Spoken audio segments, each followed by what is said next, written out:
entered Florida, like You I were think I cast got to the sunburned. fucking Shadow Realm. My hand hurts as if it's like sunburnt, but I didn't go outside. I just walked outside for like 5 minutes. No, we know you haven't been outside in like at least a calendar year, so. True. The other day, my hand was like swollen, like I punched somebody. My mom was like, "Were you like shadow? were you boxing with the cats?" And I was like, "Yeah, I was beating the shit out of my cats." Real.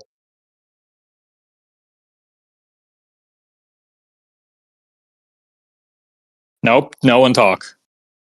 What we're going to do is we're going to stay silent so everyone who comes to watch just thinks that Sheev's audio isn't working again. Yeah. And they will mock Wait, him for his that lack of actually is a YouTube good. skills. That's actually a good point. I'm gonna check that. Oh yeah, that's a good point.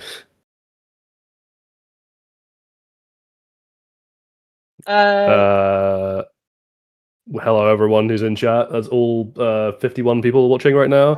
Sheev's actually dead. We killed him. He's not going to be talking today. Yeah. Instead, Sheev has no thoughts on Stranger Things season 5 whatsoever. He just thought it was really good, and he's making the stream to glaze pretty much everything the Duffer Brothers chose to do. Correct. Steve, you're not gonna believe this. What's that? You're gonna have to check your mic settings. No, dude, I literally just said I had myself muted while I was doing my links. Yeah, I Oh. literally said that, you fucking moron. I wasn't paying attention. I started playing the stream as you were talking, so I couldn't hear Andrew- you You over fool. something else. I'm running on 1 No, you hour should- of sleep.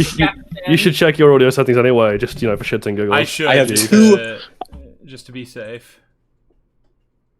Because he does like to do that. I have two white monsters staring me. Yeah, their names are Also, Sheev and Jolly. Someone's just like, "Hey, do you all fuck with Legos?" And I'm like, that's so random. Yes, I love Lego. I just put together a Dune Ornithopter. It was great. You fuck with Legos are Lego? cool. I do, Someone in fuck chat said, Lego. "Is this going to I'm be a Lego normal?" sexual. Someone in chat said, "Is this going to be a normal stream about Stranger Things?" Sure. Stranger Stream. I feel like that would Normal. hurt. Mm. Alright, just I checking think to make there sure are everyone no- can hear me because I've now unmuted myself and I don't want this shit to become a thing again. I'm talking to the I think we should we got gaslight chat. him. Chat, can you hear Sheev? Wiggle your little Everyone chat say no. doors if you can hear him. I think they can hear me. I think I'm okay. Wonderful. And here comes chat, Chat, can you rolling hear onto me? the screen. Awesome. Hello, everybody. Wiggle, wiggle, wiggle, Welcome. wiggle. Welcome to this wonderful stream that we put together today. That is going to be very short and concise and to the point. It's not going to go. We're not going to go on for like 10 fucking hours. Not Definitely gonna run for like 12 plus hours. We're not of- gonna this show. run up that hill. We're gonna be running up that hill. Well, okay. To be fair, our stream will probably be shorter than the Fast. amount of time Max bugging around with Holly instead of going through the portals. I did Yeah, we're see gonna be- yeah. I did see a meme. I don't know if this was photoshopped or AI, which is why I didn't like it. But I saw it was like an image of Holly and Max in the fucking Vecna Mindscape realm, just like with headphones and like it's sitting in front of a microphone, just like shooting the shit like they're in a podcast. And I thought that was pretty funny. I think that's a Hey, fucking guys. idea. Andrew, was Scott. it you or Sheep who sent me the meme of like what Max and Holly were talking about before the portals? And it's like, they're just like talking about random crap, like how they would fry chicken or what the best flavor of popcorn is. Yeah, It might have been me. Yeah, Yeah. I don't remember. I sent it to both of you. Yeah, he did send me that. So you're not special. Kyle Scott says, "Please Aw. obliterate Byler." Don't worry. I have thoughts. I have thoughts on the Dude, Byler's Ob- great. obli- bro. It's so Obliterate good. it.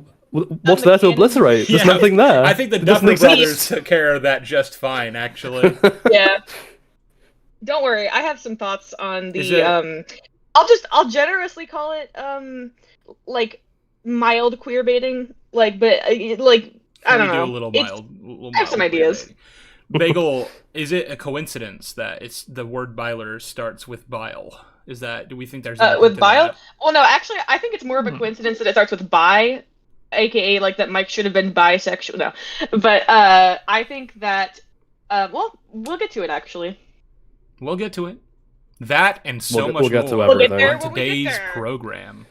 I'm going to be honest, Chief. I hope you have like some kind of like notes about how we're going to structure the stream. I know we had a brief conversation about it, but there's just so much. But I feel like you're going to have to do a job of like piloting this thing. Dude, yeah. So my notes on Stranger Things, because I rewatched the entire show in preparation for the stream. Why would you do that to yourself? And for my video, I'm sorry. I am thorough. I do my job. I do it well.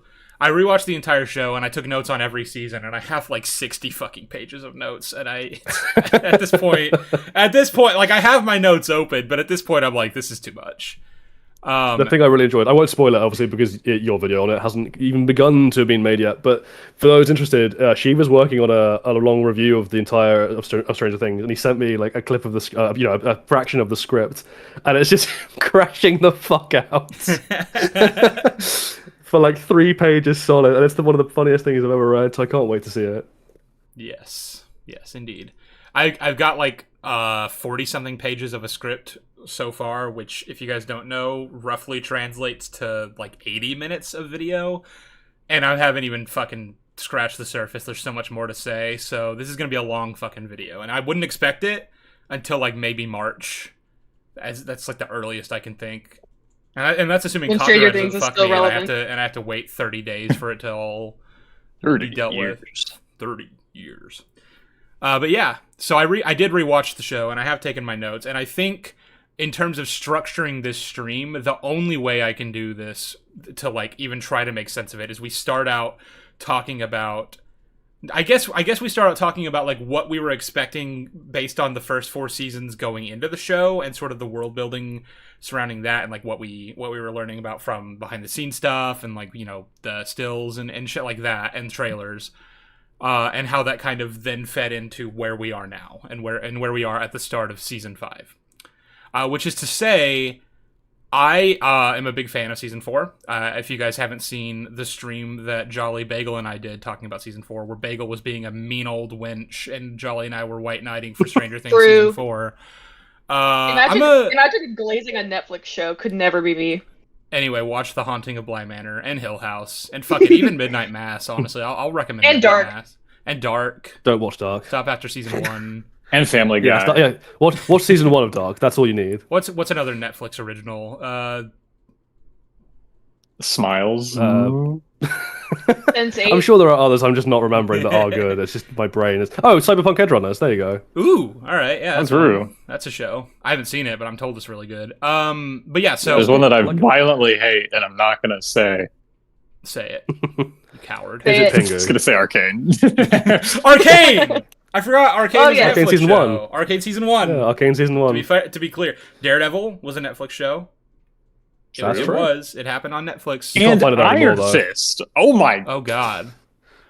BoJack. Yeah, I'm seeing people say BoJack in the There we go. The One Piece live action. I see you. Anyway, we should probably get Anyway. back to Stranger Things. So I'm a big fan of season 4. It's got plenty of problems. I don't even think I'd rate it higher than like a 6, but I like Yeah, it. that's not where I have it. And it set up a very intriguing sort of cliffhanger of like, you know, the gates have been opened, all hell's broken loose, and the apocalypse is upon us basically, and we see all the characters sort of united, ready to fight, looking out at this, you know, at the horizon of just smoke and carnage and chaos, and you know, they're ready to get at it. And you're like, okay, well, that's going to be really interesting. That's going to be really cool. And then, you know, we started seeing behind the scenes stuff going into season 5, where the kids are just back at school. It seems to be kind of just, you know, business as usual, more or less, in the town of Hawkins. It's just back to the status quo, basically. And we saw all that go, like, you know, in the marketing for season 5. And so that immediately was just like, oh, okay. Like, I don't have any investment in this anymore, because you just completely fucked it. Like, before I've even seen the season, you've already destroyed any investment I had. It's quite spectacular how immediate, like, you know, in terms of just retconning a piece of world building you've introduced, how immediately and quickly it kills any investment I had in the stakes of the season. I've never seen such a hard telegraph of none of this matters in my life.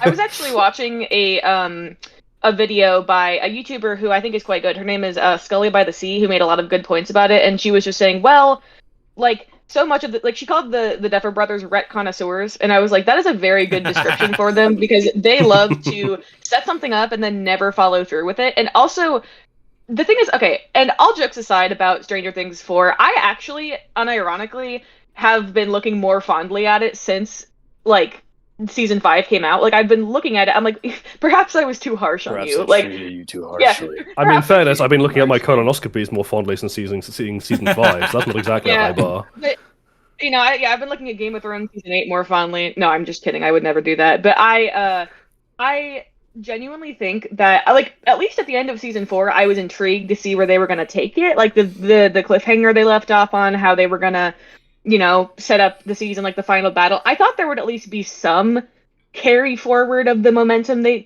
of what they set up at the end of season 4.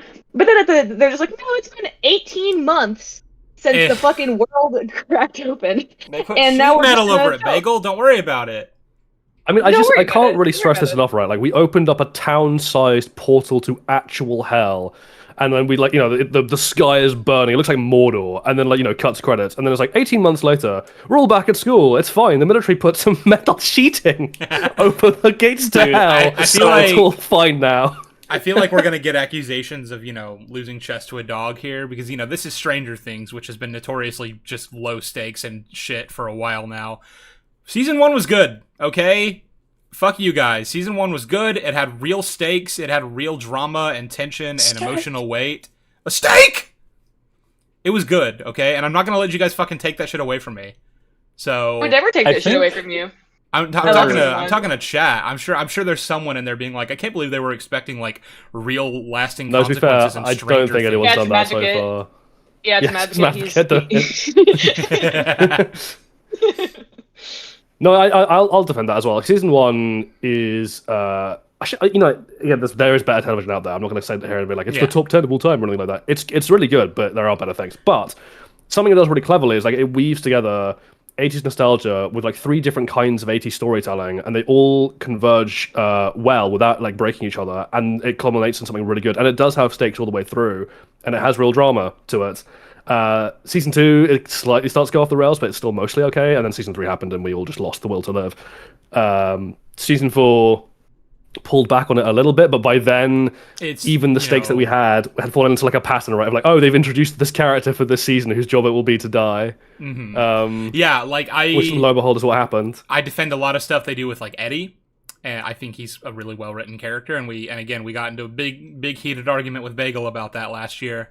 But it's undeniable, obviously, that, like, I understand why this character exists, and I know that you're emotionally manipulating me. And the only reason it's working is because you actually did manage to write him well. But I still see what you're fucking doing, and it's shit, and I hate you. Yeah, it's more, and that's more of, like, a meta criticism as well. Like, I have, like, you know, of course we won't go into that whole, like, disagreement again, but I will say, like, while I have contrasting thoughts on Eddie's character writing, I do think that, like, as a plot device, Eddie's introduction into the story was incredibly frustrating and manipulative. Like character aside, it's like, I know what you're doing, and it's the same thing with Kali this season. Like, Kali, I'm like, I know why you're here. Well, yeah, like, I know but that's almost a good comparison, right? Because Eddie is, like, you know, there is not, on a meta sense, there is, like, yeah, I know what you're doing, writers. I know why he's here, and that is annoying. But as Chief said, it's so well written that I kind of just forgive it, right? Whereas season 5 is like, hey, here's Kali. Remember Kali from the one episode that everyone loved back in season 2? Like, oh yeah, I do remember her. Are we gonna at least write her as a compelling character? Like, no, she's gonna exist to be a glorified plot device. Although she doesn't actually really do much to affect the plot, and then she'll spout a cookie cutter piece of wisdom, tell Elle to kill herself, and then just sort of vanish from the story. Kali showed up to be like, Elle, you have to kill yourself right now, and then she is right nothing else. Right and then, now. Of course, there's the ending, which is, like, its own topic of discussion, which will probably be happening in, like, 6 hours, and how that doesn't make any sense either way. Like, any way you slice it, it can't function. Yeah, well, so, in chat, for reference, Sheev and Jolly and I, and not Andrew because he's lame, we're watching the finale live. We were watching the finale, like, together, and when I tell you, Jolly and I at one point just started screaming in anger, like, with like, it's the stuff with Kali at the end. We literally were so mad that we both just started, like furiously, like, having, like, an aneurysm. You know who else was screaming during that scene? Finn Wolfhard.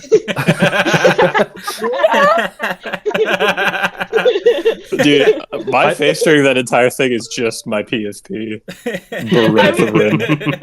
when Finn Wolfhard started screaming, like we've been sending that clip of Finn Wolfhard screaming back and forth to each other for like 24 hours.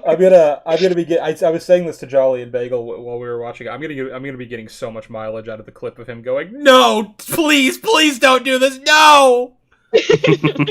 Not to get like sidetracked and like talk about the finale, but like throughout the season 5, I'm like, I didn't care. I'm like, whatever. I'm just gonna like enjoy this slop and inject it into my veins. And like, yeah, Derek's on screen. And there's like one moment. There's one moment.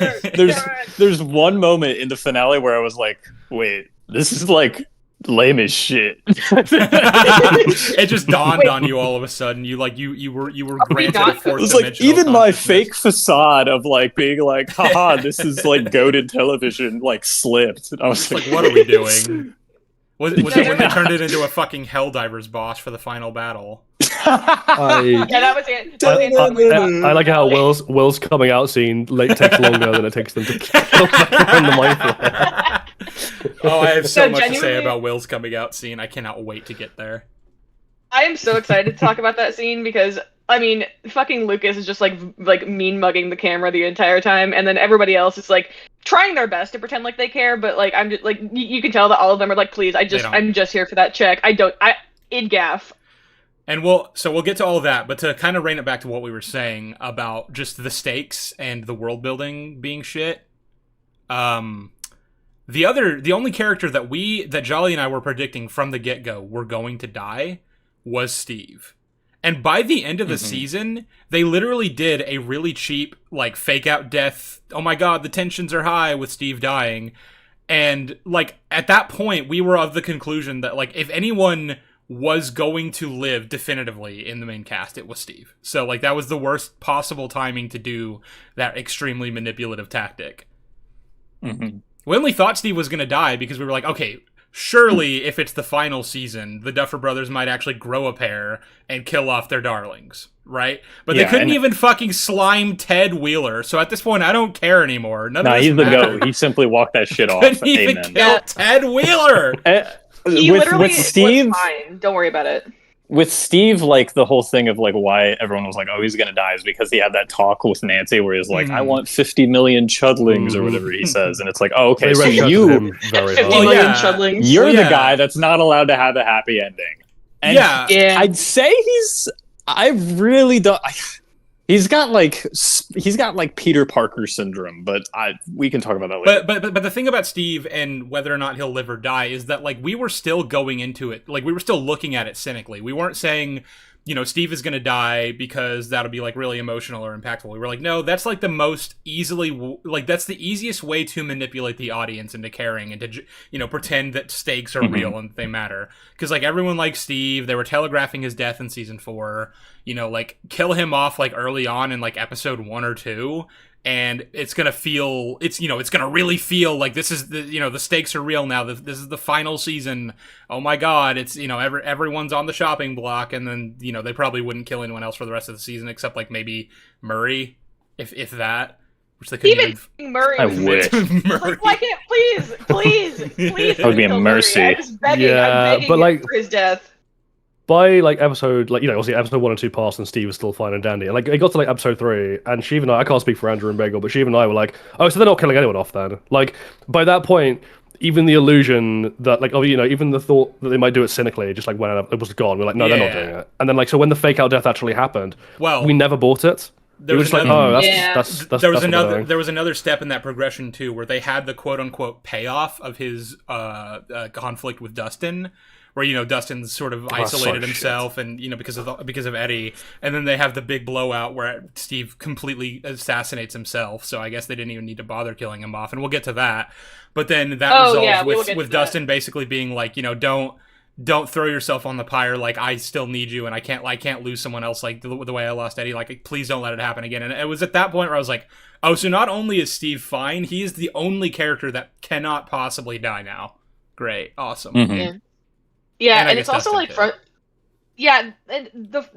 me, what was most frustrating is that before the season, the Duffers were like, yeah, the season's gonna be so dark and fucked up, and we're gonna kill so many people. And I said, when I was watching, by the end, I was like, you couldn't even murk Ted Wheeler. Ted fucking You could not Wheeler. even. I can't you stress literally enough they cannot kill couldn't kill anyone. Ted Wheeler. Like He's only too people who goated. died are the only people who died. I'm was gonna- Holly and someone else. That's why I'm he's gonna step the in goat. and enforce order again on proceedings. No, The- you must glaze slide Ted this Wheeler way. for 10 hours. This is why you can't put four Um, ADHD people in a chat together because it's going to be a nightmare. I'm not ADHD. My mental illnesses are in a completely different direction. I'm I just make Uh, funny jokes.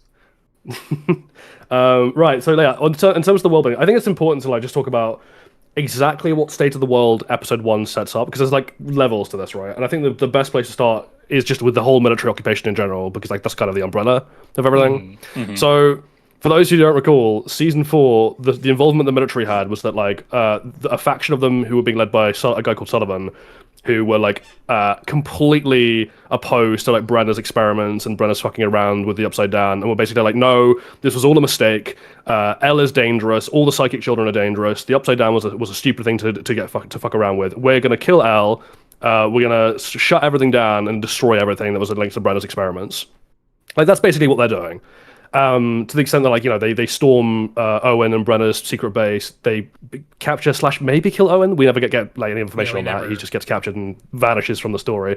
Obviously, Brenner and everyone else in that base dies. And then, you know, when hell opens up, the military roll in and they take over the town. And already I have an immediate question, which is, why don't they just evacuate the town? People got to go to school. Because Like, otherwise they go portals to to Mont- hell? I understand. Oh, look, okay, so Robin mentions like, you know, mandatory medical checkups or whatever, which I would assume is, you know, they did those for in case there was anything infectious in those like toxic spores, which we don't even know if they are toxic because the show has just refused to remember because we can breathe them fine the now. Upside Down is you know, not breathable air. But that's not even the point. But the point is, like, I can understand why they would initially quarantine the town just to make sure everything's good before releasing them out to the rest of the world, because you don't want that shit to spread if there is like a disease there. But it's been 18 months. Like, if the toxic spores that they inhaled when, you know, the apocalypse broke out were in any way fatal or like disease ridden, that would have been understood by now, and we never get any mention of that in this season. So like, we have to assume that that's not the case.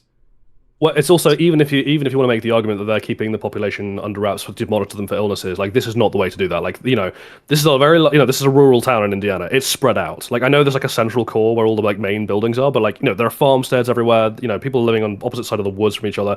It is very spread out, and this is a very huge area for them to like constantly police. You don't want a bunch of random people effectively able to run around inside your quarantine zone without being monitored over such large distances if you're worried about them coming into contact with some kind of infectious thing. Like, you want them all in one concentrated place where they can be constantly monitored. So like, you would just move them from the town and put them into like a specific location, like some kind of military base where they're just under quarantine and can't move around. They would not be in this gigantic hell zone whilst the military are trying to secure the gates to hell as well. Like, that's just too much for the army to be doing in that space. But Jolly, they put metal sheets over the gates to hell, so it's Yeah, fine. I mean, It's it's true. the metal sheet. True, and they did. sled They put- down them. Yeah, Yeah. kids just play on them. So that's part one of the military occupation. Part two, though, is like, again, Sullivan's plan was to, you know, destroy everything related to the Upside Down and kill L. Now, like, killing L is like priority number one for him. Now, the first thing we really see of the military in season 5 is like what looks like Elle running away through the woods while the military are chasing after her with intent to kill. It then turns out that it's not Elle that they found, but just some random person who, I don't even know who we ever find out who they were. Oh my god, some that's random true. I person, forgot yeah, about that. There's just some Yeah, random who's- person. Some lady. who just happens to be Elle's body double running through the woods that they capture. Yeah, And they're like, oh, yeah, they- not her. They accidentally filmed them killing Elle's body double. They're like, oh, well, I guess we can use that in the show. I want to understand how this chase started. Like, was she just out for a morning jog, and then out she for a happened to run. run by some military soldiers, and they're like, "Is that her?" And they just fucking rounded up the boys, started chasing her down. Every Yeah, big, 'cause, like, bald white woman, hunt them down. This whole More accurate town is American walled off. military. Like, you can't just wander in from outside. So this has to be someone who lives within the area, right? Which presumably they should be just tracking everyone. They should like have everyone on a list of like, we know where these people live, so that we know we don't accidentally shoot someone who isn't L. But apparently they just don't give a fuck. But that actually just leads me to like another big question, which is, given that, you know, all of L's friends and family are under military control in this enclosed area, and they are trying to draw out L to capture her, Why on earth are all of El's friends and their families just allowed to roam free? Why have they not been taken hostage and used as leverage? I have a better question. Yeah. That's true, but I have a better question, which is that, okay, assuming that you're not arresting them for whatever fucking harebrained reason, why is Robin, who's a known associate to Elle and her entire friend group, allowed to broadcast on a radio station? Yeah. Well, yeah, that's a whole thing in its own right, because like it's not just it's one of Elle's friends doing that. It's like we have allowed someone in our classified quarantine zone where we don't want any information or any material getting in or out of this thing because, like, oh my god, because it's a literal portal to hell in this town. And yet they've allowed one of Elle's friends to set up an entire radio tower which could easily broadcast information well beyond the boundaries of military control. It's a radio tower. Are there ways of radio suppressing that tower so is- that it can only broadcast to the town? I mean, maybe, but why bother? Wouldn't you just blow up the tower? I don't know, man. I don't fucking know. It's extremely important, by the way, that this tower exists as their base of operations. Not only because, for whatever reason, and this is a whole other tangent we'll get to in a second, but not only because Robin, deals out very, important information to the rest of the characters through coded language in her broadcast, but also because the radio station's basement is connected to a secret network of underground tunnels that the characters are moving around in to get from point A to point B without the military finding them. The tunnels are their entire own point, because there's Yeah. another thing there. So I want to get to that in a second. Then there's the last piece of the military's direct occupation I want to talk about, which is Murray, right? So Murray somehow has managed to wrangle himself a job as one of the supply truck delivery drivers that bring materials in and out of the town under military supervision, and this allows him somehow to smuggle in weapons and resources that the gang need, the party all needs to do whatever stuff they want to do. And I'm just sitting there being like, okay, so first of all, I don't understand how Murray did that. He's a well-known crank journalist who's involved in conspiracy theories. He literally and he has very public. He literally wrote the article that kicked the CIA out of Hawkins. They should all know his face. Yeah. Yeah. And he is well known to be associated with Joyce and people at this point. So that's completely nuts. But yeah, he somehow got this job. They didn't check his background, and apparently you can just apply on LinkedIn or something. Who knows? You know what I was thinking? You think they should be military drivers, but oh well. You know what I was thinking about that is that if you needed a character to be the smuggler for the gang that helps them and who's not known by the U.S. government, presumably, what about Yuri from season 4, who's actually a smuggler who already specializes in this exact type of thing? And didn't Well, we the give him Duffer Brothers an just kind of entire forgot redemption? about Yuri. But season 4 gave him a little mini kind of half-assed redemption arc where he realized oh, I do need to help. So this could have been a perfect continuation of that payoff, right? Where he's helping the gang. They just have rather than Yuri, they just have Argyle smuggling weapons on the pizzas. Yo, dude. Yeah. Listen, he smuggles weed already, so he'd be good at it. Oh yeah, by the way, everyone, Argyle, who was a main character last season, is not even mentioned. He's just vanished. Ditto for Enzo, ditto for Yuri. They've just gone. Who cares? They're not the first. They won't be the last. Well, with even in the Enzo- season of characters who should.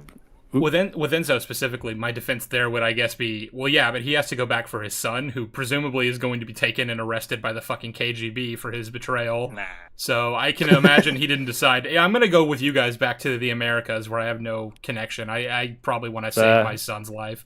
But yeah, Yuri could be part of this. Argyle was quite literally in Hawkins when it became quarantined, so I don't know how the fuck he was allowed to leave, but fuck it.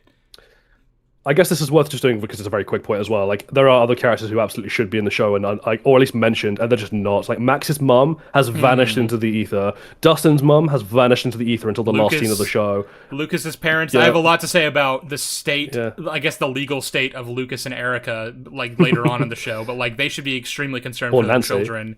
And Nancy, fucking all these different characters. But Basically everyone. at the end of episode 1 of this season, the fucking Wheeler house gets attacked by a monster.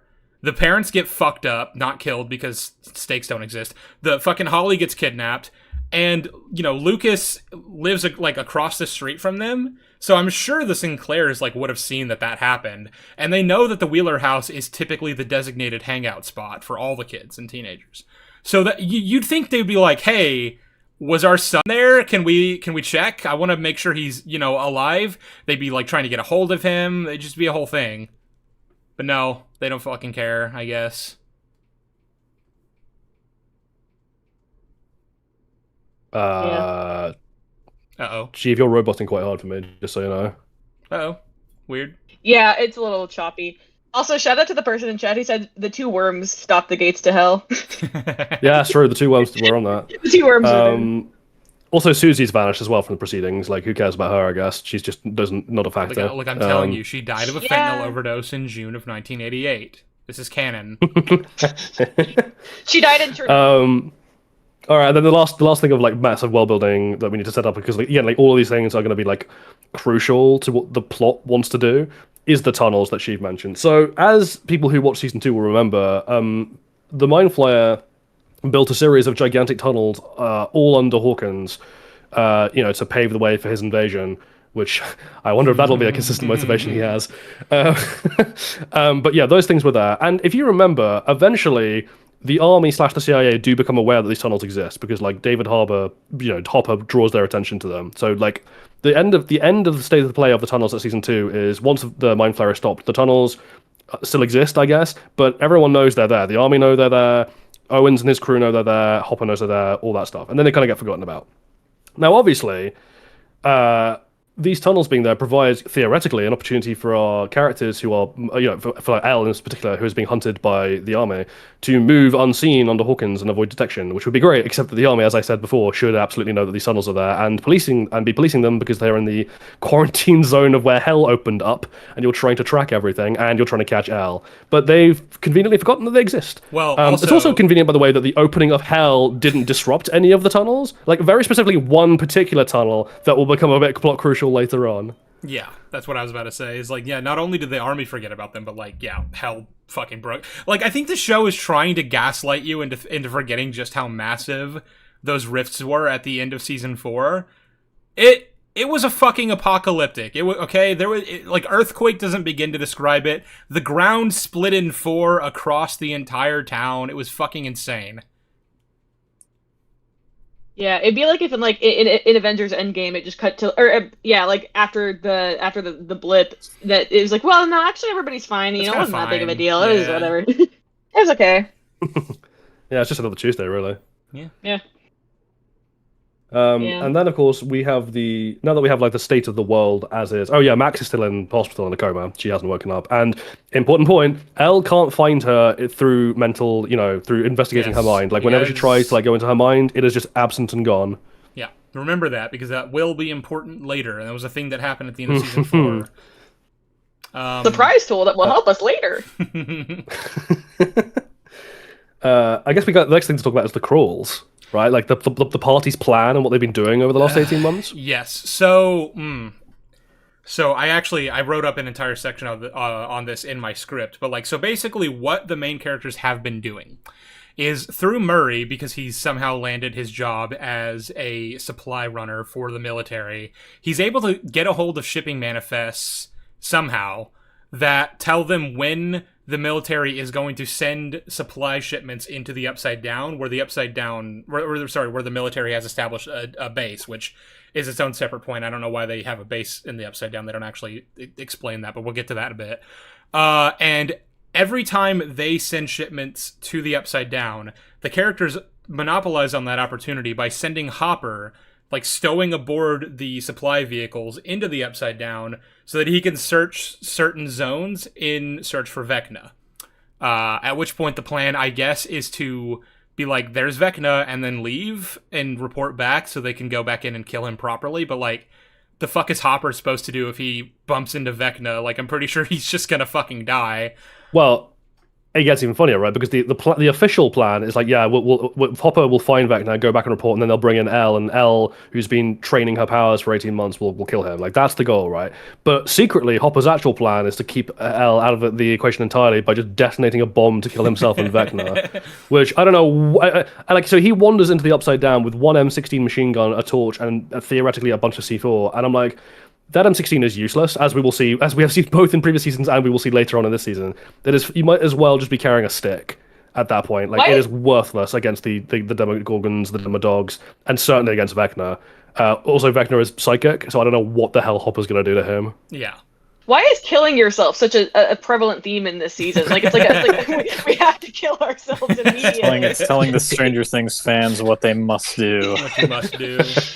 It's subliminal messaging, yeah. It's like the actual plot's just gonna end with Mike turning to camera and be like, "You should all kill yourself." It's not even subliminal No, messaging. like that. It's literally the characters being like, the only possible happy solution is to just fucking kill yourself. So everyone do to that. die.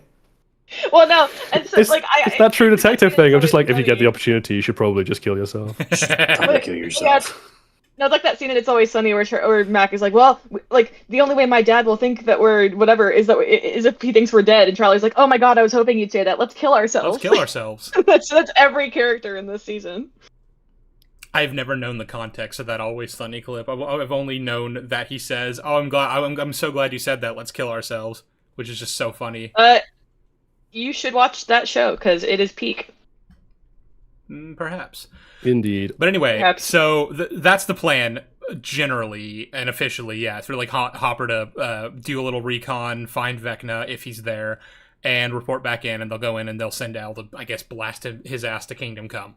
Now, there are many issues with the way in which this plan is executed, and the way that, like, the show just kind of yada yadas over how it doesn't make any sense. I actually don't even know where to begin. I think... I want to begin with the church tower. I think that's the funniest bit. Yeah, okay, the church tower. So, in order for Hopper to... So, actually, before we even say the church tower, we have to lay this part out first. There is a tunnel that leads directly underneath a Radio Shack that is within the zone that the military has cordoned off for their base of operations. And Hopper's able to climb into the base through that because the fucking military isn't good about securing their location, whatever. And then, in order to then sneak into a vehicle, he needs to have an all clear. You know, he needs to make sure that nobody's able to see him doing that. And that is facilitated by Mike and Lucas sitting on top of a church tower, which overlooks the entire base of operations. From that tower, any fucking Hawkins citizen can just look in on what the military is doing and see that giant fucking scary gate to hell that's just sitting out in the open that the military is actively traversing through to get in and out of the Upside Down. They don't have anyone securing that post or like monitoring it to make sure people aren't spying on them. So that's funny. That's fucking hilarious. Yeah, why would you ever take control of the high point over your military base? I think this, like, one of the problems with this season is that it kind of is like the thing with Game of Thrones Season 8, where it's like, it just, like, forgets the fact that the rest of the world exists around the characters, even though that was, like, a big thing driving the plot in earlier seasons. Like, yeah, we're just gonna forget that the rest of the town exists because they're all NPCs, and none of them could possibly have a reaction to anything going on. That was extremely integral to Season 4, but this whole, the Satanic Panic shit, where, like, the whole town was turning against all of our main characters because of their association with Eddie, and it was making their ability to deal with the Vecna threat that much more difficult. It's almost like world building matters or something. Well, it's almost, and the thing is, with when you write a story, you have to take into consideration how it's going to affect the greater setting of the world. Like, because if you don't, you're just going to have white room syndrome, where it's like, oh, well, I mean, sorry, that's not the right term. It's like you're going to have a situation where, yes, it's affecting the main characters, but you're not going to have any stakes or like realistic stakes, because if it's not affecting the real world, like the world around the characters, then how is it affecting the characters? Yeah. Well, yeah, it's just everything becomes flanderized. Isn't quite the right time, although they do become flanderized. Everything becomes reduced to cardboard cutouts that are being just like brought on stage and then moved around by a stagehand in full view of the audience, rather than like being an organic story that you feel invested in, that you believe is actually happening in a real world with real people making real decisions. The perception of its like concreteness, of that kind of three-dimensional edge to it, just falls away, and all you're left with is like, oh, why is this character here? Well, because the plot needs them to be. Does that make sense? Well, the world's been rewritten so that you don't have to worry about that. Like, oh, well then, what are my stakes? Because like, if I can't make predictions about the likely outcomes of events or decisions taken by the character based on what I've seen in the show before, then I don't have any context for knowing what I should be caring about. Like, there's nothing for me to handhold onto emotionally to be like, I should care about this, because at any moment, what I think is the case could just be completely rewritten on the fly. So it's impossible for me to care. Yep. Yeah, and also I will say, despite my generally kind of negative feelings towards season 4. Something I actually genuinely really liked was the fact that characters who weren't the main characters like came into the plot and played an important role in it. Like oh my god, the jock guy, what's his name? Jason. Jason, thank you. Yeah, like I For really like the Jason. fact that, but yeah, I really like the fact that, like, and also hashtag Jason did nothing wrong, but I genuinely really liked the fact that the show's kind of events had consequences on the world around it, and now it just feels like that's been erased because, like, it feels like the characters are just like doing their shit in a void where no one else can possibly react to it. You know, like you see people screaming. Well, like when the gates initially opened in season 4, but then it's like, okay, yeah, nothing happened after that. Yeah, like on the line about Jason and his reaction to everything going on and how he affected the main character's ability to advance in their goals. The show tries to kind of sort of continue the anti-Hellfire shit with, like, you know, Dustin is angry at the world for still treating Eddie like a pariah because, yeah, they think he's a fucking serial killer and a satanic one at that. So obviously Hellfire represents, you know, actual like satanic worship, and Eddie and Dustin's angry about that, and he's so, you know, he wears Hellfire shirts to school, stuff like that, constantly provokes the jocks that were friends with Jason, and they, you know, in turn try to beat the shit out of him. There's that really funny fucking Disney Channel-esque scene where they confront him at the lockers. And then Lucas comes up and is like, I'm gonna kick you in the balls. They give all the characters like aura farming moments. And then Mike is like, I say do it. You know, stop this mouth breather from breeding and further infecting the world with his what was it? I can't remember the rest of the quote, but you get what I'm saying, right? It's like this is a fucking Disney Channel scene, and the show tries to be like, yeah, so the you know, those anti-Hellfire sentiments are still there, like, you know, the residuals of the satanic panic that was set up in season 3 and carried on into season 4 are still prevalent, and you have them obviously confronting him at Eddie's gravestone, kicking the shit out of him. But that's like the only time that ever comes into play for the rest of the season. It's just not a factor going forward. And then by the end, I mean, we'll get to that, but by the end, they just completely pretend that it's fine now, that everyone's cool with Hellfire and with Dustin, which they wouldn't be, and it doesn't make sense that they are. So yeah, they just kind of decide they no longer care about that because, again, the world and the characters in it just get rewritten in order to facilitate whatever the scene wants to be doing. Yeah, well, and when we were watching it, Jolly even was like, "Hey, remember when everybody was fucking trying to like attack Dustin for wearing his Hellfire shirt, and he's just wearing it at graduation? That's fine. That's you know, that's so cool.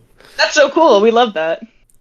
On the subject side, just to get us back again to the crawls, there's like another like important thing here, which is so when Hopper somehow gets past the gate onto the truck because they've taken control of the church tower, they shouldn't be able to do. But once he's done that and they drive into the Upside Down, the plan for him is to like get out and again search the grid. And in order to make sure that they don't lose track of Hopper in the Upside Down, they've given him essentially a radio beacon, and they then track him in the real world, you know, in the right side up, using a van with telemetry tracking equipment on it, so that they can like follow along behind him in the right side up, you know, version of the location he's in the Upside Down, and just like make sure he doesn't get like pulled off track or lost or whatever. So if he gets like captured by the military, they'll be able to know, or if he gets pulled, you know, away from what he's supposed to be doing and potentially can't make it back, they'll know that too and can try and formulate some kind of rescue plan.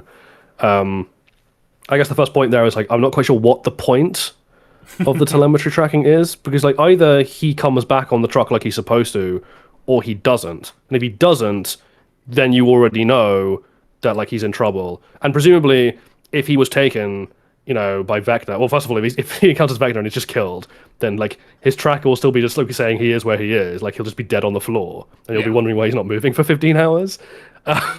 But even if he's like dragged off to like some unknown place really quickly, like faster than their van can drive, or over terrain their van can't follow, then they'll lose him anyway. So I'm not quite sure what the hope is here, that if he gets attacked by Vecna, that Vecna will put him in the back of a car and drive along a road. Yeah. I think the show is trying to be like, you know, we had this conversation, Jolly, where it's like you can communicate to people, like with people from the right side up to the Upside Down, as long as gates are open, right? You can do that through like radio frequencies. And I think what the show is trying to say is that you still obviously have to be in proximity to them. So they're saying that because they're parallel to Hopper in their respective points of space in the right side up and the Upside Down, they can communicate via radio signal, which they do throughout. Like Hopper's in constant communication with them until the Demogorgon attacks. I don't know if that makes sense. I just think that's what the show is trying to say is happening there. Well, again, sure, but then at that point, I don't really know why he needs to be in constant radio communication. That just seems like a good way to distract him and get him potentially captured or killed. Particularly, by the way, if the army is doing what they should be doing, and what Brenner's lot were doing in season 1, were just monitoring the radio frequencies to ensure that Elle isn't communicating with someone and then tracking it back. Yeah. Because that's a thing that Brenner could do, and I don't know why the army aren't doing that, especially in an area where they're supposed to be controlling all the flow of information. Well, yeah, and actually to rein this back into an earlier point that I was sort of starting to branch off into with the whole, like, why is Robin being allowed to broadcast? She is leaving them coded messages about the Krull that she's getting from Murray, because, again, he's somehow able to get a hold of those shipping manifests. And in her, like, in the radio show that she's doing, she's basically, like, telling them, this is happening tonight, this is how long it's going to be going, this is the zone they're going to be in, blah, blah, blah, blah, blah. And she's doing that through, coded language, so the military won't pick up on it. And I'm like, but why not just, like, I mean, A, you guys have radios and you're constantly, in contact with each other. But B, you guys have a secret network of tunnels, so you can go to each other at any time. Like, these guys meet up and converse not semi-regularly, actually regularly, every day, basically. And, I mean, yeah, why wouldn't you, in case something important happens? So there's no need to do this. You could just tell them the information by going to them physically or radioing them.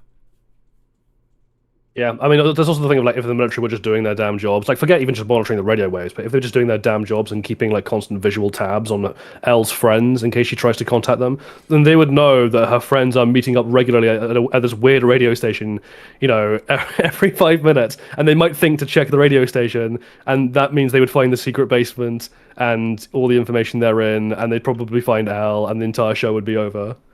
But fuck you. Is my counter. Yeah, because everyone is bad and stupid at their jobs. The military just don't exist when they're not on screen. Basically, like they don't physically do anything. Then they don't think anything. They're just in suspended animation until they're literally on screen.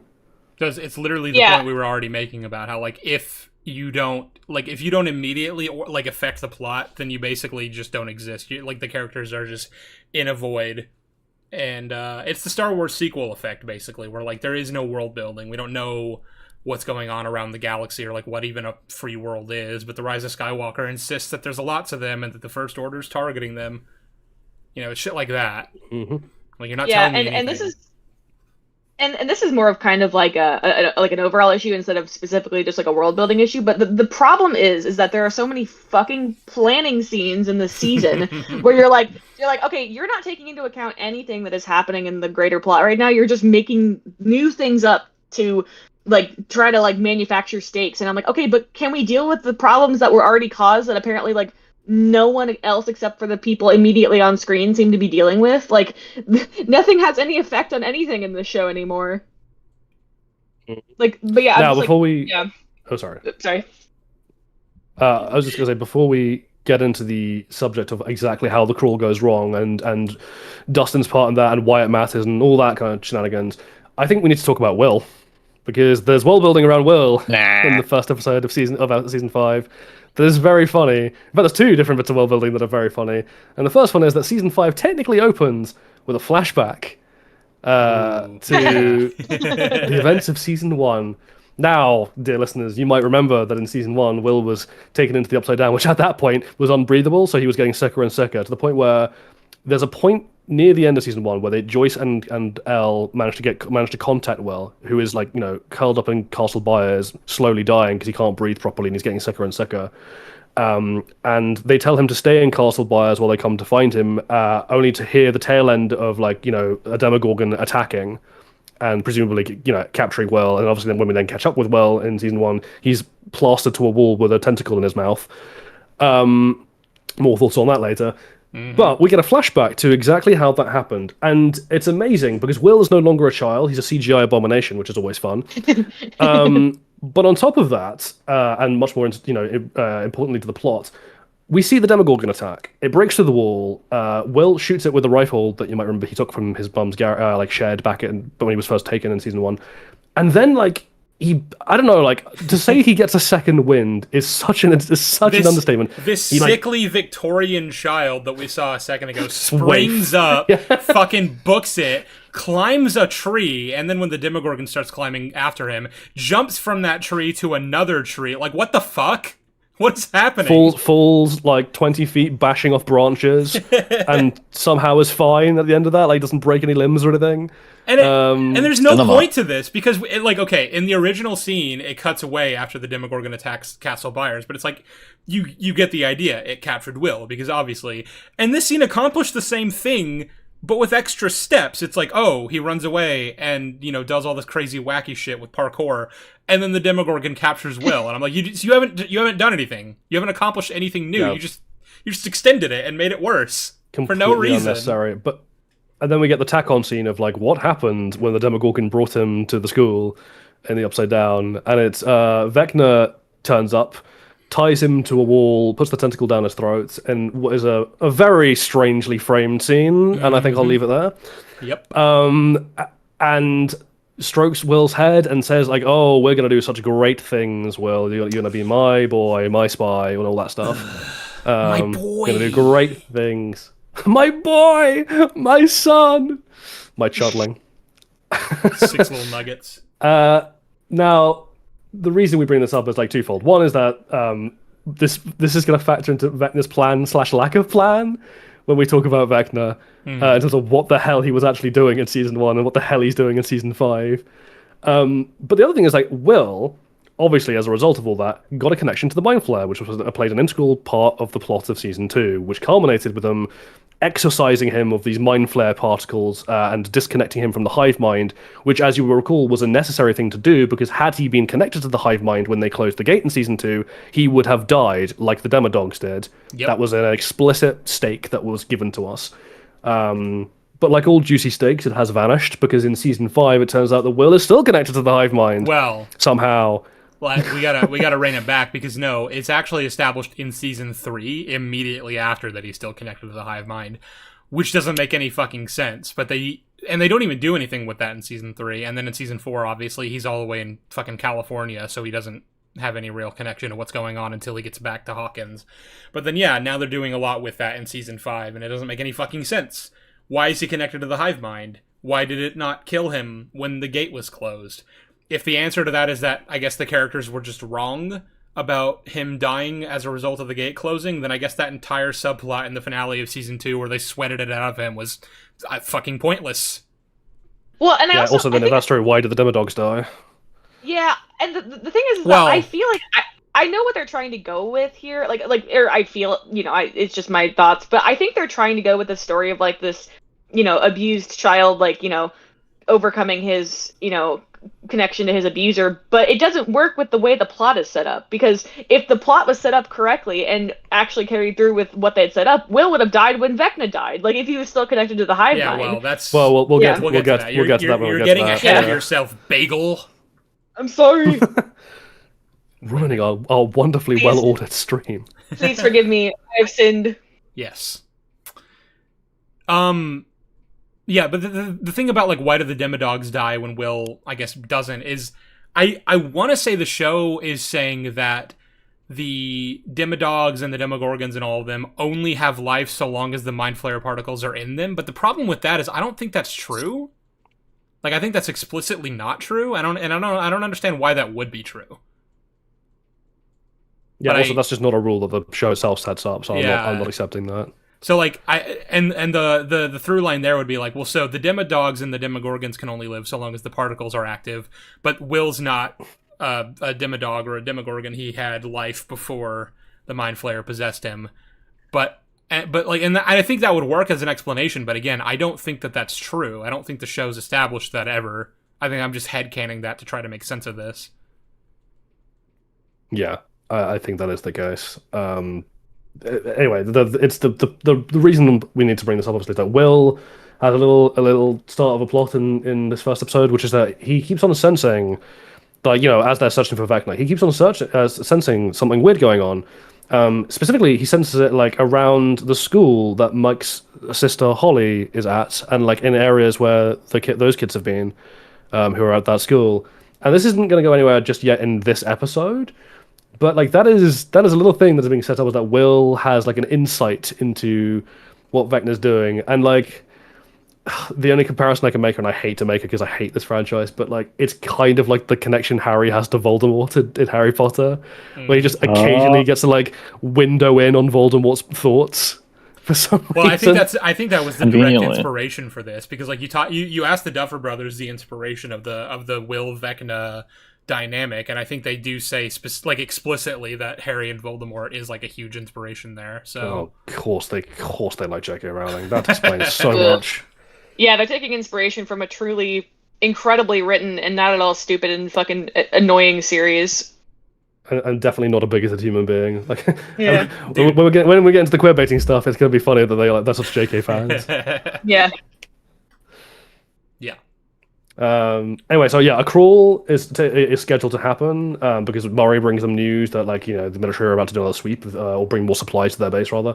So they're planning this crawl, and of course Dustin, as the only guy who really knows how to make the tech work, he should be there, right? They tell him to be there, but he's distracted. He's wrapped up in his grief, and so he decides to pick a fight with all of Jason's jock bros, who are understandably quite angry at Dustin for wearing an item that celebrates who they think is a murderer.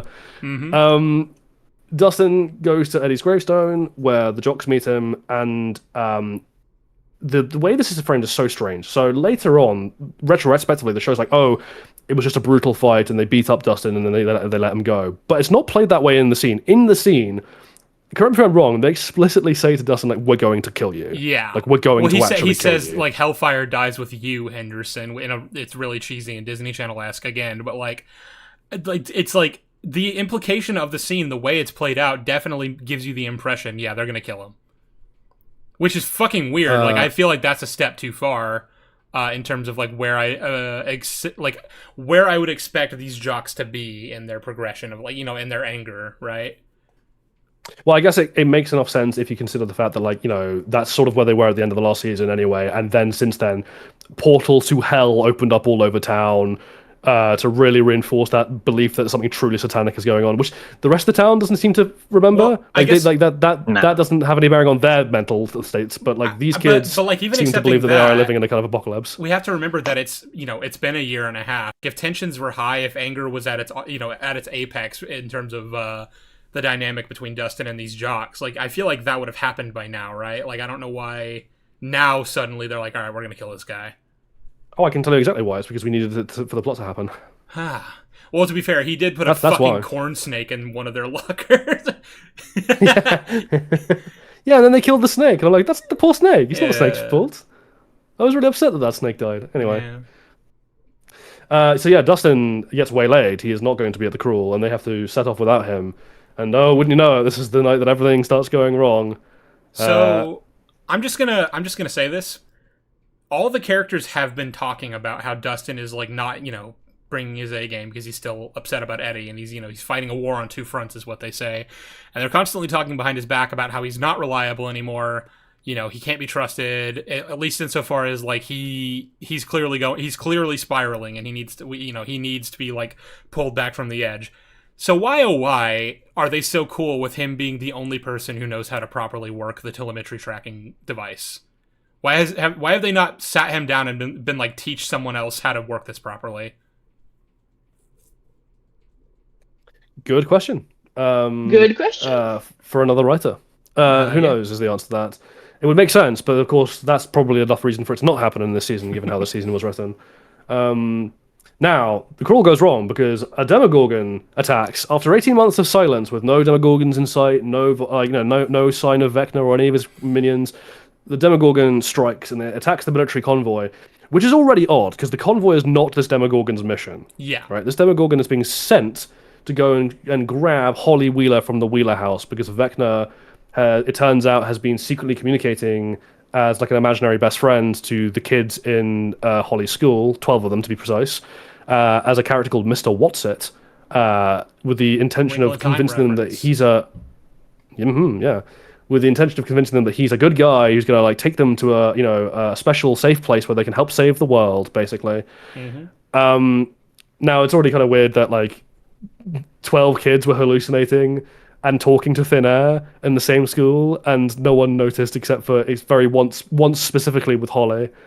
It's just kind of weird how in a town under military occupation, because hell opened up where they're constantly medically monitoring all of the residents in case of infection, that 12 students simultaneously losing their fucking minds in one school just wasn't picked up. Nobody noticed. It's fine. But that is what happened. And then this brings me on to the next question, which is, so we later find out that, like I said, that these 12 children are being targeted by Vecna because they're an integral part of his plan, and we'll talk about that plan later in more detail. But my question is, given that he has spent 18 months deliberately hiding, right, trying not to draw attention to where he is, why attack a military convoy? Well, yeah, A, why attack a military convoy? Especially seeing as the military don't seem to be doing anything to stop you right now, so why provoke them? Yeah. But also, B, why Holly Wheeler? Like, if you're trying to avoid the attention of Elle and do this under the radar, why go after the sister of her boyfriend? Well, it's for revenge, you see, because he hates Nancy, and he told Nancy, I'm gonna kill your fucking family and shit last season. Okay. It doesn't make any kill sense. Them when the planet crashes into, when his plan unfolds and everyone dies anyway? Well, I guess he's just got a real hate boner for them. My only pushback there would, I guess, be like, I don't see how you keep this under the radar. Like, Demogorgons attacking people's houses and taking children. There's no way Elle doesn't find out about that anyway. Well, so my next question is, given that he's directly communicating with these children mentally and can convince them to do stuff anyway, why not just encourage these children to walk out into the woods where there are no witnesses and then have a Demogorgon grab them? Great question. But had you considered fuck you? I had considered fuck me. I have given it much thought, and I've come to the conclusion that I do not accept that as an argument. Well, that's just because you're a bigot. True. And of course, yeah, this because the convoy was attacked before Hopper could haul ass, he is now, like, just trapped in the Upside Down. Like, he can't take a ride out with the military convoy again to get the hell out of there. The crawler's basically been abandoned. He is stuck in the Upside Down. It is all going to shit. They don't know where he is because the telemetry wasn't able to track him because Dustin wasn't there to help them with that. So that's episode 1. There is, however, one small character thing we haven't mentioned yet that I want to bring up because it's so annoying, which is the Nancy, Steve, Jonathan triangle that is happening here. Hey, no, hey, I'm sorry to. You don't gotta bring it up. I'm dealing with it. Yeah. Just wanted to. Yeah. Yep. Anyway, continue, Jolly. Sorry, I didn't even know that was happening on chat. How weird. Yeah, so, like, obviously, we had our Steve Nancy arc. That was season 2, the arc where they were still together, but it wasn't working, and Steve realized that, like, Nancy wasn't the right person for him, and he wasn't the right person for her. And then, Steve grew as a person, and we got season 3 Steve, which was one of the few bright spots of that season, where he forms a really cool friendship with Robin, and, like, Dustin and him become even tighter, and it was all very nice. Steve grew. Steve was a great character. Yep. That character is dead now. We have decided. We shot him in the head. The season 1 Steve is back, pre-growth towards the finale of that season, and now he's in a pissing match with Jonathan to try and get back with Nancy. And none of this makes any sense, and it's really annoying to watch. Well, I love how the finale kind of implies that Steve was just trolling Jonathan. Like, because he just didn't actually think that... Like, he was literally just doing it for the love of the game. He didn't actually believe that he was going to get Nancy. And, I mean, fair play to him, but, like, now it's not the time for this shit, man. What are you doing? And, I mean, as for Jonathan, he hasn't been a useful character since, like, season 2. Arguably since season 1, since all of the plot lines he had in season 2 were fucking bullshit. And, like, character-wise, he hasn't contributed to, like, being a part of the Byers family since, again, like, season 1. So, I don't like that the only thing that they know to do with him at this point is just relationship drama with Nancy. They did that in season 3. They do it especially hard in season 4, where they start reintroducing this whole love triangle bullshit. And then season 5 is obviously the culmination of that, and it has a very stupid resolution that we'll get to later. It's it is really shit, and it comes I guess this is the time to introduce it. Like we'll flesh this out as we go. But a general problem that people have noted, and this ties back into the stakes of them not killing characters ever, and why that was so part of the reason that was so annoying, which is there are just too many characters now in the show. Like there are characters who's the arc of their story, the natural arcs of their stories concluded. Like Nancy and Jonathan were great. They should not be here anymore. They should not have been here since after season 2. Right? Steve still belongs here more or less, or Steve as he was in season 3 anyway, and arguably season 4. But this version of Steve is long since died and should be forgotten about. Murray doesn't really belong in this plot anymore. Half the kids arguably don't really belong in this plot anymore. There's just and then we obviously have Vicky being introduced and then forgotten about promptly, and a whole bunch of other minor characters as well. And Carly comes back. Like, all of these characters just don't belong here anymore. As for which kids don't belong in the plot anymore, I would have argued up to season 4 that Will didn't belong in the show anymore. But then season 5 decided to make him the central fucking protagonist, basically, and just completely stole the limelight from Elle.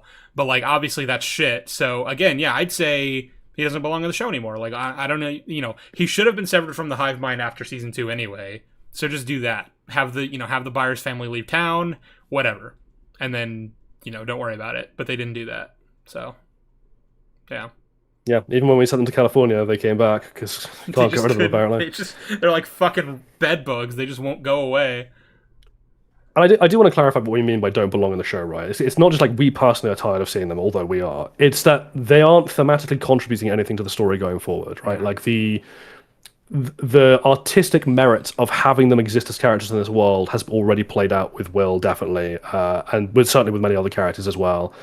It's the same kind of irritation that we have whenever we see them like constantly flash Hopper's dead daughter on screen, and I'm like, haven't we done this already? Didn't we do this like multiple times? We've meaningfully explored everything to do with Hopper's development from the death of his daughter. Like in season 2, season 1, arguably season 4 kind of brought that back, but did so in a very meaningful way. We've done it to death. We don't need it anymore. We're done. I don't want to fucking see the fucking Sarah flashbacks again. I don't need to see that shit. Yeah. But again. Go ahead, but what if we did it again? Yeah, that's all I wanted to say. Do it again. Oh. I'll be right back. You guys carry on.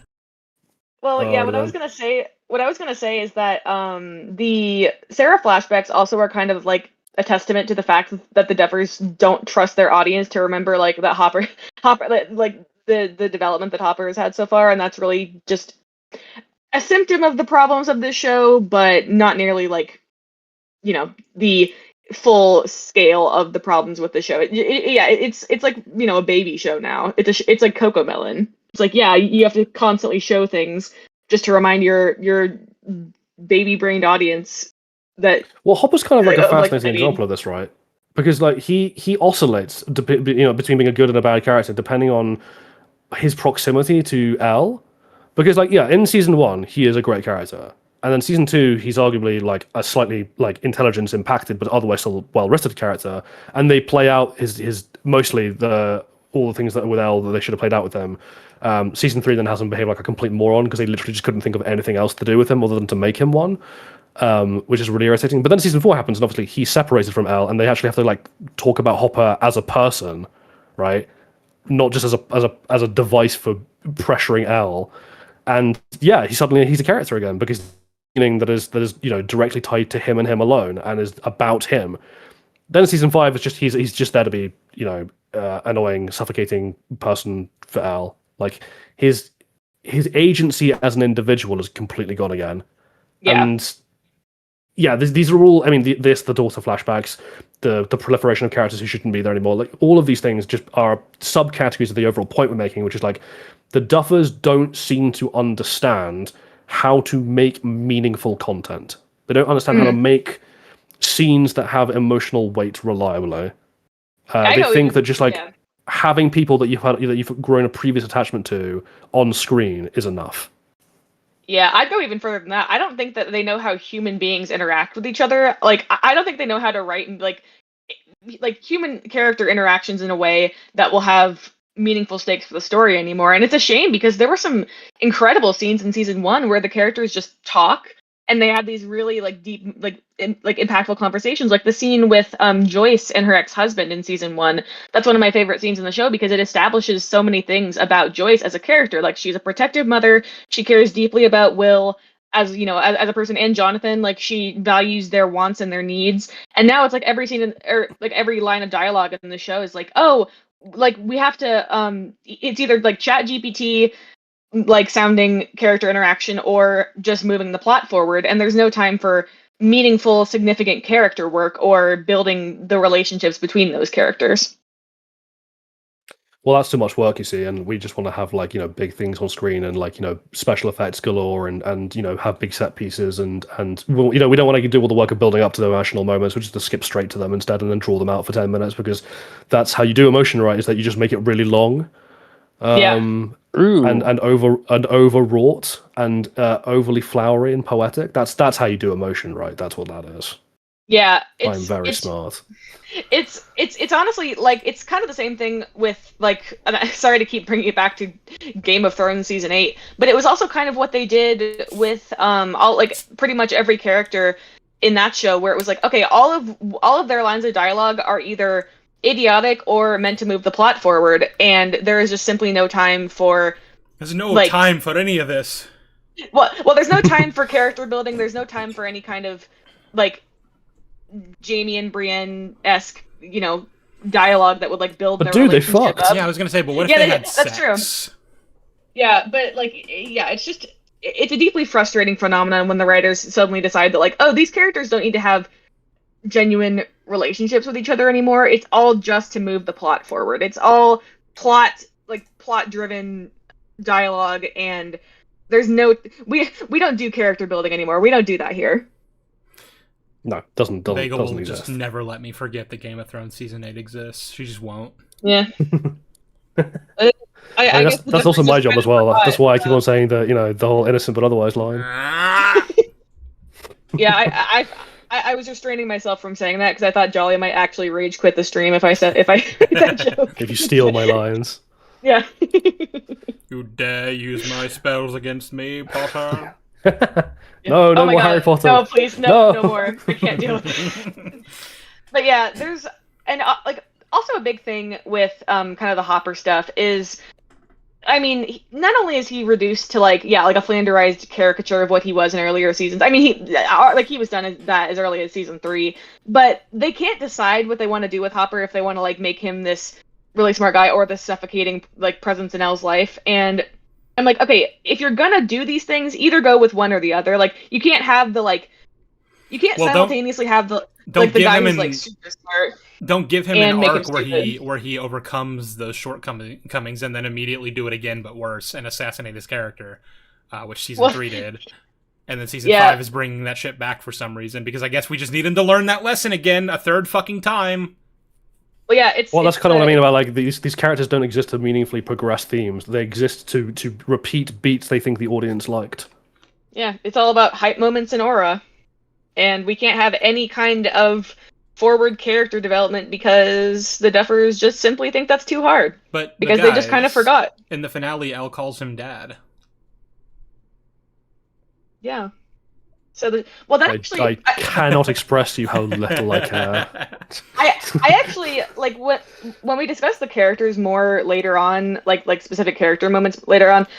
I actually did like that scene between Elle and Hopper, like when like the chat they have in the lab before he goes to and he finds Kali. But the problem is that it was immediately destroyed because he survived. Like if he had died there, I would have been like, okay, fine, that scene works. But he didn't, so whatever. I have bigger issues with that scene, but we'll get to that. Yeah, well, that scene has some problems. I guess then we move on to episode 2 because actually the episode 1 ends with the Demogorgon breaking through the ceiling of Holly's bedroom. And episode 2 picks up immediately after that, where she tries to make a break for it, and the Demogorgon fucking throws her against the bookcase really fucking hard. And I'm like, I thought you needed her alive? I thought Vecna wants her alive? How amazing really would it have been clip, if they did that. Demogorgon throws her, you just hear a snapping noise, and then she's just like prone on the floor, and the Demogorgon's just like, oh no. Oops. He's like, oh shit. No, he's Gorgon just goes, oh. He's like trying to pick her, like stand her back up, and like she keeps like fucking like falling over. Yeah, Like, no. Trying to like put her head back on place. He's like, that'll glue back on, right? That'll glue right back on. It's fine. Yeah. Some metal sheeting will fix that up. My wife told me to take ambition, take charge, and I got overexcited. It's like a Family Guy sketch. It's like the Demogorgon coming home at the end of the day to his wife Demogorgon. He's like, Harley, how was the day? He's like, I think I messed up. Kill the kid. I'm fired. Vecna gave me a pretty stern talking to, I think, today. Told me to clear out my office. Vecna's gonna send me a strongly worded letter. But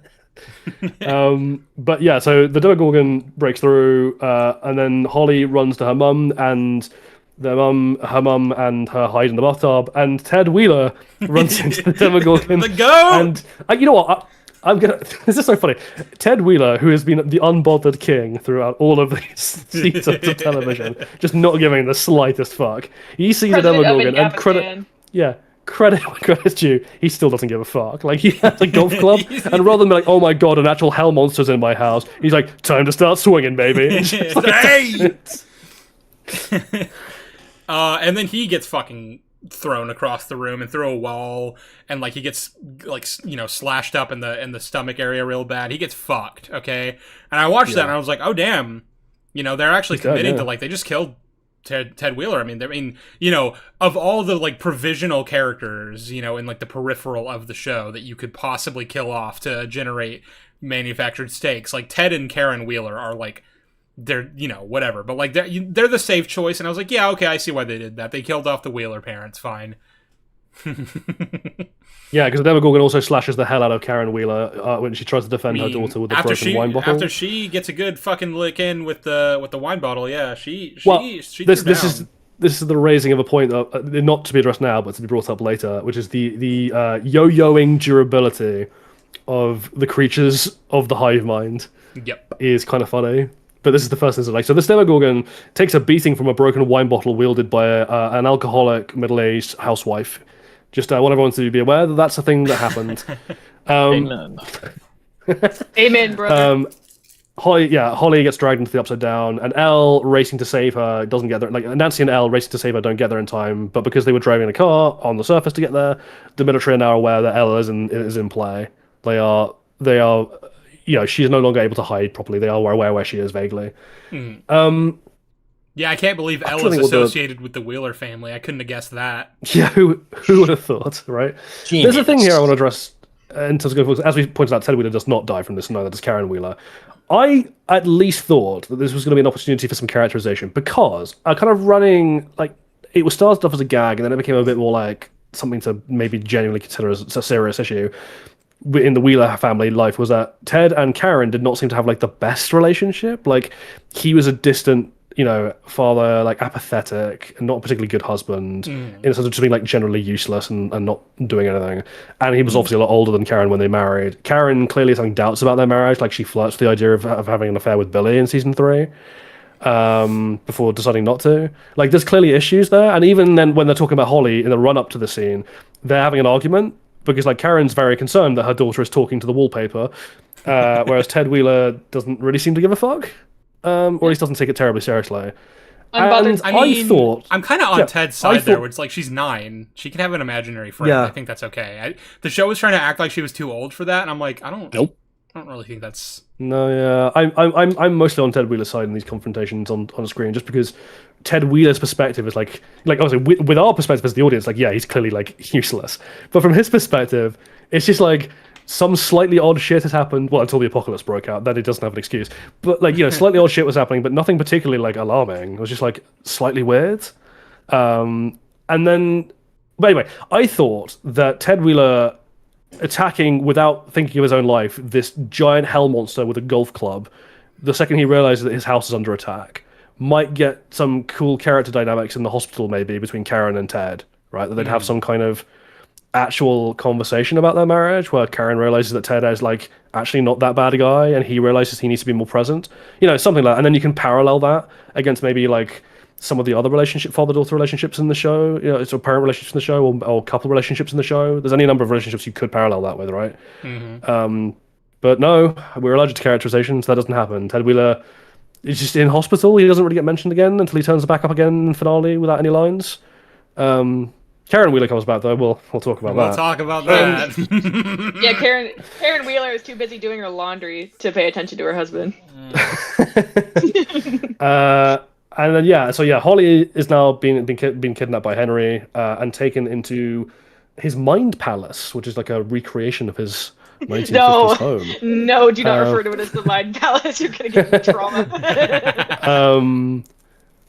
And Will simultaneously realizes that Holly is just one of many kids that he's been targeting like this. One of 12, to be precise. Now, that number 12, considering his obsession with clocks last season, or even just the fact that it's a very definite number, you'd think that would be setting up for something, right? Like, it's important that it has to be 12. Because they do say it has to be 12. They make the point that if even one of these kids is missing, his plan can't work. So that number 12 is going to be important, right? Totally. Really yes. matter? Nope. No, of course. Well, yeah. Well, yes, but actually no. Well, yes, but actually no. There's many things about this plan where we're going to have to discuss because holy fuck. What happens next in episode 2? I'm just trying to remember. So they obviously go to the hospital, right? And then there's that scene where Nancy's freaking out. Mike is not acting at all because Finn Wolfhard does not give a fuck. And then Lucas kind of posits that like Holly's abduction happening right around the anniversary of Will's disappearance can't possibly have been a coincidence, which is true, but it's another aspect of just kind of arbitrary. So that's a thing. But it shouldn't be a thing. Yeah. It's whatever. That's a whole different thing. And also, Elle just kind of bumps into Hopper in the Upside Down while she's looking for Holly. Those are the two things that I think happen next. I wasn't trying to go... I'm going to be honest, I didn't hear any of that because you've been roboting. Yeah. Yeah, he's cooked. I thought it was just me. What the fuck is going on with my internet? Like, what the fuck? Oh, you're back. Oh, he's back. He's alive. Woohoo! Alright, say it again, quickly. Duffer Brothers have cut his Wi-Fi. This fucking stream had better not collapse on me, I swear to God. Anyway, what I was saying was... I lost my train of thought. I genuinely thought he cut out again. I was like, oh no. No, what I was saying was like there's the thing with the November 6th thing, and that becomes like an actual factor that doesn't really ever get explained. And then the next thing that happens after that, I think, is Elle just so happens to bump into Hopper when she goes into the Upside Down to look for Holly. Yeah, so she strolls through the portal in the Wheeler house to go and find Holly before it closes. And into doing, she a minute later just bumps into Hopper in the entirety of the Upside Down. He just happened to be right there. Isn't that convenient? It's really lucky that. Yes. But they then immediately abandon the search for Holly because Hopper wants to show Elle the military base that he's found. Well. So I think the first thing that happens, right, is that they're walking along, they're looking for Holly, they have all their little bonding moments about like, you need to be more careful, blah, blah, blah, all the stuff we already went over. You're just retreading old ground. And then they bump into the wall. So should we talk about the wall? Oh, or do we want to right, save that yes. discussion The until we wall. eventually get into the world building of the Upside Down? Well, I want to discuss the existence of the wall right now because like this thing has not existed in previous seasons. This just wasn't here. Yeah. Yeah, I'm sorry. It is hard to miss a gigantic 150-foot plus wall encompassing the entire circumference of Hawkins. I do not believe you did not notice that. well, but it's like also, it's foggy really... and shit, so... Yeah, really... well, also, like, I do love, like, how they set up, like, Dustin for being so smart for figuring out, like, it's a circle, and they're like, no, it's not a circle, actually. It's just not. And I'm like, okay, so Dustin is just stupid, I guess. Well, it kind of is, right? Like from the three-dimensional perspective of where they're standing. From the 2D, yeah. From a 2D mapping perspective, it does look like a circle. Yeah. We'll talk about what it actually is later because I have thoughts. I love it when shows fuck around with physics. It's great. But yeah, so they notice the wall. This wall is like impervious to basically anything, except Hopper's knife. Question mark? Well, also the military men piss on it, which is fun. That's a thing that they do. Mm. Oh yeah, they do. The military turn up, and actually, is that a coincidence that the military just happened to be there? I think so, yeah. Because at that point, they know that Elle's in the Upside Down, right? But they don't know that she's there specifically. They're just kind of, I guess, looking for her. Well, I guess so. Well, I guess the thing there is like they've gone to the area where the Wheeler house is because that's where the portal was, and so they presume that's where she'll be in the Upside Down, and this just happens to be close to but the it Wheeler isn't house. close because they've been walking for a good amount of time after catching up with each other. Well, yeah. So this runs into one of two problems, right? Either it's not close because they've been walking for ages, in which case it is just a sheer coincidence that the military happened, like this one patrol happened upon them exactly where they are, which is and that Hopper leaves his knife in the wall for them to find, and that they notice it because one takes a piss.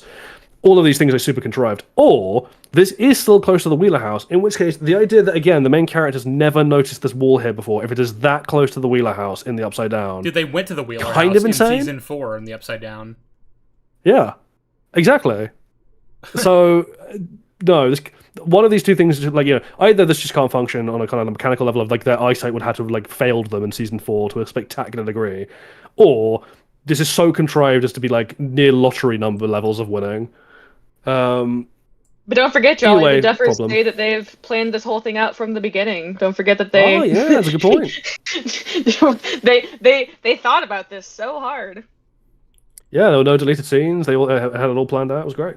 That's actually so- the thing about deleted scenes is that there are so many parts of this plot that feel like there are scenes missing. Not that the show needed to be any longer, but like there are so many things where I'm like, how did we get from point A to point Z? Like, did we get any like I feel like there was context that was cut out, which just is deeply frustrating considering how much money went into the show. But whatever. Some of the comment section has been like, "Did the Demogorgons build the wall?" Oh boy! Yeah. Oh, I wish. I wish that had been the origin of that wall. That still would have been stupid, but at least it would have made more sense. yeah. I mean, A that's lot kind more of what I sense. assumed. I was like, I guess Vecna like magically sprouted built a this wall, wall for some reason because like I mean that's what the characters assume too, right? Is that on the other side of it is wherever Vecna is, and that's where he's keeping Holly. And that isn't the case. We find that out later. But, like, that's, I guess, what I assumed. I was still just like, I don't know why we're doing this. I don't know why this wall is here. Yeah. It would be so funny if actually it turned out there were tunnels in the Upside Down as well, and that Vecna was just keeping Holly in the tunnels, and they just never thought to check. Just didn't get- Yeah, so then after a confrontation with the military, where we get introduced to a new piece of technology, the military have a kind of, like, sonic cannon on the back of one of their Hummers, which like knocks Elle out of commission. Like she can't use her powers when that thing is turned on and pointed at her. She's just like on the ground in agonizing pain. Now I have questions because the thing is, it's not actually like sonic, right? Because no one else can hear it. It's just like in her head. It's like a psychic cannon, and I just have general questions about like how they built a psychic cannon. Yeah, it's 'Cause not like this thing they just even had popped like out of nowhere. like a psychic lab monkey to test this on too, because they had it as of when they captured Callie. Spoiler alert. Yeah. So Oh, I was about to say I couldn't remember if they did or not, but yeah, well, they did. No, That's they- how, they that's how used they it to were capture keeping Callie. her imprisoned. Yeah, which my thing was that like I had thought, whenever they found her at the end of Volume 1, that what we were saying was the kryptonite cannons were being somehow like powered by her, like psychically. But that's not true. They're just a completely separate invention that Dr. K has conjured into existence. Has materialized into existence. Which, by the way, the fact that these things exist and that the party never think to co-opt some of them to fight Henry. Yeah, I actually hadn't even thought about that. That's true. Yeah. Like later in the season, we have entire plans concocted, you know, which aren't used, even though they're arguably the better plans. Where Hopper's like, we're gonna, you know, steal a military helicopter and do this, and like so you are prepared to engage in plans that involve thieving fairly large pieces of equipment from the military, but stealing a Humvee with a psychic cannon on it. To see if you can like disassemble the cannon and bring it elsewhere, or just use the Humvee with the cannon on it to fight Vecna, just never considered. Even though these things are shown to be extremely effective against people like Elle with powers. Yeah. Everyone's Pretty done. much. I love it. Yeah. Anyway, so they have this conversation with the military, including a man whose name I can never remember, who I'm just going to call Psycho Scar Man. Anchors. Sure, that guy, Psycho Scar Man. Look, he's not a character. I'm not giving him a name. He doesn't get the honor of a name. But yeah, after getting information out of his head and leaving him very badly tied up to a wall in a bus, Elle and Hopper make their way to the military base that the army have set up in the Upside Down, because they believe that Henry must have been captured by the military, and that's why they can't find him, because he's at the center of this military base. Yes. In fact, I'm pretty sure they even think that one of the reasons they have for concluding that is they think the sonic weaponry must be or the psychic weaponry rather, must in some sense be powered by Henry, right?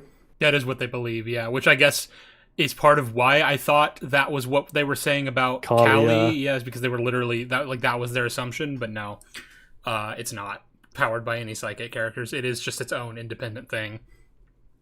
Yeah. Meanwhile, we pick back up with Holly, who was having her little psychic 1950s play date with Henry. That's not actually until like episode 3, really. We don't find out exactly the state Holly's in until the end of this episode when Mike, I guess, like conveniently finds like sees the Wrinkle in Time book in the hospital, and it makes him have a realization about like Mr. What's-It and her imaginary friend and everything. Which is its own separate thing that I want to get to in a second. But in terms of like keeping chronological order here, I have like the next thing I have in my notes is the thing about Dustin pulling up to Jonathan and Steve, who are in the van still looking for Hopper. They're trying to figure out the telemetry tracker thing. He just kind of rocks up. I guess he figured out. Yeah, he just happens to be there. I don't know. Somehow beaten and they just bloodied. Obviously, happen to be in the same spot. Yeah.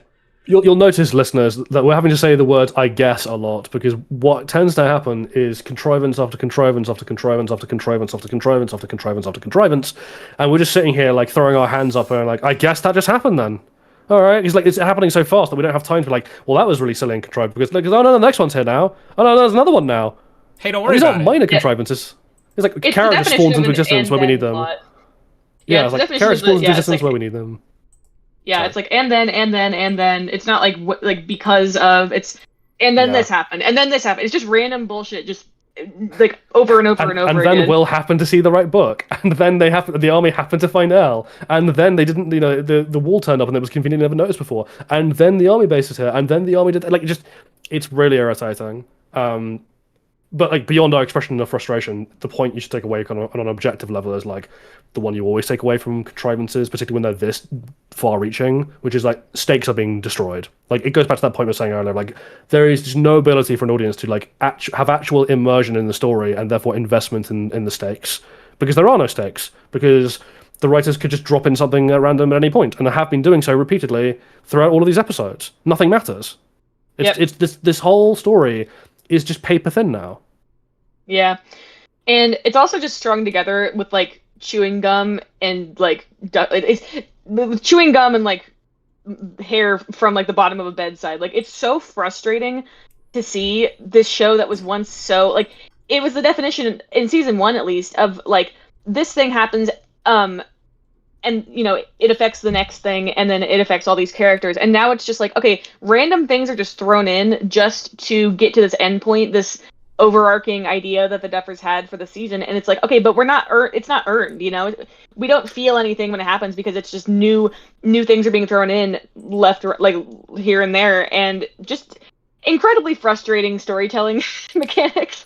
There's a thing. Yeah. Sheev and I have we noticed. Like I think we've sort of first verbalized this properly when we watched Has-Been season 2, which is just the takeaway. Like Sheev watched it, and then his comment to me was like, all the way through at every single decision they made, all I could think was why. Objectively speaking, as a writer, why did you make this decision? Question mark. What was the point? Why was this what you chose to do?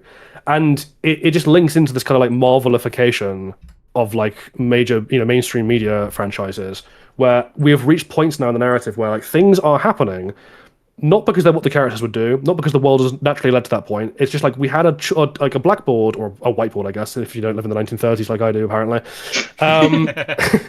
We have this whiteboard of like bullet pointed, like we must have the scene where giant meat spider appears. We must have the scene where the party are all doing something heroic collectively together. We must have the scene, and then like everything that is written is just like the writers are just going, I don't know, they're now we're at this point.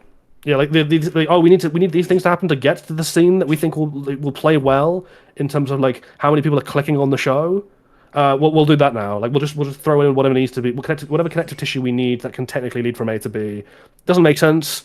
Doesn't follow naturally. Doesn't actually like logically lead from A to B. It's just time is being taken up between the scenes, and therefore you can mentally excuse that in your own mind as being somehow a story, right? Somehow Palpatine it's just the illusion. Yeah, it's filler material designed to just be the illusion of a story rather than an actual story, just so that you can be fed a steady like conveyor belt of hype moments and aura. Yeah, and Scully by the Sea, that same YouTuber I mentioned, Scully by the Sea mentioned that a lot of this story feels like you're meant to watch parts of it on your phone and not be paying attention. And it's like, yeah, that's exactly what it is. They're writing, they're writing for people who aren't paying attention, and it's incredibly frustrating because it's a show that actively punishes you if you are paying attention. And I hate that is what is becoming normalized and fawned over. Not only has Netflix admitted to that, but like they're actively like proud of the fact that they have started formatting shows in such a way that you don't even have to like be in the room. You know, you could be cooking dinner, you could be doing the dishes, you know, barely fucking paying attention, and you'll still retain everything they want you to retain because they'll constantly hammer home the same themes over and over in repetition. They'll repeat lines, they'll fucking flash back to scenes earlier in the fucking episode. They have no shame. They're actually like happy that this is the way they've chosen to direct their original series, and I genuinely I can't imagine as an artist being happy about working for Netflix if those are the kinds of constraints you have to work with. It's more than that. It's fundamentally anti-art, right? Because not to go on this huge tangent, because I'm going to do this in my has-been video anyway, but like art isn't a passive process. Like engaging with art is not a passive process. You're not just sitting there like staring blankly as information is being like fed to you. That's not what art is. Art is necessarily a kind of communication where you as an audience member are having to engage and like come to realizations and like engage your brain in what's going on, because that's how art works. So to have a normalized mainstream model of entertainment, because I won't call it art, it's not, which is just like the baby food equivalent of art, which is like we're just going to mash up all these very simple ingredients in an easy to digest toothless sludge, and then not only will that be what you get fed, we'll feed you for you. We'll hold your little mouth open and hold the little spoon and make airplane noises as we put it into your mouth and tell you to swallow and what a good boy you are. And it's so patronizing and so aggravating and so fundamentally disgusting to the very concept of art that irritated doesn't really begin to describe how I feel about this, and resigned to misery. I mean, Bagel joked at the beginning that like when we did the live reaction that she recorded, that by the end I was spitting in rage, and that's sort of true in a kind of abstract sense. But as you guys will attest, there's a point like halfway through where I just fell silent. Yeah. I wasn't even making jokes. I wasn't vocalizing anger. I was just staring at the screen silently. In just absolute depression.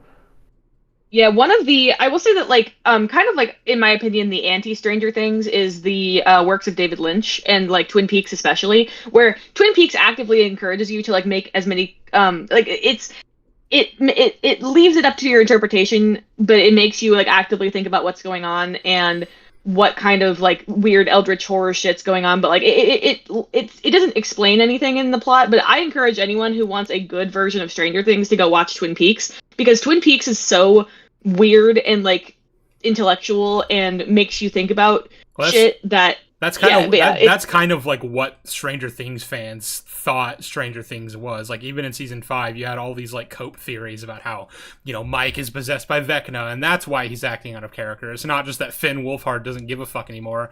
You know, Will is possessed by Vecna. That's why his coming out scene is so weird and stilted and awkward. And he talks about getting milkshakes at Melvald's, even though Melvald's hasn't been a milkshake diner since the 50s. You know, it's all these things where I'm like, you act like they're adding, you know, there's like a little detail where in episode 1 when they crank up the dial, it's like the pointer part of it is like gray, and then when they're doing the shock jock thing with the, you know, the Frankenstein Demogorgon plan in episode 5, it's red, and they're like, look at these little details, you know, you got to pay attention. This is all you know, indicating that Vecna's controlling their minds, or something, and, you know, and they're looking for all these details, and I'm like, I'm so sorry for you, because you genuinely think that the Duffer Brothers have been paying attention and that they care at all about like the lore and like, you know, actually subtly implying mystery here and there, and they don't.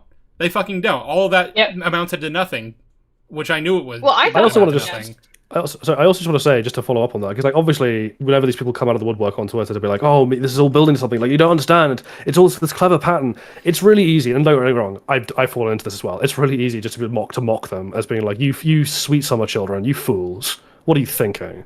Like, obviously not. You crazy people. No, like I'm not trying to mock them. I'm genuinely I feel bad again, for you. yeah, that's the thing. Is like, I'll defend them because like what that really tells me is that there's a starved of actual art who are having to convince themselves that the sludge they're being nannied through is actual intellectual stimulation, is actual art, and they're just sitting there begging for it, trying to create it out of nothing. And all I can think about these people is like, guys, just go away and make your own stuff. You're not going to get it from Netflix. You're not going to get it from the Duffer Brothers. You're not going to get it from the show. You're better off finding the indie projects or making some of your own, because we just live in a timeline right now, and a phase of that timeline where capitalism has eviscerated mainstream art or popular art as a thing. It's like we're back in the early Victorian times, and if you can't afford an opera ticket as an aristocrat, you don't get culture.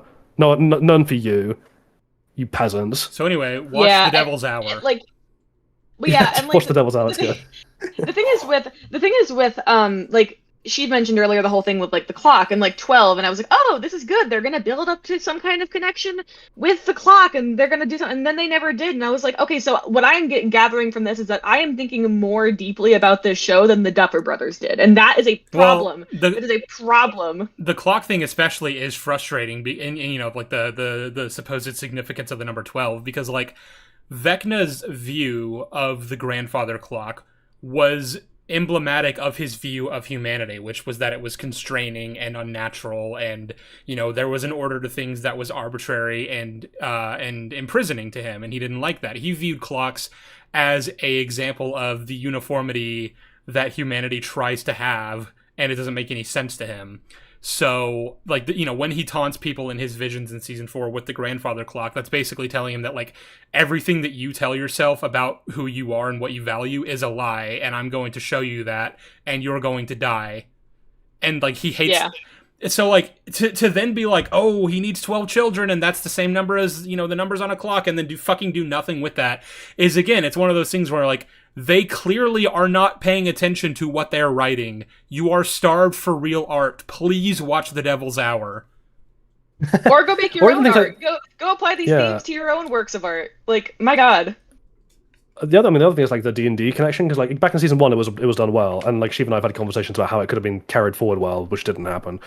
But one of the kind of like things I saw people putting out there was like, oh, it's meaningful that like 8 has come back, because 11 plus 8 is 19, and like and then Will is 1, so together they roll a 20, and the 20 takes out the enemy, and I'm like, guys, I really wish they were thinking that far ahead. I really wish that's what they were thinking. By the way, that can't be true because Henry is 1. Henry's 1, yeah. But, yeah, and Henry doesn't get a redemption arc, so he doesn't have anything to do with the Mind Flayer being defeated.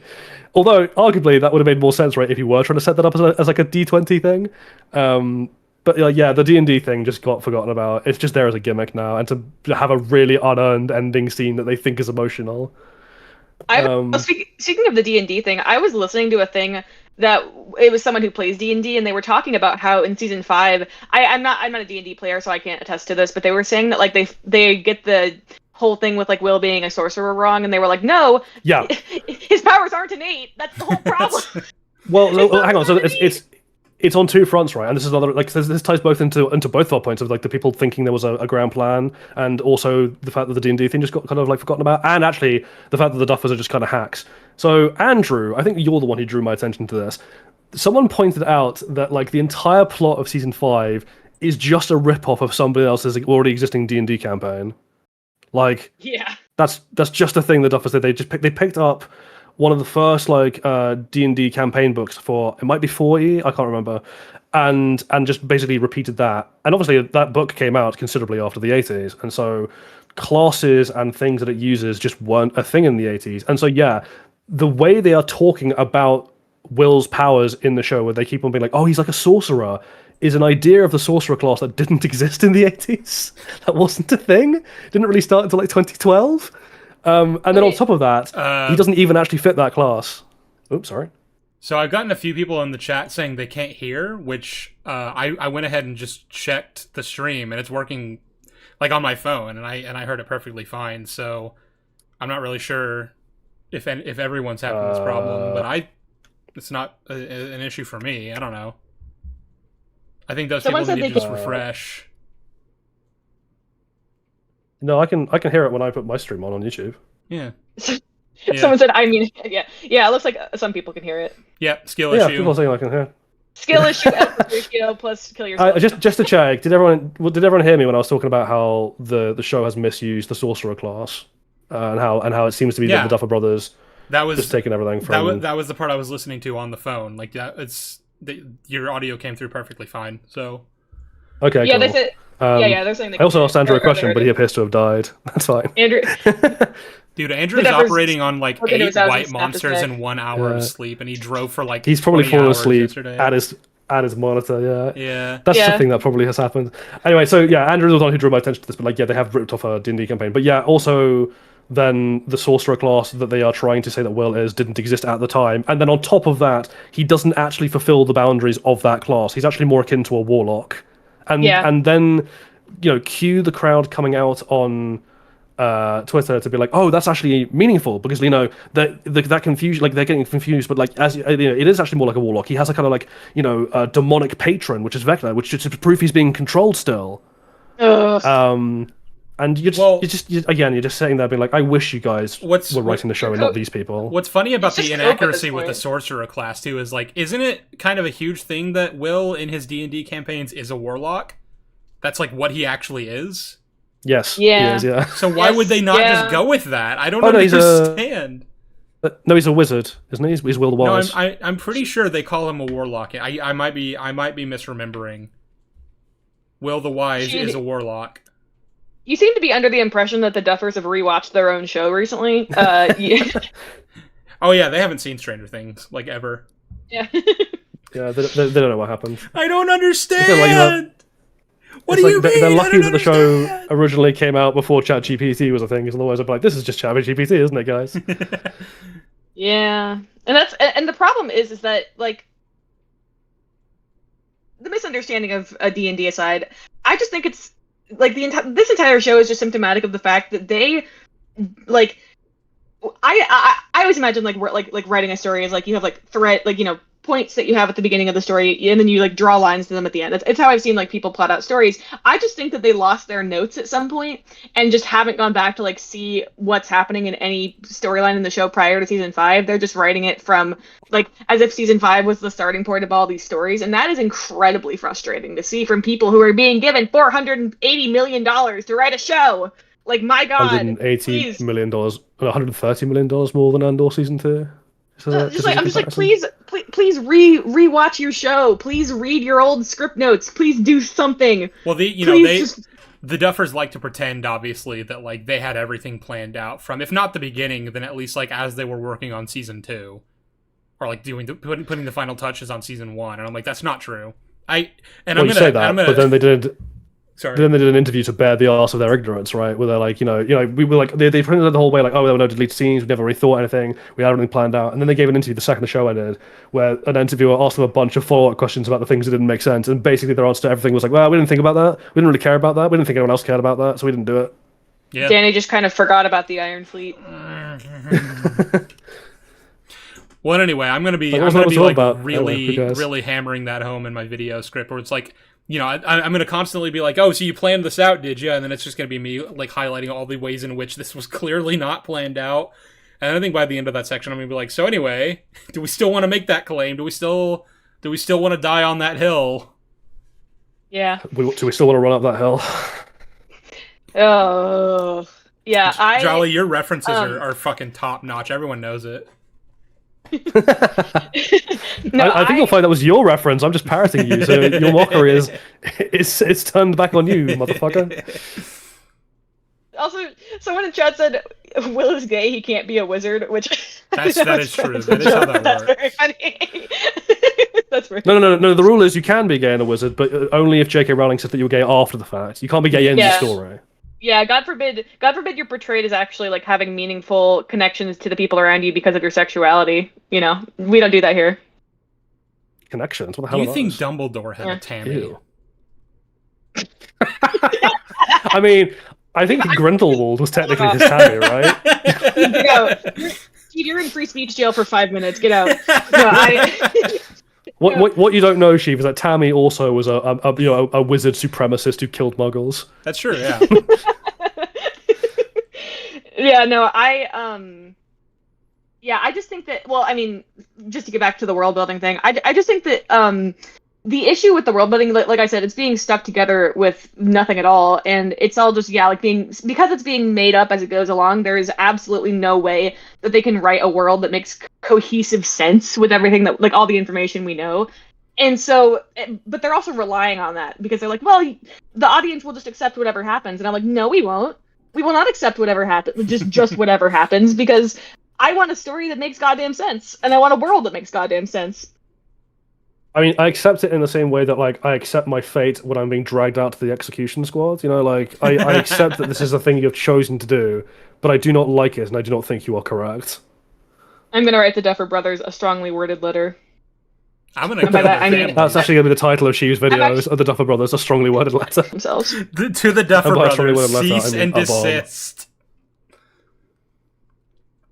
Yeah. So Alright, I think we've covered everything that happens in episode 2 that I feel is relevant, but I am trying to kind of quickly go through these. So obviously we're gonna be missing a few like little things here and there. Which I think then the last thing that happens in episode 2 that's of relevance is Will and Robin have played hooky from, you know, being with Joyce while they're trying to deal with the whole like Hopper is missing and Holly is missing and everything situation. Because Robin believes that they can use Will to figure out what Vecna's planning because of his whole radio connection to the hive mind. And so they decide to go back to the spot in the woods where he had that first vision earlier. And from there, they realize they're actually pretty close to Holly's school. And they show up at Holly's school, and then her classmates are coming in from the bus. And he has a connection to Derek, because Derek is going to be one of Vecna's next targets.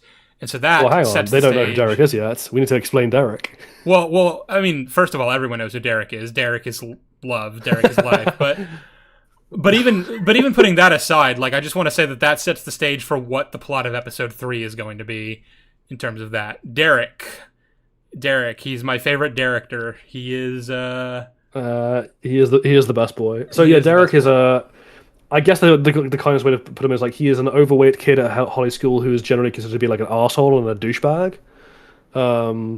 He's just generally like he's called dipshit Derek, and people don't like him very much. He's just very like obnoxious. Mm-hmm. He has a catchphrase, which is iconic, and everyone loves it. It's "suck my fat one." To be fair, I think that's just the Duffers talking to the audience at that point. Derek is just a mouthpiece for the Duffers. But yeah, so it turns out that Derek is also talking to Vecna, and once they realize this, we can formulate a plan, you see. And the plan is we're going to...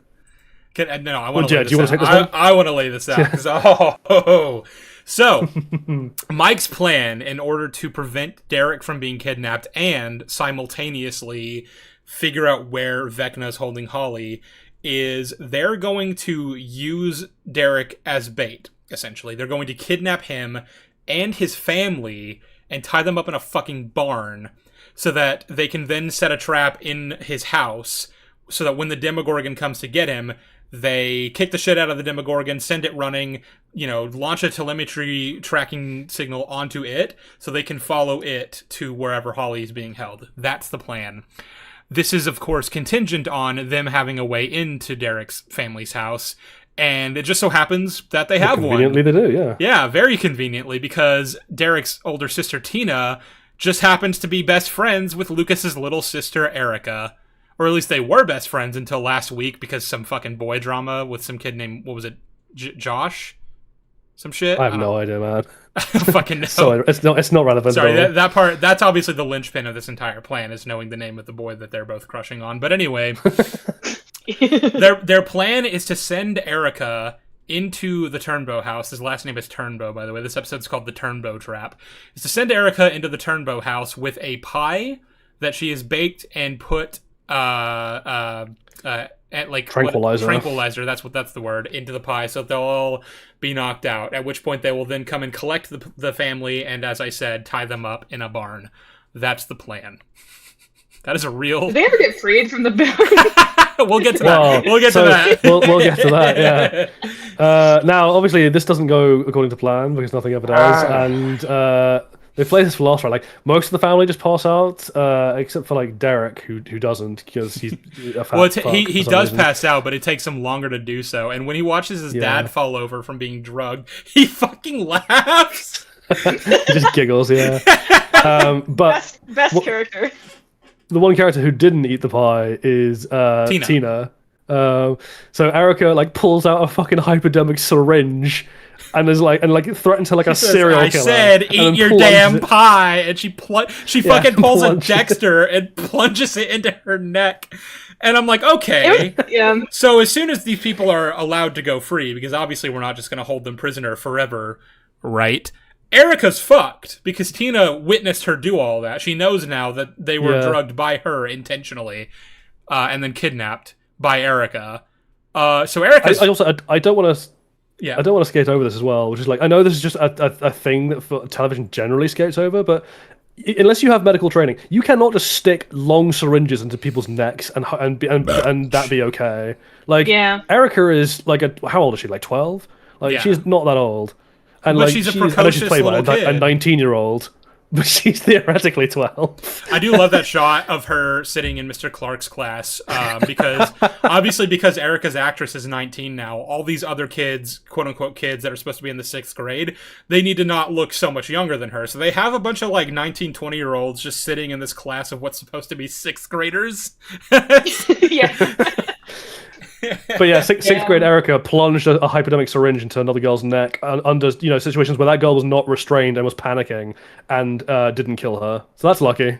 I guess Erica's had medical training that I didn't know about. No, listen. Yeah, she's and really also, smart if and you don't have a blood precocious, and she vessel, knows it's not gonna work. she's very like scientifically minded. You see, because she does well in the physics class. Yeah. You know, Oh boy.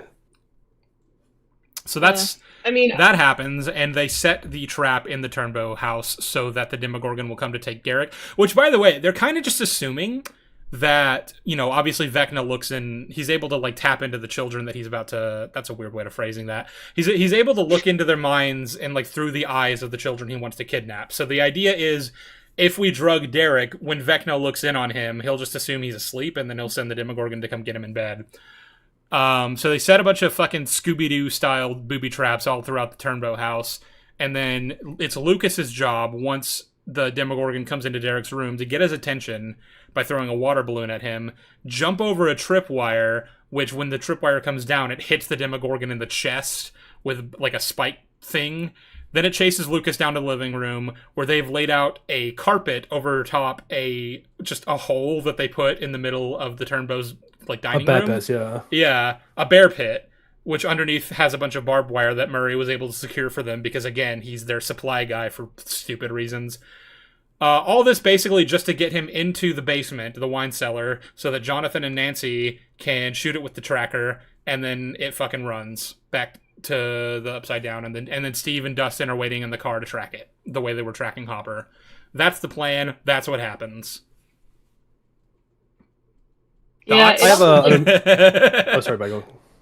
No, I was just gonna say, like, the number of contrivances this plan relies on is so funny. Like, it's like okay, we're just making shit up now, huh? Like we're like just kinda things are doing just happening shit. at this Yeah. point. We're just kind of doing shit, literally. I'm like, We're just gonna assume the Demogorgons behave exactly as we wanted to. Mm-hmm. Well, yeah, like not only that, but you also have to assume for this plan specifically that Vecna is fucking stupid, and he'll just assume that Derek Well, is to be asleep. fair, Like, at this point, I don't even know that's an assumption. It's just a fact. yeah. Well, so this happens. I will say that there is another contrivance. Sorry, hang on. There is another contrivance I want to draw attention to, and this is just a general question, which is, why didn't Vecna take all the kids at once? I don't know. Maybe he just didn't have that many Demogorgons to spare. That's a joke. Yeah. Um, Actually, more accurately, the Demogorgons just forgot that the Demogorgons exist. So what's funny about this is that I'm skipping ahead a little bit, but we find out that Holly isn't the only kid that he kidnapped the night that he grabbed Holly. There are already like 3 other kids hooked up to in the lair, but for some reason they're not with her in Vecna's little mindscape, like that it, like, is pretending to be his house from the 50s. I don't know where those They were kids out for are. waffles. I guess. Because obviously when, They're in the again, void. skipping ahead, obviously when the rest of the kids get kidnapped at the end of Volume 1 and they get taken into the lair, they all kind of just show up at once, and then they're all there with Holly. And I'm like, so what about those other kids? What were they doing? They just weren't there? Why not? Well, like many things in this season, they were just invisible until the plot needed them, and then they're like, Correct. That is the It's fine. correct answer. Yeah. It's a bit like the thing about why didn't Vecna target them all at once, because the plot wouldn't work if he had. Yeah, because then the main everyone characters would've would been have lost. had no way of preparing for the fact that he wants to take kids. And then we couldn't spend the Yeah. next fucking 3 episodes having stupid plot shenanigans to deal with that. Only for them to get kidnapped anyway. Yeah. So, all of that happens, somehow goes off without a hitch. They manage to track the Demogorgon, and it makes a run for it. Sorry, what were you going to say, Bagel? no, I was just gonna say, like, you'd think that the town would start getting suspicious when 3 children disappeared, but whatever. You think Guess the not. town... Oh my god, I am going to have a lot to say about the way the town reacts, too. Specifically the children going missing and everything like that, but we'll get to that later. As for the immediate plot, the Demogorgon makes a break for it, Steve and Dustin are trying to track it, and then it realizes where Derek actually is, and I have no idea how this happens, because so basically, they're holding the family in the barn, like I said, they're in like a little horse stall, and Derek manages to wake up first before the rest of his family, despite eating 2 pies. He's fat, you see, so he has more places to store that shit, I guess. And get his bag off of his head. But even if Vecna is looking through Derek's eyes, all he sees is the inside of a fucking horse stall. How does that tell you where Derek actually is? Well, what you don't know is that in the stage play, it's revealed that Vecna is a keen horseman and used to take his pony from that exact barn. From That's that how he exact recognizes barn. it. How unlucky. So it's like... Oh yeah, that's the first mention of the stage play that we'll have to bring up at some point. We'll God. get to that. I don't think I'm gonna talk about the stage play until we talk about Vecna's whole timeline, plan, characterization, and all that. We'll get there. But for now, it's like, yeah. So he knows where Derek actually is now for some reason, and so the Demogorgon reroutes to go after them. And that's how I think episode 3 ends. It's kind of like a cliffhanger. Oh no, the Demogorgon's coming. Oh no. Was there anything else in episode 3 that we wanted to talk about? Oh, yeah, Oh. the big one. Yeah. Yeah. Max is in Vecna's mindscape, and there's another party here who is watching them from the trees, you see. And Henry goes out for the day to do something, and Holly receives a note in the mailbox saying, Holly, there are monsters after me. Meet me here, Henry. And there's a little map through the woods that she was expressly forbidden not to go into by Henry. And she's, really racking herself up like, oh my god, I don't know if I should do this. I was told not to, but Henry needs me. And eventually she gathers the courage to grab a bunch of shit, a bunch of supplies from Henry's like little boy room, which is going to be relevant later. And she marches off into the woods to find them. And she eventually encounters a cave, which is extremely out of place in this sort of rural Indiana mindscape, but that's on purpose. And we're going to find out more about this cave later. But there's someone living in the cave. The person who sent her the note isn't Henry, but is in fact Max. Max. Yeah, this is where she's been for 18 months, I guess, while her body's in a coma. She's just been living in Henry's mind. Yeah.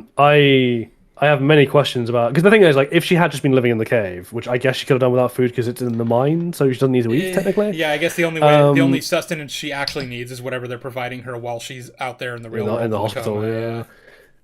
But, like, short of her staying in that cave, which Henry refuses to go into, for reasons we'll find out later, like, he physically could do it, it's just he won't. He'll walk right up to the entrance and be like...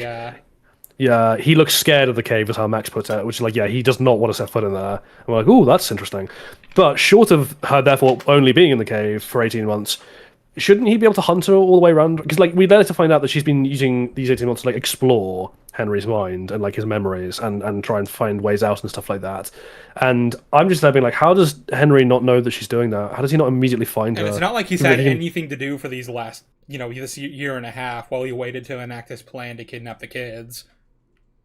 And most importantly, he just can't run. Like, I think until suddenly he can. Yeah, like there's a bit where Max explains a little bit later to Holly like the timeline of what she's been doing, and when she's talking about all these memories, which like we need to talk about those memories when we get there, but like just for now, she nearly gets out. She gets back to the place where where the portals were in season 4, the red kind of landscape, and she sees herself in the bed in the hospital where Lucas is playing, running up that hill because that music has been overplayed to death.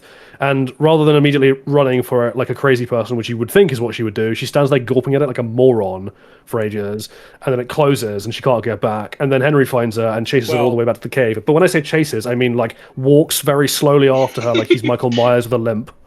Well, it reminded me that scene in Obi-Wan Kenobi. When you say the portal closes, you're underselling it. This 46-minute loop, and we know it's 46 minutes because they established that in season 4, just so happens to run its course and then have to be rewinded by Lucas right as she's finally found her way to this mindscape and is about to go through the portal.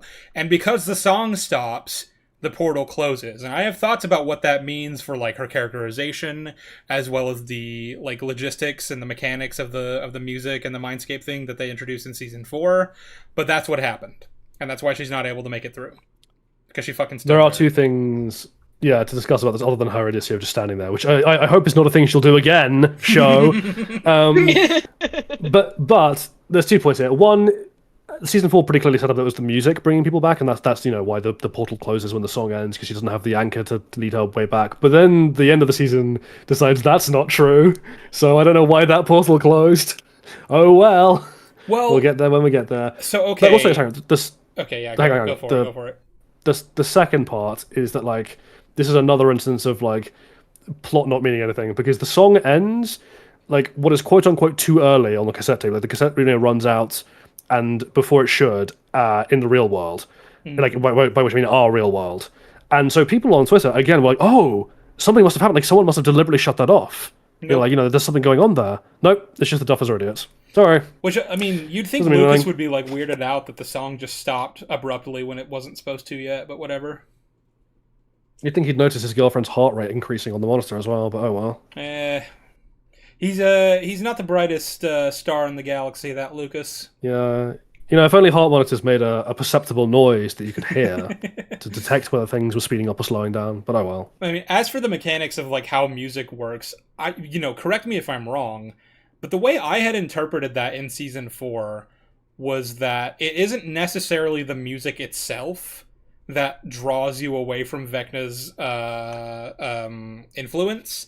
It was a necessary anchor for her to realize that they were there, like that her friends were there around her and that they were worried for her and that they cared about her.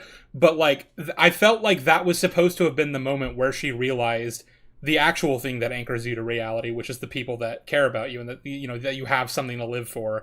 The music was representative of that, and it was emblematic of that. But like mechanically, the music itself isn't what saves you from Vecna. That's what I thought. And then, well, you'd be right to think that as at the end of the season 5, but right now in this point of season 5, you're wrong. And I'm right to say that because of what they eventually say in season 5. But the thing I'm getting at is that I thought Max already understood that because she had that arc already. But then when she goes up to this portal here and sees that Lucas is there by her side, and she feels his hand brushing against hers. That's apparently not enough for her to realize, oh my god, I have people waiting for me then, and I have a reason to live. You see, the mistake you're making here, Sheev, is like everything else in the show, the past element of an arc that any character is going through only exists so long as it's literally on screen. Because, as part of that arc, she also left them letters to be read in the event of her death, which you think they might have done, considering that she's been in a coma for 18 months and her mind is gone. But those never factor back in; they're not even mentioned. And someone said, "I think her connections to her friends." Someone said, "I think the portal closed because Lucas stopped holding her hand, though." But that doesn't matter. Is the point I'm making? Because she knows that he's there and that he loves her. He's there. Like that's the point that I'm making here. Oh, it's all so frustrating. It turns out that Lucas is actually like can create portals and when you let go of her. It just turns out that Lucas only loves her for as long as the music is playing, and like without that, she can't get back. He actually kind of gets the ick every time the song is not playing. Yeah, that's why he let go of her hand. The music stops. He's like, ugh. You're white. Where is Max's mom? What's she doing? Is she safe? Is she safe? Is she okay? Is she alright? Well, I mean, honestly, I kind of thought it was interesting that they didn't mention Billy once this season. I was like, why didn't Max mention Billy? Because he doesn't exist. He doesn't exist if he's not on screen. We've been over this. Yeah. Well, because it's like because like a big part of her arc was, like overcoming her trauma of over Billy's death, and obviously, she overcame it in season 4. But like, you'd think that it would like at least a little bit, maybe, I don't know, play into something about her arc this season, but apparently not. Have you considered fuck you? The last thing. Yeah, true. That's a good point. Yeah. No, you're so right. I hadn't considered that. Yeah, fuck me. Yeah, fuck me for expecting anything. Yeah, and we should just end the stream. That explains everything. Yeah. Counterpoint. No. Counterpoint. No. I guess the last thing to mention is like what Max sees in Henry's various memories. We won't give the full context because that needs to be talked about when we talk about Vecna. But so it turns out that one of Henry's memories is of going to Hawkins High School, and Joyce is in the memory as a young kid, and so is Hopper there. I can't even remember, but like Steve's dad is there. And so like we know from season 1 that like Joyce and Hopper were at the school at the same time, right? So yeah, Henry canonically he went to high school with Hopper and Joyce. Well, we know Hopper was somehow there because later Max is saying like, oh, and in this particular memory, Hopper's here. He's just in the janitor's closet smoking a joint. Yeah. Wait, what? Locked in a lab for his whole childhood? How did he go to high school? Well, so the thing here is like, so I mean there is that, but also there's just the funny thing of like, so both Hopper and Joyce knew Henry Creel, and yet neither of them remembered Victor Creel and his terrible murders, or connected Henry to Vecna, or the house. Well, I guess presumably we would say from season 4 and like what it sets up. No, like the adults remember Henry Creel. It's just that Nancy, this was before her time, and I'm like, it doesn't make sense though, because they would have grown up in the time, like in the town where these Creel murders happened. There's no way Nancy doesn't know about that shit. There's no way nobody, like anyone in this town, doesn't know about that shit. What? Well, no, we do know that Hopper doesn't remember because in season 1 he explicitly said that nothing had happened in the town in like 40 years. Well, he was just being a little goofy, just being a little goofball. He just has a really low, like a really high threshold for what he considers to be something of note. Yeah, it's like we had that brutal triple murder, but other than that, that was barely even in Hawkins. I know that sounds bad. It was actually kind of even on the outskirts of town. So like, do you even count that? Yes, technically in the next state over. I don't really know. I don't know where the county lines are. Fuck it. Despite that being my job as the police officer. You want to check when will we get a penguin breakdown? We've made a penguin breakdown. That's a thing on my channel. Yeah, we've done that. Yeah, go watch it. Anyway. Boy, do we have good news for you. This is good news. Brain rot and pain. But yeah, so that's what she finds in Henry's memories. And when do we want to talk about Vecna? Because I have so much to say about Vecna, and that's going to take a long time to go over. So like at some point, we are just going to have to bite the bullet. I think the time to talk about Vecna is probably when he comes out of the portal in in the army base, because like that's really like when we have to be like, okay, hold up, now that you're back in play, let's talk about this. What are we doing? What's going on? What's happening here? Yeah. Because that's the kind of at the end of the stupidity to do with the tunnels and the kids and the army base, and I kind of want to get that out of the way first, considering what we've set up so far. Right. So then, at the beginning of episode 4, obviously, as we mentioned, Derek has woken up, and through him, Vecna's found where they are. So he sent the Demogorgon after them. So Joyce goes over to Derek, who's tied up, and she's like, "Listen, I know, obviously, this is fucked up and scary, and you have no reason to trust us, but we're not here to hurt you. I promise. Will you be a good little boy if I untie you?" And he goes, "Yes." No. And she unties him, and then motherfucker makes a break for it. He pushes her over. He rams through the other characters. Broken move. Okay, and good for him, honestly. He sprints. He fucking goes for it. It was such a funny sequence. Eventually, I think Will tackles him. Yep. Oh my god, Andrew's alive. Andrew is Andrew, I am. Hello. Andrew, welcome back. Now that the two of you are back, I actually need to returns. step away for like 5 minutes, but I will be back. I promise. You bastard, I was just about to do that. Fuck you. You're not allowed to leave. Yeah. Alright, well, I'll just have to wait my turn, I guess. So I guess I'll carry on. Yeah, they tackle Derek, our boy Derek, and they didn't try to restrain him again. Will fucking like slams him to the ground. It was like, Jesus Christ. Yeah. Yeah, Will just spear tackles him and breaks his neck, cleans him out NFL linebacker style. Yeah. It was like, I remember I was watching that scene and I was like, my god. Yeah. Then, oh sorry. Oh no, I was just gonna say like I'll talk about it later when we talk about Derek, but whatever. Oh yeah, so the Demogorgon then turns back up, and Joyce is like facing it down, and the Demogorgon's just standing like an idiot, not killing her for some reason, while she like swings at it. Which I don't get that. Like, surely the Demogorgon would just barrel straight through her. This thing attacked like an army base, like an army convoy earlier. It does not give a fuck. But Joyce Byers can just wave it off with a stick. Yeah, long enough to like. Well, no, it's more than that. She like backs it back out of the barn, and then it gets hit by the car that's like Steve and Nancy and Jonathan are in, right? Because they've come back having realized it was on its way back to the kid, and now they've rammed into it with their car. The Demogorgon then decides that this is all a lost cause because one car is too much for it to handle, and it decides to piss off. So it runs back into the Upside Down through a portal in the water tower, or the grain silo, I think. Yeah, it's the grain silo. The portal closing, and he's like, "Oh, we can make that," and decides to like ram it with his car, which they just about make. So Steve, Nancy, Jonathan, and their car, and Dustin rather, and their car are now all in the Upside Down, having chased this Demogorgon through the portal in the grain silo. Derek, Joyce, Will, they're all still, and I guess Erica as well. They're all still back in the barn. That's the state of play. Someone in chat said Noah Schnapp attacked that child because he mentioned that he was anti-Israel. Yep, had to get him. Yeah, Derek actually he said from the rivers of the sea, and Will just had like a black rage and just assaulted him. Yeah. What did you say? A red mist descended over Noah Schnapp's eyes, and he said that he was just going to attack the child, like no script. He was just like, yeah. Just gonna... Yeah, the Duffers were like, "This is great improv," and Derek's like actually like screaming in pain, like, "Save me!" Oh, please. Yeah. So it said everything can damage Demogorgons except guns. This is true. The only thing that can't hurt a Demogorgon is a AR-15. Well, until the finale, but we'll get there. Yeah, until the finale. Like Jolly mentioned earlier, the yo-yoing like durability of these things.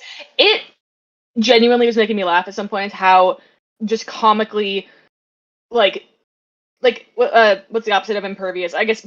Like how comically susceptible they were. Yeah, vulnerable. Like how comically vulnerable they were to like random shit, like a golf club, a wine bottle, and then it's like, oh, a machine gun can't hurt them. Like, cool, thank you. A 50 cal Humvee mounted machine gun does nothing to them. Yeah, that's nothing. That's just a breed. That's a flesh wound. Just walk it off. Yeah, no, because in season 1, like multiple guns were firing at this Demogorgon. I didn't even touch it. Like the only thing that could touch it was Elle. That was like the whole point. That was the whole point. And fire, I guess. And fire. Like that was the whole point. Oh my god, I hate the show. Yeah, kind of nuts. So yeah, meanwhile, while this is going on, the military have decided, based on the attack on the Wheeler residence, that like they're gonna get all the kids from Holly School together and like keep them in the military base by the giant portal by the church in the center of town. And I have questions about this. Like, I mean, even the soldiers involved have questions about this. Where they're like, "So we're just keeping these kids as bait?" And Dr. K's like, "Yep." And they're like, "Okay, I guess we're cool with this." Genius. No questions asked. The average soldier who is apparently just there to serve their country has absolutely no qualms about loading up a bunch of little kids, 6th graders, to be bait for monsters, or a psychic girl, or whoever they think's coming for them. So that's all fine and dandy. I mean, lore accurate American military. True. They actually thought the kids were President Maduro, That's what happened. Yeah. See, I am being topical. Politics is fun. Yeah. Anyway, these kids get dragged back to the military base and locked in like a small dormitory. And we then have our crew reconvene. So this is like Robin, Joyce, Will, Mike, all this lot. They all reconvene back at the radio tower in the secret basement. And they're like walking through the plan. Like, what are we going to do? And they... I think is it Mike? He's like, "Oh, do you all know that movie, The Great Escape?" Oh yeah. And they play the Great Escape theme just in case you didn't understand the reference for like a solid minute. It's so on the nose, as Ryan Kinnell would say. It brings me back to this frustrating thing where it's like the Duffers spoon feeding things to you. It's like, I get it, I know, I get it, thank you, I understand. You don't need to keep telling me. I know. I got it. I grasped the concept. Yeah, exactly. Nope, not enough. Another $50 billion to Israel. Exactly. Anyway, so like they're looking at like a map of the town, and they're trying to work out how to save these kids and get them away before Vecna sends his minions after them.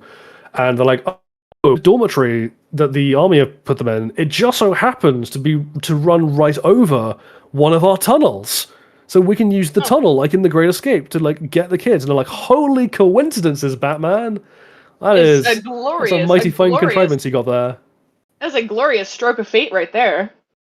It's also kind of even funnier because you know how earlier I was like the cracks in the earth caused by the apocalypse really should have disrupted the tunnel network. This is like the center of it all. This is the epicenter of all the cracks. This is like all the big major fault lines converged here in 4 different directions. But you're telling me that the path to this dormitory is still completely intact and fine?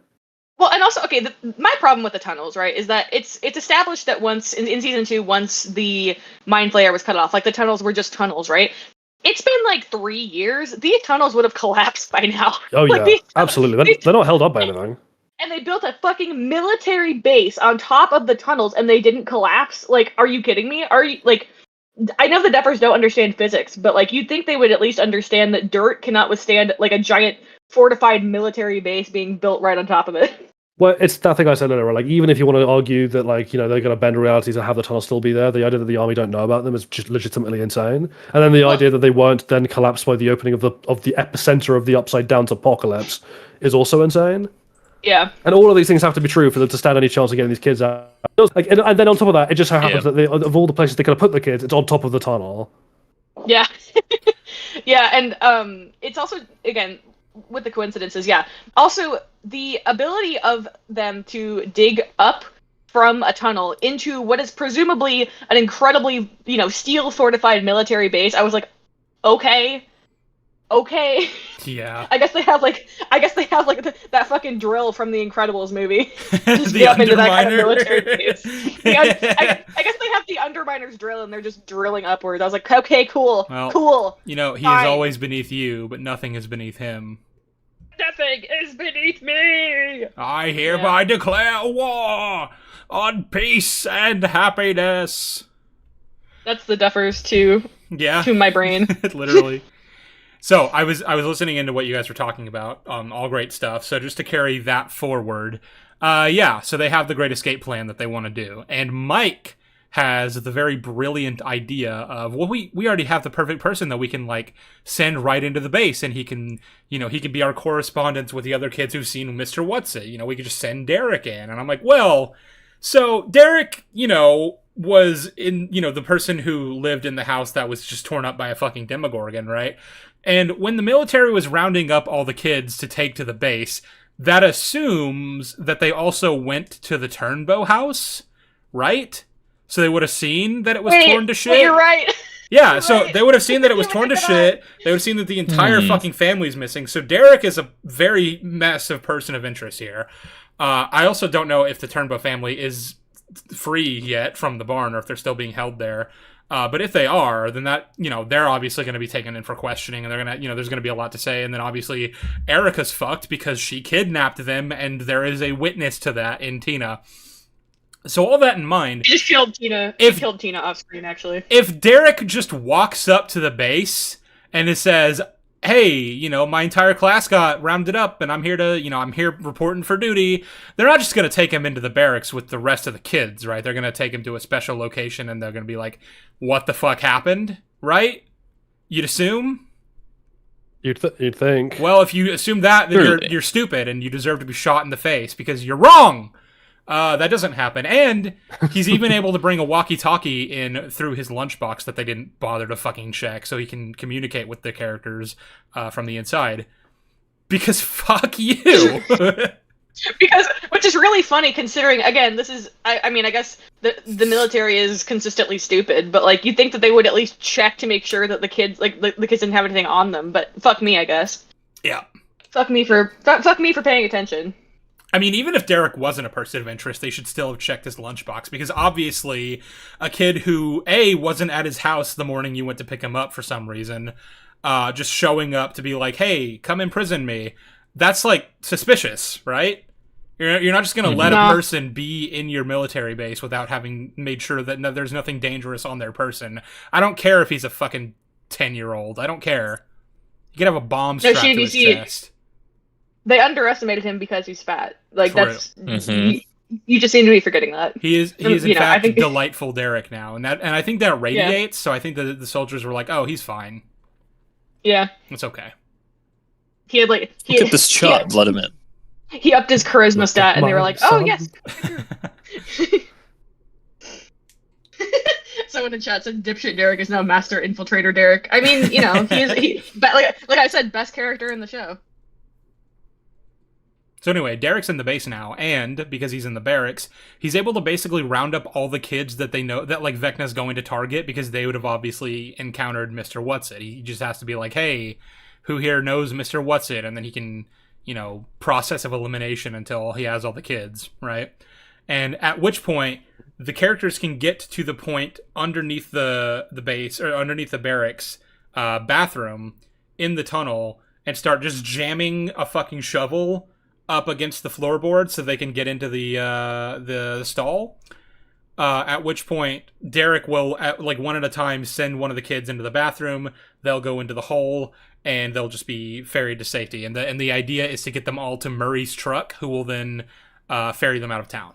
Which, okay, yeah, I was about to say, it doesn't make sense that the military themselves aren't just doing that, but I forgot they're using them as bait for L, because they think L's the one kidnapping these kids for some fucking reason.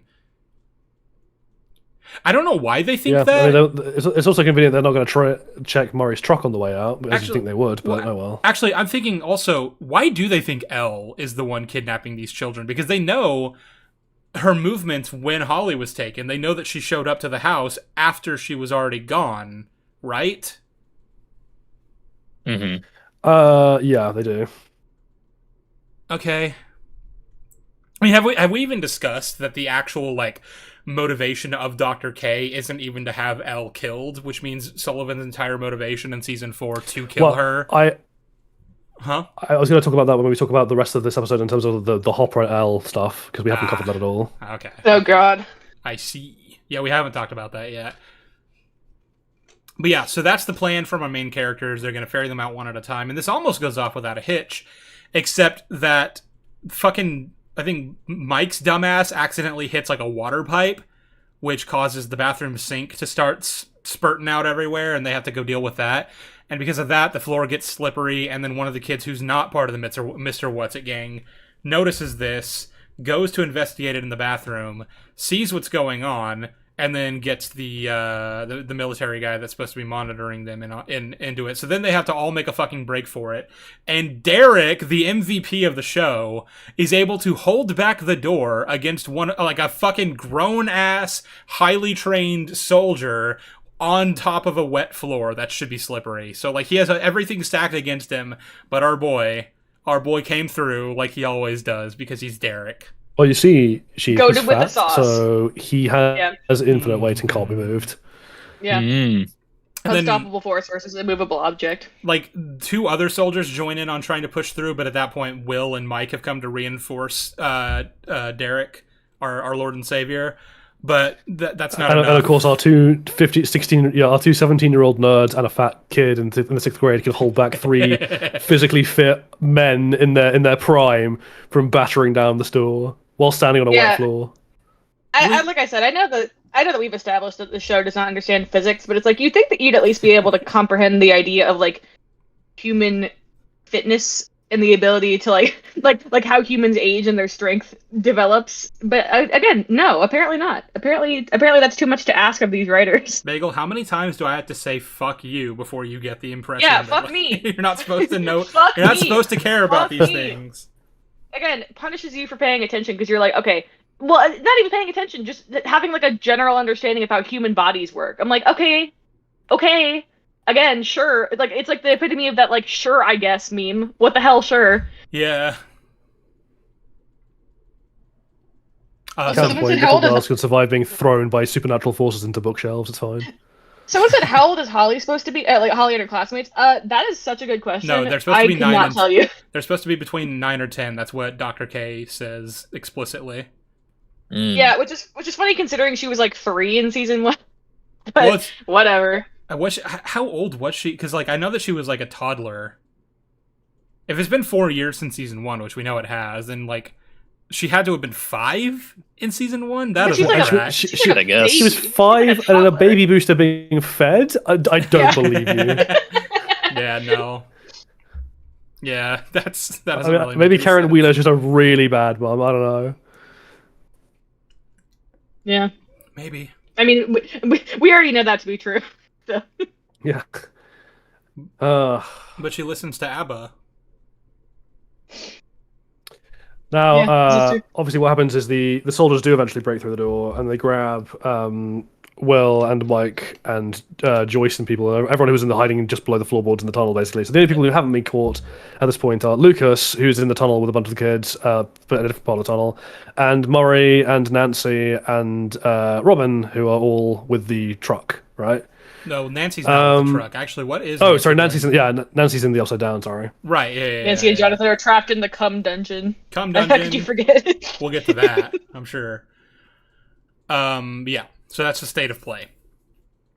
So before he and his minions turn up and we have to discuss him and his entire plotline, let's just quickly address what Eleven's been doing in the Upside Down with Hopper, right? Because there's another side to this.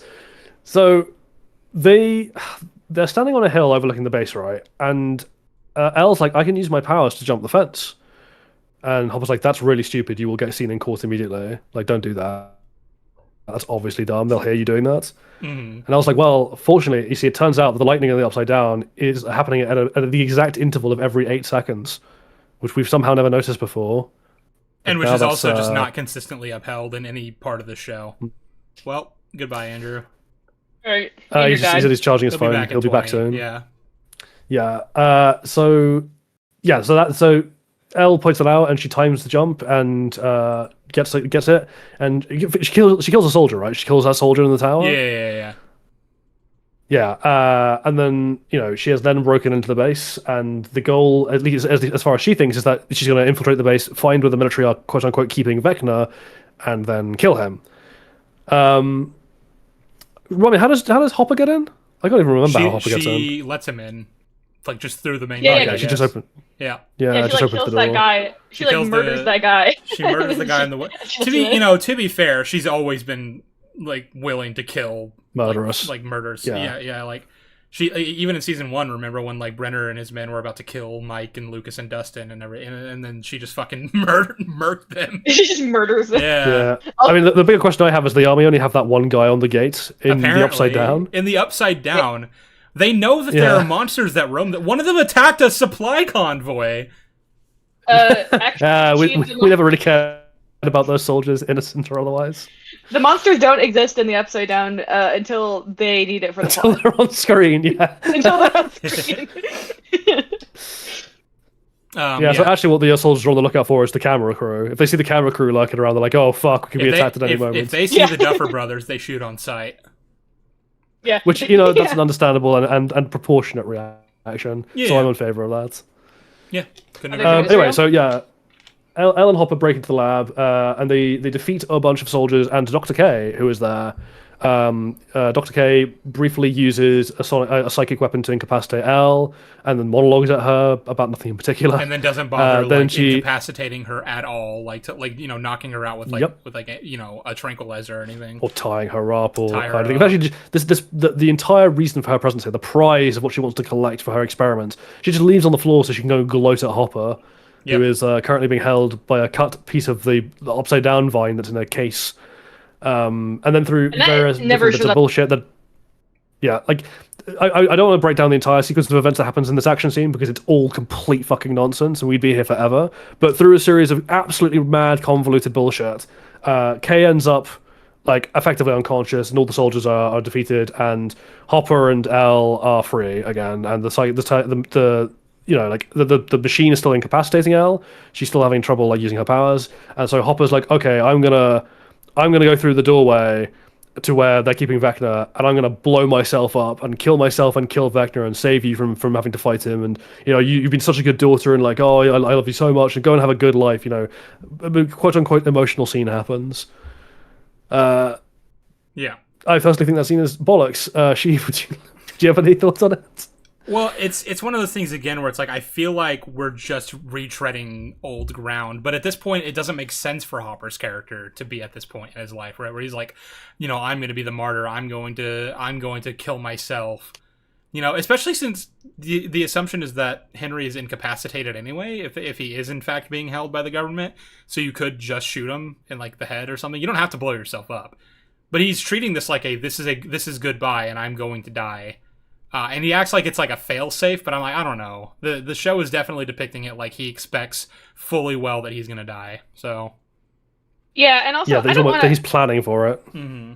I don't want to like, as much as I joke, like, and I don't want to sound like the woke police or whatever, but like I fundamentally think that suicide should only be used as a plot device in, if it's absolutely necessary. And they're just throwing it around here like every few minutes in this season, and it's incredibly frustrating because I'm like, you can't think of any better plot writing than to just be like, well, I'm just gonna kill myself. Actually, like I'm just gonna like sacrifice myself. I'm like, why? There are so many other things you could do.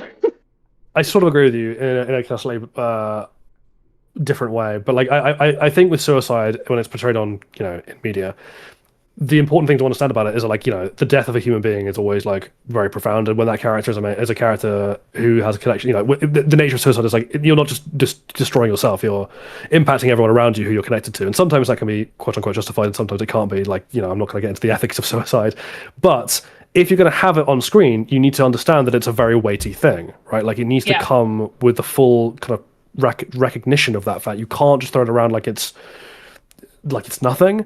And theoretically, they're trying not to. Theoretically, they're trying to have scenes every time they bring it up of like that are supposed to be emotional, where they're like drawing out like this dialogue between characters. But the problem is that either it's two characters who've had barely any screen time, and who's, in one case, a character who we know basically nothing about, and in the case of like Hopper, it's just contrary to everything he's already overcome going into this season. So it's a character regression. So the emotional impact is lost, which means that what I'm actually seeing is a character breaking themselves in real time to discuss the possibility of an extremely weighty moral action that is being hollowed out in real time as it's being talked about. Yeah, and that's, I don't know, it's just icky. I don't like it.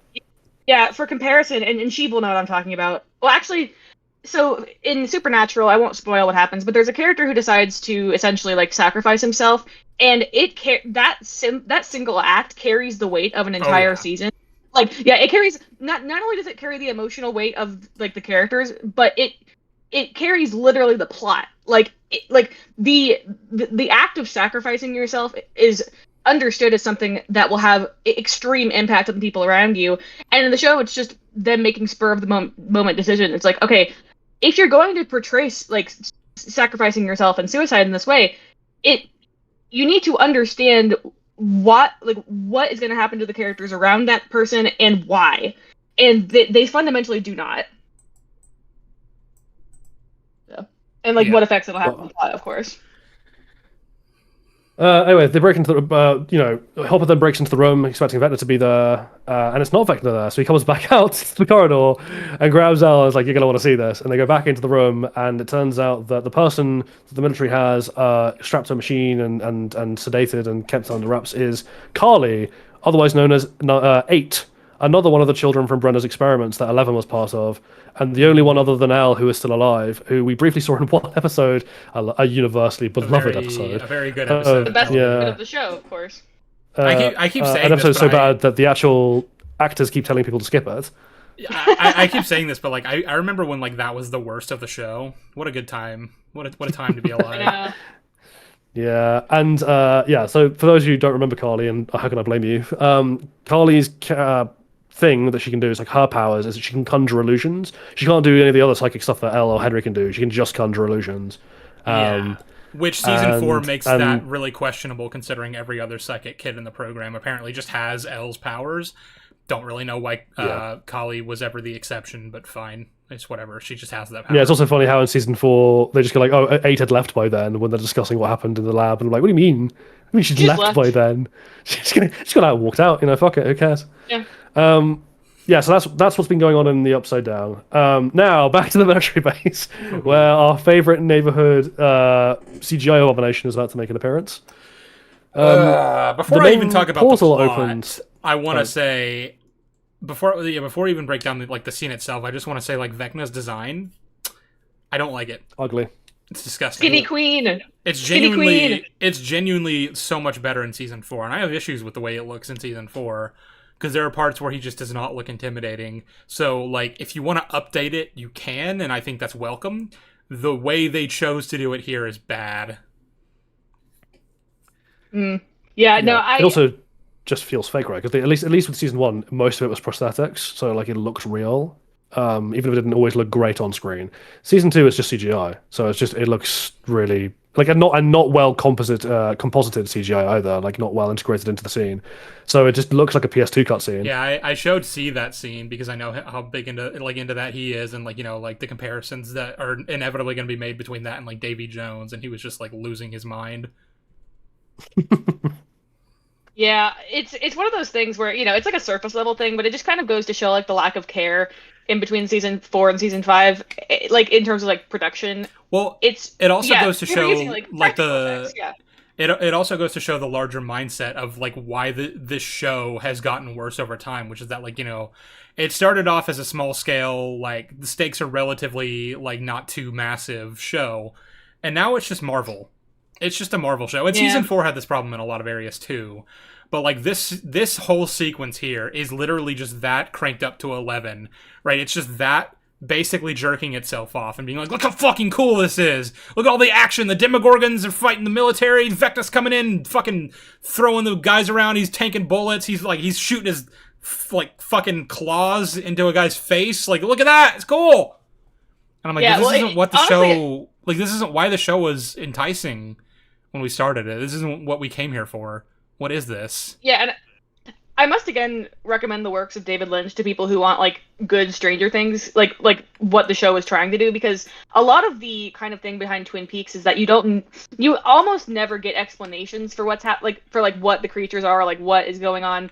And there's a really good scene like in the first scene of season 3 of Twin Peaks, where there's just this creature called the Experiment, and it's this hovering like figure in like a glass box, and it rips these two people to shreds, but you never find out what it is or like why it did that. But it works because of the like feeling of grotesque horror that you get from it. And I'm just like, I remember when Stranger Things did that really well in season 1 with the Demogorgon, but it has just fundamentally lost the ability to have any mystique or intrigue, and that's a big problem of like the whole show overall. Yeah, it's been marvelized. The kind of like Lovecraftian elements of it, the kind of like creeping horror of it all has just kind of been thrown out in favor of bigger spectacle and bad CGI and set pieces. I guess now is the time to talk about Vecna, because before we break down the scene and everything that goes wrong with that, now that he's here, well, I guess what happens first is he sends 3 Demogorgons to attack everyone. And we get another example of the yo-yoing durability problem, where these Demogorgons are like tanking an entire army base full of soldiers, pumping them full of lead from various high-caliber weaponry, including 50 cals on Humvees, and it's just doing nothing to them. They're just like tearing through these soldiers. They're not even phased. Yep. And I don't believe that. Like, sure, I'm prepared to believe a Demogorgon can tank, a couple of revolver or rifle shots like we saw in season 1, or even like briefly withstand a burst of machine gun fire before being driven off by it. I do not believe these things can tank 50 cals. That is madness. Jolly, their hearts just weren't in it. And stupidity. They just didn't care enough. Yeah, those bullets weren't trying. That's what it was. The 50 cals gave up halfway through flight. Well, the bullets didn't really care for the Demogorgons, innocent or otherwise. not to make another reference to the series that will not be named, but it's like in that series when like you have to like put like rage behind the spells that are really bad. They just didn't care enough. You have to like put more emotion into it. Someone in chat raised the other thing, which I forgot to raise, which is, considering all the experience the army has had now dealing with the Upside Down and its denizens over the 4 seasons, you'd think they'd have more than one guy with a flamethrower on base. You'd think that would be like a fairly standard piece of equipment. They would have been at least a squad of those guys just in case. Listen, they actually had like 4 or 5 guys for that, but like all of them were in the bathroom except for that one guy. Yeah, it's like the other 3 guys in the bathroom were just those guys. They were off duty that day. They were on bathroom rotation. Fucking just it's kind of funny how we'll break down these scenes and we'll talk about all the ways they're bad, but at the bottom of it, it's just like that constant nagging thing of they just didn't care, did they? When they were making this, they just didn't care. I mean, Yeah, Like, we're we've, talking about this with more care than they put into writing it. we've made a lot of comparisons to Game of Thrones, but I do kind of get the impression that the Duffer Brothers are ready to pack it in. Like, they don't give a fuck about Stranger Things anymore. They want to do other things.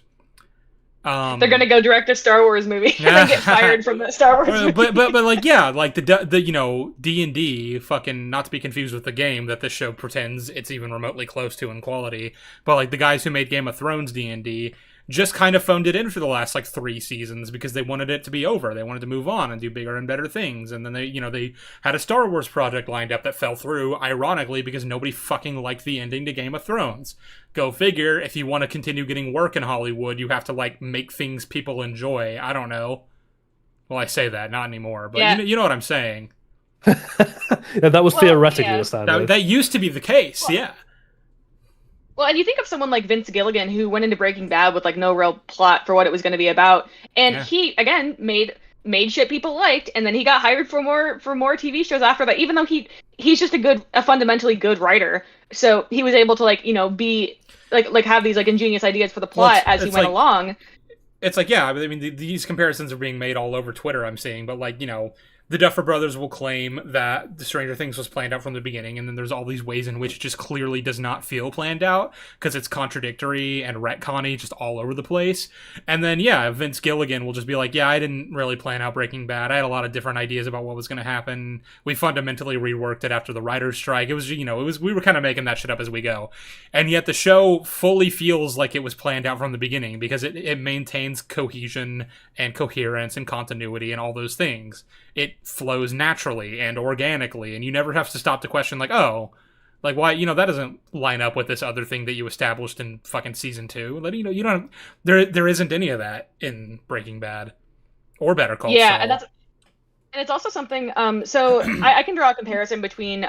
So the Full Metal Alchemist manga was being written when the first Full Metal Alchemist show came out, and basically the original Full Metal Alchemist show kind of went off in its own direction, but the people who wrote it weren't as talented as writing as the manga writer, and it didn't really have much plot coherence, unfortunately, as a result. But Full Metal Alchemist Brotherhood, which adapts the manga basically shot for shot, it's almost a perfect piece of media, because the author is a genius at like setting up plot stuff and carrying it through.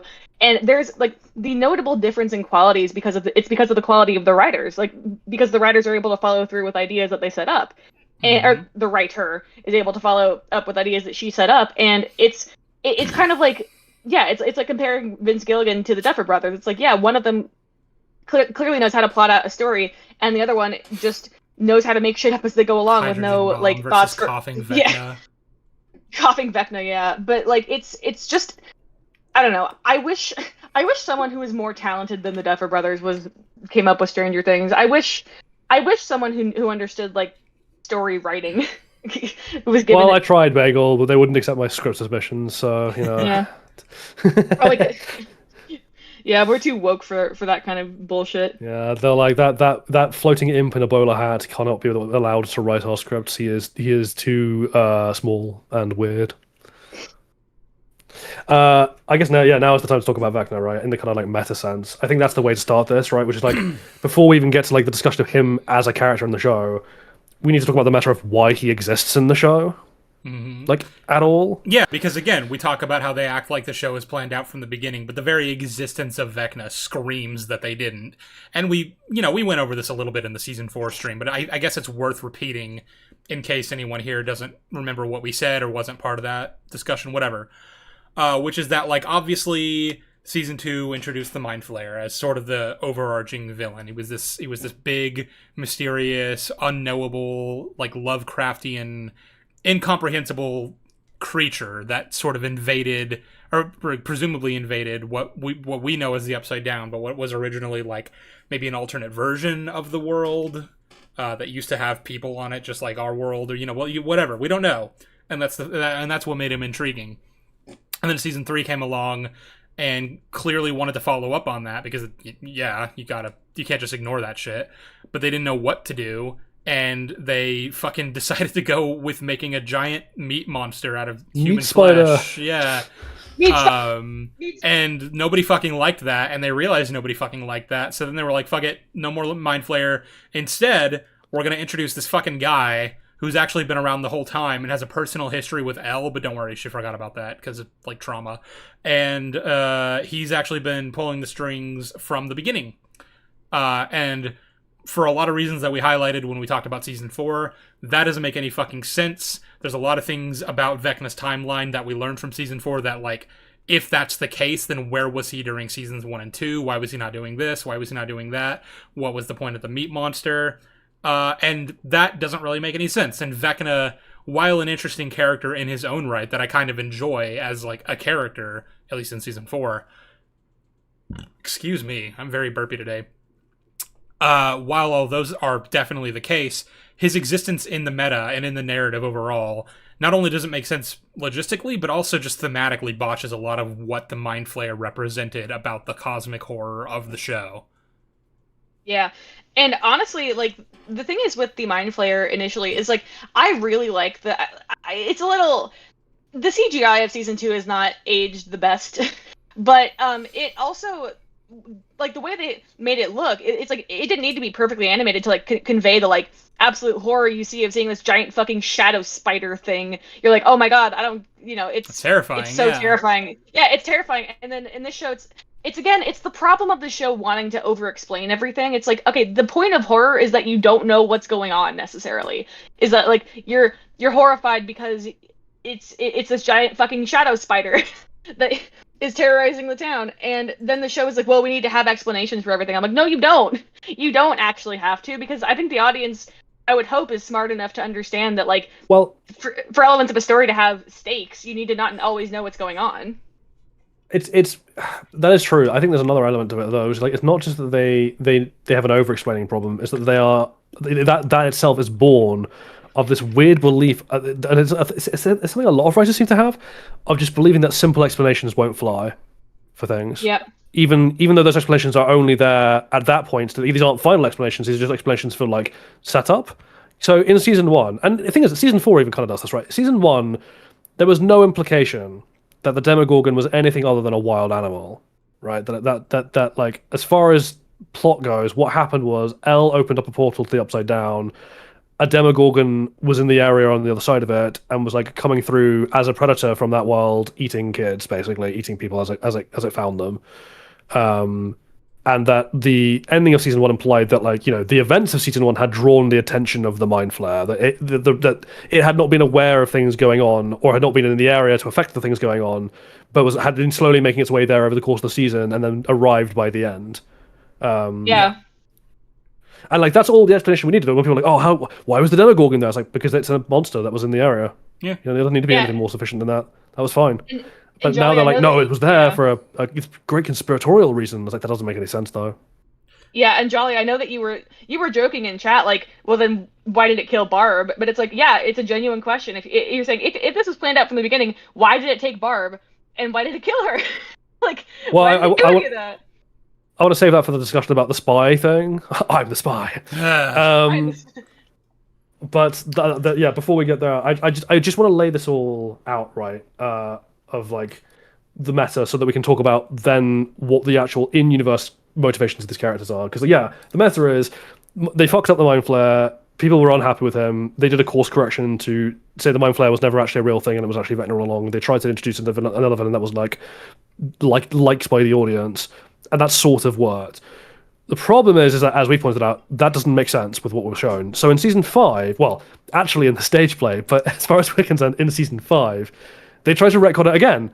I'd be like, no, it's Vecna, but also the Mind Flayer is still a thing that exists. Yeah, they're like actually just kind of working in tandem with each other. They're both the big bads. Like the Mind Flayer, the Mind Flayer made Vecna, but the Vecna is also an co-equal big bad, even though that doesn't make any sense, and I guess we'll talk about that when we get there in terms of like how they portray Vecna's non-redemption. It doesn't work either way. But yeah, so like that was the reason we had all this. Now, specific motivations. The Mind Flayer is just a giant super predator, right? It's a Lovecraftian horror. It wants to invade the world and eat everything, destroy everything. Yeah, that's as complicated as it gets. Vecna, pretty similar, but like his specific motivations are he wants to wipe out humanity because, as Sheev pointed out earlier, he has this weird psychosis or like delusion, I guess, about how all the artificial systems imposed by mankind on nature are natural and coercive and imprisoning and suffocating, and he feels like he wants to break free of them, and so he's going to get rid of all of humanity and reset it back to the state of nature. Which lines up well with all the society. Yes, his motivation is basically we live in a society. He doesn't like that.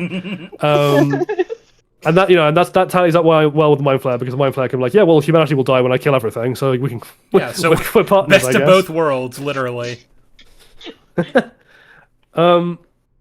reason I bring up all this is like now we need to talk about Vecna's plan in season 5. So, given his plan is just I want to kill all humans. So he needs these 12 specific children for a ritual that will... Oh, well, I guess first, before we can even explain the plan, we have to explain what the actual nature of the Upside Down is that we learned this season. I think we have to do that first. It's Jolly's time to shine. Yeah. Can we save the detailed explanation of that for the Hawkins lab sequence in the Upside Down? For now... We'll just say that it turns out the Upside Down is a bridge between... It's not a natural dimension in its own right. It's a bridge between our world and a different world called the Abyss, which is where the Mind Flayer's from. I'm going to be calling it Dimension X because that's what it was originally supposed to be called, and I guess they just decided to call it the Abyss so they could plagiarize a D&D campaign, but that's a separate topic. True. And like the only glimpse of it before was like that was the place that Elle sent Henry to back in season 4. Before the Upside Down existed. So, the plan is that, he's going to use these 12 children as basically power boosters. They're like battery packs to like enhance his powers. And then he will use his psychic powers that have been so enhanced to crash these two worlds into each other through the Upside Down, merging the two worlds and allowing the Mind Flayer to run around and kill everyone. Will that merge the two worlds, or will it just fucking destroy them? Because it feels like that would just fucking destroy them. Yeah. Well, that's a conversation I want to have when I talk about the physics. But yeah, that doesn't fly. But that's what Vecna's plan is. Now, obviously, it could just be the case that the Mind Flayer is lying to him about exactly how. Maybe that they will both be obliterated, but the Mind Flayer somehow survives that, and Vecna doesn't. Who knows what's going on there? But Vecna at least believes that they will merge. Yes. Vecna has concepts of a plan. I genuinely now, I don't know where to begin with this, but I think what I did in my script was the first thing I questioned was. There's a line in Season 5, Episode 5, when he's explaining what's going on to the kids, that could be interpreted as a lie, but we're never given a clear answer, which is that they have innate, psychic powers that are sort of sitting dormant in their minds. And my question is, if that's true, and I believe that... Okay, there's a lot of prongs to this, but the question is that if that's true, does that mean that everyone has latent psychic powers that could be activated the same way? Or that these specific 12 children who all happen to live in Hawkins, go to the same school, and are in the same class, just happen to have latent psychic powers? Because there's issues either way. Yeah, they're the same. Yeah. There's issues either way, because the thing is, like, if he's lying about that, if it is actually just that he doesn't need them for specific powers that they have sitting dormant, if he could just do anything, like, he could just do it with anyone... then I don't really understand why he needs to target these specific kids, which he very much acts like he needs these specific kids, right? So that's point 1. But then point 2 is, if the psychic powers are something that exist in all human beings, then that's the same question. Why does he need these specific kids?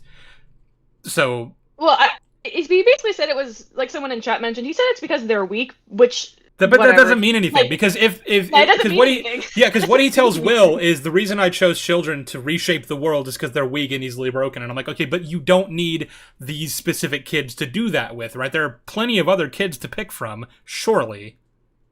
Yeah, and also, like, the thing is, like, at one point, Joyce says to Will, like, Vecna chose you because he underestimated you, and I'm like, that doesn't mean anything! That doesn't mean anything! I have a lot of thoughts about why he kidnapped Will, that, like, and what the show tries to say is the explanation for that. That's kind of what I'm trying to build to, right? Because, we now have Vecna's plan. We've had Vecna's motives and his plan.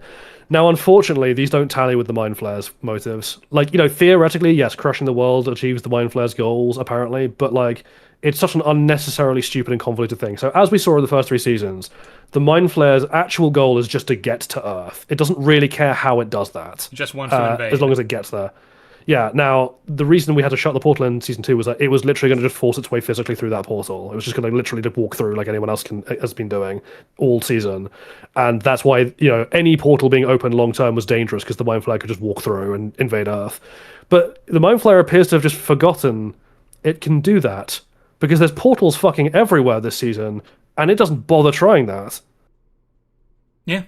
And so I don't understand why it's making Vecna or persuading Vecna, or was persuaded by Vecna Or, like, to do working this with him, fucking yeah. ridiculous planet smashing plan when it can just walk through the door. Oh no, someone in chat just said, and I completely agree with this, they unfortunately made it seem like the dormant weakness was being gay. That's so cool. All 12 of those kids are actually queer. That was the real thing. Oh my god, you're so right, they did. You have They latent did. queer Like powers. Yes. you have latent homosexuality that we're The going power to exploit. of the gay will be Yeah. your undoing. Oh my god. Well, no, because he was saying he was going to use it to break Will, and I'm like, God, Duffer Brothers, please think about the implications of what you're writing. Please. Like, Vecna's sitting at the table with all the kids, and he's like, okay, everyone hold hands, we're going to pray the gay away. Yeah, Vecna's mind palace is actually just conversion No, camp. no. Vecna's motivations aren't actually that he thinks human structure is unnatural. He just does not like that gay people exist, and he considers that unnatural. So he's like, I'm gonna destroy the Earth so we can obliterate all the gays. No, it's the other way Obliterate around. woke. It's the other way around. He's like, I do not like this heteronormativity that's been forced onto me, this patriarchy. We're going to dismantle it by killing everyone. Fuck it. It's like the ultimate queer revenge. Unfortunately, these writers don't, like, I mean, like with Kali and Elle, like, which you can discuss later on, like, they just don't think about the implications of anything they're writing, which then you're like, oh, that's actually really bad. Like, that's a really bad implication that you're saying right now. But yes, this whole plan makes no sense. Like, Vecna's plan, given what we know about the Mind Flayer, and that the Mind Flayer has been reconfirmed to be a player in this, nothing makes sense now, because the Mind Flayer would just walk through a door. It doesn't need Vecna to do this planet-smashing crap. The other side of this is obviously, like, in the kind of reverse of the situation, the Mind Flayer being the villain in Season 1, 2, and 3 makes sense in terms of, like, why Season 1 was allowed to happen the way it did, because obviously the Mind Flayer didn't know what was going on at that point, or was too far away to do anything. But the retcon of, no, Vecna was behind things all the time and was operating on behalf of the Mind Flayer all the time. We now have the question of, well, okay, so why exactly did you target Will? Like, also, why did you direct the Demogorgon to attack that one deer? That's really weird. Yeah, so But, like, yes. So yeah, that's the thing that I was really grappling with last night when I was writing that part of my script, was I don't understand why Will was taken. Because, okay, in the first 4 seasons, even with the introduction of the Mind Flayer and the introduction of Vecna, there is nothing to suggest that Will's disappearance was in any way intentional by the villains, right? It just kind of happened because, the Demogorgons aren't always being controlled, obviously. Like, Vecna can't physically control them at all times because he has to be hooked up to the hive mind. So, like, at the time, it was like, well, the Demogorgon kidnapped Will and it killed Barb because it's an animal that needs to eat. That's why it killed the deer. But then in Season 5, it's like, no. Vecna wanted the Demogorgon to do that, and in fact, the Demogorgon was tasked with specifically bringing him to Vecna so that Vecna could hook him up to the fucking the vine thing that the Demogorgon baby producer. Yeah. And says, now at last we can begin. And I'm like, what? Like, begin what? What are you doing? What do you want him for? Because what he tells. Well, so. Hang on, so the official explanation we get, quote unquote official explanation we get, is like, oh, I made Will to be my spy. And I'm like, okay, let's think about that for a second, right? So I guess the implication is that, like, Vecna had been shot off in Dimension X with the Mind Flayer, and until the opening of the Upside Down, at which point he came through, and when he noticed Will had been taken into the Upside Down, he was like, ooh, opportunity to, like, recon the area, and so he just used Will as a kind of sleeper agent because it was convenient. But then the problem with that is, as we know from how Elle and Henry's powers work, he can just use his psychic powers to remote view what's going on in the real world. So he doesn't need Will to be there as a spy. But I also don't understand the need for a spy generally, because, okay, you have a gate open right now, and it stays open for an entire year between the beginning of Season 1 and the end of Season 2. So either do your invasion or do whatever rituals you need to do to smash the worlds together. You don't need to spy on Earth. There's no reason for this. Yeah, and also, like, And the thing is like I've seen some people like coping on Twitter being like, well, Henry did it like to Will specifically to like manipulate Eleven, and I'm like, they didn't know each other. She doesn't yet. fucking know How did 11. Henry know- how did they know? Like, was Henry able to predict that 11 would become part of their friend group? Like, what do you mean? So another aspect of this to consider though is that if you'll remember the whole like spy storyline in season 2, that only happened after the Mind Flayer like actually literally possessed him by, you know, sending its little particles in him. That's a scene that happens at the end of season 2, episode 2. At which point, Well, yeah, because in season 1, the vines weren't a mind flare infestation. No. They were literally just how Demogorgons reproduce. yeah, is like an alien reference, and that's fine. And that's the thing is like in season 2, if you'll remember, he is not possessed by the Mind Flayer until that point. He has obviously PTSD about and hallucinations about the Upside Down, and he's kind of sort of shadow walking, quote unquote, between worlds, because obviously that's how the Mind Flayer is able to get into him at all. But he isn't connected to the hive mind per se. He's being stalked, and he has obviously a Demogorgon baby inside of him. Well, he did until he peeped that up, right? So like, Yeah. this show insisting that Vecna wanted him as a spy doesn't make sense, because he wasn't being used as a spy until a whole year later when the Mind Flayer possessed him. So then what was the point of hooking him up to the vines? But then this season also retcons it so that actually the tunnels that were being built all throughout, you know, between seasons 1 and 2 were being built by Will while he was asleep as the Mind Flayer spy, which implies that he became hooked up to the hive mind at like in the scene where Vecna hooks him up to the vines. And if that's the case, then my question is, what was the point of the scene where the Mind Flayer invades him in season 2? What was the point of that? Apparently that didn't serve any purpose. Yeah. Yeah, and then there's the other thing of like, if this was all done deliberately to gain a spy in the real world, what was the point of Barb? Yeah, why kill Barb? I don't understand that. And also, why put a baby Demogorgon inside your spy? Which, like, if Will hadn't coughed that up, would that presumably have just killed him? Would it have been like a chest burster situation, or I think that Vecna just likes to go after redheads, like Rip Barb. Like Barb, he targeted Max. yeah. I think he just saw He hates Ginger and was gingers. like, I have to kill her. oh, am I? And at this safe? point, this is where we have to talk about. Sorry, at this point we have to talk about the stage play, because like this is where things get really buck wild. Yeah. So, all right, context. So there is a stage play called the First Shadow, I think is what it's Yeah. called. That was only you could only watch it if you happen to live in London. like, Well, up New until York. this the only year, place. now it's in New York. Yeah. But yeah, for like That was the only like place 2 on planet years while it Earth. existed, it was only accessible in London. Yeah, Well, yeah, so and unless you were one of the theatre kids who lived in London and liked Stranger Things, there was no way for you to understand a major piece of world building that you needed to understand this show.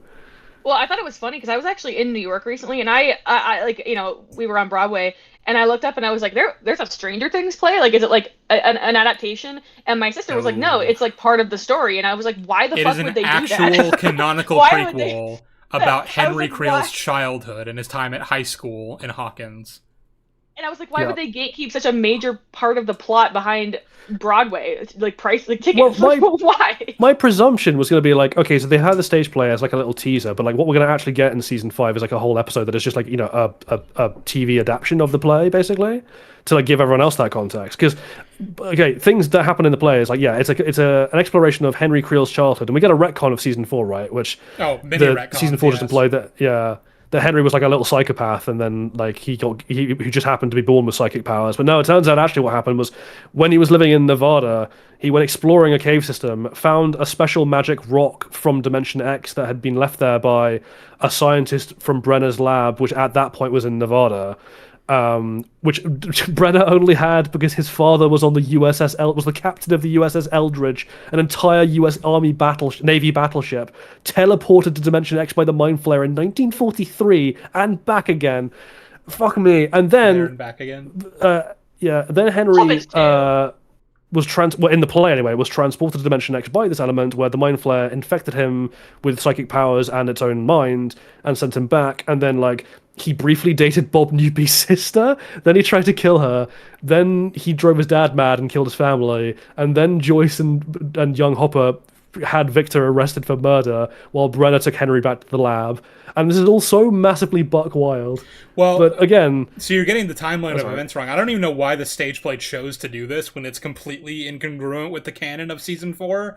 But in the stage play, from what I understand, because obviously I haven't watched it, I can't physically, unless I go to New York, which I'm not going to fucking do just to watch a Stranger Things play.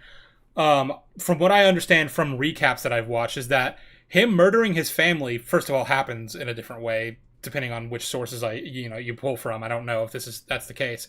But also, he murders his family and then goes and tries to kill Patty, and then willingly goes with Brenner. When what actually happened in the show, if you'll remember, is after, he killed his mom and sister, he hadn't fully realized his limits yet, so it caused him to fall into a coma for a few weeks.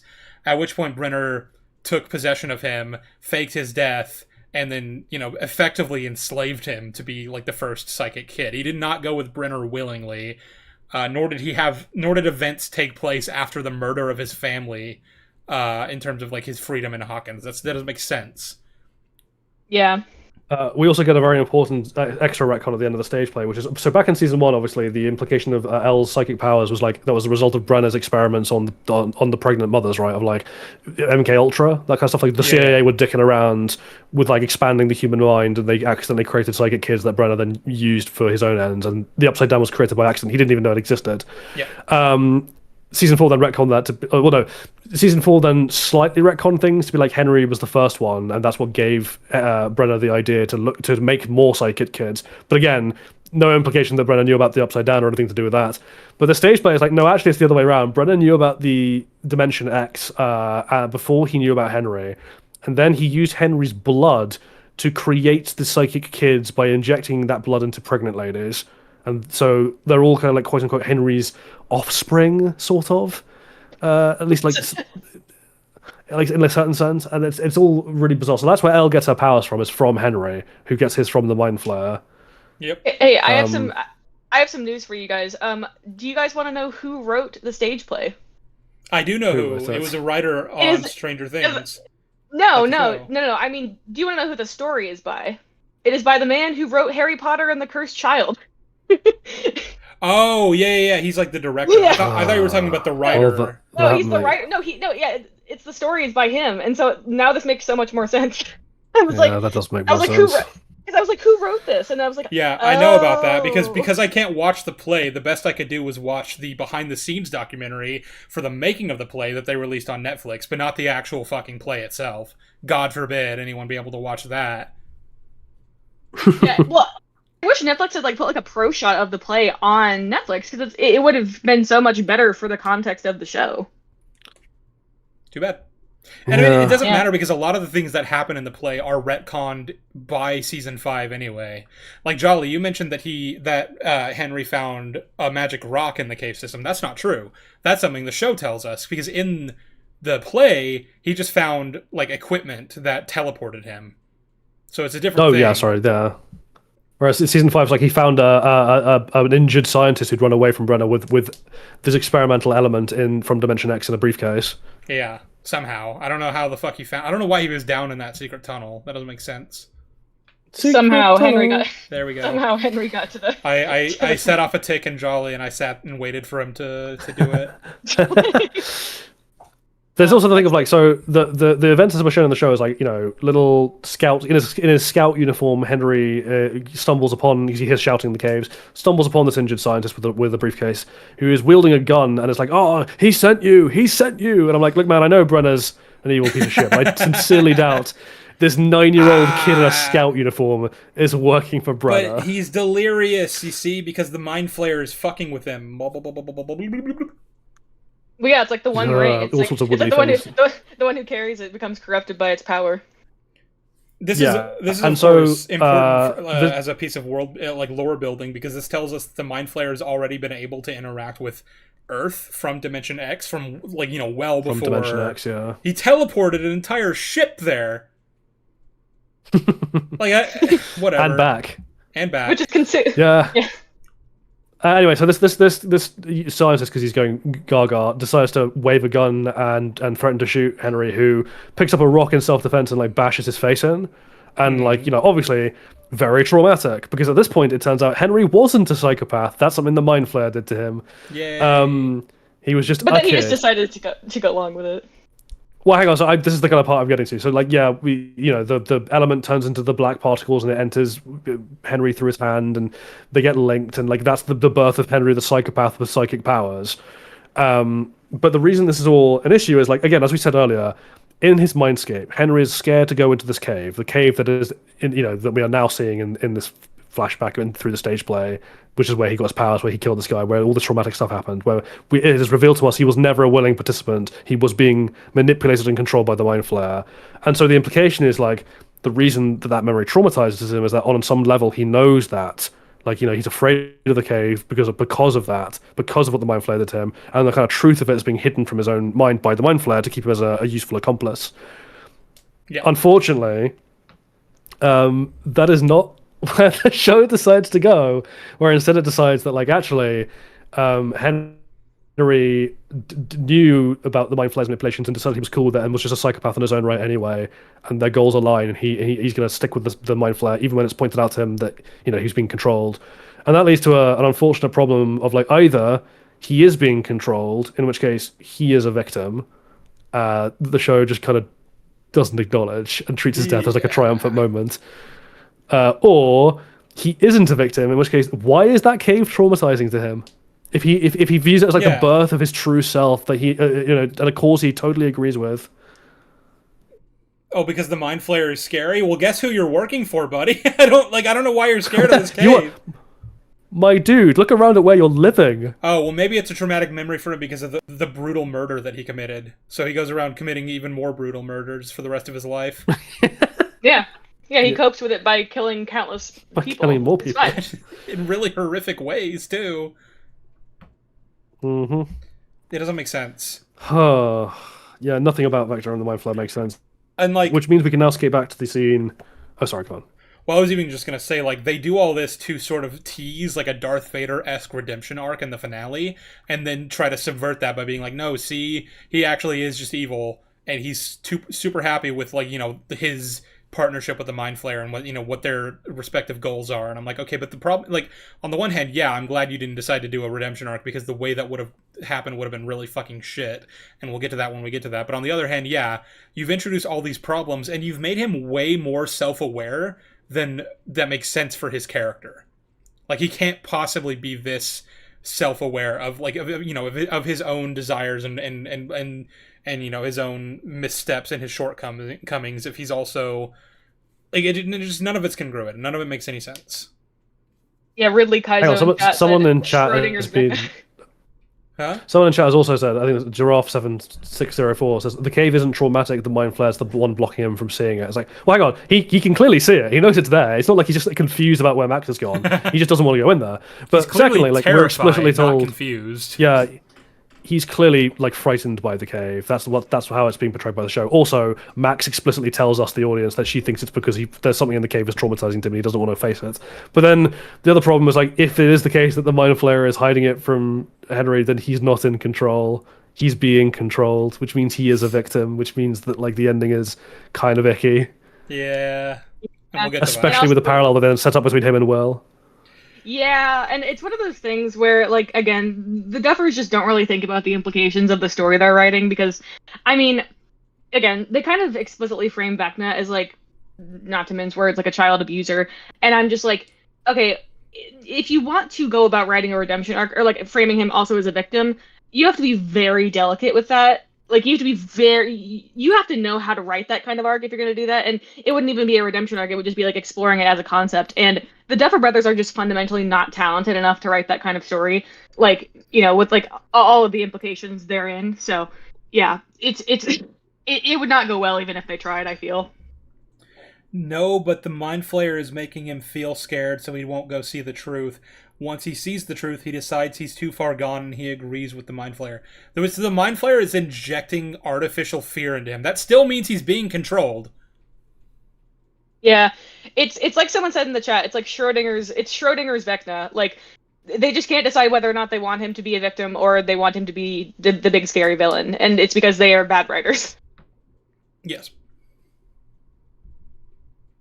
Yeah. Yeah. Also, again, you can't be like, oh, he decides he's too far gone, because the entire stage play was about him grappling between the Mind Flayer controlling him and his own humanity. Like, he genuinely loved Pat Newby. Mhm. Yeah. So like that doesn't Sister. work. He was originally a decent kid who wanted to do good things and was in love with a girl from his high school. So you can't really be like, oh yeah, he sees the truth about what the Mind Flayer's done to him and made him do, and he goes, actually, I'm cool with that. Yeah, I'm okay. I'm chilling. In retrospect, I see this as an absolute win.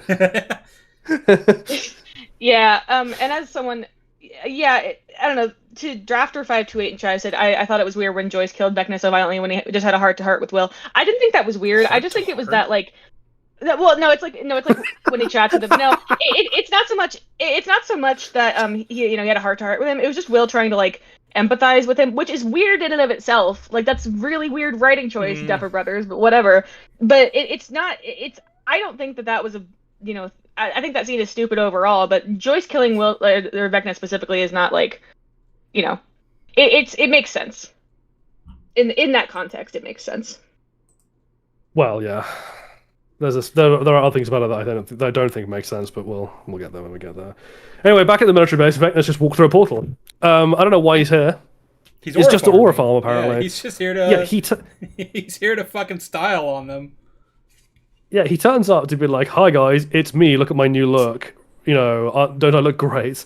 He's been taking Ozempic. He looks great. Yeah, and to brag that the Demogorgons have already snatched all the kids that they tried to save anyway, and now they're now hooked up to the wall in his little room back home, and he's gonna do all sorts of evil shit with them. Like, he's just gloating basically, and I'm just sitting there being like, okay, so in front of you is Will and Joyce and Mike. Now, maybe you don't give a fuck about Mike, although you took his sister specifically, so I guess you should. But also, Joyce is like standing in front of him and confronts him, and he just he throws her to one side instead of just killing her. Why? He's arrogant. Ah. Just kill her. I mean, I don't know why he wouldn't just kill her. She's just there, And also, as we know from the stage play and also from the memories, he knows Joyce personally, so I guess he should have beef, right? But no, that's fine. Maybe that's he why just grabs Will. He just fucking hates Joyce from the brief time they went to high school together. No, he just hates women. Just despises women. Yeah, just doesn't like Joyce, and because she's representative of all women in his head. True. He grabs Will just to gloat. It's like, oh, I took you because you are weak, and I'm like, okay, was he that much weaker than any of the other kids? Bro fucking shot a Demogorgon and survived a week in that fucking place. Like, he's not weak. And I guess the show's trying to be like, oh, Vecna was wrong, but I'm like, I don't see why he estimated him as weak, considering those factors. Steve, it's because he was gay. What are you not understanding? True. Yeah, they just used the word weak because they couldn't use the word gay without it coming off really bad in the scene. Well, the show is afraid to use the word gay, and we're going to get into that later, but yeah. Yeah. Also, he hates Joyce because it got deleted. Never mind. Also, I was just gonna say this has nothing to do with Vecna, but Sullivan was obviously in this massacre, and he got burned horrifically and is now down for the count for the rest of the show. So, goodbye, Sullivan. Rip that character, yeah. Fuck you. Rip. He only shows back up one more playing. time to tell Dr. K crucial information about what happened here, which for some reason she waits several episodes to ask him. Maybe he was just asleep because of all the pain and shit. I don't fucking know. He was off screen, so he wasn't in the story. True. He didn't exist. He wasn't off screen. No, that's my bad. There you are, Andrew. Oh wow, Andrew finally deigns to join us again. Brethren. You just missed our entire discussion about Vecna's timeline, motivations, and his characterization. Counterpoint, he is just a guy. He's a little dude. He is a little guy. Yeah, no, someone in chat shouted the comment again, said he hates Joyce because she gave him a shit part in the play they did in high school. Mm-hmm. Yes. Will then, this is the funniest ending to an episode I think I've ever seen. Will, Vecna, having done all his aura farming and gloated over Will and not killed him or Joyce for some reason, stalks off back through the portal and leaves the Demogorgons to do the job of killing them, which they do epically slowly. And Will summons up the power of Israel and just kills them with his mind. It's as simple as that. It's cool! Yeah. I don't even think that was Will. I think that was just Noah Schnapp summoning the power of Israel. True. Yeah, so the actual in-universe explanation for this is like Will uses his connection to the hive mind to like tap into Vecna's own powers and use them Like, against the siphon it. Demogorgons. Yeah, he can siphon Vecna's Yeah. powers. And kill all the Demogorgons. It's like 3 at once, right? In different places. Like he kills 3 Demogorgons threatening him, his mom, his friends, etc. Somehow Vecna doesn't feel this or notice this. And Why like, not stop notice the fact that him? Will can do this? Yeah, stop him. He doesn't need The- Will also, alive Will for can anything just later do in this. this show, by the way. So like he could just kill Will right now. Yeah, which you think he Yeah, would, just kill right? him. Especially because you know that this is someone who's important to Elle, who you have a problem with. So like you just want to take away all her loved ones, presumably. Anyway, the other question, of course, is just why can Will do this? Because I'm not sure. You know, the explanation of he's hooked up to the hive mind is already iffy in its own right. Because how is he hooked up to the hive mind? You know, Yeah. even Vecna has to like physically plug himself into the vines to do that. The other side of this though is like, why does being plugged into the hive mind give you control over the Demogorgons? Because they Or have allow you mind to tap into flayer Vecna's powers. particles inside of them. Because it allows Will to aura farm. So again, it goes back to like what actually powers the Demogorgons and like why they would die when they're cut off from the hive. It's like the implication apparently is just that the particles are the only thing that keep them alive anyway. So that's how they're able to just be controlled by the Mind Flayer, or I guess by Vecna, and then subsequently by Will. So But Will doesn't have any particles inside him. We know this. yeah, well, fuck you. He's still connected. Go to hell. Oh, that's right. Fuck me, I forgot. Yeah. Yeah, Schrodinger's connection. Also, someone in chat, someone in chat said, are the Russians just not a thing anymore either? I unironically riddance, genuinely honestly. think, at one point, and I'm not kidding when I say this, at one point Nancy mentioned Chernobyl. I think that they're trying to make the argument that after Chernobyl, the Russians just stopped trying to, like, deal I mean, with... to be fair, Yeah. they had bigger fish Yeah. to fry after that reactor blew. Yeah. They were like, I don't care about the Demogorgon. The Yeah, I think entirety of Russia collapsed. Like they're all dead. Yeah, but yeah, it's something I think that the show was trying to say was like that, like the Russians stopped trying to fuck around with the Upside Down after Chernobyl, and I think that's very funny. I mean, I think Well, if anything else, it honestly, means that that the makes Russians are sense. considerably smarter than the Americans. Yeah. Yeah. Mm-hmm. Yeah, like I think that makes sense. Like, why would you care about the? I don't know. I still don't even know why they cared about the Upside Down to begin with. I guess they just wanted to, like, take a bunch of Demogorgons and use them to kill Americans, but they never did that. Well, that's what Dr. Maybe K the wants to scout do, around. right? That's Like, what Dr. Well, let that's what loose I'm the saying. Is like Demogorgons in that's what Moscow. that's what Dr. K wants to do, and I'm like, do you guys think that they can be controlled? Is that like what is this? But also, Yeah. she doesn't. Dr. K doesn't want to. I mean, the other thing is, like, Dr. K doesn't want to capture Vecna. Does Like, she surely even she know knows about Vecna Vecna? exists. I don't know. I think we're just meant to believe that she doesn't know about him. Well, yeah. I think Well, she that's should what do was- once Sullivan tells her. He aura formed through a portal. Oh yeah, Sullivan does Yeah. say like a demon came through and just fucking murked us, and I'm like, okay, well now she knows that. If not like that, like who Vecna is, that he is an entity that exists. So Well, clearly she doesn't know that he exists because she thinks that Elle's the one kidnapping the kids, and it's yeah, like for some well, fucking yeah. reason, I don't know. They don't explain that either. And she has no. The army don't go after Vecna and be like, actually, he could be useful for our experiments as well. No, they just don't care. They just don't care. Yeah, That well, the character's writers are useless. What a putting- waste of Linda Hamilton. Yeah. I know, and it's like you think, yeah, it's like she's obviously there for aura farming and vibes, and I'm like, okay, can you do something with her, please, please? This actress that is so talented. I was watching the season 5 behind the scenes stuff, and there's a part where Linda Hamilton is like, I got a call saying, do you want to be in Stranger Things? And I was like, I can't be in Stranger Things. I watched that show. And I'm like, man, I can't believe that like she's an actual fan of this show who was so happy to be brought on board. And she's Linda fucking Hamilton. And they do nothing with her all season. Yeah, she's just Didn't evil. she lady. like punch a guy once? Kill yourself. Ah, true. She did punch a guy once. It's Cozy says, so Dr. K thinks Elle can control demos. It's not clear what Dr. K is doing at all. She's just there. Like, she is just there for vibes. No, she doesn't even Well, yeah, want her she for wants- that. she wants Elle Elle. for the blood so that she can make more little psychic babies. Yeah. With all those pregnant women that got saved in the finale. Mm-hmm. Well, hang on, yeah, we'll address that because like that's the thing we haven't got to yet. Yes. So There's so much. I guess that's the end of episode 4, right? We still got And 4 more to go. Subsequently, the end of Volume 1. That was what they left us with for a month until Christmas Day. Was that fucking Ugh. disaster of a volume. that took us 3.5 hours. It went pretty to break well, to be down. honest. Yeah, it's pretty And good. people were saying that was like, they were like, well, that episode was the last good episode of Stranger Things, and I was like, brother, the last good episode of Stranger Things was the finale of season 1.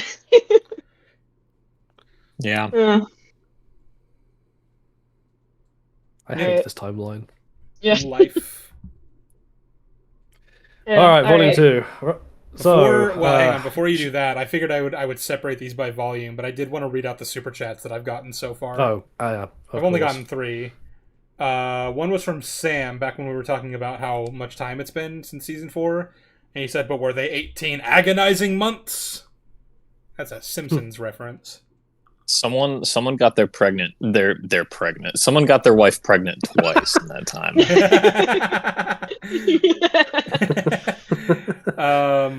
No, Shatter. My wife has not come back yet. That's why we're still going. Didn't you read the title?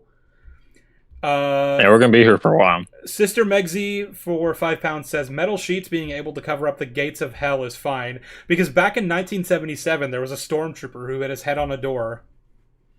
Oh, yeah, So that's a true. good point. That's a good point. I hadn't I hadn't thought considered of that, so that's fair, honestly. And then finally from Daniel James Summer 8592 for £5. Since I haven't seen this show, should I not bother with it if the final season is this bad? No, watch season 1. Season 1's great, and you can watch it. Yep. Yeah, and don't- it's perfectly fine. Don't watch and anything past that contained. point. Yeah. I recommend that you consume the show the way that I consumed, or like at least season 5, which is getting progressively drunker and more depressed, like with each passing second. I was just extreme. I was like, you know what? I cannot watch this sober. I can't handle it. So yeah. Yeah. I still have to. I Physics still 10 have out to of explain the physics of the fucking wormhole in a little bit. Oh yeah. Nah. But before we do that, we have to get back into season 5, episode 5, entitled Shock Jock, which is a really weird misnomer because there are no jocks present for the shocking. No jocks get shocked. There are no jocks around. I don't know why they called it that. Mhm. Because Steve is a jock. But he's Some- not Yeah, we involved. thought it was gonna be Steve. He's not involved. We're like, oh, he's dead. But yeah, so in this episode, they're basically, we pick right back up after the military base attack, and then Mike and Joyce run to Will, and they're like, "Oh my God, you fucking madman, you did it! Yeah, you're a fucking wizard, Harry. You're a sorcerer. He's a sorcerer, yeah, because of a D&D class that won't be invented for 30 years. 30. 30 years. 30 years. Isn't this also the one where they're like, dude, you're like Vecna? And it's like, You excuse me? sort of are. Remember when You're like that guy who wants to Mike destroy the was like- world. You're like the I was guy like, who abused you Mike? as a child. crazy work there. Just by the way. Yeah, Mike is just Hey, you know a that child? piece of shit. in You know this that guy who episode. abused you as a child, who is like abusing a bunch of other children. You're just like him. Yeah. You're basically inseparable. Two peas in a pod, you two. I look at you and sometimes I get confused as to which one you are. I look at you and sometimes I'm like, because I think you're Vecna and I think you're here to kill me. Shock jock is a reference to radio jockeys who are controversial. Okay, but that doesn't make sense either. There are no radio Wait, hang on. jockeys who are We know we were making a bad. I mean, I presume we all Yeah. know we're making a bad joke. Otherwise, I have Yes. royal questions over Chief's intelligence. No, I'm never making jokes. I'm completely serious. I was actually, completely serious that entire time. Deadly Yeah. serious. yeah, but even like the title of the episode doesn't make sense even with that context. Oh, Like, by it the just- way, It's not me. as for what happens in episode 4 regarding Max and Holly, they basically devise a plan where we can escape together, but Henry can't be there for it. And also, he can't suspect anything is amiss, so you have to go back to the house so that he, doesn't suspect a thing. And I'm like, okay, well, that's a plan, but fine. Because, whatever. That's the thing. So that's where Holly is at the end of this volume, is she's back at the house. Just putting that out there for what we're gonna find out later. Oh boy, yeah. So we get the perspective of all the other kidnapped children waking up in what do they call it, Camazots, Yep. which is like the mindscape, Henry's 1950s house mindscape, and they all believe that Henry is like a good guy, except for Holly and Derek, obviously, who don't. And Vecna tells them like this lie, which is really funny because later on in the season he's like, I never lie. I am many things, but I am not a liar. Fuck you. You say he lied. he lied lyingly. Yeah, but little Weasley little liar, dude. I'd renegotiate so he tells the kids the terms of our arrangement. He tells the kids that what's happening is like there's an evil thing, an evil entity out there. He calls it the Black Thing, which is such an unfortunate way of describing it.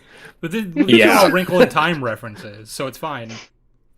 I know, but it's just like in the context of like the 1950s like house with 1980s white rural Indiana kids, and like, the enemy is the Black and there is Thing. one black kid in the group who's probably like, huh? Yeah. Yeah, like there's two, and I bet they're like both looking at each other like, is he talking about one of us? Well, Is and this I think fucking it's play funny, about like, us? mentioning the Wrinkle in Time references, I think this whole stupid bringing the worlds together plan was a reference to like how like time distortion works, or sorry, space distortion works in that book, where it's like folding two pieces of, or like well, yeah, like that 2 points ties back together, and, like, to the wormhole thing, which we're gonna get to. But that's not how that fucking works. It actually made sense in No, I Wrinkle in know. Time. Yeah, it makes sense in Wrinkle in Time, and I'm like, but it's not. That's not how that works. Like that's the whole point of Wrinkle in Time. A wrinkle in time. It's because it folds. Whatever. Okay. Yeah. This whole like Camazot's plot made me just want to watch that shitty like CBS adaptation of the book. Oh, Wrinkle in Time. Yeah, I liked the little like, they're not Wookiees, but they are like furry creatures. They're furries. This was Andrew's awakening. His furry awakening. Sexual awakening. Oh god, this fucking show. Right, so where are we at? The kids in Camazotz. So Holly obviously tries to go and meet Max because obviously as part of the plan that Henry's laying out, he's like, the kids, you're all going to stay in this house and I'm never going to leave again. I'm going to be with you the whole time, which, you know, kind of puts the kibosh on Max's plan to get the kids out when Henry's away. And yet somehow Holly manages to get out of the house and Vecna doesn't notice. Well, so Vecna is here, and he has nothing else to do but monitor these children, and most of them are idled by just playing or watching TV or whatever. They're not doing anything particularly challenging for him to like keep up with. So any one of them trying to slip away into the woods, which they're expressly forbidden from going in by Henry, he's going to notice that. But apparently, this 10-year-old girl is able to just do it. She's able to make sure that she's not being tracked, but then simultaneously is able to be followed by Derek. So also not just any 10-year-old girl, the one he brought there ahead of all the others because he thought she was like, you know, treating her as like special and unique. Which, by the way, in itself is a plot hole.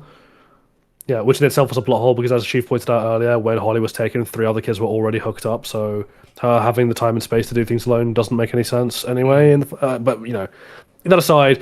This is a kid he should be paying special attention to amongst the 12 he's got, and yet she can just like skip out to meet Max and he doesn't notice. Anyway, in fact, it's not just her, right? Derek follows her. That's what I'm saying. It's like 2 kids wander off into the woods, and it's this weird thing where like simultaneously they're trying to say that Holly is good enough at throwing a tail, I guess, to not be noticed by Vecna as she leaves, but is also not good enough at it that Derek can't just follow her. Who's not exactly subtle. And they're like, well, Derek has special reason to pay attention to her. I'm like, so does Vecna. So, like, this doesn't mean anything. Mm-hmm. Yeah, it's like, she goes to meet Max and says that the plan's, like, not good. They notice Derek. Derek is like, oh, yeah, I also know that Vecna is evil. What do we do, basically? Yeah, and then the plan is very funny. And I don't understand why Max was okay with it. Because, like, Holly's the one who pitches it, to be fair. But Max doesn't go, no, we're not doing that. The plan is, Derek, you're going to be a distraction so that we can get away. Fuck you, I guess. You'll just have to make a break for the cave and wait for something. I don't know. Wait for rescue, yeah. Yeah. So that's the plan. Yeah, whilst Holly and Max are going to traverse through Holly's memories of being taken... Oh, sorry, is it Henry's mindscape or Holly's memories of trauma? Yeah, it's Holly's memories, but they have to traverse through his mindscape to find the door to her memories. Yeah, so that they can get back to the red landscape and find a portal to get out. Now, Max is already withholding a little bit of information here, which I think is out of character for her, but we'll get to that. Mm-hmm. Derek it turns out is catastrophically bad at like distracting Vecna to the point that he decides to like keep the map to the cave on him so that Vecna can find out about the plan. Listen, he's trying his best. All right, He's doing what he has to. Okay. He's doing. we will the best take he can. we will brook no Derek slander on this stream. listen. I can't blame him. He can't read. He is the best director. Holly and Max then traverse back through the memories, and they find the moment where they find the red landscape, and Max finds her portal because Lucas is playing. Whoa. Who? You're skipping way ahead. That's like the end of episode 7. We got a lot of other shit to go over first. Nah. So close. Sorry. Really, it takes 2 whole episodes for them to do the mind. Well, yeah, traversing? because remember in this episode that we're talking about, they get found by Vecna, and there's a bunch of shit to do with that we have to talk about first. With Will in the hive mind. Oh yeah. No, You're jumping way ahead of yourself, buddy. Oh, the magnitudes of how terrible this fucking season is goes even further than I think you realize. Oh right, yeah, this is escape plan number 1. So so Yeah. after Henry discovers the plan, he threatens Derek's family, which I mean at this point, as for all we know, they're still dead. Like they're dead because they were just left in that barn. They will never be addressed again. Like Henry's like, I will kill your family, and Derek's like, dude, I'm not even sure my family are alive. I think they're already dead. There's like, you got nothing on me, bitch. My family's already dead. Jokes on you. Joke's I already on killed you. them with my own bare hands. I knew they were my weakness. Killing them actually Derek turns out- untethered Derek, and he became powerful enough to slime Vecna. Yeah, Derek turns out to be even more of a psychopath than Vecna. Like turns the tables. I don't even need that fancy rock. No, serious. Mind Flayer who? He just gets like mind flare voice, and he's like, "Suck a fat one." But yeah, so that's Oh, what's goodness. going on Anyway, there.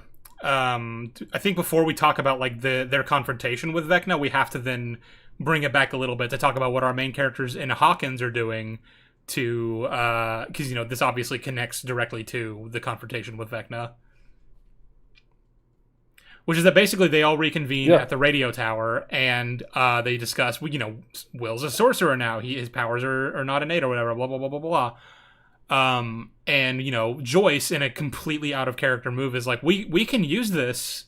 We can just fucking torpedo Will right at Vecna and use that to kill him. And I'm like, okay, I know that in Volume 1 she had sort of a mini arc where she was like, kind of mellowed out a little bit on being overprotective of Will. He's growing up. He has to make his own decisions. You can't always be there for him. I get that. That does not then translate to, let's fucking weaponize my son and force him to confront his abuser so that he can kill said abuser, who's also an extremely powerful psychic who's trying to destroy the world. Like that's a bit of a fucking leap that I don't buy from Joyce as a character, but that's what she wants to do. And the characters come up with a plan to facilitate that, where they're like, okay, Will has to be in proximity to Vecna or Demogorgons or whatever to be connected to the hive mind in this way. And they're like, well, we have these we have these Demogorgon corpses, obviously, from the ones that Will killed. What if we hook one up to the fucking radio tower and just electrify it until it's alive again, and then we can use that for Will to go into the mindscape and fight Vecna? That's the plan. That's what they choose to do. Yes, sounds good. I see no problems. They're operating on Frankenstein logic, which is very funny for a show like that claims itself to be, actually like based in at least somewhat in reality. Like they're trying to do like physics shit this season, and I'm like, okay, well, first of all, you don't understand it, but second of all, if you're genuinely using plots from the book Frankenstein about real life like biology, I'm sorry, you've lost me more than you already have. Someone in chat said, I don't think that's how biology works. So the logic of it is that, like, obviously the Mind Flayer does not respond well to heat. That's been a thing since season 2. And if if you have the particles inside you, heat is not your friend. I mean, that's, I guess, why the Demogorgon is so scared of fire and not because it's fire. So they think that if you just heat up the Demogorgon, it will reactivate the particles, because that's what happened with Billy in the sauna in season 3, which that's not really what was going on in the sauna, but whatever. Like that's a whole other, that's a lot of shit to try to unpack and try to work out. The point is, that's the plan. And also, as an aside, they come up with a secondary plan, or like Erica comes up with a secondary plan, because she's still like, we need to figure out where the gang is in the Upside Down. You know, Steve, Nancy, Dustin, and Robin. And she wants to go ask Mr. Clark, the fucking science teacher, because if anyone knows how to build another telemetry tracker, because Dustin's the only one who knew for reasons that are stupid and we went over earlier, it'd be his mentor, right? And so that's a second plan. It's not going to be relevant for this episode, but I'm just throwing out there that that's what's going on there. That's a plan that she has and she's going for. And I think I've laid out everything sufficiently. Makes perfect sense. Someone's eventually just put a dryer in the abyss and blow up Vecna. Yeah, they sent Karen Wheeler down there with a fire extinguisher and a dryer. If Karen Wheeler had been the one to kill Vecna, I would have laughed so hard. I mean, that's not that much more absurd than who actually ends up killing Vecna, but we'll get there. True. Yeah. You know what? I was when Joyce was like walking up to Vecna at the end. I had a genuine terror that they were going to have her say some version of "Get away from him, you bitch." Or like in Game of Thrones season 8 when like she's fucking like a 10-yard jump and kills Vecna with like the axe. No, like he just takes off his head with the axe, and like they just have like Mike being like, "What have you done?" And Joyce just goes, "I went for the head. I went for the head." I went for the head. I love the show. So they electrify the Demogorgon at the radio tower. They crank that shit up. It does work. It does reactivate. It like reanimates the corpse. And through that, Will is able to plug into the hive mind.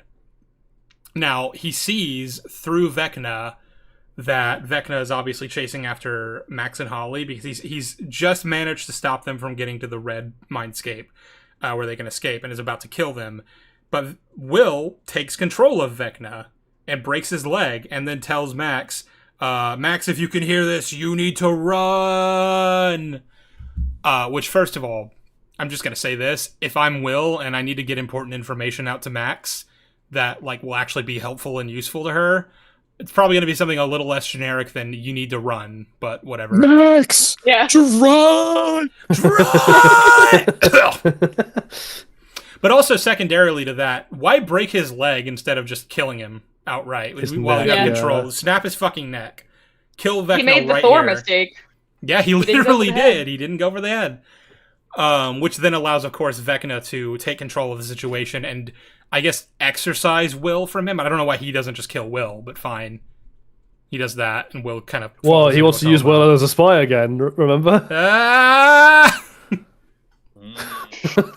For reasons that don't make any sense, but we'll get to that. Yeah. Well, yeah, so I was about to say, well, hang on, I just want to let that because it's so funny, we can't really not mention it. So, like, the idea is, like, Vecna's really pissed at Max for, like, messing with his plans, and he's pissed at Will for, like, you know, intruding onto the, for also interfering. So he's like, I'm going to use you as my spy one last time to find out where Max is in the real world, so I can send demo dogs to kill her. Wait, are you telling me... What do you mean you don't know where she is in the real world? She's been in the hospital for 18 months. Are you telling me you need a spy to tell you that the girl you severely injured and threw into a coma is at the fucking hospital? You didn't know that? Also, what would he have done if Max hadn't been in the town? Like, if her mom had just taken her out of state or something? Yeah. Fuck it. I love that Vecna's entire plan consists of step 1, use Will as a spy. Step 2, question mark. Step 3, profit. Like, that's all it is. Yeah. It's literally. Also, once you have that information out of Will, why don't you just kill him? Mm-hmm. Yeah.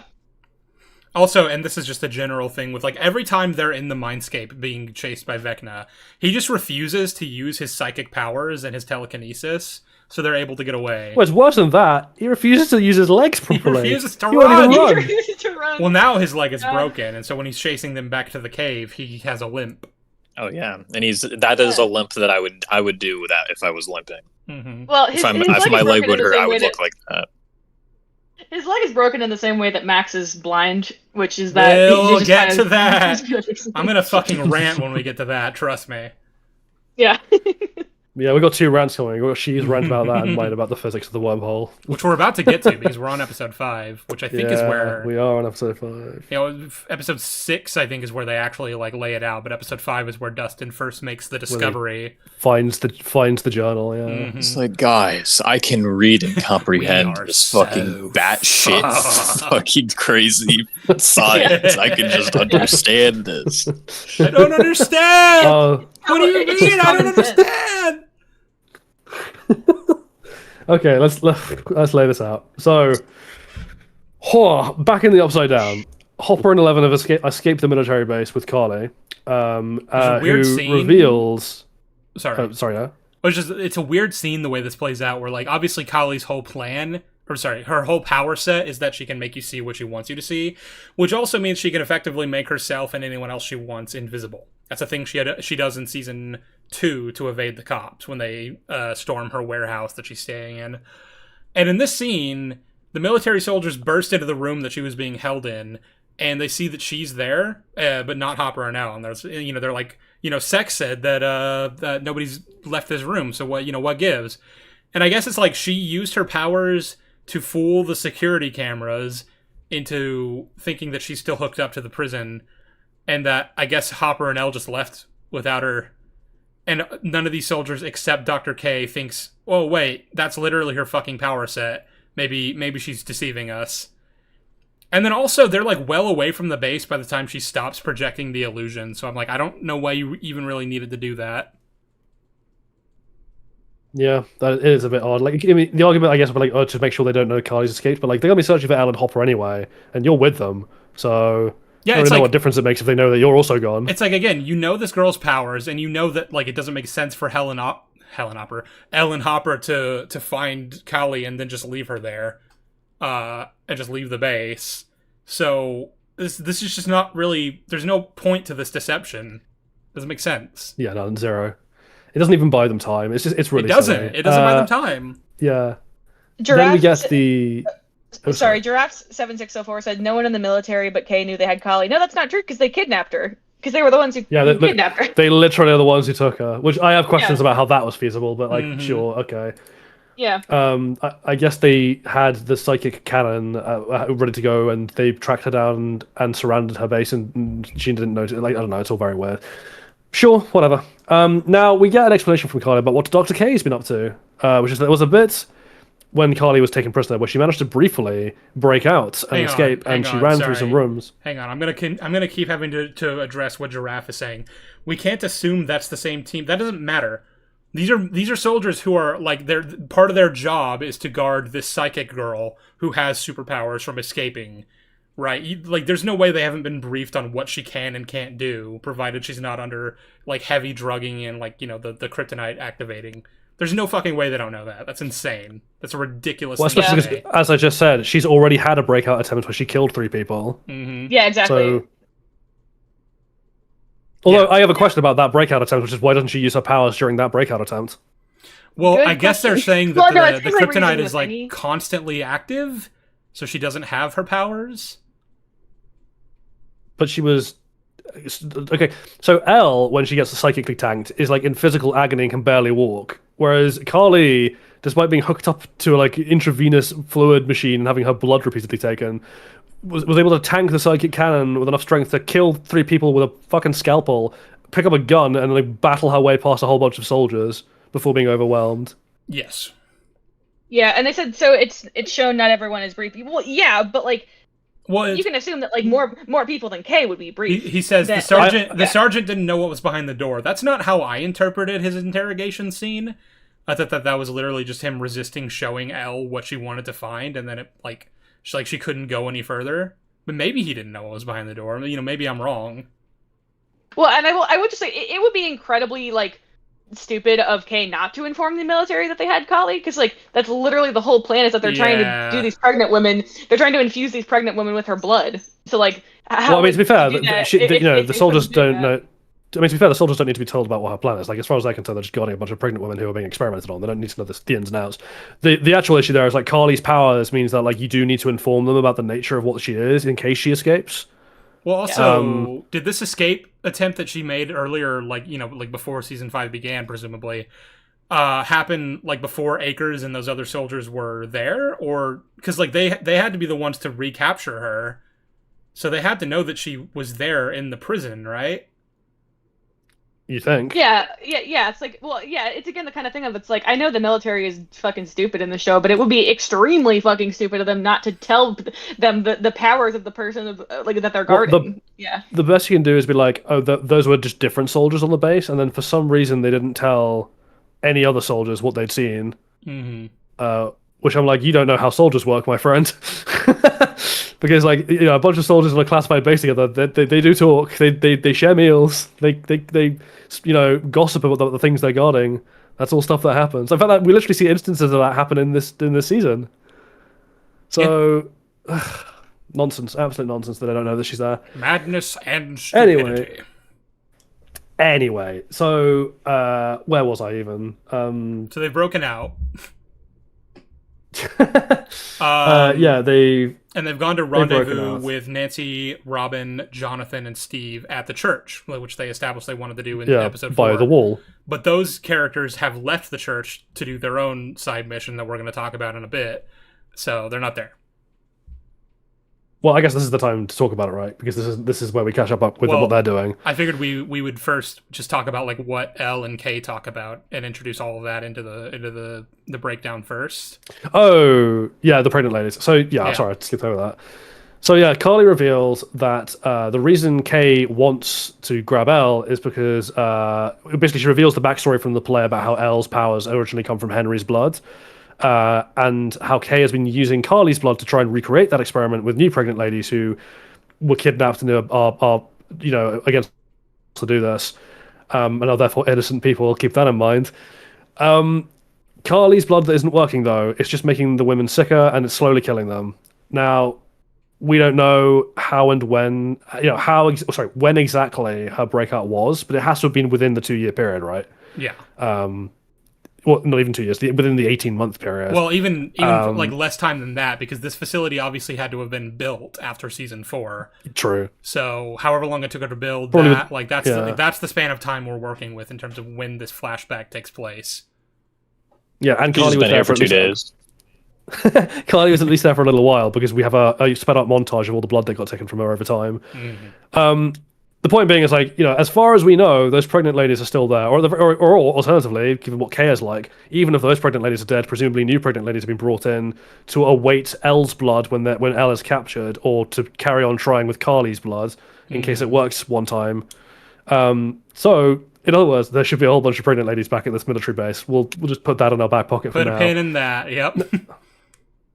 Yeah, Carly then basically tries to start the conversation with Elle about how the only way to end the cycle of creating psychic people who are going to go on to do terrible things and open up doorways to terrible places is just for Carly and Elle to kill themselves. Yes. I don't know how that would stop them from using Elle's blood unless she burns herself in an incinerator at the same time. But... Well, so... I mean, this is skipping ahead a bit, but, like, her specific plan that she tells Elle in terms of like how we kill ourselves is, when we collapse the Upside Down, which is a thing that can be done for reasons we haven't. She doesn't know that. Yet. She doesn't know that at this point, though. So at this point, when she's telling her plan to Elle if we should kill ourselves, she doesn't know what the Upside Down is really or how it functions. Yeah. She's just like, we should kill ourselves. I will not elaborate further. I saw a lot of people like coping on Twitter before before the final episode came out, like, well, Kali's a spy for Vecna. She's clearly being controlled by him, and I was like, guys, again, you are thinking so much more about this plot than the writers did. That I knew that wasn't the case even before the final episode aired. I was like, it's literally just not. I'm sorry. The thing is, and this isn't a thing that makes me happy to say, but it's the truth, is that those same people who were making those cope defenses have come to the realization that, yeah, they were thinking way too hard into it. Like, to the point where, like, they were thinking about it way more than the Duffers were. And they're disappointed by that, and that makes them sad, but it's just, like, they've come to accept that. They realize that now, and it's really sad to see so many people be so completely demoralized by something that was once quite meaningful to them, but, yeah. I don't even think it took that much energy to think of that idea, because like the way she was acting, I think even me and Stir, when we watched it for the first time, were like, is she like an agent of fucking Vecna? Because like She doesn't even act like it's like real, I guess. Because like she's just Yeah. like, we gotta kill ourselves. Why? Because it's the only way. What do you mean? Yeah. It just trust me. It's like, okay. Yeah.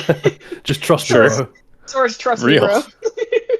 We just lost $2 trust trillion me, bro. on gambling. We gotta kill ourselves. We are so fucked. Just correct. Fuck. That's what the exact joke. Hallelujah. Just grabs Al like, Jane, we are so fucked. Yeah. And also, I was like, we can have a happy ending, and Kelly just grabs her like, you do realize Do you the realize? intricacies are blah. We built the upside down with labor from the enchanted could- forest. they Do you could really condemn think this the wormhole upside could hold down? on for that long? yeah, and everybody, people saying like Kelly, I thought Kelly was gonna be the twist villain. I mean, a lot of people did, and I apologize if I sounded dismissive of people who thought that, because I genuinely don't think that they were wrong for thinking that. But I also just think that like at this point, it's hard to expect the I mean, Duffers to come up with anything objectively, even remotely they were clever. wrong for thinking that because it didn't come to pass. No, I know, but it was kind of teased by the show, but the show is too fucking cowardly to do that. So yeah, it would. I mean, I'd actually say that she still is a villain. Like she is an op by the end of the show, and then It's and then she on-site just gets violence. shot, and it's like GG, goodbye. Yeah. Well, we think she just gets shot, but then the Ah. possible finale ending happened. Now, anyway, No, that's Dustin just and Mike Co. are- coping.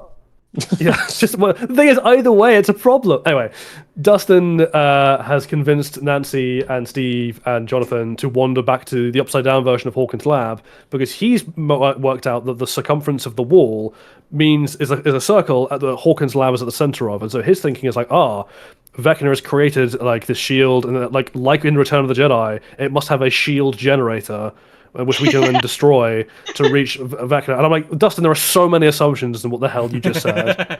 Yeah. Like, Well, it's for a start, yeah. how do you know that Vecna isn't the shield generator? We're just They don't gonna know which walk way is up. up out We're there. just gonna hang out. We're gonna go to fucking potentially Vecna's lair. Just us four. We're gonna. Hopefully he's not there. God, I fucking hope not. That would be so embarrassing if he's there. Oops. We didn't even That'd bring be pretty housewarming awkward. presents. Yeah. I mean, good idea. well, Oh, God. it's like the thing I said. It's like the thing I said before. It's like so much of this plot relies on just assumptions and contrivances that you're like, okay, it's a and then story where it's like and this happens and then this happens and then this happens, not so therefore story. It's like, yeah, it's And we just random stop bullshit. and just analyze. Anyway, Dustin is also still being like a pissy little asshole, which is really annoying to watch. But anyway, they enter Hawkins' lab, and this is such a minor thing compared to what's about to happen. But in the background, Steve steps on a vine, and Yeah. like I don't know if you remember season 4, but that used to be like a thing you shouldn't do because the vines are all connected to the hive mind, and then Vecna knows where you are. I'm gonna do that. Now they're just set dressing, and it looks considerably worse. It almost Yeah. looks like a play in and of itself, or like a high school Say that play again. trying to be like, Choices hey, play? we're doing a Stranger Things, and then they do like fake paper mache vines Yeah. strewn about the walls, and I'm like, Hey. this doesn't look right. Steve, you'd better appreciate these current special effects because we're about to enter the cum dungeon. Like, just be grateful it's not that.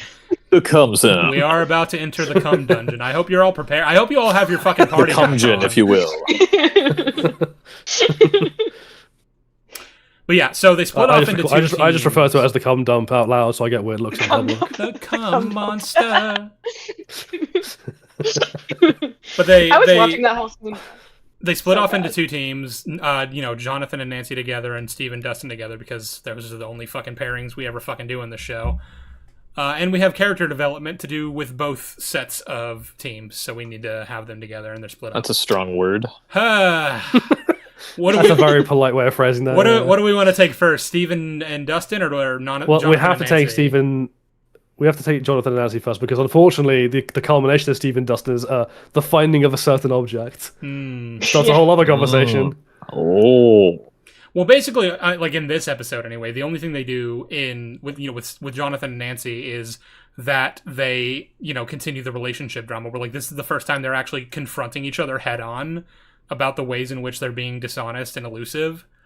And that's going to culminate in the next episode in the cum dungeon, but we will get to that. Yep.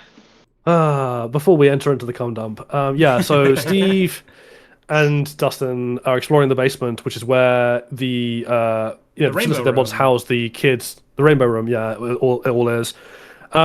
During the discussion down there, Dustin and Steve are like sniping at each other and like being bitchy with each other, and this results in a situation where Dustin's continuing to be pissy, and Steve decides to bring up. Well, no, technically Dustin brings up Eddie, and brings it up as like, oh, so that's what this is all about. This is all about Eddie, and okay. The conversation proceeds of Steve being like, "Oh, the real reason you're pissed off, Dustin, the real reason you're looking for fights and behaving like an unreliable little asshole is because deep down you know that Eddie died for no reason. He wasn't a hero. He just wanted to play the hero, and he made a dumb call, and it got him killed, and that's why you're angry." And before we even get into like whether that's true or not, I just don't believe that's something Steve would say. Nope. Yeah, it like Whether- when he said that, like this is like when I like the word character assassination didn't even come to my brain. It was just like the first word was like villainy because I was like Jesus Christ. Yeah. No, Well, you see, Steve never really cared for Eddie, innocent or otherwise. Steve wouldn't say that. He would not fucking say that. Where the fuck is Steve Harrington? Where's my boy? Where's my Brother. boy? So, can Steve would never say someone that to tell anyone, me but he what's wrong with my definitely- boy? He definitely wouldn't say it to Dustin as well. No. It's so bad. People are gonna be like, "Well, emotions are high." I'm like, no, but that doesn't. Because the best I can possibly give the show is that he says some variation of what he, the first thing he said, which is like, well, if I'm so dumb, why am I still, why am I the one left standing? I don't even believe he'd say that, but something to that effect that obviously cuts deep, and then he realizes, oh shit, yeah, I carried that too far. And then he tries to backtrack, and then it Well, obviously also- doesn't work because that's enough to stoke the flames, and then the fight breaks out anyway. But like that's as much as I can believe, and even that's pushing it. I honestly think the better way to take that, because also, do you remember the conversation that Eddie and Steve literally have with each other before Eddie's death? Like they have a big scene where like Eddie's like, I used to hate you, and like they have like a moment of like I couldn't actual. accept, like Dustin worships the ground you walk on, and I just could not bring myself to accept that Steve the Hair Harrington was actually a pretty cool guy. Yeah, and like they actually have a moment of bonding with each other, which I think was really nice. I think the actual way Steve would have taken that is to be like, Dustin, you are dishonoring Steve's memory by how you're acting. Like he went out like a hero, you're acting like a punk. Yeah. Yeah. And I saw Um, it wasn't about Stranger Things, but it was talking about just like patterns of thought versus patterns of actions.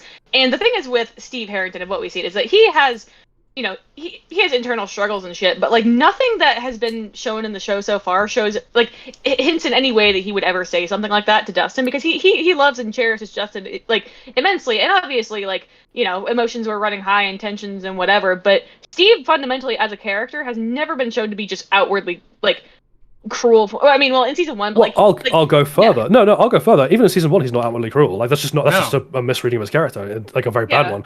Steve as a character has always, even in season one, be entirely defined by like he's extremely empathetic. Like extremely. That's why he immediately rose back on what his friends do to upset Nancy in terms of the cinema. He's not comfortable with it. He goes along with it because he's angry in the moment, and he doesn't even like do it. He just like doesn't stop them, and then immediately regrets it. And that's like a growth moment for him. Like Steve, he has his own character issues in terms of like being arrogant in certain ways, or like needing to grow up in others, or like thinking of himself as a ladies' man and stuff like that. But His like hair is too as good. a person, his hair is too good. It's not fair on anybody else. He doesn't have a keen sense of justice. But the thing that's always been true of Steve is that he's been entirely defined by the fact that he's like he's like a little like a golden retriever boy. Like he loves everyone and everything, and he's just a guy who has a lot of love to give to everyone.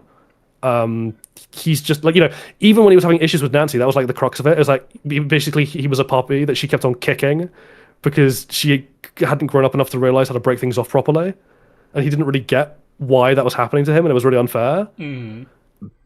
Like Steve would never say something this calculated and cruel, and I don't believe he would believe this either. No.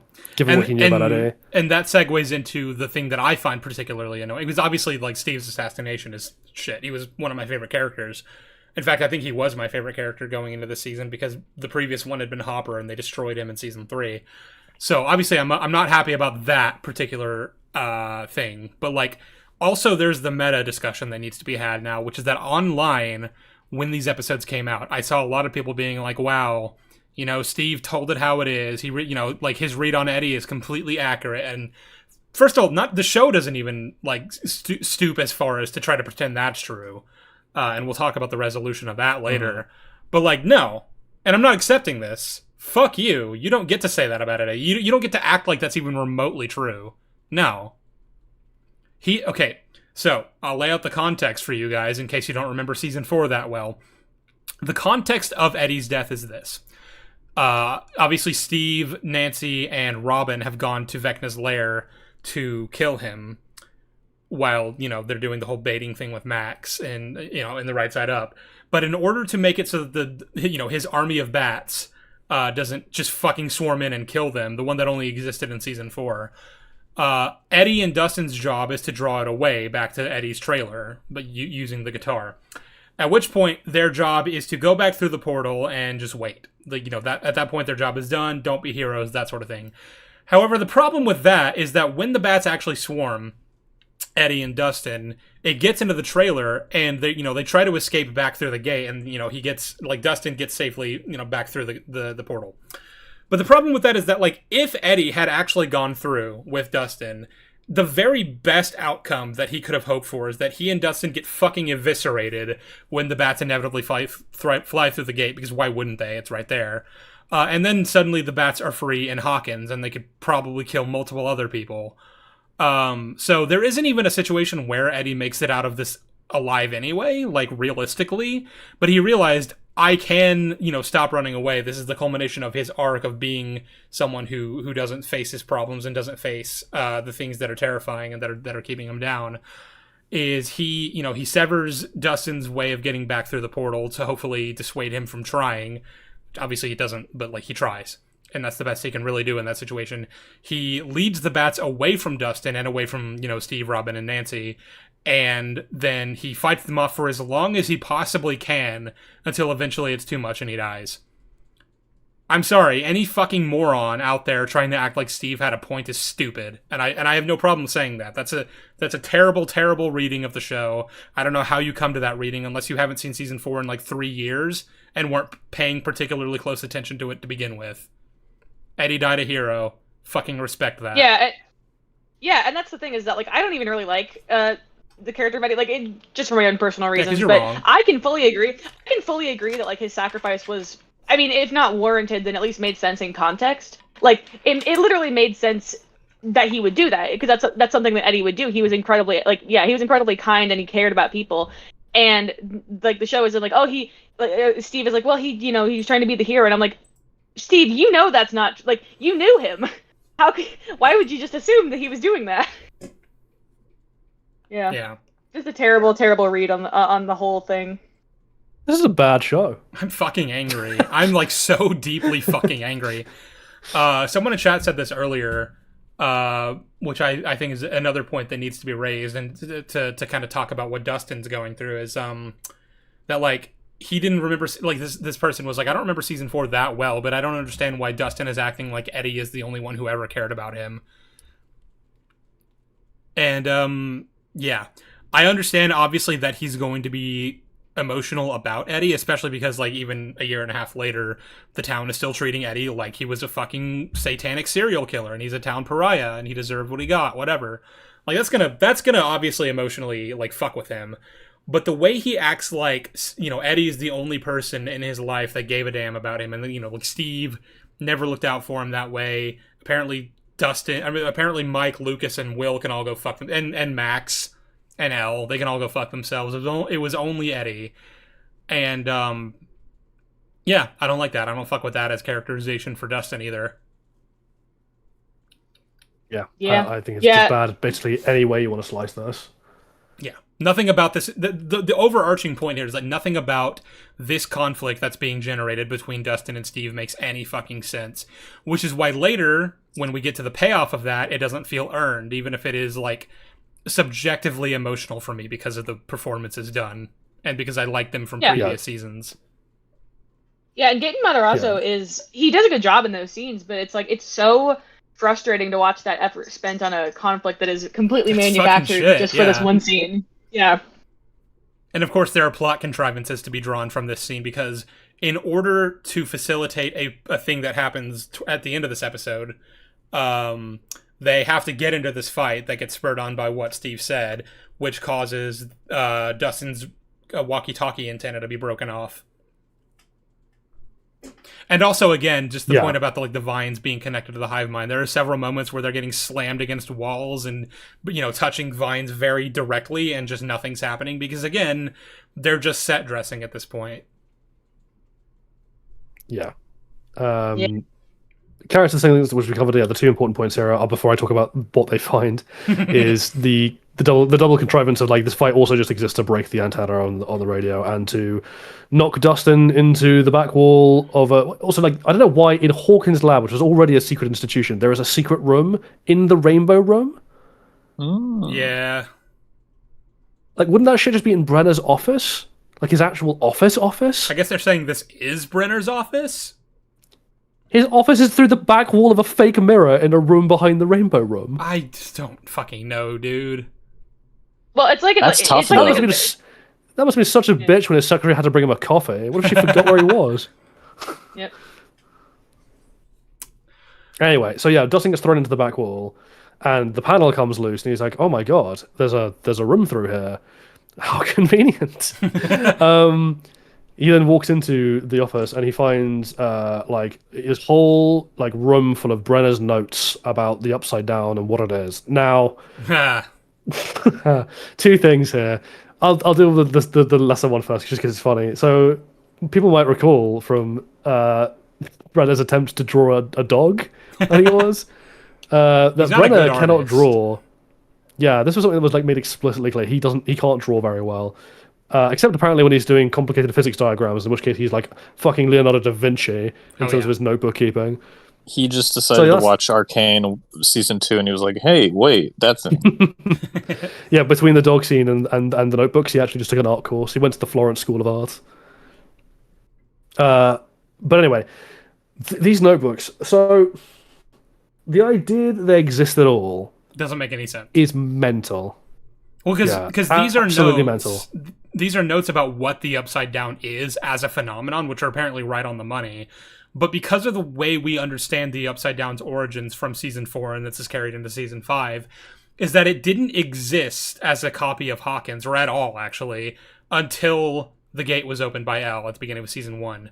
Which means that these notes could only have been written from before that, so before the Upside Down was even created. That don't make no sense. Brenner had created extensive notebooks on what the Upside Down is, how it functions, and how to mechanically stabilize it. Spoiler alert! Before he even was aware that it existed, before it even did exist, it's just a thing that he did. How lucky! How mad! How in defiance of the linear progression of cause and effect that we call time. Well, and the thing is with the whole notebook thing is it says that or the show tells us that the Upside Down was a exact recreation of November 6, 1983, and it explicitly says that the book is a mirror of the book in the real world, and it's how would he have had that book before the Upside Down? Yeah, that book couldn't have existed in the real world. Yeah. That book wouldn't have existed in the real world. It just doesn't make any sense. Christ also, almighty. someone in chat says physics is the study of motion. I think. I'm yes. Well, real. I thought you'd appreciate. It's the study of source. All right. Yeah. I think I don't want to move on until she gets back because I feel like the next thing is the big thing. Yeah, the big thing. I guess we can just lay out the context, right? So back with Nancy and Jonathan is they've come across a part of the corridors where everything seems melted and there are weird burnt skeletons of people fused into the walls and shit. And they're like, what the fuck is this? And then Then Jonathan finds a door where it also looks a bit melted. So he kicks it in and it leads to a stairwell to the roof. So he and Nancy go to the roof and they find a big ball of mostly invisible energy suspended above the roof of Hawkins' lab that is occasionally throwing lightning across its surface so they can know it's there. And as they find it, Dustin is reading Brenner's journals about the nature of the Upside Down. And I guess before we just going to explain what the show settles on as the explanation for the Upside Down, how does Dustin understand these notebooks? Like, I know Dustin's a scientifically clever kid for his age. I know he's a bit of a whiz. I know he's a nerd. How is he reading and understanding complex physics equations to deal with an aspect of physics that is so complicated that real world scientists 40 years on from the 1980s haven't even begin to grapple with like how to understand that as a concept? Yeah, it's like Jolly. He can just do that. It's like He's just that if good. like a year one band student picked up like one of the most like recorder. complex, yeah, like with a recorder, picked up one of the most complex symphonies ever and was like, yeah, I get this, I understand everything Yeah, that's going just on. plays the Devil's Trill Sonata after one lesson with the recorder in high school. Yes. Yeah. It's just that easy. He's really What I smart. did.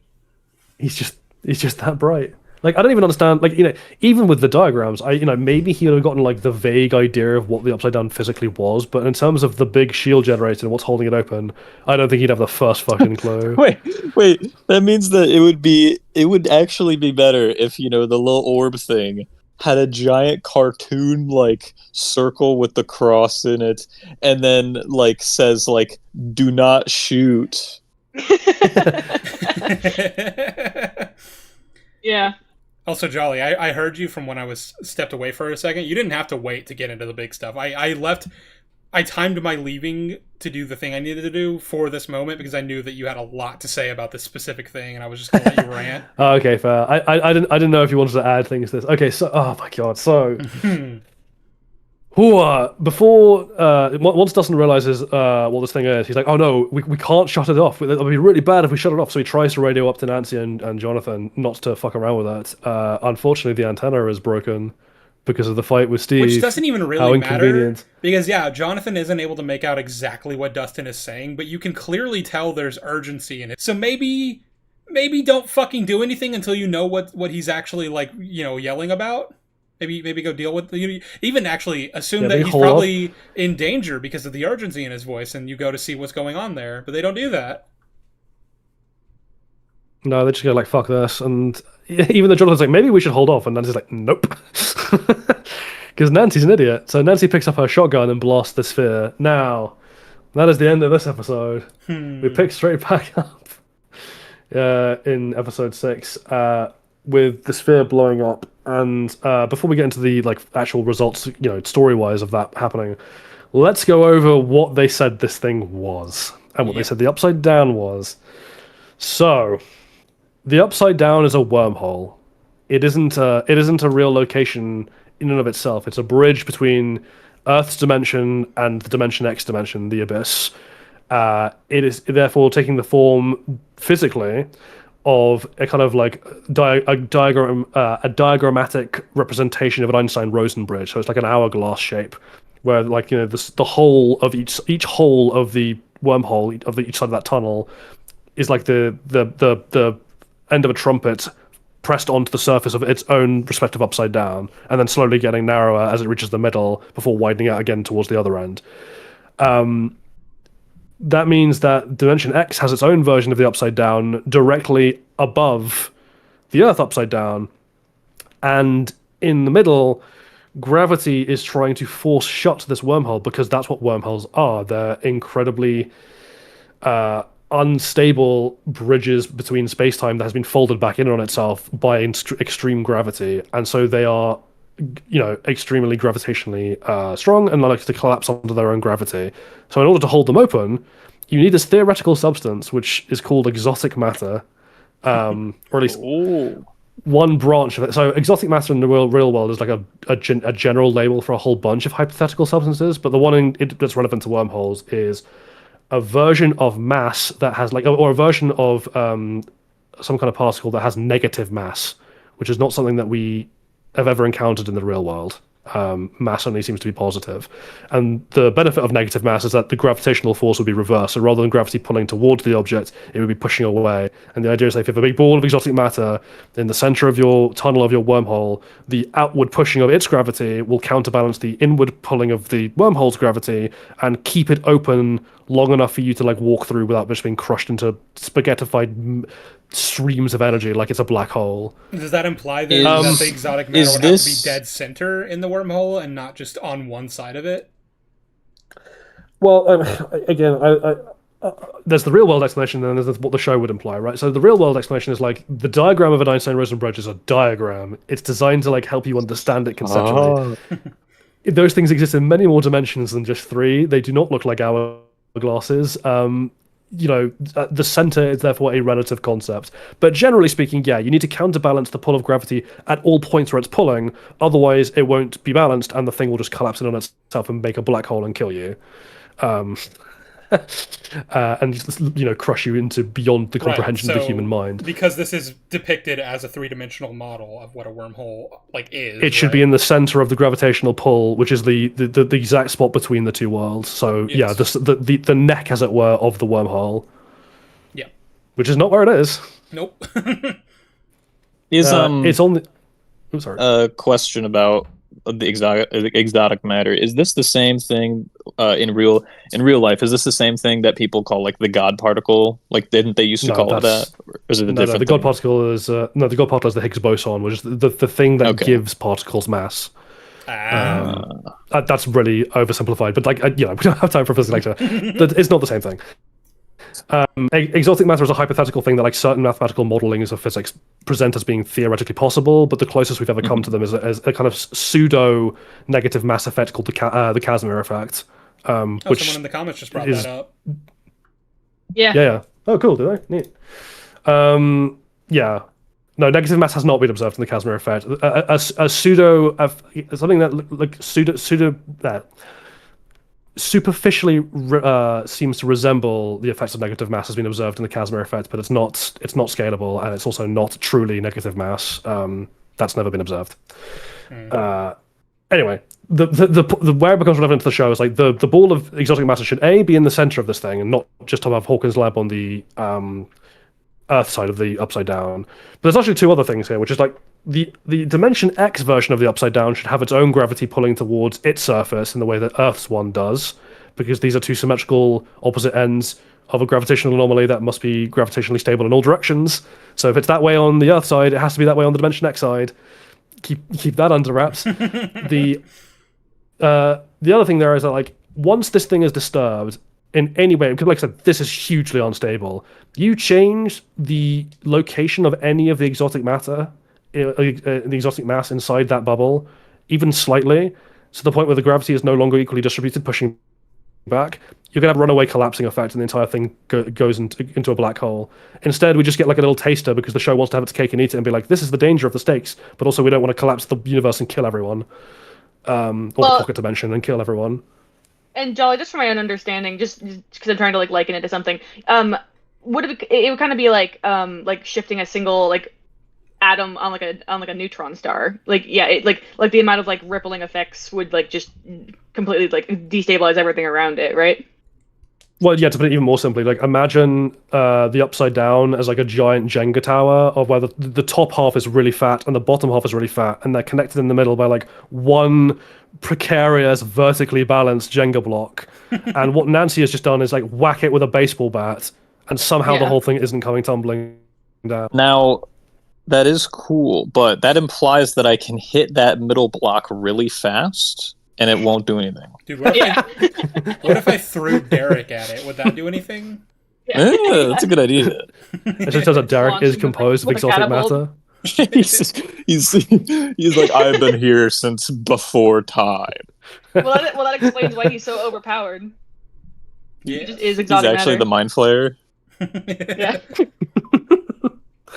But yeah, the basic upshot of this is like the reveal that this is what the Upside Down is does not function at all with what we have been shown about the Upside Down in previous seasons. Like it just contradicts it to a kind of spectacular degree.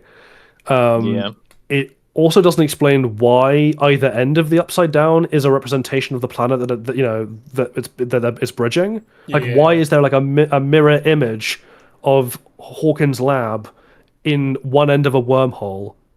Okay, but even skating over that, because sure, whatever, who cares?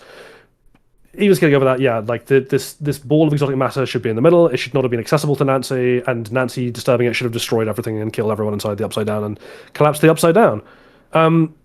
The other problem with this, of course, is just like the military were aware of this because apparently they created it.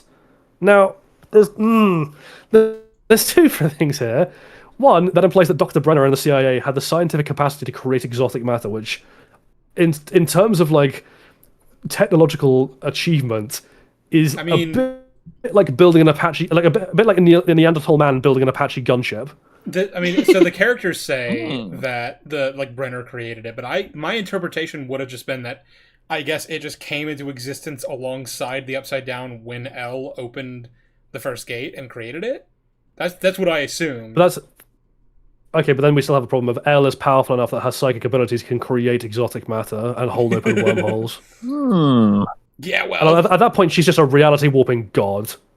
Like, there are no stakes anymore. Her and Henry should just be able to like rebuild universes from scratch. I'm not worried about it. Was it trying to say and this is actually it's not really jumping ahead, but because we already discussed the whole like rock thing, but so they're trying to say that the rock thing that Henry found was exotic matter, like just existing like that. I don't think it looks so. I kinda think that's just similar. supposed to be some unknown particle from the Dimension X. Yeah, something Oh, that like oh. somehow I don't know how they got it unless it came on like that they got it from the USS Eldritch maybe. It's actually just a okay. fucking it's a Big Mac that's been there for 4,000 years. It's the Yeah, it's the so original true. 1950s Big Mac that's been preserved. Yeah, in Andrew- resin. Andrew, your profile picture, the Brethren thing, it just makes you look like you're so deeply unimpressed by this entire show. Speaking of being deeply unimpressed, like the whole thing about me like enjoying this for like being so fucking stupid, but like at the end I'm like, wait, this is lame. This Yeah. like introduction of how like the retcon of how the The upside down function. the Upside Down works, I would like the seeds were planted for me to be, wait, this is lame, because like you can have a stupid idea and it still be like funny or cool as fuck. Like fucking Michael Bay Transformers are stupid as shit. You can use many words to describe Michael Bay's Transformers. Lame is not one of them. But with this, it was like, this is getting way more uninteresting. Yeah, and There's it's two fun- sorry, hang on, sorry, Bagel. There's two things. One is a comment I want to address because it's really funny, and the other one is like the end result of the kind of character problems that this existence of this thing creates. So the first one is like Straw Hat Star says, I never took those as notes about the Upside Down. They were just theoretical concepts about exotic matter that happened to apply to the situation. No, Yeah, and I responded in chat saying that's somehow worse because of how contrived That it is. is worse. and Yeah. they- That's actually really funny. Like, I like to think that he was like in his off time, he was like, "Oh, I'll take these Solving notes," and then theoretical this, physics. and then this fucking wormhole just spawned up, and he was like, Go away. "Holy shit!" I was right He's like, all no, along. Just wait, park I my was fucking just squid. writing about that yesterday. It's so funny, right? Yeah, I was just talking about you just earlier. Yeah. Now here you are, right before my eyes. You know, you want a wormhole and two come along at once. It's amazing.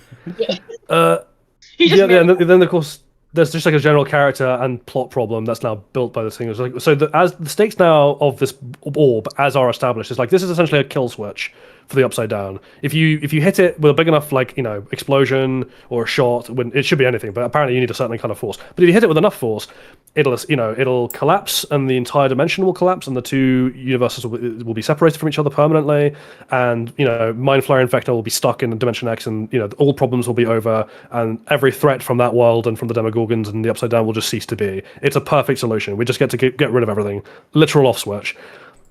Brennan knew about this. It was above Hawkins' lab. Owens didn't think to do that in season 2. I'm not worried about it. Owens and too. Brenner together didn't think of that as a solution in season 4. No, they just forgot. They worry just about kind of it. forgot. I guess they just kind of forgot about the Iron Fleet. Yeah, that's all. Well, I guess the thing there is Someone- like, for some reason, like season 4 tries to be like, oh, Brenner really, really wanted Henry back, and so he wanted like his goals were sort of like he had sort of ulterior motives there with helping Elle get her powers back. Where it's like, I don't want you to defeat him, I want you to get him. I guess I don't know. Save my boy. Save my boy. Someone said in chat, and I think it's really funny, the idea that Brenner doodling ideas in his little dream journal about exotic matter and then it becomes real is so funny to me. Bro, Shark Boy and Lava Dude, Girl I would be his like, own fucking am little I fan fiction. Am I God? It's like shit. What else should I put down in this little journal? Mr. Electric. I mean, also- the principal's office and have him expelled. I'd also like to put out, by the way, there's just a giant problem here in general, which is like, so the wormhole functioning, like, having exotic matter hold open this wormhole, and the wormhole having and the need for it to hold open the wormhole being the kind of thing that like requires, it has such an intense gravity that it requires exotic matter to hold it open, would be fine in theory if those effects were isolated from both, the dimensions it's connecting. Like if that gravity and its various other effects did not extend onto those world planes. Unfortunately, we know that's not true. That shadow walking as a thing in the show, and that like electrical fields and magnetic fields and things are all, carried across the planes between Hawkins and the Upside Down, which means that the gravity and magnetic effects of this exotic matter and the wormhole should be radiating through the the Dimension X right side up and the Hawkins right side up and obliterating all of reality. Yeah. Like what you effectively have there is an unstable black hole, which even if gravitationally is being kept somewhat stable, is still exerting massive fluctuations of like radiation and electromagnetic energy and like other sorts of things that would basically fry everything on either side of it.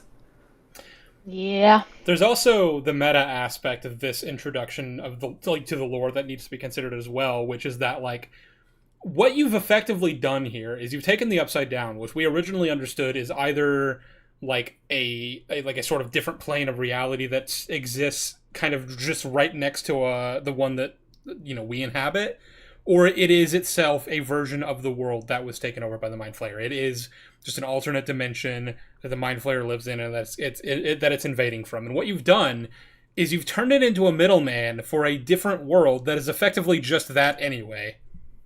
Yeah. And like this different world doesn't have nearly as much like mystery or emphasis built up upon it to be as cool because it's just a boss fight arena. Dude, the Upside Down as a concept, as in like this is a world that was taken over by the Mind Flayer, is actually like terrifying because like we're seeing the effects, right? We're seeing what's going to happen if we don't stop the invasion, if we don't stop the Mind Flayer and its forces. Also because it has all sorts of horrifying implications, because like not only are we walking around a giant graveyard, but that begs real questions about what exactly the Demogorgons actually are and where they came from.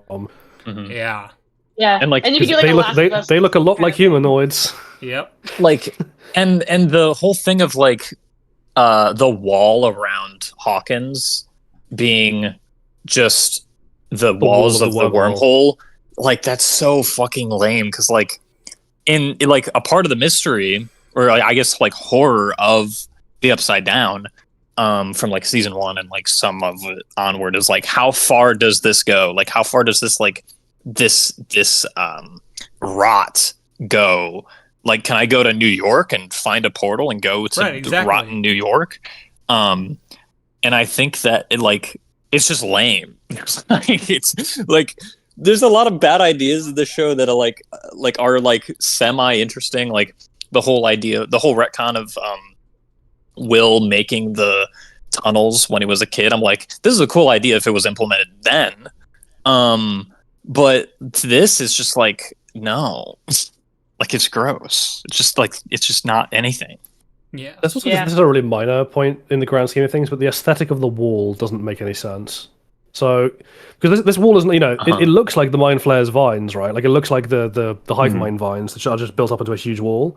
But that can't possibly be what it actually is, because like as we know, this is the walls of the wormhole, and like the vines are come from the Mind Flayer, which is not the same thing as the wormhole. So either we're saying that the vines are just the Mind Flayer has created a kind of vine in a wallpaper on the wormhole. Like that's how it tendrils its way down the walls into the Upside Down rather than just like going directly down, or the walls of this dimension, the dimensional portal, are made of vines, and no. If this is the wormhole in the kind of physics sense that you've just described, that wall can look like many things. It can't be a bunch of leaves and plants. That's just silly. What are we doing? It's not Tentacle God City. God forbid the Mind Flayer likes some tentacles. Jeez. Everybody get a Well, little artsy, bro.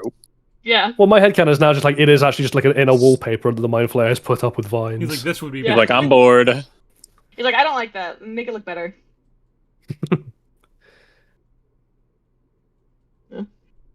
There's also Yeah, the other thing of like when they do briefly open, like, you know, punch a hole in one of the walls from the fluctuation of the exotic matter. You know, the place they happen to punch a hole in is right by Hopper and L, but for some reason neither of them gets, like, you know, Hopper, L, and Carly can just like walk across like the vacuuming into the void, like not even into space, just into No, non-existence. but don't you see? into, like, God knows She what. was literally creating a little bubble around them, and that explains it. Oh. Her powers are strong enough to resist the sucking of the entire collapse of the vacuum. What are we doing? I have a question, Jolly. You could probably answer this better than I could, but wouldn't like there just not be a vacuum at all? Like, because it's just like a void. Like, it would just be like. Well, I It would guess be this like- depends on, like, I can't really answer this because we have no idea what that would look like. Yeah, we in don't know physics, what right? we don't really know 'Cause what in real- nothing is. Yeah. Well, and nothing itself might not be a coherent concept. It might just be impossible for there to be nothing.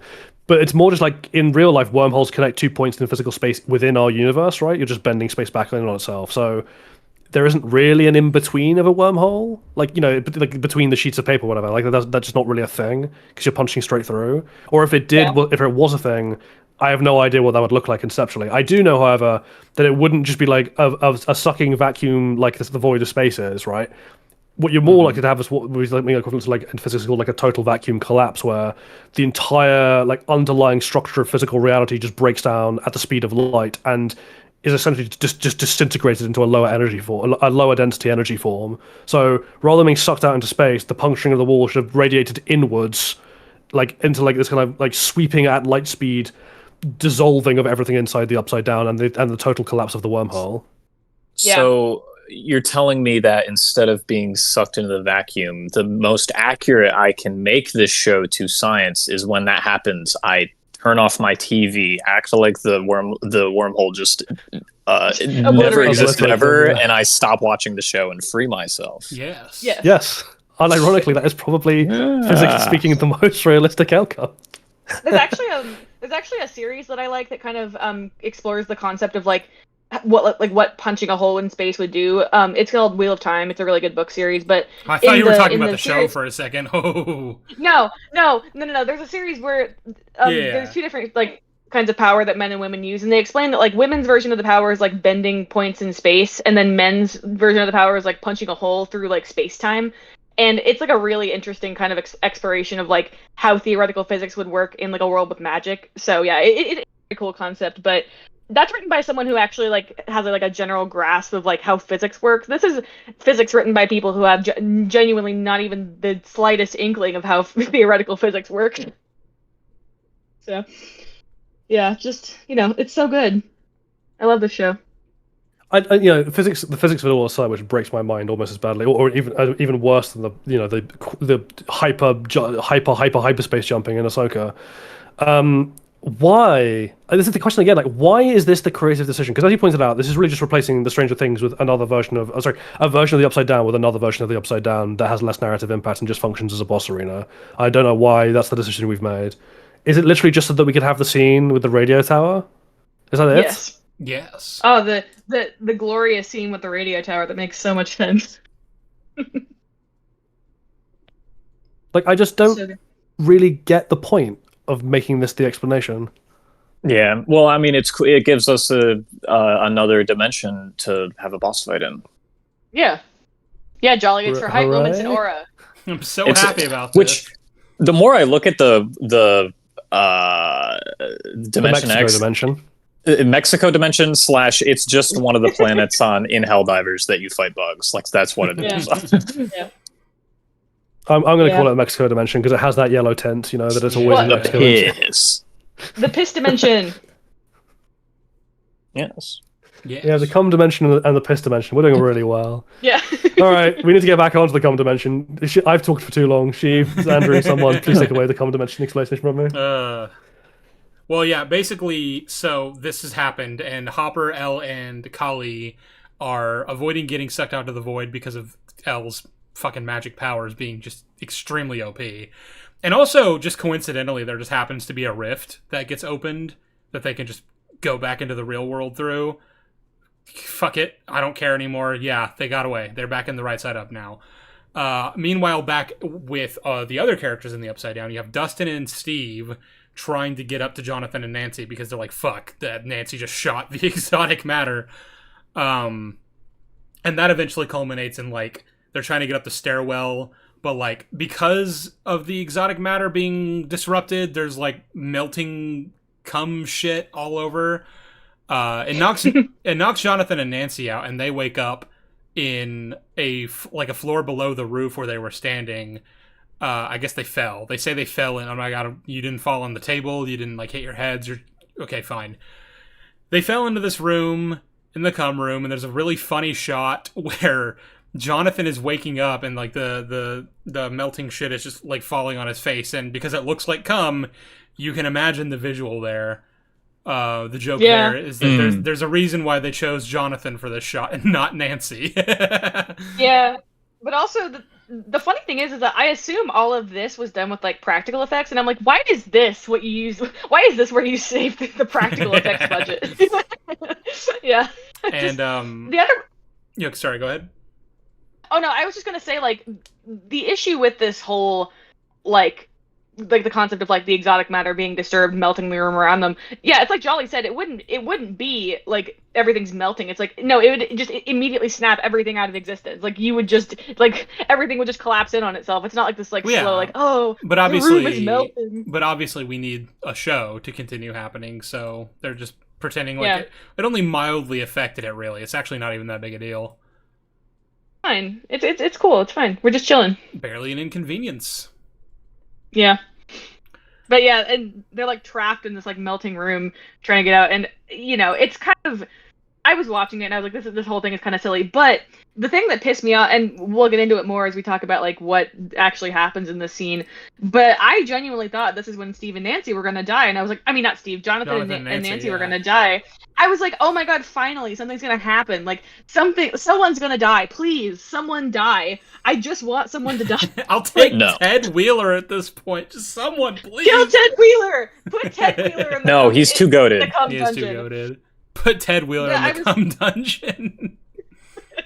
But no, I was so excited. I actually got kind of excited. I was like, okay, lunacy of the scene aside, I'm finally so ready for something to happen, for some stakes to be fulfilled, for something to progress the plot in a way that emotionally impacts me, and then I didn't. Yeah. And then the scene ended, and I felt nothing. And I wanted to die. So the scene is really weird. Oh, you describe it. Yeah, so that's what. So the room they're in, which is, I guess, like a copy of one of the interrogation rooms in Hawkins' lab, is being filled with cum, which they're scared of because they don't want to drown in the cum, obviously, and they can't just use the door because they try, and then the doorknob just doesn't work because of the melting metal thing, whatever. And they're really worried about, like, this place filling with cum. But I'm like, first of all, I don't see what the big deal is there, because there's a hole leading back out to the roof just right above this room. So, like, even if that happens, you can just, let it take you to the top of the room and then climb out. There are no stakes to this. Yeah. But even accepting that, so, like, I thought you were gonna. What? I thought you were gonna say because you said, like, the room is filling with cum, but I don't see what the problem is there. I was like, oh, okay. No, I don't see it. Yeah, makes sense. Yeah, just end this. I don't see the problem. That's just a Saturday night for me. I mean, too much. Just drink it away. Just drink it. But they decide, let's get on the table. We'll displace our weight and, like, sit down, and that'll at least, like, make it easier to not drown in the cum, I guess. And it's while they're just sitting on this table, as the room is filling up, and they have nothing better to do, that they finally start actually hashing out their relationship problems. And they start making confessions, and they start actually being honest with each other for the first time, Nancy's like, I hate when you're high. He's like, I hate when you're drunk. I fucking sold your pink sweater at Goodwill because I hated the color pink, which is a weird thing to do. I don't know. Crazy. Why would you do that? Dick move. That is diabolical. I saw Real a fuck meme. pink. I saw a meme that was really funny because it really feels like their confessions were not in any way balanced in terms of the severity. Like she's like, you know that band that you like? I'm not really into them. And he's like, yeah, well, I sold your pink sweater because I hate the color. It's like, okay, Yeah, that's dude. insane. No, I was watching that and I was like, it's framed as like a sweet moment, and I was like, hello, is Jonathan a fucking You fucking sociopath? asshole. Yeah. How great would it be if she just like she's like doing it's like presented as a sweet moment until he says that, and then she just stares at him and blank goes, She's like, "I "Dude." fucked Steve." I fucked It's the I Steve. fucked Ted scene. Yeah, no, I was so, but then in the scene I was like, okay, I can put that aside because I thought because I'm stupid and expected the show to do something that they were gonna die. I was like, okay, I can forgive. I mean, I can't forgive, but I can forgive Jonathan being fucking crazy if they're both about to die and they're both like confessing this to each other, and like assuming they drown in the cum. Something will happen. Like that stakes will be delivered upon just one time, please. No. But anyway, these confessions eventually compound in them having a real heart-to-heart. Where they dump out their relationship issues and they really get to the meat of it. And it's so weird because, okay, he eventually confesses, I didn't apply to Emerson because the show doesn't really ever acknowledge this, but like he doesn't even want to go to Emerson. He's always wanted to go to NYU, but whatever. He didn't apply to Emerson, and he never told Nancy about that because he felt like he was doing something wrong, like he was going against the natural order of things. And she's like, I know, blah blah blah blah blah. And then they start actually unpacking the nature of their relationship and the whole shared trauma thing that gets introduced in season 2 when they get together. And this show, like this scene's reading of their relationship is weird. Like it's not actually like I'd call it a disservice to their characters and to the reason they got together to begin with. And they act like they only did it because it felt like the thing to do, right? Like, like we've been together and it hasn't been great and it's been suffocating, but we got together because of our shared trauma because it felt like we were supposed to. And I'm like, that's not what happened at all. If you actually go back and rewatch season 2, that's not why they got together at all. They had this will they won't they on and off for like 2 whole seasons, and they genuinely wanted to be together. They had actual chemistry and were in love with each other. Yeah. So I don't like that reading. But then Jonathan pulls out the engagement ring that Murray managed to smuggle in for him that he's been keeping at bay, in his back pocket all season, because like his thinking was, our relationship is dying. I need somebody to basically kickstart it. If I propose, we can get married, and maybe that'll that'll revitalize it. That'll bring the spark back into our life. And Worst idea ever, but let him cook. Dumb idea, but I mean, at least he's realizing this, right? He's confessing that that's what he was thinking, and he realizes that that's not going to fix their relationship issues. So he says, "Nancy Wheeler, will you not marry me? Do you accept my unproposal?" And they hug and they cry and they laugh, and he throws the ring. And before we get into the fact that it lands on solid ground and what that means for the scene, I just want to know, like, okay. Everyone who watched this scene initially, what was your interpretation? Like, what was your interpretation of the resolution of their relationship drama? What did you think was happening in this scene? Because there was a lot of controversy surrounding it after the fact. I interpreted it as a breakup scene, but I, again, thought they were going to die, so... Yeah. I think I had the sort of context for it spoiled before I saw it, so I'm coming in with the kind of mindset of I already knew there was a confusion about it. That being said, when I saw it, I'm like, yeah, I totally understand why people misinterpreted this as a reaffirmation of love rather than a breakup. Yeah. Yeah. I think. Well, go ahead. I'll go. You. I think like 25% of the way through that scene, my eyes glazed over, and then after the scene ended, I forgot what happened, and I just moved on with my day, and nothing of impact, nothing of any importance changed, and I forgot the scene happened. My interpretation of it was definitely that, like, yeah, Jonathan was realizing they have real issues that need to be resolved, and that rushing head on into a botched engagement is not the answer to that. So, like, the concept of an unproposal like that doesn't mean they're breaking up. That just means I'm telling you that was what I was going to do, but I'm not going to do that because I want to fix I want to fix the problems and I don't want to do it the wrong way. It's like, you know, I want to get on the same page about where we are, right? Is this the moment to talk about just the general misogyny I think underlies Nancy's character arc after season 2 in terms of the writing? Yeah, honestly. Yeah. So just to put it in brief, because again we don't want to spend too much time on this, but seasons 1 and 2 had Nancy being presented as like, you know, person finding her own way in the world, unsure of herself, you know, teenager, unsure of herself, unsure of what she really wanted.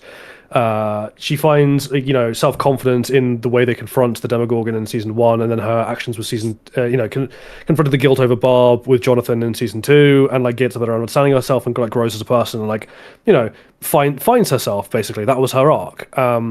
Season 3 didn't really know what to do with her, like he didn't know what to do with a lot of the characters, and introduces her battling like misogyny as a kind of general concept, and it didn't really do anything or go anywhere. Yeah. Season 4 and 5 though, her descent into she is action hero, she has the Ripley hair, she has the guns, she's not defined by any man, she's on her own 2 feet, girl boss. And I'm like, what you've really done is you've taken a character who was 3-dimensional and then in the name, quote unquote, of feminism, have reduced her to a cardboard cutout of an 80s action hero.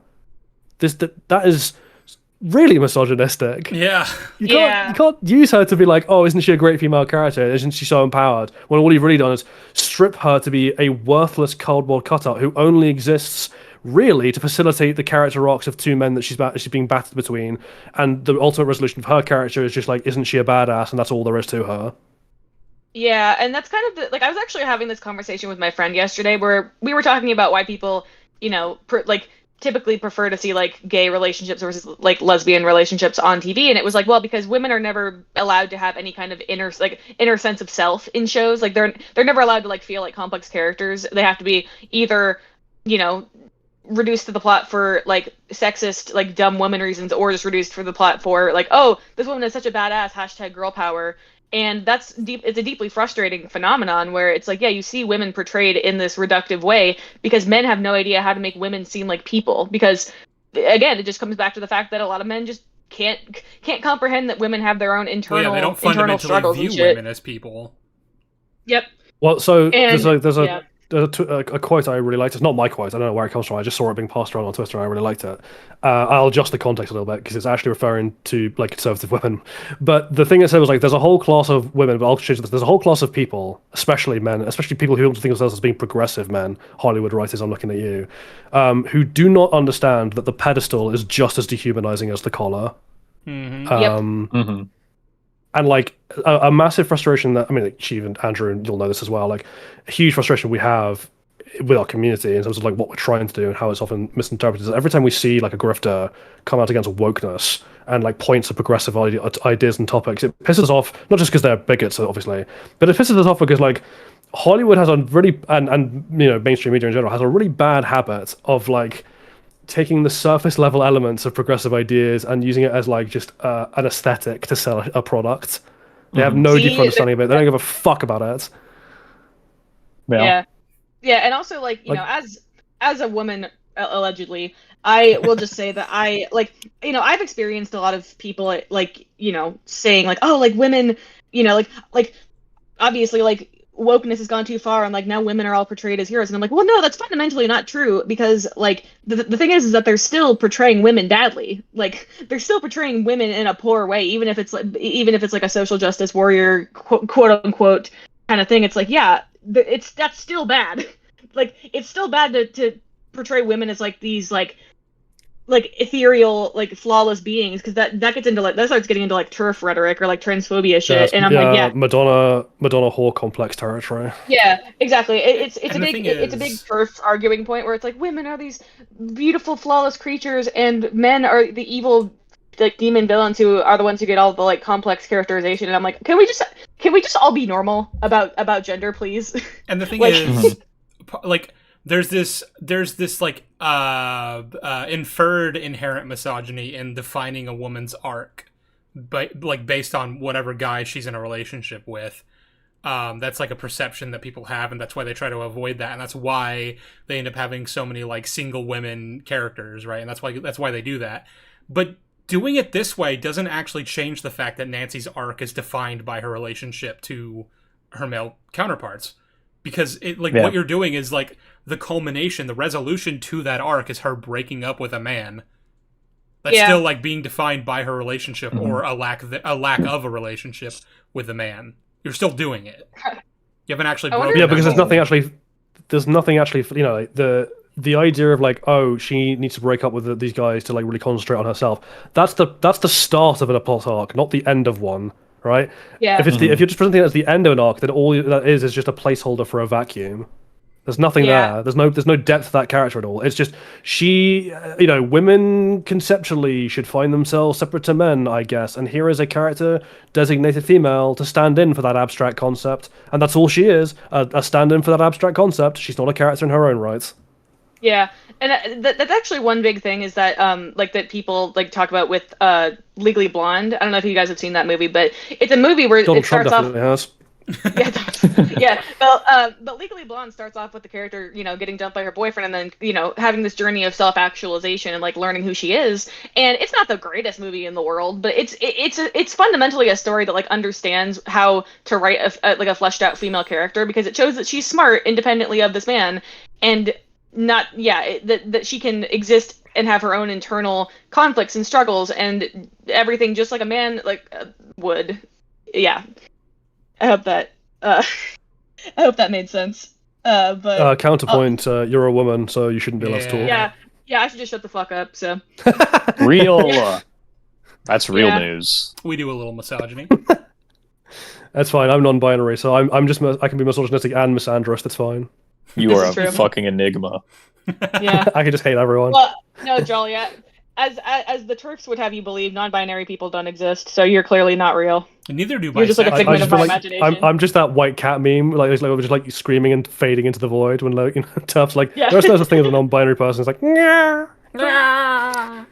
Jolly's pronouns are N/A. I think the idea that they want to do with Nancy and Jonathan in that scene is like, you could do that. You just can't do that in the show. Like the idea that like these are two people that had a relationship based on like their certain circumstances, like previously, and they're realizing that like they aren't the same people that they were back then, or like the circumstances of them being together no longer exist, and they've kind of both grown with each other, but because of that, they've grown into different people. That's a cool idea.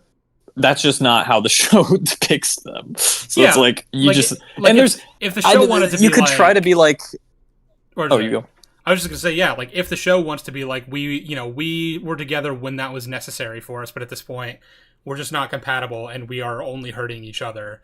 Like that's a pretty mature direction to take that in, but they don't do that. Yeah. Yeah. They're just like, I sold your pink sweater. They don't, not only do they not do that, but they don't communicate that that's what they're doing in the scene effectively, to the point where the Duffers had to confirm it in an article after the fact. On Twitter, yeah. Like, it's fucking crazy. Yeah. That's real Palpatine speaking on Fortnite vibes. The Duffer Brothers have confirmed on Twitter. Oh, God, I hate hearing those words. Well, it's just, and also, like, the whole,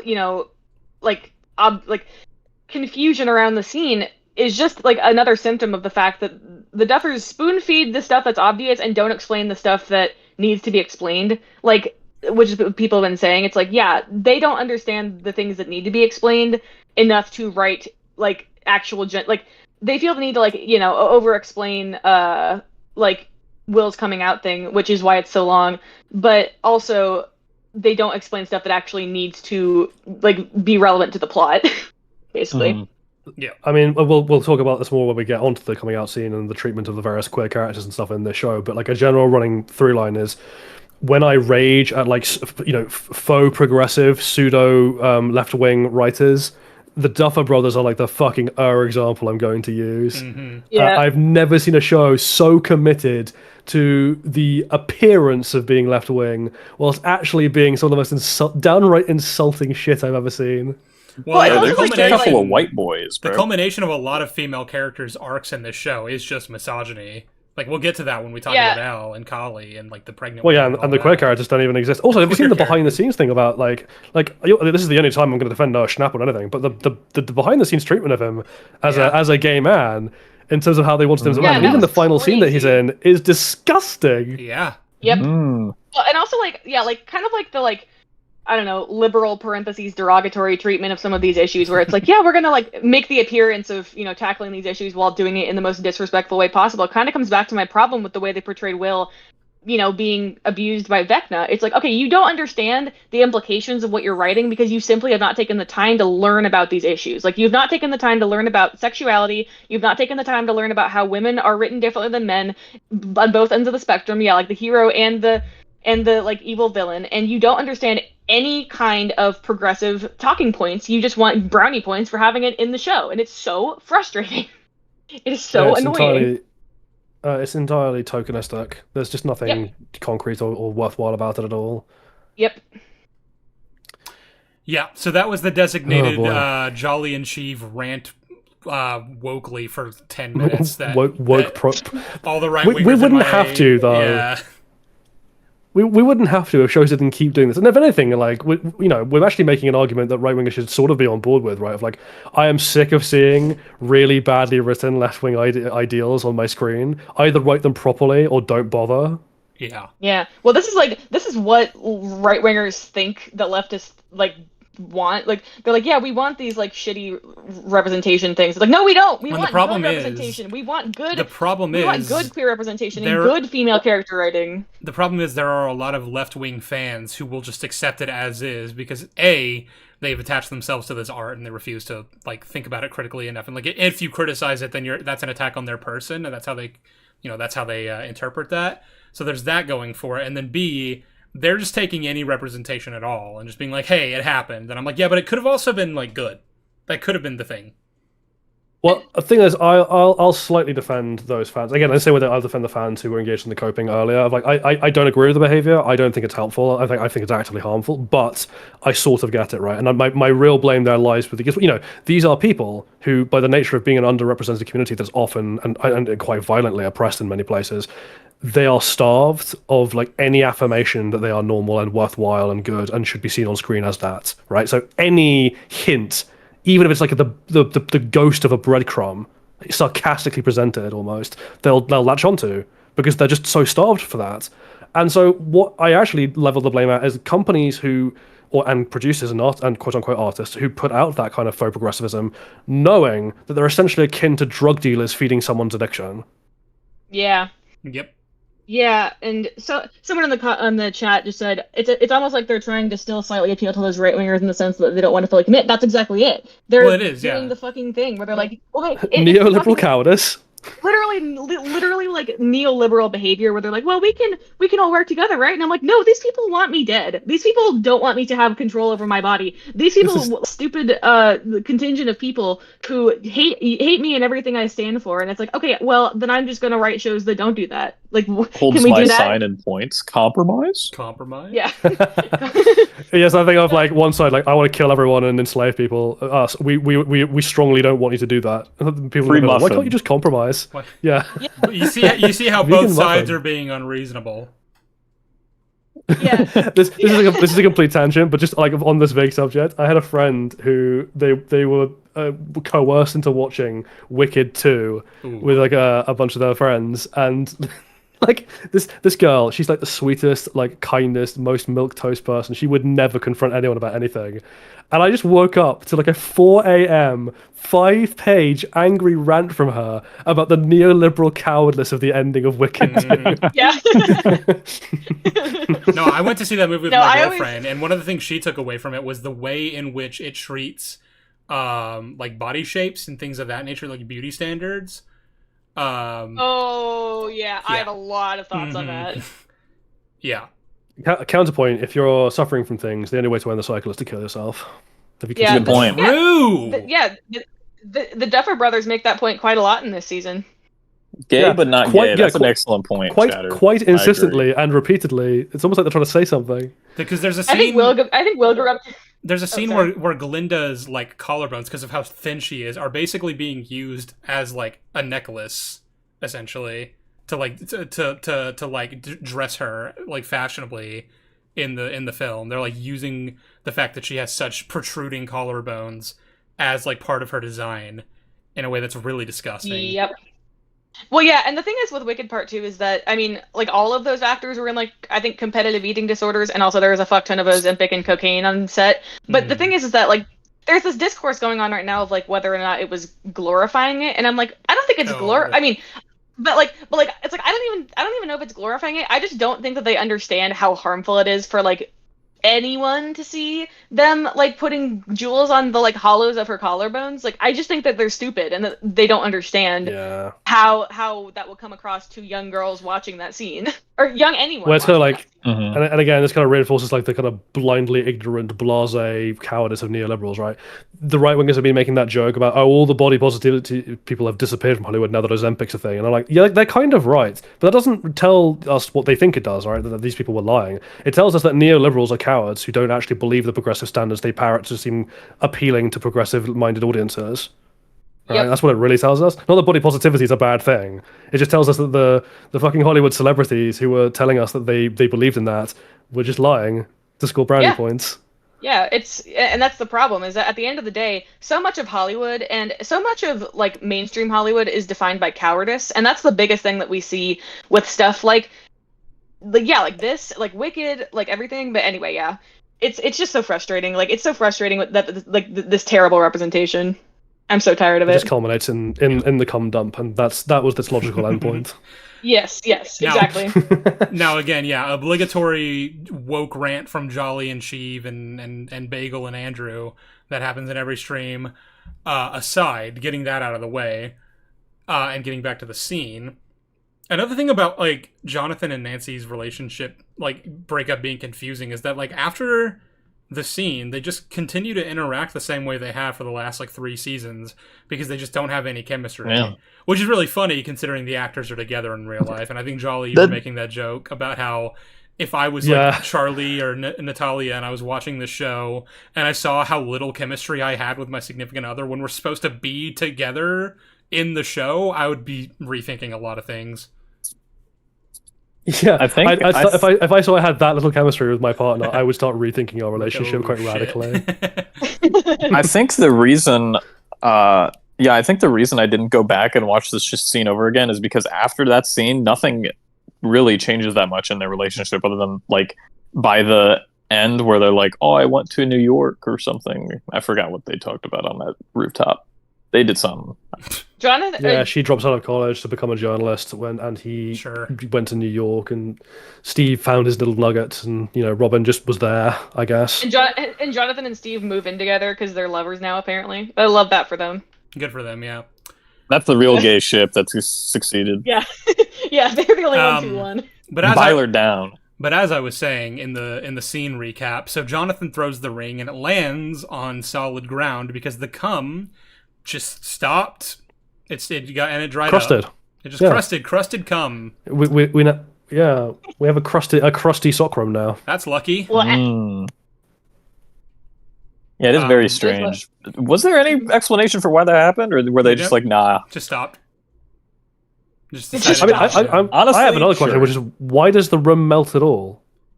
Because the magic energy, whatever, got destroyed. Well, yeah, because the exotic matter got disturbed. So I think they're trying to imply that like the exotic matter stabilized. I get that's what they're implying, but like, I want to try and nail down why exactly disturbing the exotic matter causes the local facility to turn into cum. Wait, maybe that's what the show's doing, where they're like, oh, it's becoming a less dense form of energy, or whatever the fuck you said earlier? No, It's becoming a less dense form of energy? Becoming. No, that's not what I mean by lower density energy density state. That's more like like the vacuum of space being a lower energy density space. It's not even like that. It's, imagine a bubble rapidly expanding, and then like another bubble forms inside it and just like eats it up from the inside. That's Patrick, I don't think I know that's not what you meant. Nonsense. I know that's not what you meant. I'm saying that's what they read what you said, or like what you were talking about, and they're like, they were listening to my voice and they were just thinking, come. It's like how for Loki the writers like look at the word spaghettification. They're like, dude, what if they became little string men? It's like, That's sure. not What if that they is. became literal pasta? Ah. Spaghettification, yum yum. With a meatball. But anyway, yeah, so Jonathan and Nancy are safe, and they just have to wait for Steve and Dustin to come rescue them. So, I'd like to take us back to what Steve and Dustin have been doing this whole time and trying to go find them, which is we get a scene where they're trying to get up the stairwell to the roof, and then it fucking just collapses right before Steve can step onto it, and they're like, oh shit. So Steve's plan is like, all right, I'm going to get a ladder, and I'm going to put it across this hole in the stairs so that I can just climb across it. And Dustin's like, that's not going to fucking work. You're going to die, you fucking idiot. And Steve's like, no, I got this. I got this. Blah, blah, blah. And so then Dustin, freaks out. And he's like, no, don't do it. No, because you're being an asshole. You're going to go and you're going to kill yourself. And then I'll have to do it all over again. And I can't do it again. Please don't do this. No. And he breaks down and he starts crying and he hugs him. And he's like, I'm sorry. And again, really good acting in this scene. Gaten's, handing an excellent performance. And it tugs on my heartstrings because I like these characters from previous seasons. But this isn't earned because of what we went over earlier about how nothing about their conflict and the characterization they've been given this season makes any sense. So it's emotional on a very subjective level, but I can't in good conscience call it a good scene or a well done scene or a good resolution to their conflict. Yeah, it just felt so emotionally manipulative. It's trying to have this emotional weight, and it just isn't earned. It's trying to make the audience feel something by having Gaten Matarazzo cry and hug Steve. And I'm like, okay, but the you exist in the context of all which came before. You need to you need to set up the scene in a way that makes sense, that in a way that follows through with previous scenes, and it just doesn't. It doesn't make sense. It fundamentally does not make sense. Yeah.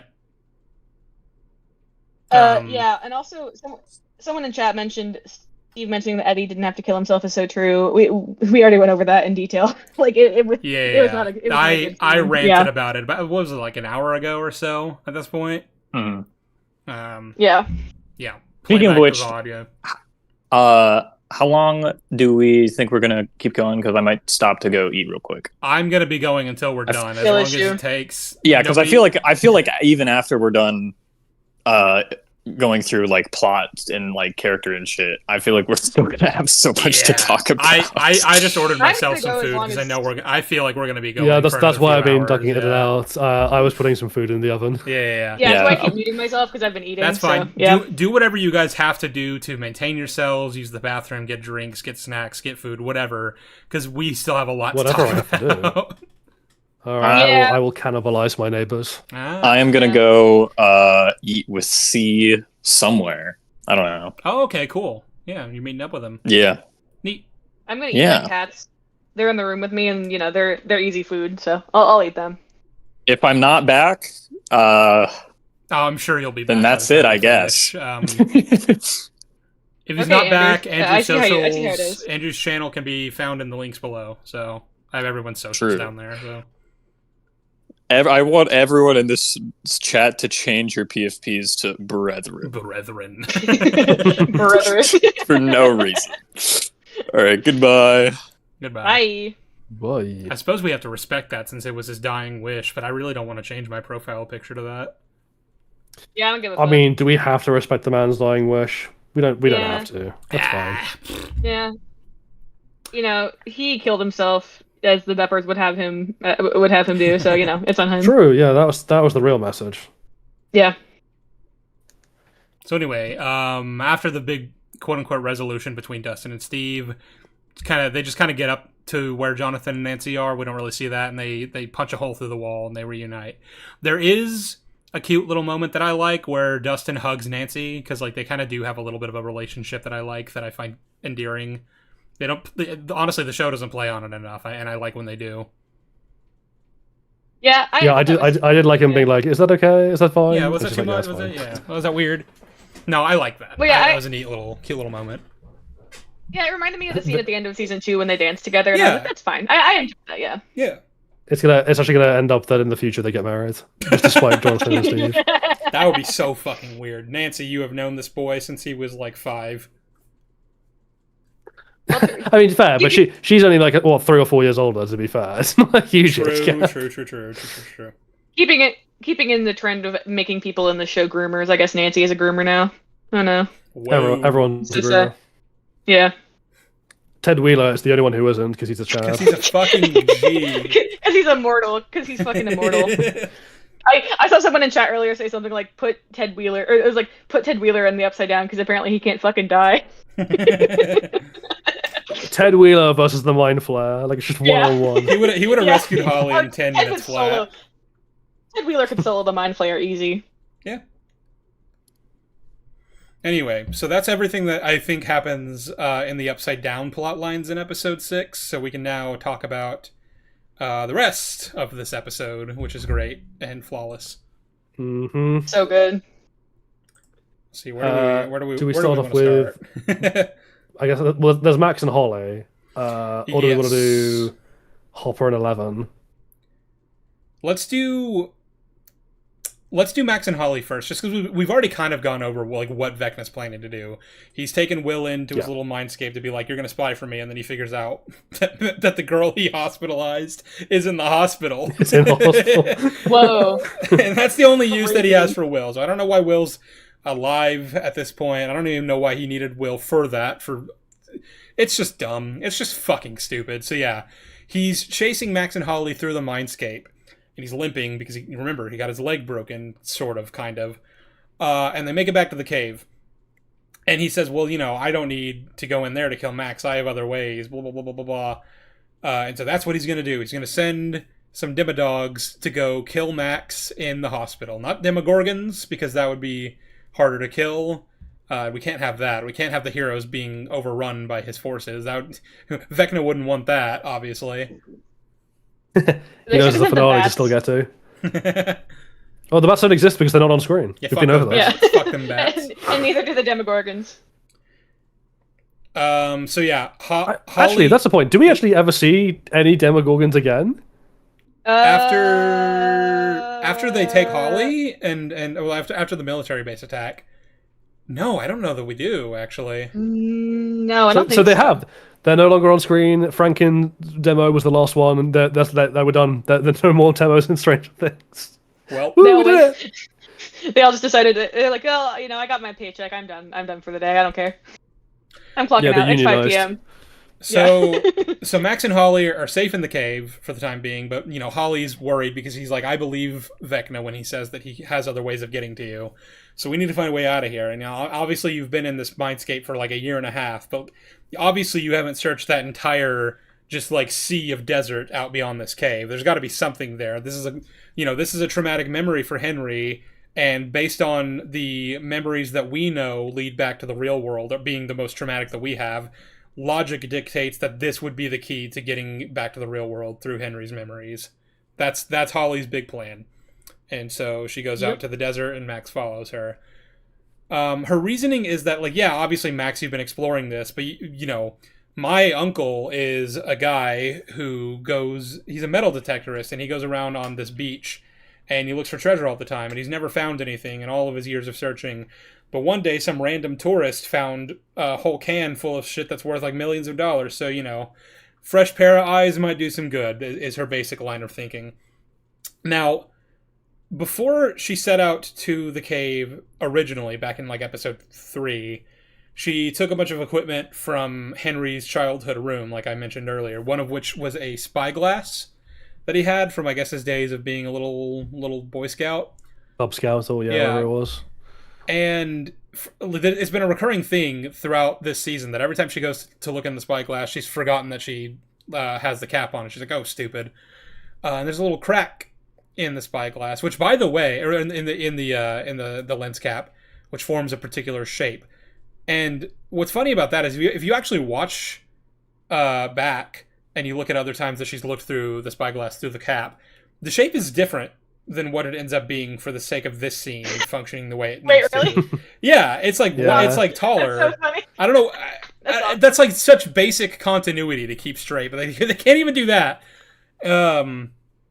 But the shape that she realizes is actually the same shape as the mouth of the cave that they've been living in. So she thinks, okay, what if I line up the Spyglass's lens cap with the mouth of the cave from the desert, and maybe that will lead me to a secret location that'll get us out of the mindscape. And that actually works. They Rise of Skywalker dagger this shit. Rise of Skywalker.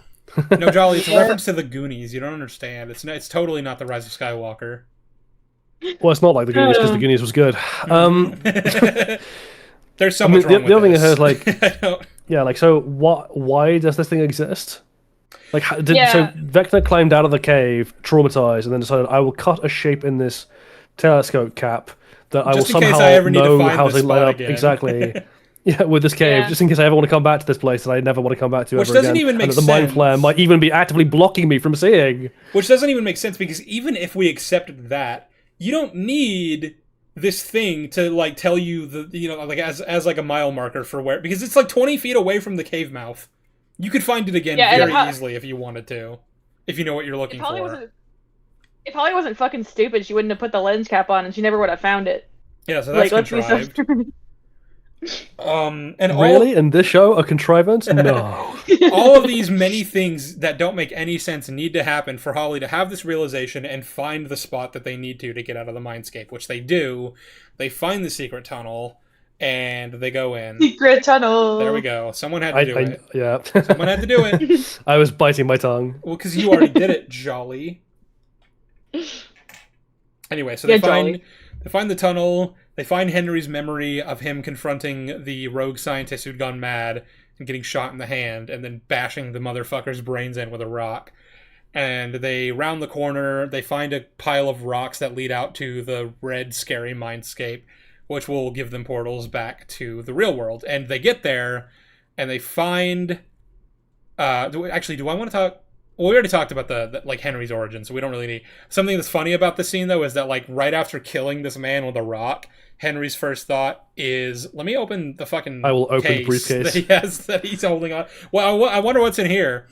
That's funny. There's also the oddity of, like, when we revisit the scene a little bit later on, it turns out that he didn't actually successfully kill the guy all the way. Yeah. The guy just, like, looks at him and, like, spouts the most incredibly cliched dialogue. Yeah.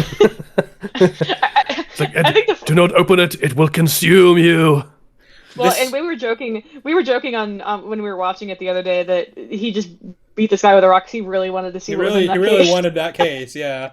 Yeah, it wasn't even self-defense, he was just curious. What you need to do, Sheev, is like when you have that clip in your inevitable video, just have him bashing the head with a rock, and then just like, when he sees, just before he does that, when he sees the case, just put it in the dialogue from Return of the King, where it's like, "Trust that little man laugh."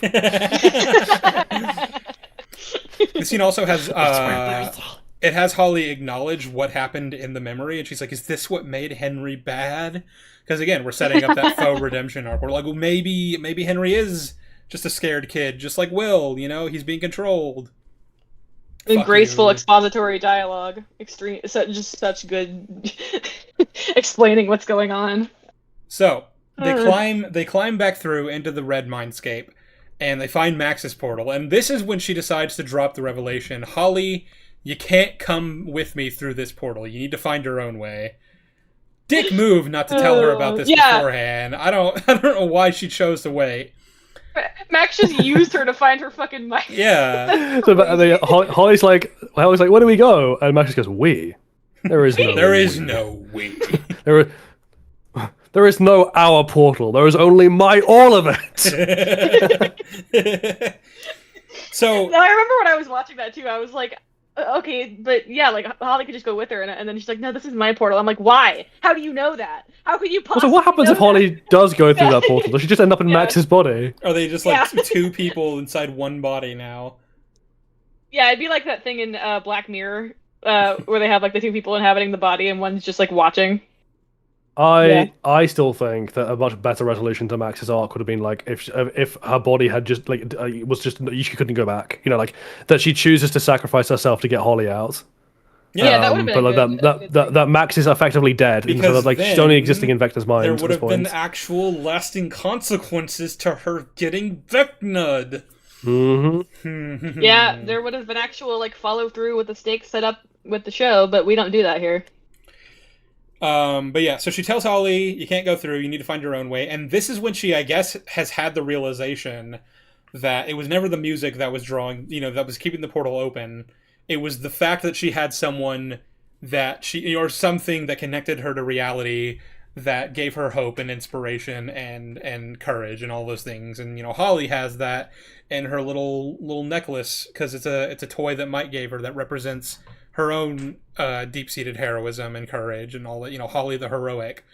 And she spends several minutes giving her the speech while the portal's just sitting there open, which is like, haul ass a little bit. But I'll kind of defend Bitch, that run! because it's like, okay, yeah, I'm not just going to leave this little girl in this mindscape without, giving her the resources she needs to open her own portal. Like, that part is fine, I think. It's what happens after Holly's portal does open, where they then spend several more seconds, spewing empty platitudes at each other, slowly and walking then to their slowly portals. walking to their portal. I'm like, fucking move! Fucking move! And also, this is Don't just stop a to talk, really don't stop to talk. bad-looking scene. Like, people talk about the Mindscape, the red Mindscape in Season 4 not looking great, and I'm like, I don't really think that's true. I think it looks fine. This scene, again, we compare it to Marvel movies. This looks like a Phase 5, Phase 6 Marvel movie. Yeah, they're using the volume but not very well style kind of aesthetic. Be right back. Yeah. It kind of looks like Quantumania a little bit. Well, Shiv, I hope you're back within 7 minutes because I've got to get my shit out of the oven. But anyway, well, while that's happening, I guess. I'm struggling to understand what Max's plan for Holly was. It's like, oh yeah, you'll wake up wherever Vecna is taking you, I presume in the Upside Down, which is super safe. And then, and at that point, by the way, Vecna will also know that you're aware of his true nature. So for all I know, he could just kill you and replace you. There's nothing that says that he needs her specifically. Well, So was Max just... Yeah, she was just like, oh, good luck, bro. Yeah, just hope you make it out. Just good luck. Have fun with that. Have fun traversing this horrible landscape. And what's even funnier is that once Holly gets out, she immediately gets put back in. How could it not have gotten just for Max's immediately plan? recaptured. I know. I was like, oh, Holly escaped. That's whatever. And then she instantly gets, almost 5 minutes after she escapes, gets recaptured. And I was like, okay, so this whole thing was for nothing. It was just to help Max escape. Max just used her to get out of there. Yeah, I actually have another question just logistically about all this, which is so it's confirmed to us that if you're in Dimension X, it's impossible for Elle to find you. Even the reason she couldn't find Max, right, is because Max's mind was in Dimension X, and that's just too far. It's from where Elle was in the real world. And I'm like, well, by that same logic, it should basically be impossible for Max to get back to her body if Vecna is currently in Dimension X when she tries that. Yeah, that's a good point. Vecna's powers shouldn't be able to reach that far. Yeah. Well, yeah, because, yeah. My thoughts on Dimension X, the Abyss or Dimension X or fucking whatever they want to call it. The problem is... The Mexico dimension. The Mexico dimension, is that it seems like it just does whatever the plot needs it to. It's just there as a infinite void of potential, but not in a good way. It's it just exists in whatever form the Deffers need it to at that very moment to progress the plot forward, which is very frustrating. Well, it's just they keep on using it to introduce rules. This is almost like the fucking Hazbin Hotel thing all over again. The writers keep on introducing rules to explain, character moments or rather character progressions that they want. But then the second that rule becomes inconvenient to a different kind of character progression, it just gets forgotten about. And then sometimes it gets brought back again, and then sometimes it gets dropped again. Sometimes in the same episode. Yeah. And again, it's that thing of well, there are no stakes to this world because there are no concrete rules to this world, so I can't track anything that's going on. This is the guy at your campfire who's telling you a story about something they did when they were a kid, but they can't remember the details properly, so they keep on correcting the narrative in real time as they're telling it, and you're just confused as to what the hell's going on. And 5 minutes in, you don't know what's going on, and you just want them to shut the fuck up. Yeah, well, the amount of whiplash I got from this season of just them just retconning and introducing shit and retconning it immediately, then doing it again. I was like, oh my god, can you please just learn how to write a story that progresses in a linear fashion from the point that you set it up from? My god, please just learn how to do some kind of continuity or like pay off stakes, please. Just do something. Or just Like that- reread your own scripts. Just reread your script and say, does this make sense? I mean, the joke, again, I presume Sheev will put it in this video, is that bit at the end when we finished watching the show and this is the finale, and I have that quote, that bit I said where I was like, I do not actually understand. Like, I find it conceptually difficult to imagine how anyone whose English is sufficiently like advanced to write in basic sentences could sit down at a table, read this script, and go, "Yeah, that's ready for television. That's gold. Yeah. We got gold here." There was a situation with an author a while ago where she was like, or sorry, that they were like, yeah, I like write my first draft and then I don't reread it and then I just write a new first draft, and that is literally what it feels like the Duffer Brothers did, where it's like, yeah, they didn't read over their script, they just rewrote it from the ground up every time and didn't go back and check to see if it made sense. I don't know if that even does it justice. I think it's like they wrote multiple first drafts and then just like took out pages at random from each version of the copy and then slammed those pages together and we're like, yeah, there we go, finished script. Yeah. Someone said Vecna choosing when or when not to use his power in certain situations is quite silly. More importantly, that Vecna choosing when or when not to run in certain situations is quite silly. Well, he is running. Yeah, he forgets his legs are capable of like advanced locomotion. Shut the fuck up. Yeah. Oh yeah, also, can we just comment on the fact that that song has been so overplayed because they keep on trying to milk the emotion from that one scene they got right in season 4. So we've just repeatedly seen increasingly watered down versions of it through season 5. It's to the point where, like, when Max finally makes it back to her body, I'm like, I just don't care.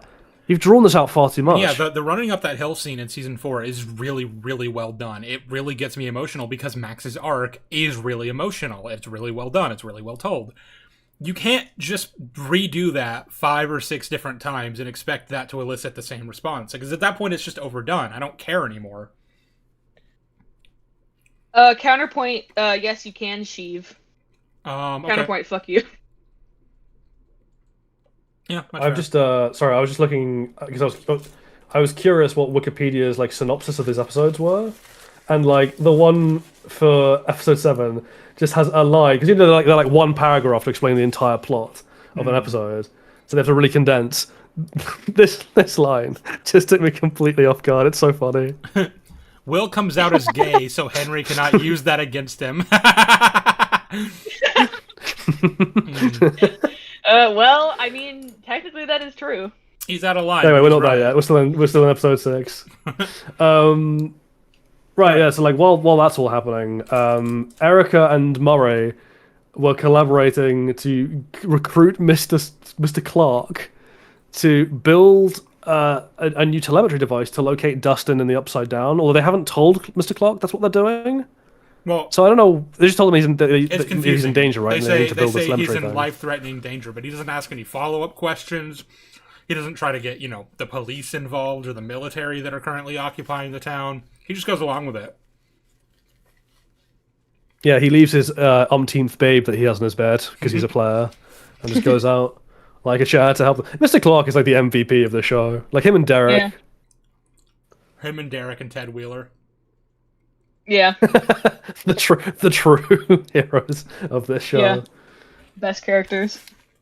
What else happens? Oh yeah, the demo dogs invade the hospital. So Max has just oh no, she hasn't woken up yet. Right, she's still in her coma while all of this Holly stuff's going on, and she's like monologuing endlessly about the power of friendship and Kate Bush. So there's a few things that need to be gone over, I think, before even the demo dogs attack, which is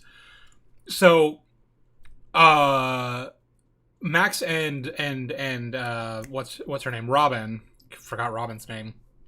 Lucas and Understandable, Robin. considering she's barely a character. Yeah, I mean, Lucas and Robin. Lucas and Robin go to the hospital to protect Max. Or actually, why do they go for Max? Because they're not there to protect, because they don't know that she's in danger yet, do they? Oh, they go there to steal the drugs, right? No, or no, that was that's in Volume 1. Never mind. That's right, yeah. Well, in any case, they go there to be in Max's room, and because Robin stole the drugs for the earlier plot line, the security lady, like the receptionist, is like, "Oh, hey, no," and she calls security, and then that gets 2 armed like army soldiers to go in and arrest her. She gets confronted by Vicky, yeah, who understandably is upset for being stood up on multiple dates and stuff. But that's not even why she's upset. She's like, I'm upset because you stole drugs from the hospital, which I guess honestly makes more sense. And it's at this point that Robin decides to tell Vicky the truth about literally everything, which obviously Vicky interprets as, oh, you're high as shit and extremely fucking delusional and you're hallucinating shit. And then the army soldiers come to arrest her, and then the Demodogs attack, and for some reason just run right past Vicky to kill the two soldiers.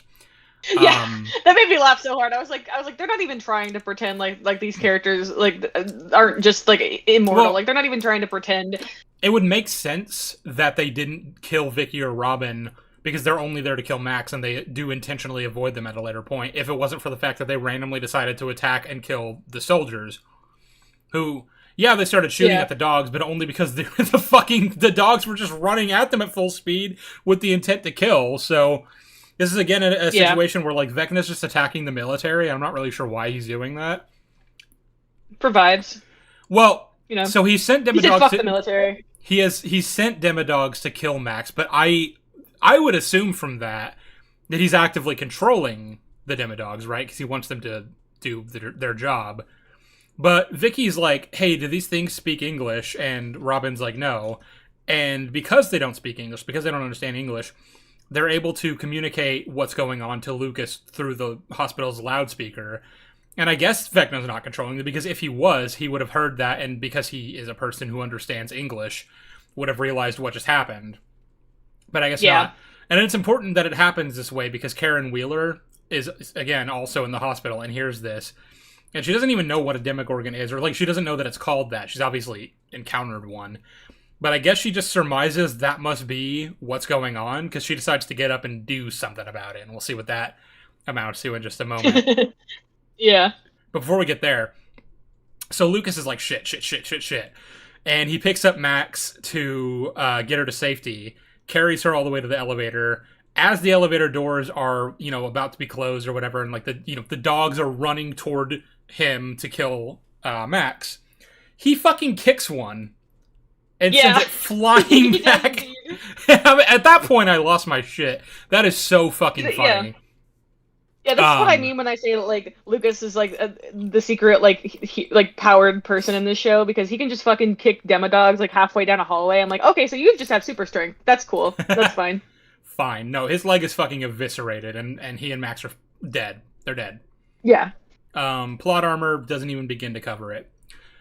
They make it down to the basement, and they meet up with Karen. Wow. They meet up with Robin and Vicky, and the dogs chase them into the laundry room, and they're hiding, and they're telling Lucas, turn off your music, because he, it's attracting the Demodogs, but he's like, no, because Max is trying to wake up.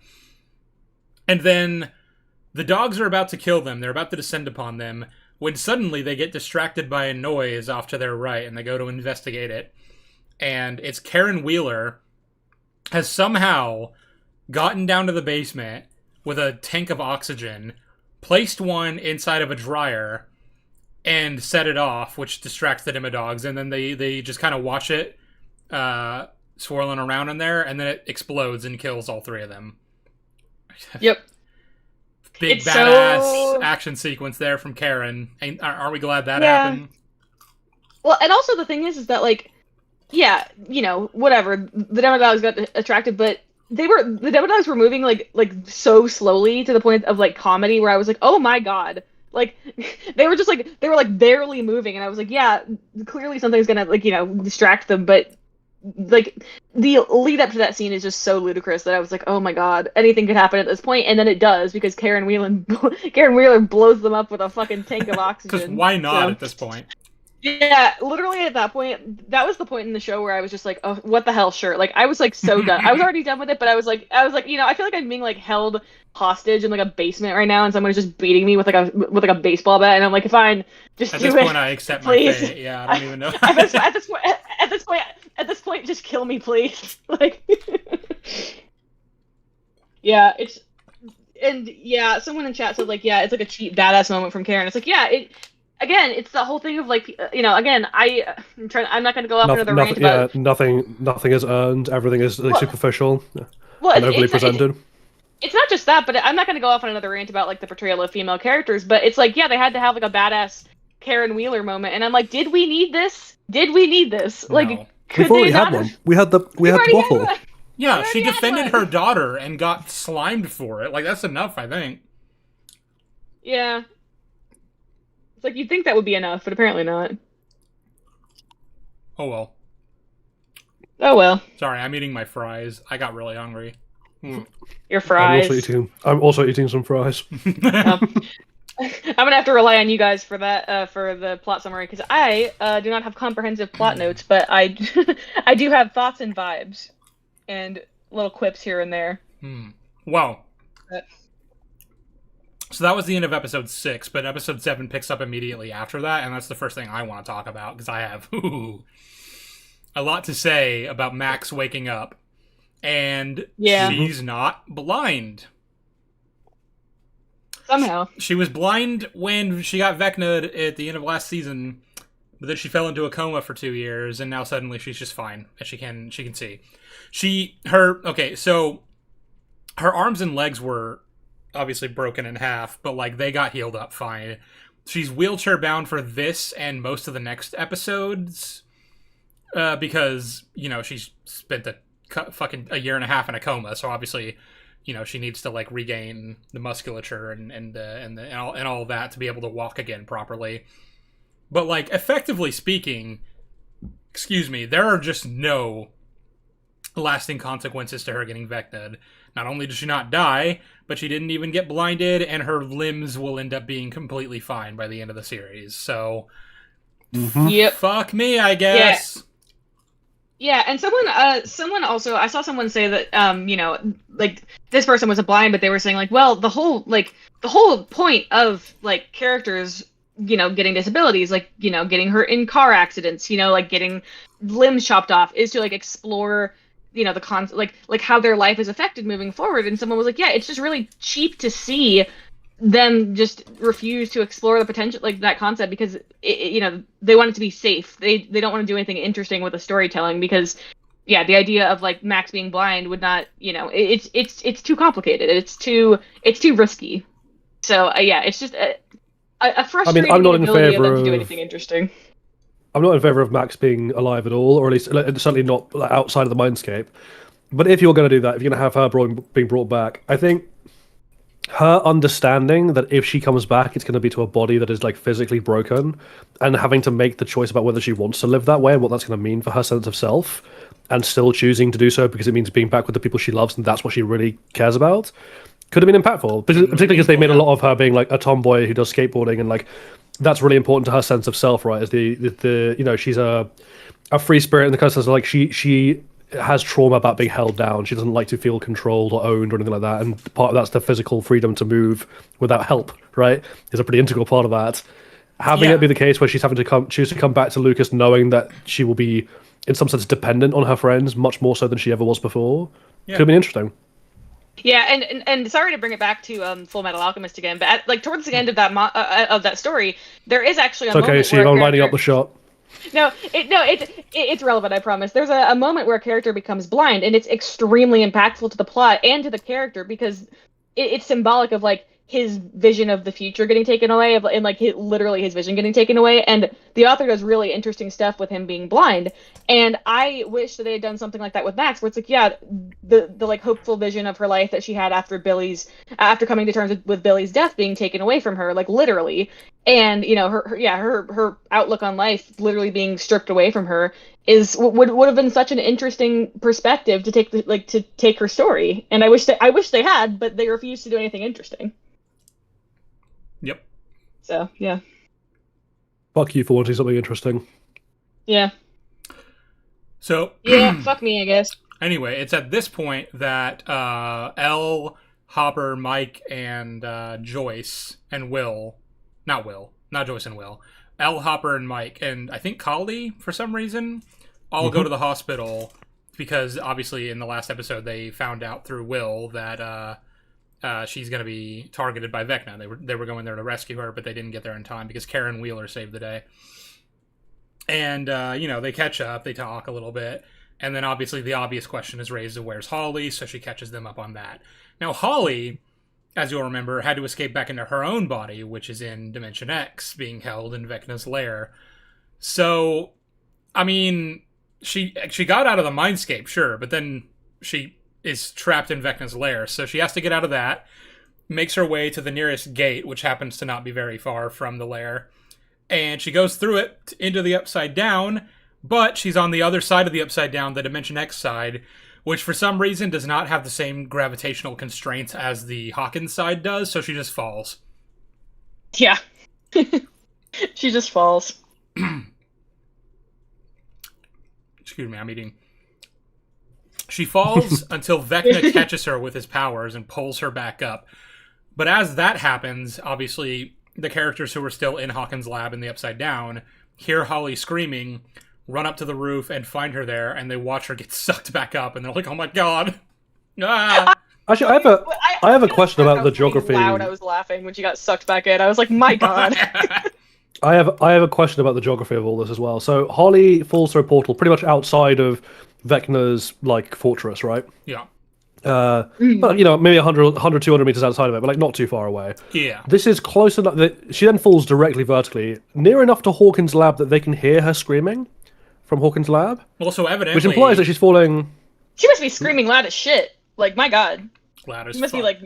Yeah. Well, yeah, evidently Vecna's lair is pretty much on the Dimension X side of, like, equivalent of space to Hawkins' lab. It just has to be. Well, yeah, hang on, but there's a problem with that. So, obviously... Oh, no, actually, no, it's fine, because Radio Tower's miles away. No, that's fine. But, yeah, like, that's kind of weird, though, that, like, Holly just got dropped over Hawkins' lab. Also, what would have happened if she'd hit this exotic matter? Probably would have destroyed everything. She would have become like the mini Vecna. Vecna sees her falling, and she's about to hit the exotic matter. He's like, no, no, no, no, no, no! Yeah. So yeah, that happened. He got her back, so pretty much everything to do with Holly's escape kind of amounted to nothing ultimately, but she, Max got out, so hooray. Yay. Woohoo. I like how the entire impact of Max being, put into Vecna's mindscape was just so that she could provide information. That's all Yeah. it was. Like, the ultimate consequence was just so she could be an info dump. Yep. Well, yeah, because we find out that she actually just wasn't in a coma the entire time. She was just in a sophisticated, like, Vecna trance. Even though that's not what that looks like. We've seen what happens when Vecna has entranced you, and that's not... Whatever. But if that is the case, then Elle should have been able to find her by going into her mind. She's literally done that before while she was in a Vecna trance. So... Yeah. That doesn't seem to be what the implication was about where, like, the state of Max's mind as of the end of Season 4. But hey, retcons, baby! And later on, Elle is able to find Vecna in Dimension X. Like, she's able to see him floating in his fucking, flesh prison. She had to be in the bath for that, you see. So, you have to have a... Yeah, the bath in the Upside Down. That magically still has water in it for some reason. Somehow, yeah. Yeah. I don't really understand why a bath in the Upside Down is enough to project her consciousness all the way into Dimension X, but not a bath in Hawkins, which is like not even like that much further away, relatively speaking, in terms of the space of the wormhole mechanics. Well, so you I think you missed this because you were getting your food while we were talking about this, but this is actually something I raised in terms of Max getting back to her body, which is like, so Max is, the reason Elle couldn't find Max is that Max's mind is in Dimension X with Vecna. Mm-hmm. So that implies that like Elle's power, which is supposedly equivalent to or greater than Henry's, couldn't reach from her dimension to Dimension X across the Upside Down. It was just too much space. So, given that Vecna is currently in Dimension X when Max tries to escape, wouldn't she just fail? Like, how does her mind get from Dimension X to her body if Henry's powers can't reach that far? Well, good question for another time. Vecna's powers obviously do reach that far, which is itself a problem. Well, yeah, I guess that's the solution, but then that itself creates the problem of, well, why do his reach... Also, if he can just like telekinetically pull Holly back from the ground of the Upside Down, from where he is in Dimension X, couldn't he just snap Elle's neck when she goes there? Die. Die, yeah, okay, exactly. fair. Yeah. Jolly, remember, it's your fault for asking questions. It is. It's your fault for paying attention. You should be ashamed of yourself, and I don't know what is wrong with you. exactly, but Yeah, Wow. seriously. You sound like all of my teachers at school. so meanwhile, Okay, Stir, Oh. get out of chat. oh, Stir's It's really here. bad. Joyce. Meanwhile, we pick My back up God. with Erica Murray and Mr. Clark as they're, they spent the last 6 hours like developing a telemetry tracker device thing that'll been, triangulate, I guess, on Dustin's exact location somehow. I don't really know how any of that's supposed to work. Whatever, he's the scientist. Excuse me. As an aside, they're doing this really weird thing between Murray and Mr. Clark where they're kind of trying to imply that like it's a kind of one-sided flirtatious dynamic, and I don't really know. So weird. I don't know if they're trying It's to. so I don't know if the implication there is that like it's actual flirtation or if Murray's just fucking with him. I did take note of the fact that Murray and Mr. Clark were sitting next to each other in the graduation ceremony at the end. So, I wonder what that means.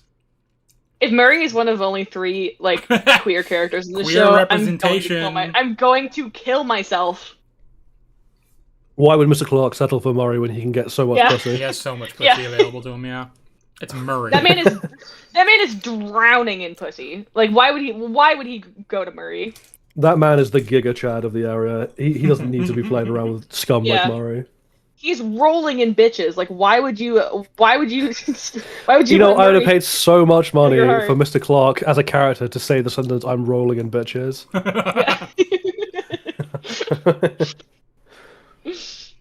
So yeah, they're doing Yeah. Hey, that. remember when Murray could do karate? So they're doing that, and Mr. Clark gets the idea of just like severing the balloons from their remotes, so that if the devices all go higher, then they'll be able to pinpoint his exact location, which it does, and that leads them back to Hawkins' lab on the right side up. And again, Mr. Clark doesn't have the context for where Dustin actually is because I guess they just didn't explain that to him. And Yeah, I guess I just told him that he was missing and in danger or something.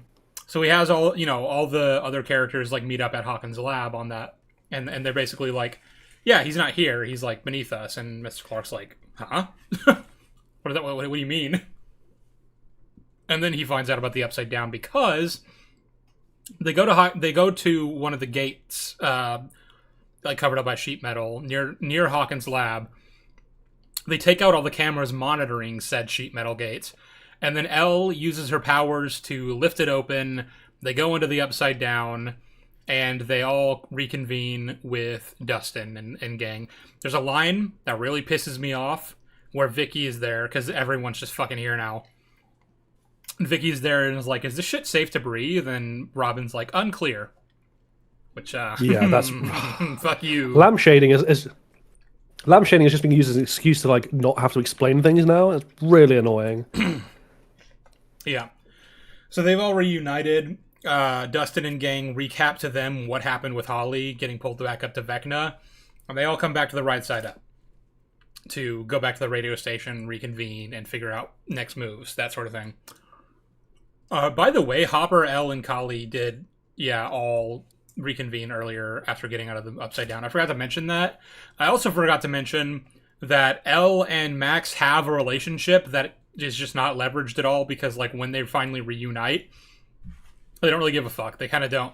But Max also doesn't give a fuck about Hopper being alive, which I was pretty sure she didn't know about, but I think I saw someone on Twitter somewhere say that she did know about that because Vecna showed that to her along with everything else going on. I don't think that's true, but I've heard that said. Did he? Why? I don't know. Well, because it was in that scene where he was like, "This is what's going on with your friends right now," and it's like it shows like, Steve, Nancy, and Robin being like fucked over by the vines. It shows like Eddie being like fighting off the bats and shit, like all these different things. And I guess one of the things he showed her was Hopper and Joyce and them in the Russian prison. Oh. At which Maybe. point Max was like, "What the fuck?" Wait, hey, whoa, roll that one back. Wait a second. Hang on a second. So yeah, those are things that happened that I forgot to mention. But anyway, so them opening the panel, by the way, and going into the Upside Down is what obviously alerts the military to like there's something going on at the Hawkins lab. That's going to be a whole thing. We don't have to deal with that right now, but that's a thing. So put a pin in that. What happens next? Yeah. So they go back to the Squawk Tower. Sorry. Well, hang on. So Max tells them about Henry's plan. That's the other thing that happens. And Max goes, Yeah. "Oh, by the way, Henry's plan is to crash these dimensions together." Well, yeah. So that's what I was going to say. They go back to the Squawk Tower, which is where she tells them that, and then they come up. Then they all kind of pool their notes about what's been going on this season, where Dustin explains the wormhole thing and the exotic matter and all that. And they come up with a plan to deal with that. Hopper suggests stealing a helicopter from the Upside Down military base and flying up into one of the rifts into Dimension X. And they're all like, "Are you fucking stupid?"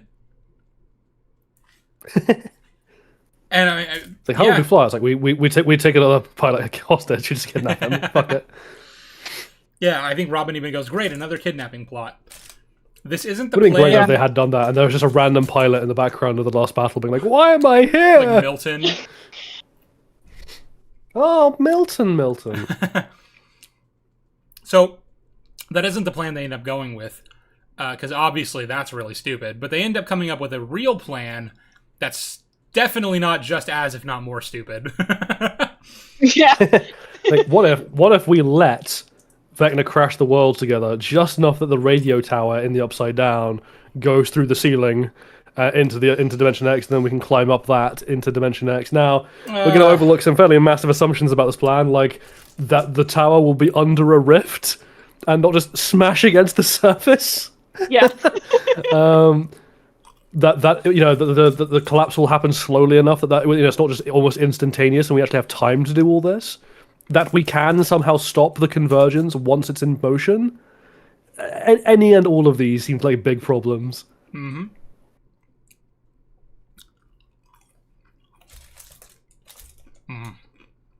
Farage. Well, yeah, again, and it's a plan that's like so reliant on contrivances and luck that you're just like, well, it's very serendipitous that it shook out like this, or else you guys would have been That's fucked. not a real word.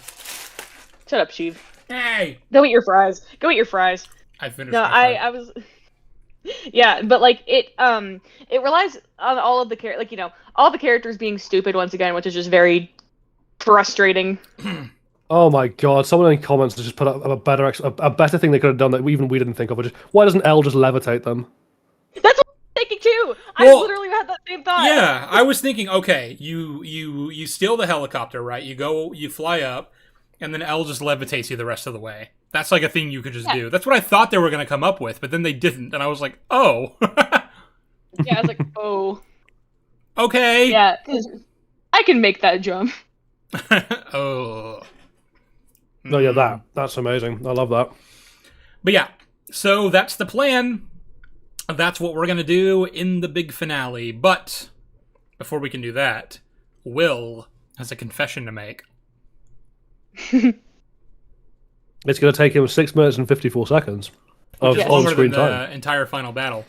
Who wants to lay this out? Because I feel like I feel like any one of us has a million things to say. Who's the gayest person here? I feel like they should be able to take this. I feel like we're all equally gay. Yeah, we're all kind of just as gay as each other. Fuck. Yeah. Well, I okay. don't know, I mean, feel like I think- Sheev's the least gay. He's not non-binary, so... Well, Yeah. that's true. I'm happy to let Sheev take this. I think it's just funnier. Yeah. So obviously, it's been a thing kind of throughout this show. Will's struggle with sexuality. It's not like a prominent aspect of his characterization in the first couple seasons, like a lot of fans want to try to say. But even in like season 1, you had characters, like you had bullies and shit, like calling him a queer, calling him a fag, making fun of him for being gay, which obviously didn't necessarily mean he was gay. He could have just been, like that's just that was just an insult that people. A go-to insult for people who Yeah. didn't fit in. Yeah, he was a sensitive child, that sort of thing. But of course, he actually is gay, and they sort of started really hammering that home in like season 4, with his like clearly being in love with Mike, and then that's a big aspect of his development that's been going on throughout these episodes that we've been recapping, where he's like, he's befriended Robin, and he's been asking her about like her own coming out and everything like that, and her own like realizing her own identity, I guess, and like, how did you know that Vicky was gay too, and all these different things. That's been an aspect of his journey, and obviously Noah Schnapp, who plays him, is gay in real life, so it's like a thing. It's a very personal, meaningful thing for both the character and the actor to get this thing right. And in this episode, he tells Joyce, Vecna is invasive and he's evil, and whenever he gets into your mind, he like knows everything about you and all of you, all your deepest, darkest secrets. And I think that if we're gonna go up to Dimension X and if we're gonna fight Vecna, we can't have any weaknesses for him to exploit. We can't have anything that he can use against us. So I need to tell the truth about myself. And Mike comes in to report on something, and he's like, "No, you need to hear this too. In fact, bring everyone inside." Yeah. Including Murray and Carly, who got nothing to do with this. Carly is just there. And then for the next 6 minutes, he has a really, just strange coming out scene where he's like, yeah, we're friends, and we've been friends, and we love a lot of the same things. Like, I like Lucky Charms and staying up late and going to the movie and all these different things that are, like, really trivial. We have all these things in common, except that I don't like girls. Ooh. Okay, I'll defend an aspect of this, which is I think in the abstract, the concept of him doing his coming out as explaining it to people who are not gay, especially in a rural Indiana in the 80s, along the lines of like, here's how all the ways in which I'm just a normal person, and this is just another aspect of me that should just be normal, should just be typical. It's not a big deal, right? Like, I'm putting it in that context. Well, yeah. That that it's the least interesting thing about me almost, and I'm like, I like that as an idea. The problem is like he gets all that out, getting vital information about his own world wrong, which leads people down the conspiracy rabbit holes, which is kind of funny. Yeah. But then he decides to round off the explanation of like how I'm just like you by going like, I just don't like girls. Like, that is a really odd way to phrase that. It's so odd. The character has to like row back and be like, oh, I don't mean I'm a misogynist or something. I just mean I'm not attracted to girls. Yeah. Which is on a meta level, this comes back to what I was saying earlier about how for some reason the show is just afraid to say the word gay. I don't know why. Yeah. It's 2025. We can say the word gay. That's fine. He never says it even once in his conversations with Robin, and vice versa. They never say that. They kind of tiptoe around it like it's a naughty word. And like in the first episode of the show, they dropped the fucking fag slur. Like, I think it's okay to say the word gay. I think we'll all survive.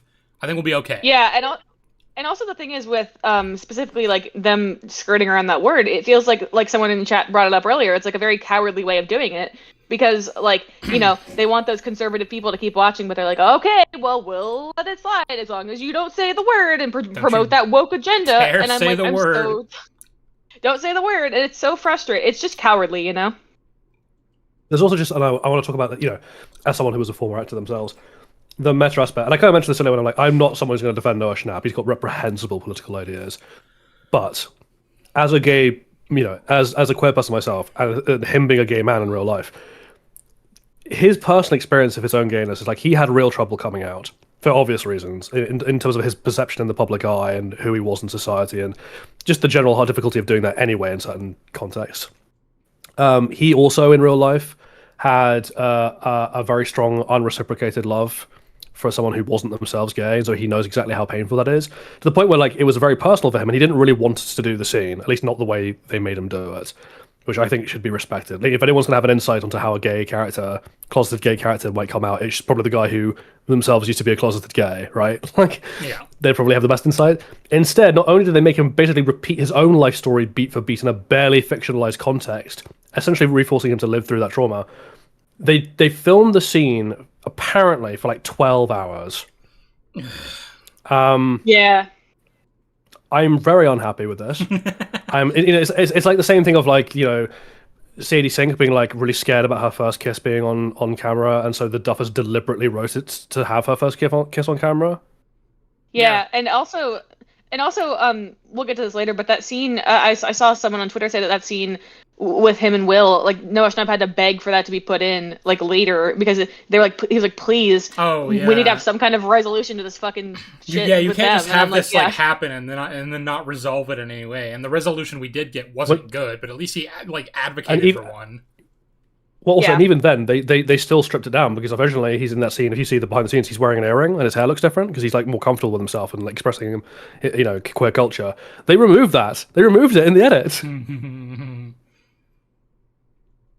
Yeah. So to kind of push back on what you were saying though, Jolly, about like, I understand the reasoning behind him listing out all these trivial things is like, I don't know. I just feel like if you're trying to bridge this concept to straight characters, in your coming out scene, you don't go for things that are like so trivial as to be unimportant. Like, oh, I like Lucky Charms. I think you go for something more meaningful in terms of our connection, but still, because being gay isn't, yeah, we want to normalize it, but being gay isn't just like, this is this thing, and that's, it's so trivial as to be no different than the fact that I like Lucky Charms. If you'd been something like, we like D&D and we like all these, we have all these similar interests, and also this is an aspect of me that's profound and that defines me in a certain sense, like that I think would work better. And I don't know, I just don't like how many of these things he said, like all the things he listed that just like were ultimately inconsequential to who he is as a person, right? Because that almost conflates the fact that he's gay to the fact that it's like not really even that important to him, Well, there's like three different things I think you could have tied into the scene to make it more meaningful, right? That have been like that would be callbacks to previous stuff. One is if you're going to do the comparison of like trying to get some kind of bridge of empathy to people who might not have had that experience directly. The fact that they all play D&D, a role-playing game, where you play as like outcast characters a lot of the time with like tragic backstories, whatever, would probably be a good endpoint there. Like to compare it to like some kind of character they had in a previous campaign. The other one though is like Elle herself, right? I've been like, Elle is a character who was in a lot of ways very worried about how people would treat her. Like she treated herself like a monster because she has she powers felt that she was couldn't different. That was a huge aspect of her struggles in season 4. Honestly, I honestly think before, rather than Will coming out to Robin, which was so weird to me. I know she's the only other queer in the village, but like, why? They have no relationship on camera at all. It should have been to Elle, and it should have been that whole "friends don't lie" thing. Like that should have been the line they used to like get Will to come out of a shell to Elle. Yeah. And also the thing is with kind of like having him come out to Robin, it kind of pigeonholes like queer characters into like this like, oh, they can only be honest with each other, and I'm like, that's just stupid. Like, oh, you speak queer, great. Well, I mean, even then I'll kind of defend on the basis of like, okay, this is a person that I know understands what I'm going through because they went through it themselves, and there's a bond to be formed like that way as well. But like as you said, Jolly, like it shouldn't have just. I think it's more like it shouldn't have just been Robin that he came out to. At first, it should have been someone that he has an actual meaningful connection with going into the season, which she isn't. Yeah, like maybe Jonathan, perhaps. Well, like his brother. Yeah, season 4 already kind of had that, and it was great. It was a great scene. Fuck it, though. He doesn't have a single conversation with Jonathan this season about it until the coming out scene. So, yeah, no, fuck you. And also Will sits down and he's just like, I fuck man, it's not a big deal, and just gets back up. Moving on. Someone in chat said, he said the worst thing for me is that the coming out doesn't have room to breathe because like a second after his confession they just go back to the plot and it doesn't care about characters. And I'm like, yeah, that's the whole point, is that they want these brownie points for having a coming out scene, but they don't want to do anything with it. Like they don't want to explore it from like how it might affect this character going forward. They just want to be like, all right, it's checked off the list. We have a coming out scene. Cool. Well, it's like we're done. And then there's the other aspect of this that can't really be overlooked, which is that the only reason he's even doing this isn't to be true to himself, which I'm sure is an aspect of it, but like the main reason that he even states is that he doesn't want Vecna, his fucking abuser, to be able to use the fact that he's gay against him in the final battle. Which, holy fuck. Why would you make that the motivation for coming? Why the fuck would you do that? What is wrong with you? It just comes back to that thing again of the Duffers don't understand the implications of what they're writing because they don't understand the complexity of these issues, and it's like so frustrating. Well, because again, we kind of alluded to this earlier, but there's some very difficult to swallow. Oh, that's not a great way to frame. No, there's some really bad imagery in the opening scene of this season where Vecna is plugging him into the hive mind. Where it's very phallic imagery in the way it's presented and the way that's shot, and it kind of gives sexual abuse vibes.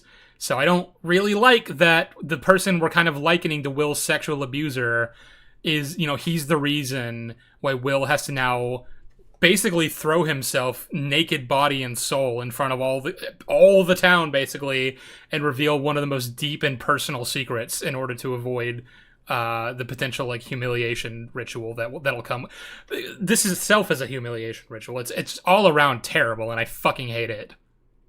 Yeah, and also I'm not a survivor of CSA or anything like that, so I'm not speaking as someone who is has experienced that personally, but I do know that a lot of CSA victims are manipulated by their abusers into not coming out with secrets, things that they because these people groom them to get close to them and learn their secrets. And it is deeply troubling that the Duffers just fundamentally don't they don't seem to understand that is what the implication of what they wrote. And it just genuinely infuriates me that they don't know that. It's how this is such you're framing this coming out as a good thing. This is a deeply, deeply insidious piece of plot that or not even plot, just a moment in the show that you've written. How can you not understand that what you're doing is so disgusting and harmful to queer representation? This is so bad. It's so bad. Yeah. And people are like, oh, it's such a good coming out scene, and I'm like, no. The scene is horrifying. The implications are disgusting. To be fair to the fandom, again, this was a pretty deservedly maligned scene when these episodes came out. Nobody fucking liked it. A lot of the queer people who watched this were like, this is the worst possible way to do representation. And then they're right. It's the worst possible way to do. I don't think I've been this baffled by a coming out scene since Gay Turbo Hell in Supernatural. Gay Destiel Turbo Hell, the greatest coming out scene in history. Fuck my life. And then there's the funnier aspects of it, which is him being and then there was this guy that I was really into, and I know the feeling isn't mutual. He was my Tammy.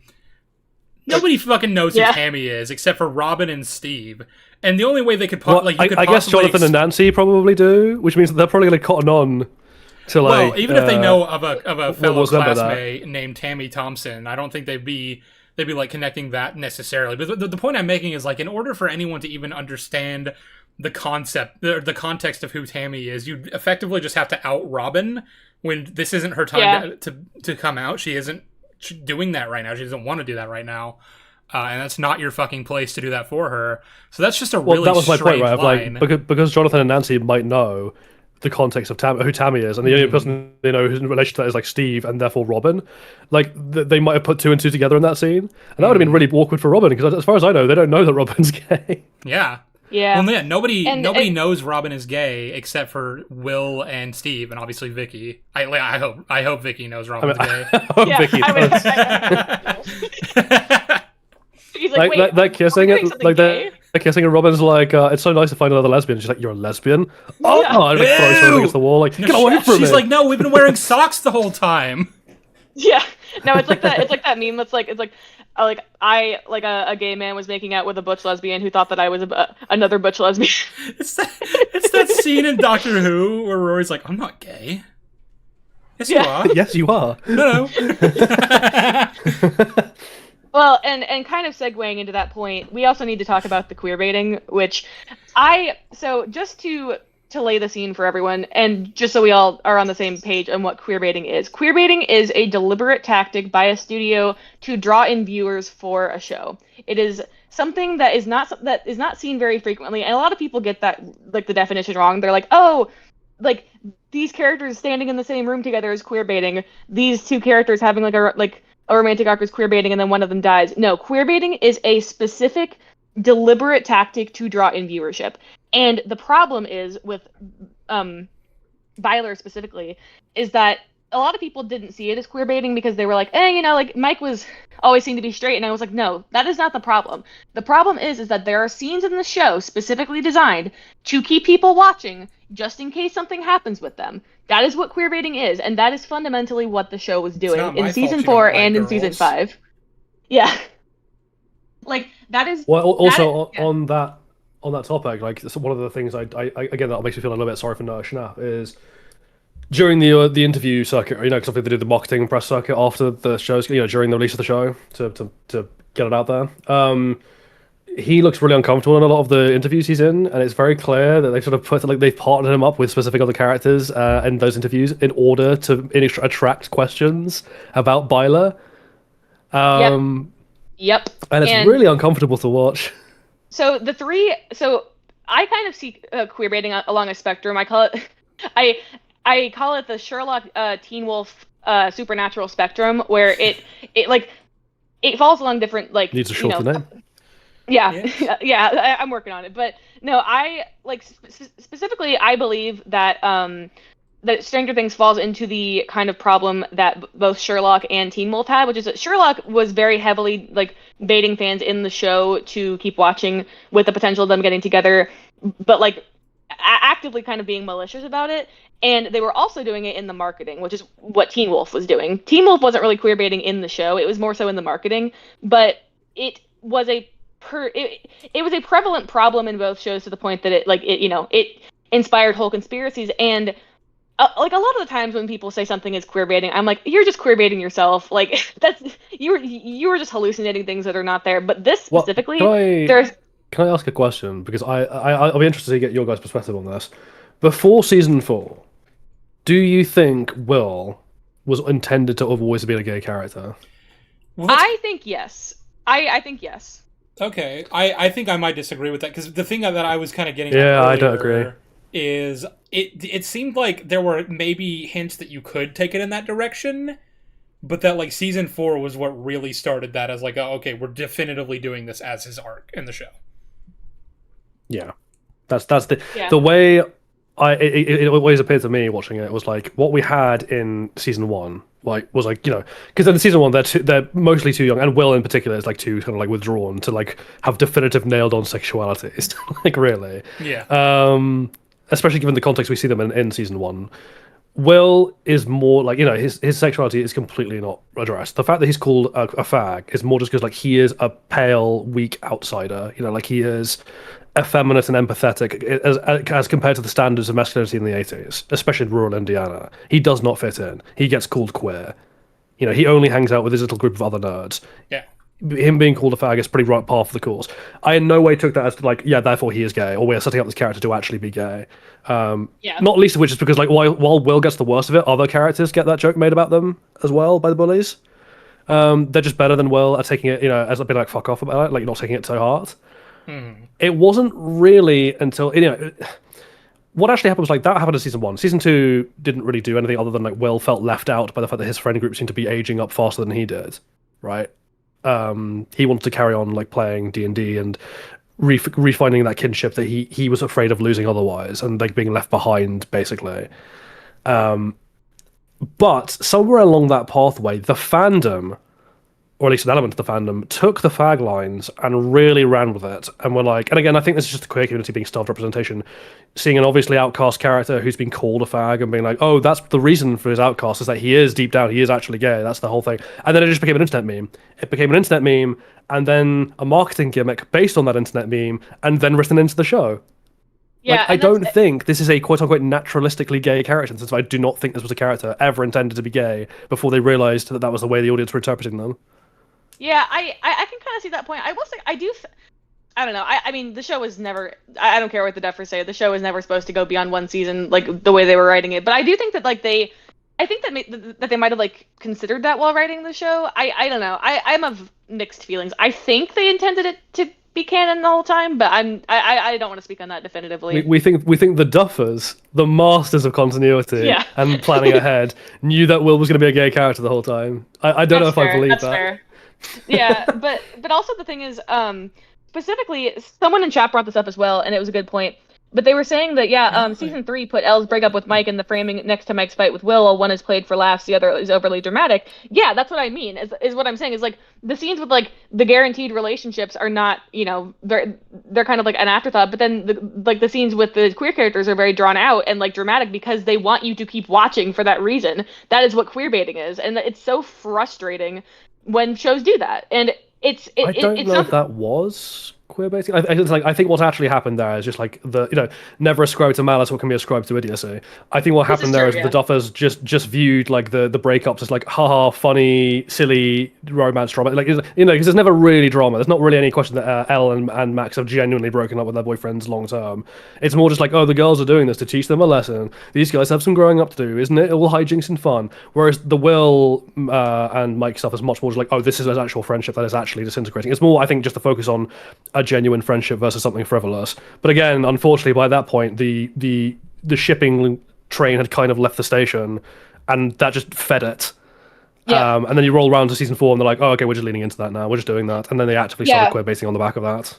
Yeah, and that's and ultimately queer baiting comes down to marketing. It is a marketing tactic first and foremost. It's people always get the definition of queer baiting wrong. They're like, this shonen anime is queer baiting, and I'm like, no, it's not. It simply is not. The shonen anime writers are not putting characters in a scene together to make you watch. The Stranger Things writers are doing that. The Stranger Things writers are putting Mike and Will in situations that will get people to watch to the end of the show, and they're not like denying that it could happen until the very end for a reason. And especially with the scene where he's like, well, we can't just be friends, we can be best friends. I'm like, that is such a, it's not even like a slap in the face to the audience. It's like it's almost like poking fun at them, and it's very frustrating because like these people want to see good representation. It's like, oh yeah, you're acknowledging that they're there. Yeah. It just reminded me of that bit in the Johnny Depp Charlie and the Chocolate Factory when Veruca and Violet are walking in together and they're like, let's be friends, best friends. And then they're like holding like arms really like like coldly with each other. Yeah. Oh my god, I love that movie. But yeah, and it's just like a deep point of frustration I have with the show. And I'm a survivor of Supernatural. I'm a survivor of Sherlock, and I do just think, I don't know, I kind of wish that we would grow out, like that studios would grow out of this mindset of like, yeah, we can use queer storytelling as like a tactic for bringing in more viewers, and especially younger viewers who just want to see that representation. And yeah, it as a queer person, it is deeply frustrating. I was there, Gandalf, 3,000 years ago when Tumblr took the ships. You joke, but Sheev can attest to how funny like Turbo Hell Dustiel was. But it was genuinely like the culmination of like 12 years of insane queer baiting, and it was like, all jokes aside, incredibly frustrating. It's so weird as well. Again, like, I'm a little bit older than both of you, and so my context for like gayness in media as growing up is a little bit different. When I grew up, like the big one for me was like Buffy. That was the big one that was like contemporary with me. Of like, here is a character being presented as gay, like openly on television, without kind of any like apology about that fact. The fact that happens under Joss Whedon of all people is really odd, but never mind. The queer baiting thing is definitely a thing. It just seems to be like much more of a thing that came later. I don't know. Like maybe I just missed that as a kid. Like things like John Locke and the Destiel tumblers and all that kind of stuff. That all happened sort of in the mid 2000s, late 2000s. It's just a weird one. Like again, like I don't know what you guys' experience at school was like, but when I was at school, like being called a fag was an insult that got thrown around regularly at people. Like, don't be gay. Something like that. Yeah, it's actually when I was in like middle school, like saying that's gay was basically just synonymous with like that sucks or that's dumb or whatever, and I kind of still slip and actually like say that sometimes when I mean that sucks. Yeah, and that's the thing is that when I was in elementary school, I remember I was thinking about this the other day. I thought that gay was like a bad word, like because I'd be like, that's gay, that's that's the R slur, like that's whatever, and I kind of equivocated the two in my head, and yeah, it's just after so long, after such societal progress that we've made with queer representation, it's still incredibly annoying to see studios leveraging queer representation like at queer audiences to get them to watch, and then not like paying it off. So, yep. That's just my thoughts on the queer baiting. Very, very fun times.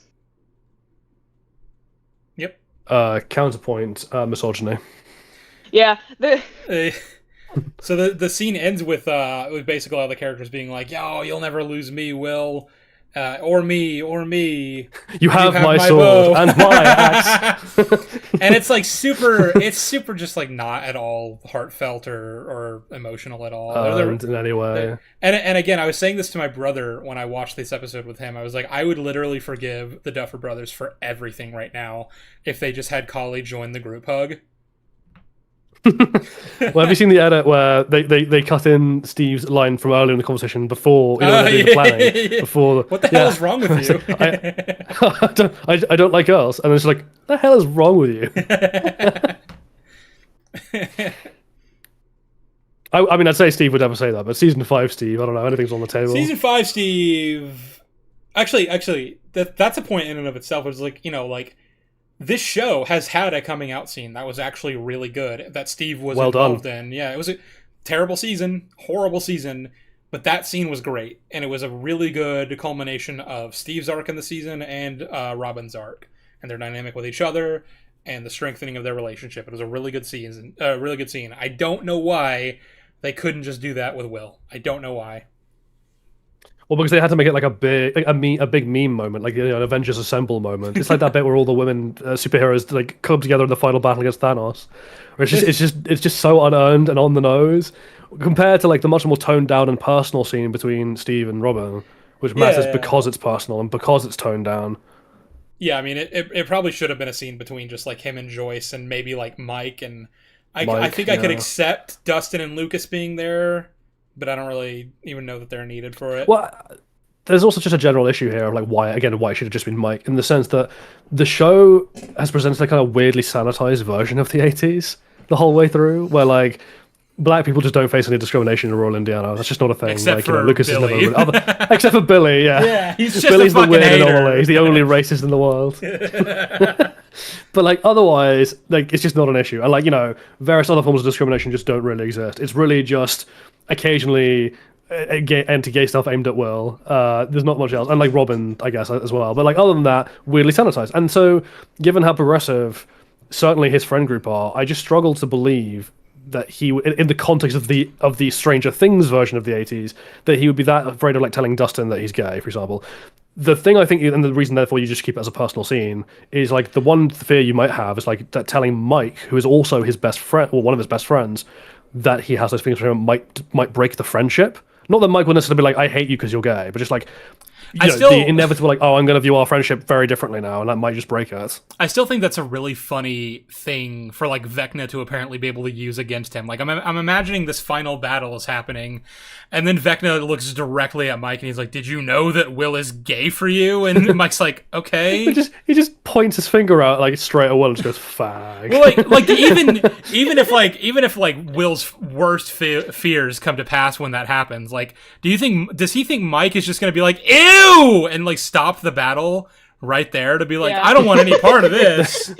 No, they all just turn their weapons on Will. It's like a nightmare sequence. Yeah. I don't know if you guys have ever seen Camp, but there's a scene in that show where one of the characters comes on stage dressed as a tree, he's like, "Guess what I am?" And then one of the other characters goes, a bundle of sticks." And then another character's like, neck snaps, and he points at him, he goes, and then the scene cuts. Like, that's what they do with Will. They just scream. We had a great subversion if it turned out Will wasn't actually gay. He was just like Arrow Ace or something. I don't like girls. I don't like girls. Or boys. I don't really like anyone. Well, no, I kind of hate Will, actually. I imagine Jolly's had this exact conversation with someone where he's like, "I don't like girls," and they're like, "Oh, so you're gay?" He's like, "No, I just hate women. I think women are super annoying." I was so confused as to what direction you were going with that little joke for a second there. I was like, I'm sure Jolly's had that conversation of like, coming out to a group of people in a really stilted manner. Yeah, I have. Yeah, not too friendly. Yeah, I just assembled all of my famously tolerant family and friends. So everyone, so you know how some of you have sex with women and some of you have sex with men? Well, I have both of you beat. Yeah. Damn, son. Like, You're just not trying hard enough. You're not hitting he's the heights. bisexual. Damn, you don't get bitches for real, kid.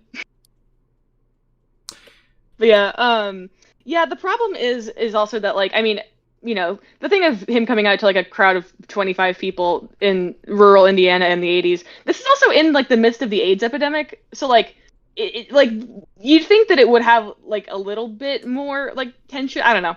Like people keep being like, well, it's nice that they were all supportive, and I'm like, okay, but this is rural Indiana in the middle of the AIDS epidemic. Like, it simply would not be that way. I don't know. Realism is not the show's Murray strong just suit, I calls suppose. him a slur. Yeah, no, literally. Yeah. So, it's just, yeah. So anyway, This world just doesn't have the AIDS epidemic, I guess. No. Will is gay, and that's going to be extremely relevant to this final battle. So I'm glad we've gone ahead and done it. Now, there are a few other things that happen in episode 7 that I think we need to just cover real quick before we can get into the finale. Which are rather. Let's see, we got Elle and Kali have made the executive decision while getting Murray's truck in order that they're gonna fucking kill themselves. Like, Kali's big plan is when the final battle happens, when they destroy the Upside Down, because that's their plan, is they're gonna set off a bunch of C4 around the exotic matter, and it's gonna go off and it's gonna destroy the Upside Down. And when that happens, Kali says we should just let it take us with them. That way they can't do anything more in terms of like restarting the program.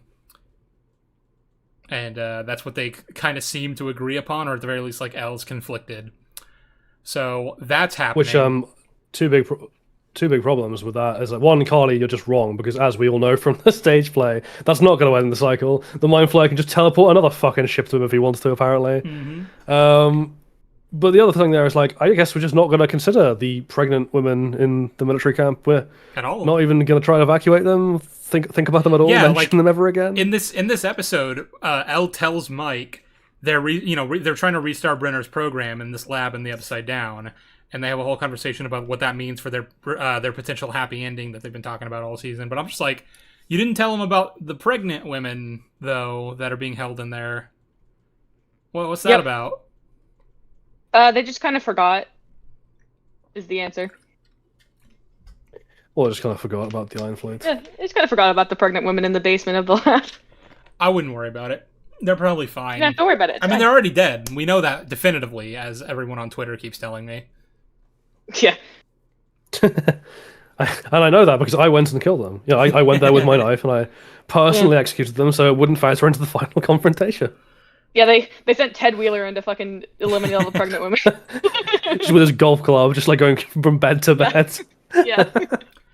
The other thing that's been going on throughout this episode that we haven't really talked about yet is obviously Holly got taken back into the Mindscape and into Vecna's little mind prison palace thing.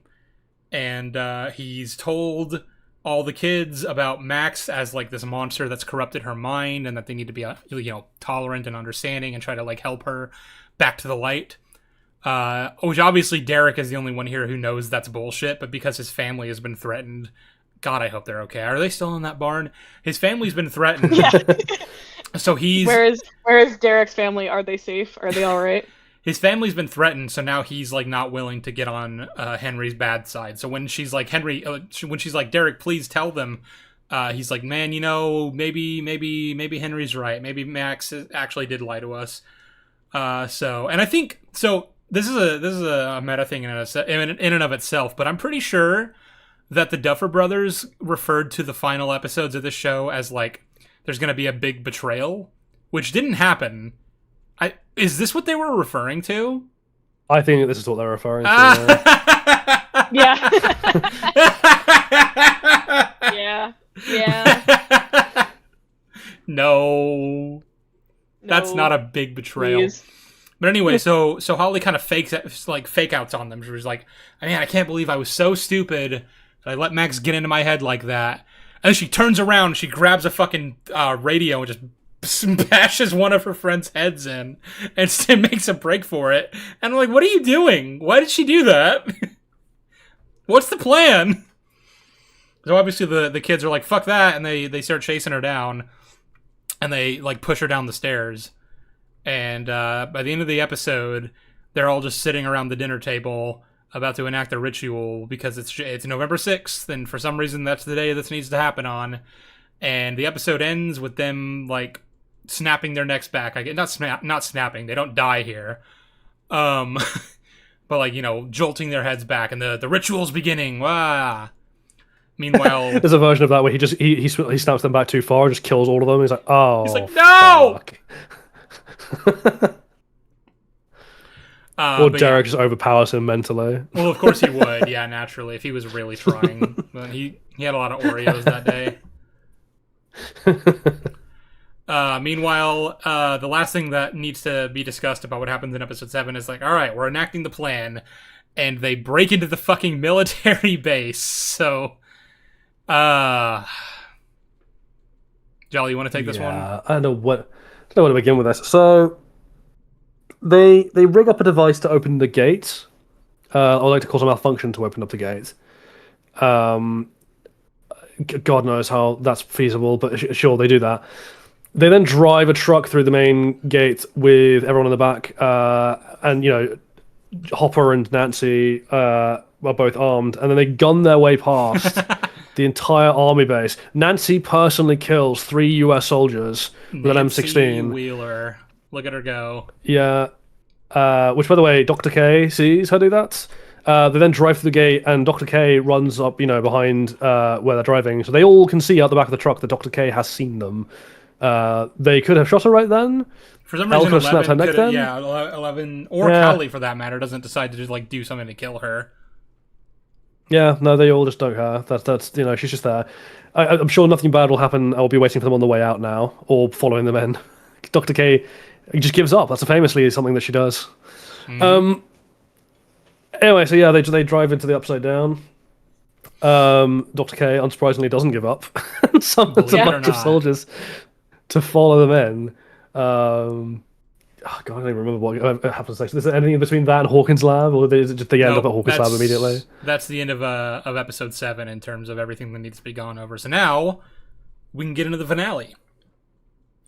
Yeah, the greatest episode of television ever made. All 20 minutes of it that were actual plots. Yes. Yeah. Before we do that, I do want to catch up on Super Chats. We've only had the one from Southpaw, which at this point was like 3 hours ago. I'm so sorry, Southpaw. I'm especially sorry because he donated $10 for this one. He said, "Glad I tapped out after season 3. Stranger Things should have been an 8-episode miniseries. Good luck with the stream. Chat, watch Pit. Watch the Pit." Cool. Thank you for the super chat, bud. Friendo. When you were like, he messaged 3 hours ago, I'd be like, how fun it would have been in a really dark way if the super chat was like, quick, I'm in a room filling up with cum. I'll be drowning in 2 hours and 58 minutes. Please come help. Help me! Yeah, that's where Andrew is right now. That is where Andrew he's in the cum dungeon. Yeah, he's in the cum dungeon. The cum dungeon. All right. So, finale time. This is what it's all been building to, ladies and gents. 10 so years excited. Of show. 10 years of show. Right. Oh, I was 21 when the show started. Oh my God. I was 15. I was 16. Yeah, I was 16 when the show started. You guys are old.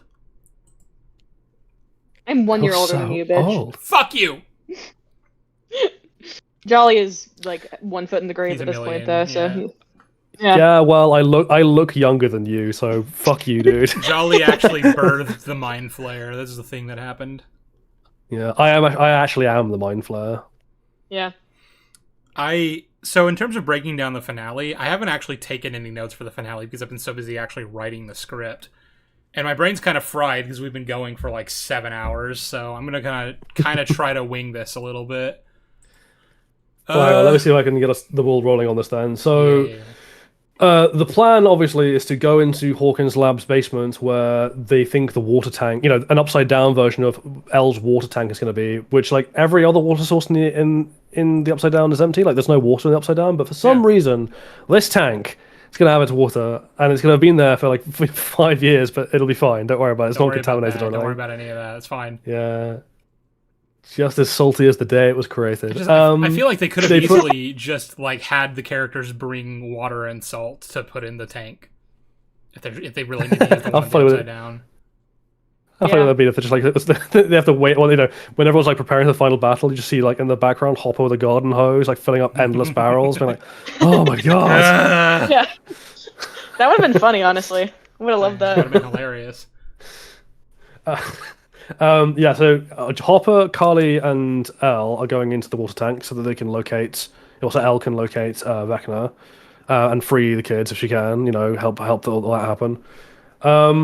Meanwhile, everyone else has gone to the upside down version of the radio tower to climb up the radio tower and Because wait that's for the end of the world to plan. start and hope that somehow it'll be directly positioned under a rift. Yeah, And they so will get crushed to death. the plan logistically is this, right? So Elle will be in the tank and she will grab Kali and then Max from the right side up, and the three of them will go into Vecna's mindscape so that Max, because she's actually explored the place, can take them through whatever shortcuts are necessary to get them to where Henry actually is in the mindscape, and then stop him after the ritual has begun. And they have to time it so that the merging of the planets is just so that the radio tower is right underneath Dimension X as it's coming down, which of course is contingent on there even being a rift overhead at all, which they catch kind of a lucky break on that. But the rift isn't quite above them, so it starts actually smashing down on the tower, which doesn't immediately collapse the tower. It's not like a fucking planet is currently descending upon it or anything. Yeah. Yeah, all that really happens is we get the fake out death where Steve nearly falls off and they do the black screen trailer moment. And then Jonathan grabs him Extremely one-handed manipulative. with the strength of the Hulk that he was apparently hiding and pulls Steve to safety, rather than just being Yeah. pulled off the tower with him. Yeah. Yeah, it's Jonathan extremely fucking manipulative the way they try to be like, oh my god, Steve's gonna die! Yeah, and like They and like then- I said earlier, he was like the one character that couldn't die because of the Mhm. whole thing with Dustin. Because So of it's like I Dustin know, thing, it's. So I know the annoying. way And, your mind yeah, works. Yeah, and I yeah, know what kind of man you are. it fundamentally comes down to the thing I said earlier about like this show is just too cowardly to do anything of substance, and this is like the epitome of that. Yeah, and then they climb up into the Dimension X. By the way, I completely forgot Joyce was even with them for most of this. She Yeah. didn't do Um, anything until the end, so She doesn't say anything either. Also, she's got perfect makeup on at the end, which is very odd and very jarring. But like, yeah, they all climb up into Dimension X, and then they go on a really slow fucking trek to Vecna's fortress, which I don't know how do they even know where that is. well, Good so question. they surmised, thanks to Holly falling, they just I guess assumed this, that Vecna's fortress has to be relatively in the same part of space as the Hawkins lab. So that I guess they're just heading in that general direction and hoping that that's where it'll be. Also, good thing considering how rocky and alien this world is, that like that was even possible to get from where they are in that where the radio tower is relative to Dimension X to where the Hawkins lab is relative to Dimension X. It wasn't like a giant ravine in between them, or Yep. lava flows or anything. Just a straight walk. Which, by the way, I say walk, they walk. It's not like there's a fucking rush on it or anything. They take their No, sweet yeah, ass time. it's- We get like 3 or 4 emotional Well, conversations For some reason, before we even get there. For some reason, these characters kind of just assume that Elle would have killed Henry when she stopped him from continuing the ritual. Like, Dustin's the only one who points out, like, it's possible that she didn't, do that, right? And they're all Yeah. like, why are you bringing down the mood, man? But I'm like, yeah, so it seems like they're taking their time because they think, Vecna's already dead. All that's really necessary at this point is just to grab the kids and go. So I guess they don't think they have a time crunch. I mean, it's not like they just fucking broke into a military base or anything, too. So it's not like that, that's not going to become a time bomb in and of itself. But yeah, that's what they're doing. And They're just stopping to take photos, posing with the scenery. Like, we got loads of they're time, just- guys. I mean, how leisurely many stroll. opportunities are you going to have to take pictures in a fucking interdimensional hellscape, right? in the piss dimension. Yeah, the true. piss dimension. Right. It reminds me how Dustin is like, oh, it's a shame we have to destroy this place, and I'm like, what? What are you talking about? What do you mean? I just like that they do take a photo in the piss dimension and they come back and everyone just assumes they were in Mexico because of the yellow tent. And then a young college grad Vince Gilligan saw that and was like, ooh, that's what Mexico Like, looks ooh. like. Oh yeah, They that's actually a just good find point. like Jesse and Walt's RV Dimension X. So, in the Mindscape, in order to stop the ritual, obviously, like, they got into Vecna's house, Mind Palace, whatever, and Elle kind of ragdolled them out the window. At which point, they're like, okay, Max is not a monster like Henry's telling you, and we can prove it. And the way in which they choose to prove this to the children so that they'll trust them and go with her is they have Kali shield them, using her perception powers, which I want you to take note of. The only thing that actually does is make people, you can make people invisible. You can't, make it so that they can't hear you. And then, in fact, that's an explicit thing we see in season 2 when the cops raid her place and she turns them all invisible, is that they still have to be quiet so then so that the cops don't realize anyone's there. That's an explicit thing. But when Vecna comes in and confronts Elle, they have a little back and forth where he basically, it's like a fucking Mr. Waternoose situation where he just reveals, yes, I'm evil, and yes, I'm doing all these horrible things, and you can't stop me, na boo boo. And obviously then the kids are like, oh my god! All the while, though, they're talking to each other, and Vecna just doesn't hear quite that. loudly as well. Yeah, they're not even whispering, which even that would be enough. Should be enough for Henry to be like, they're right there, aren't they? But no, they're just literally talking. They're 3 feet away from him. They're not that far. So yeah, the kids are like, "Oh, Vecna is evil." Hang on. Side note: when Elle runs in, obviously as part of the ritual, he's plugged in. He's not paying attention. He's concentrating on the kids. Mind shut, mind away. Sorry, eyes shut, mind away. That is a golden opportunity just to snap his neck. Just kill him. Elle. Yeah. Just fucking kill him. Don't know why she didn't do that, to be honest. But again, Vecna is not immune to plot armor in this show. There's been multiple times where the characters could just kill him, and they didn't. Yeah, he just gets thrown out the window. By the way, he takes ages on that porch. Yeah. They have time to explain to the kids their entire plan. I'm like, oh, you hide behind the illusion, and meanwhile he's just getting up off the porch super slowly. I mean, you try getting launched through a fucking window by a psychic and landing on your porch. The shit that must have done to his back. I'm just imagining him laying there ah! Well, you say that, but again, he's just outside the window. So honestly, he should have heard them explaining to the kids the plan to do the illusion. Yeah. They just do that whole thing, and he just pops up, through the broken window, and goes, "I can't hear you," Yeah. So he's right behind me, isn't he? By the way, I just want to lay out that this is also happening elsewhere before I get back to the stuff in the Mindscape. Erica and Mr. Clark were back on the bell tower at the church, watching over the military base. But then Dr. K realized that the malfunction that allowed them to get in might have come from outside, and then she finds the squawk van that they decided to bring next to the church and surmises whoever did all of this must have been coming from the squawk radio tower, and so now they're going there to investigate the matter. Which means also Erica and Mr. Clark presumably got arrested, right? Because the troops broke into the church. I don't know. Going up the tower. We literally don't ever see what happens to them. It's just not a thing. But as for Max and Vicky, who are the only ones currently at the radio station, Vicky wheels the entranced and wheelchair-bound Max into the secret entrance to the basement behind a little shelf, which Kay hears, but then does nothing about. And then continues on with the search, and then they're just kind of hiding in there. She doesn't bother, bringing Max further down the stairwell, even into the tunnels, to get away. She just kind of sits there on the top of the stairs, which is actually right next to a giant window, so there's no way the army people don't figure out that there's a room there. So that's all happening. But anyway, back in the Mindscape, after the kids realize that Vecna is in fact evil, they decide to go with Max, and she starts leading them away while Kali and Elle are here to finish the job. And Elle throws Vecna onto the table, and Kali runs in with a knife, gets up on the table, stops to talk for some reason, and goes, "Hello, brother." And then she goes to impale him with a knife, but he just fucking vanishes. Don't stop to talk, don't stop to talk, don't stop to talk, don't stop to talk. So yeah, we were literally chanting that when we were watching it live. We were like, man, she just had to armor, stop to talk. Once again, what you need to do just to annoy Madvika is when you again show that clip, then just take his gimmick of "there's nowhere to run." Yeah.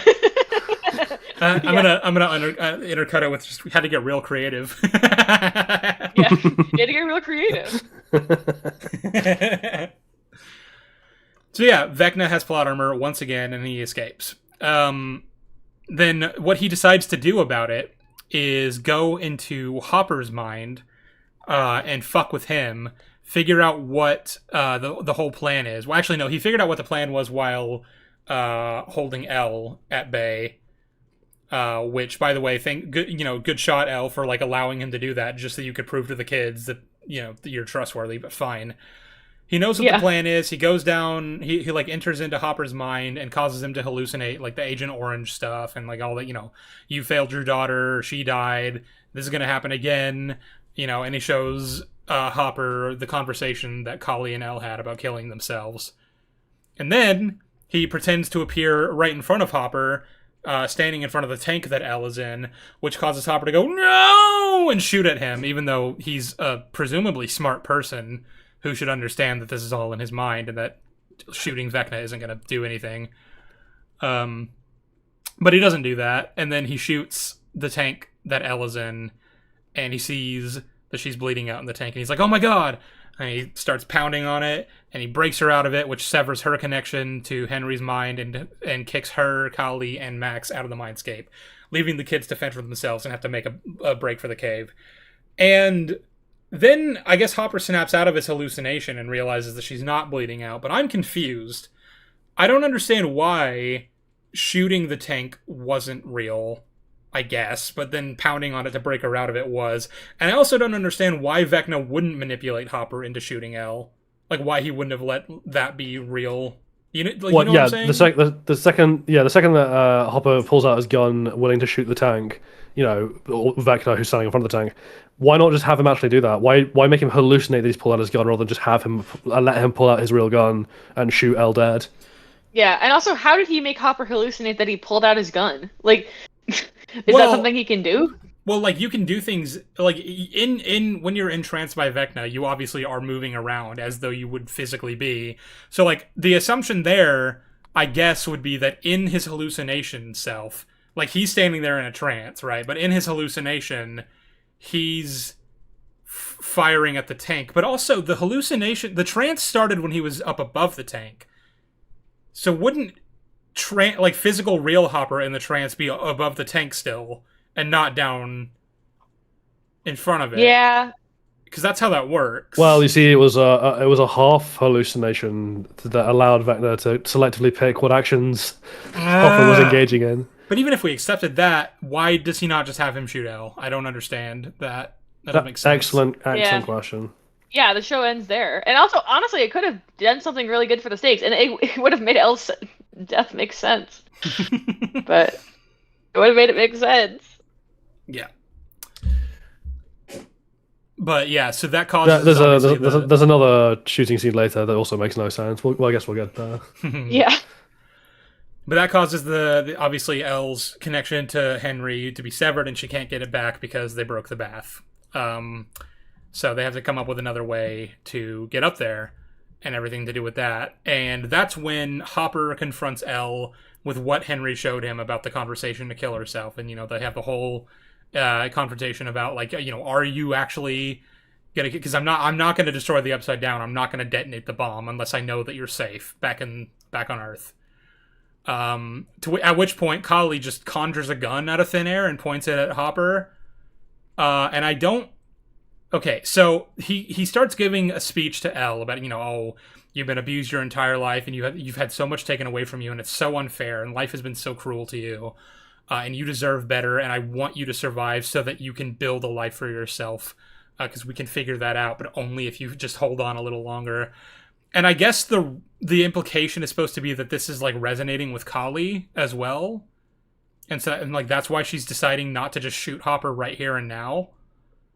I just don't know if I believe A, that it would resonate with her, but also B, that she would let the speech proceed long enough for it to resonate with her. Like, the second Hopper's like, no, I'm not letting you do this, Kali would have just shot him. Yeah. Like, Kali has been pretty consistently portrayed in this season as, like, absolutely broken and ruthless.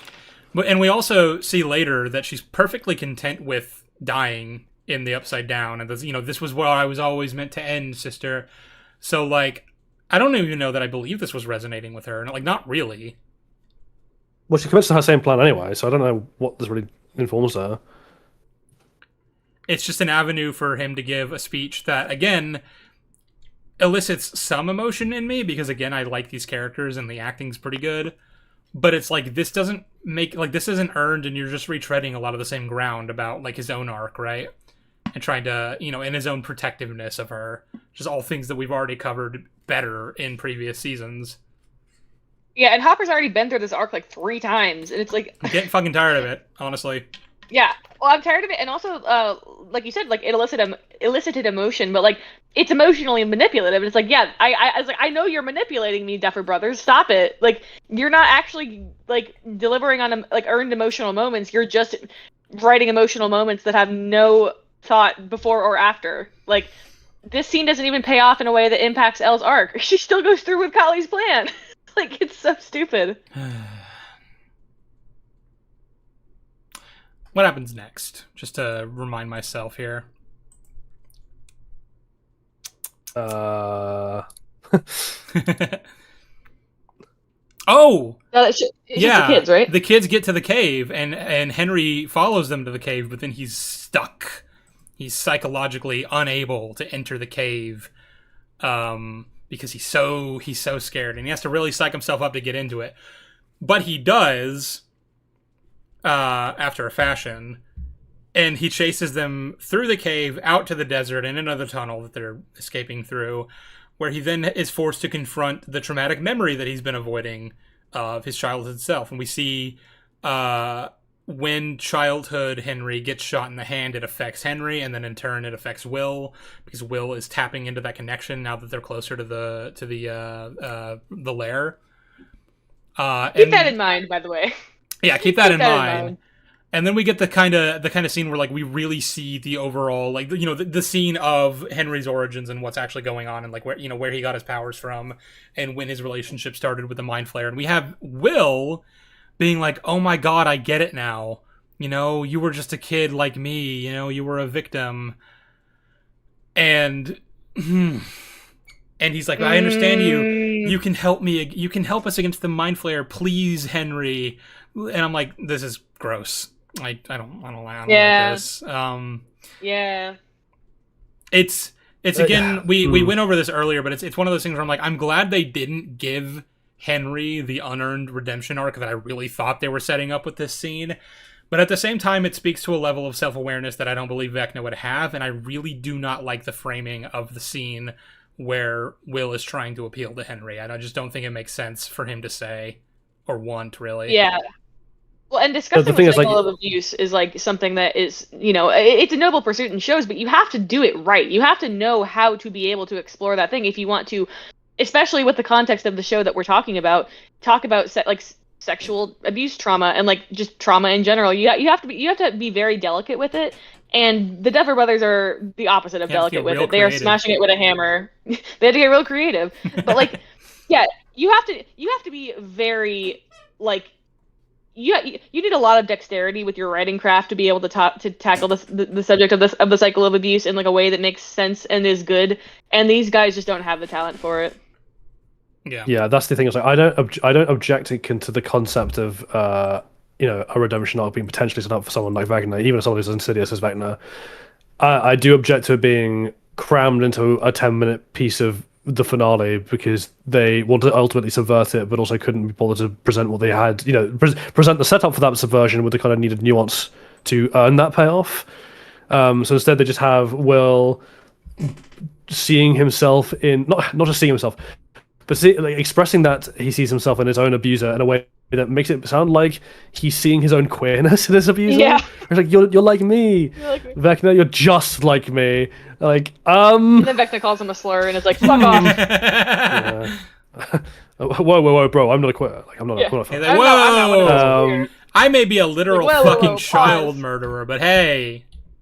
Hang on now. Yeah, hang on. One of these things is clearly worse than the other. As we pointed out as well, like the problem with the way they have set up the subversion of this is like it doesn't make sense either way. Like either he really is a victim and that memory is traumatic and he was being deliberately kept from it by the Mind Flayer because underneath that level of control, real Henry would never have like been okay with this and is horrified by that and scared by it. Or he agrees with this willingly, in which case I don't understand why that memory was traumatic and kept him out. Yeah, why exactly. Why would the Mind Flayer bother keeping it hidden from him at that point? Yeah, and it's like people were we're making the argument like, yeah, it was the mind flayer keeping it from me. And it's like, why? Why? There's no point in that. I'm just imagining Well, the that just mind presumes flayer. that's just, I'm just imagining the mind flayer intentionally suppressing this memory from Henry because he's afraid it's gonna unlock some kind of like empathetic side of him that's like afraid of him and like doesn't want to be a part of any of this like horrible shit. And then like he's watching this happen, and Henry's like, "No, I knew about this. I'm cool with it." And the mind flayer's like, "Oh, Yeah. oh, okay, Oh, cool. shit." Damn, kid, you're more fucked up than I thought. Hey, all right, I'll take it. Like, yeah, all right, I can work with this. I also just think this is beating a very dead horse at this point, but I think it takes away from the mind flare as well in terms of like the Lovecraftian horror at all, because like now instead of being like this cosmic being that doesn't really understand human emotions because they're just too little and beneath its its ability to comprehend convincingly, like its mind just works too differently to really get the scale of empathy and what it means to a human being.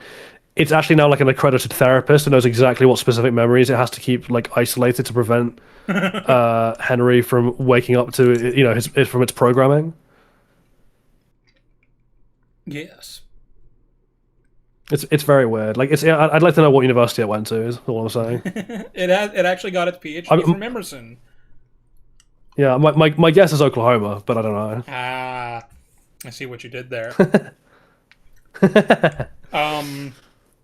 Back at the Upside Down lab, I know I'm kind of jumping around a lot. This finale jumps around a lot, but it's kind of hard to keep it all straight. But back at the Upside Down lab, Akers, angry, scary, scarred lieutenant man, has pulled up with a bunch of men and a helicopter to suppress Kali and L's powers with the kryptonite thing. And so that's what happens. And they start going, yeah! And then Hopper's like, okay, cool. And he picks up L and leaves Kali. And leaves Kali. Like, oh. Leaves Kali to die. And I just don't buy that he'd do that. I know he's got issues with Kali, but there's no way Hopper is leaving a child to die. No. Yeah, that was really... I was like, damn, okay. But he goes back Kali, for then. her. So it's okay. That's fine. I'm like, no. Ugh, fuck this show. But anyway, he goes back for Kali, tries to save her.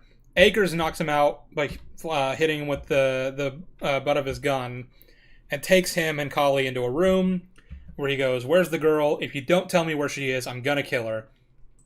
And Hopper's like, go fuck yourself. He fires a warning shot. And then Kali and Hopper kind of have this like shared look of like, I give you permission to not fucking give up L, which I guess Hopper takes and is like, okay, cool, and tells him to go to hell again. But then our favorite character, Murray, comes in clutch. It saves the day. Yeah, Murray! He decides to get some of the C4 that he was implanting around the bomb. And he grabs it, and he throws it at the fucking helicopter, blows that shit up, freeing Elle to use her powers, and she goes in and just massacres all of the soldiers and kills Akers. He was a very worthwhile character. I learned a lot about him. He was a great antagonist. Definitely not cartoonishly evil at all. Same for Dr. K. Definitely not cartoonishly evil. Remember when the human antagonists were like people in this show? You remember when like Renner was like scary because he felt like a real person? I can't say that I do. I don't know. I don't know what you're talking about. I've never seen any of the show before. Yeah. Look, Who are you, Ross Duffer? Anything that is happening on screen is the only canon that I'm worried about. True. But anyway, in the Calamity, Kali got shot in the stomach by Akers, so she's not long for this world. She knows it, Elle knows it, Hopper knows it. So she says, "Don't worry, sister. It's okay. I was always, this was always where my story was going to end." And then some other shit happens that we don't find out about until like the end of the episode, or maybe it doesn't even happen. We'll get to all that. But Kali dies. Yeah, who fucking knows? And that's the end of Kali. Yet again, a Rip very Bozo. worthwhile character. Glad you were here. Thanks for playing. Don't let the door hit you on the way out. Hopper and Elle go up to the roof to reconvene with Murray. They, have a little moment of silence for Kali. And then Elle sees a formation of floating rocks up in the Upside Down, because obviously Dimension X has a bunch of floating rocks, and now they're kind of on this side of the, because they've, she sees that and she's like, ooh. Wait, hang on. How is that possible? Okay. So obviously the Dimension X Upside Down doesn't have gravity pulling it, working in its plane the way it works in Dimension X, unlike the Hawkins one, which does. So wouldn't those rocks just be falling to the ground? Die. Each right, die. Yeah. Thanks for playing. But Yeah, fuck you. But she sees the floating rocks and she's like, I can make that jump, and I can Mario fucking obstacle course my way all the way up to one of the rifts, I guess. My first thought here is, no, you can't. We've never seen you jump even remotely that scale. That's not true. And I'd like to see you try. No. Well, we're not going to see her try because we're going to skip right past the fact that she does it. But that's skipping ahead. So for the scene immediately, Hopper's like, and what's going to happen when you do, right? Assuming you even survive those jumps, which you should be able to. And then we have yet another, really emotional scene where she's like, man, when you found me, I was lost and scared and I was confused. And you were one of the first people to show me genuine compassion and love, and you became my dad, yada, yada, yada, yada. All stuff that is I guess in isolation, this moves me a little bit, but I can't really give it much as a scene. It's just kind of there. And then she's gonna get going. Yeah. So we cut back to our gang as they've been very slowly approaching Vecna's lair, and they're finally here. And as we're getting that scene where Vecna's like, I love the Mind Flayer, and we're one. We get a big scary monster kaiju reveal, which is that the lair in question, which has been shown as this kind of spider-legged corpse upside down dead spider. Yeah. It's actually not dead. It's just, I guess, buried, burrowed into the ground. And it comes on out. And this is, I guess, the Mind Flayer's true physical form. It isn't a giant cloud monster.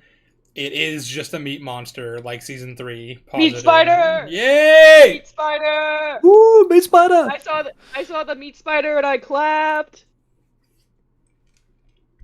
I hate my The real life. meat spider was the friends we made along the way. The real meat spider was inside the Dimension X all along.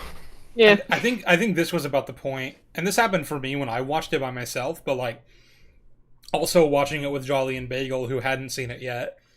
This was the point where they just lost the will to live. They just were going batshit crazy with this. Yeah. Yeah, I may have come very close to embracing the core message of the finale at that point. Yeah, there's a clip of me and Jolly. I think it was either when Steve fell off the thing or it was some point during the meat spider fight where the two of us just started groaning very loudly. And she was just cracking up.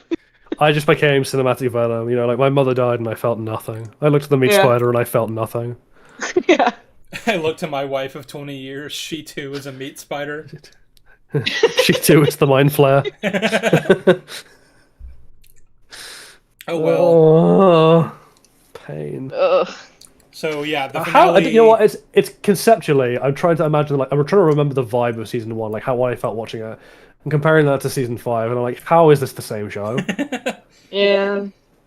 Even season 3, I look back at that and some of the stuff they were doing with the Mind Flayer in terms of possessing human beings and a lot of the creepy elements there, and I'm like, this was better. This was better. How is season 3 Mind Flayer better? Someone in chat said, so kind of the Mind Flayer to eat industrial quantities of sand pre-battle so they have a place to stand. Well, when you're burrowed in a fucking alien desert, I guess all you eat is sand. Well, Yeah. I guess that's the other thing as well. So the Mind Flayer isn't just a giant meat spider. He is literally a Zelda boss at this point. He's a giant meat creature with eye-shaped weak spots on his posterior for them to stab with the little sticks. Meanwhile, inside him is a fully flat-grounded boss arena. He's like fucking divine beast Var Mind Flayer. Yeah. Hey, you stole my joke, Jolly. That's not cool, man. You're a woman. You don't know. Yeah. It's fine. Yeah. No. Yeah. Well, no. Literally, no. It's like they're fighting the Dark Beast Ganon, where it's like Zelda going, hit the weak spots, Link, hit it, and then they're Nami just being like, hey, listen, hello. Vecna Blight Ganon. Yeah, but I think the funniest part of the fight is when it just like I know people were saying that the balloons were filled with gasoline, but it just cuts to Dustin like shooting like water balloons out of his fucking his thing. I genuinely was like, I need to die. I need to die right now. I want to die. Like, I cannot stress enough that all 5 seasons of this show have apparently been building to one 10-minute boss fight between this ragtag bunch of teenagers and children and like one middle-aged mother against a giant fucking kaiju spider that used to be a mysterious and Lovecraftian hellbeast. Unknowable cosmic horror, yeah. Now it's just big spider, and they kill it in 10 fucking minutes. And L's here. No, not now. even. Six minutes. Less. Six Yeah, minutes. it's less time than the coming out scenes. Like 6 minutes and like 13 seconds. Also, like, you know what I said about the yo-yoing durability? Like, yeah, Demogorgons and Vecna can tank 50 cal rounds. The Mind Flayer is killed by 2 pointy sticks, a flamethrower, some balloons, and an M16. Oh, yeah. Speaking of, where the fuck are the Demogorgons? Where are the dogs? Where are the vines? Where's any of that shit? Well, to quote the Duffer Brothers, they were just kind of, not there. Yeah, well, They no, weren't the there. Duffer Brothers explained that away by saying on a team Vecna was so arrogant that he didn't expect anyone to rock up on his turf. And I'm like, he literally saw into Aw. L's mind and learned what their plan was. He knew they would be coming. He knew that. Just objectively, Yeah. he knew that. I mean, the other side of that is, like, even if he was that arrogant, I'm like, surely the Demogorgons are just generally near the Mind Flayer anyway, because it's controlling them. Well, but they don't have cans, Charlie. What, you know, Feelings change.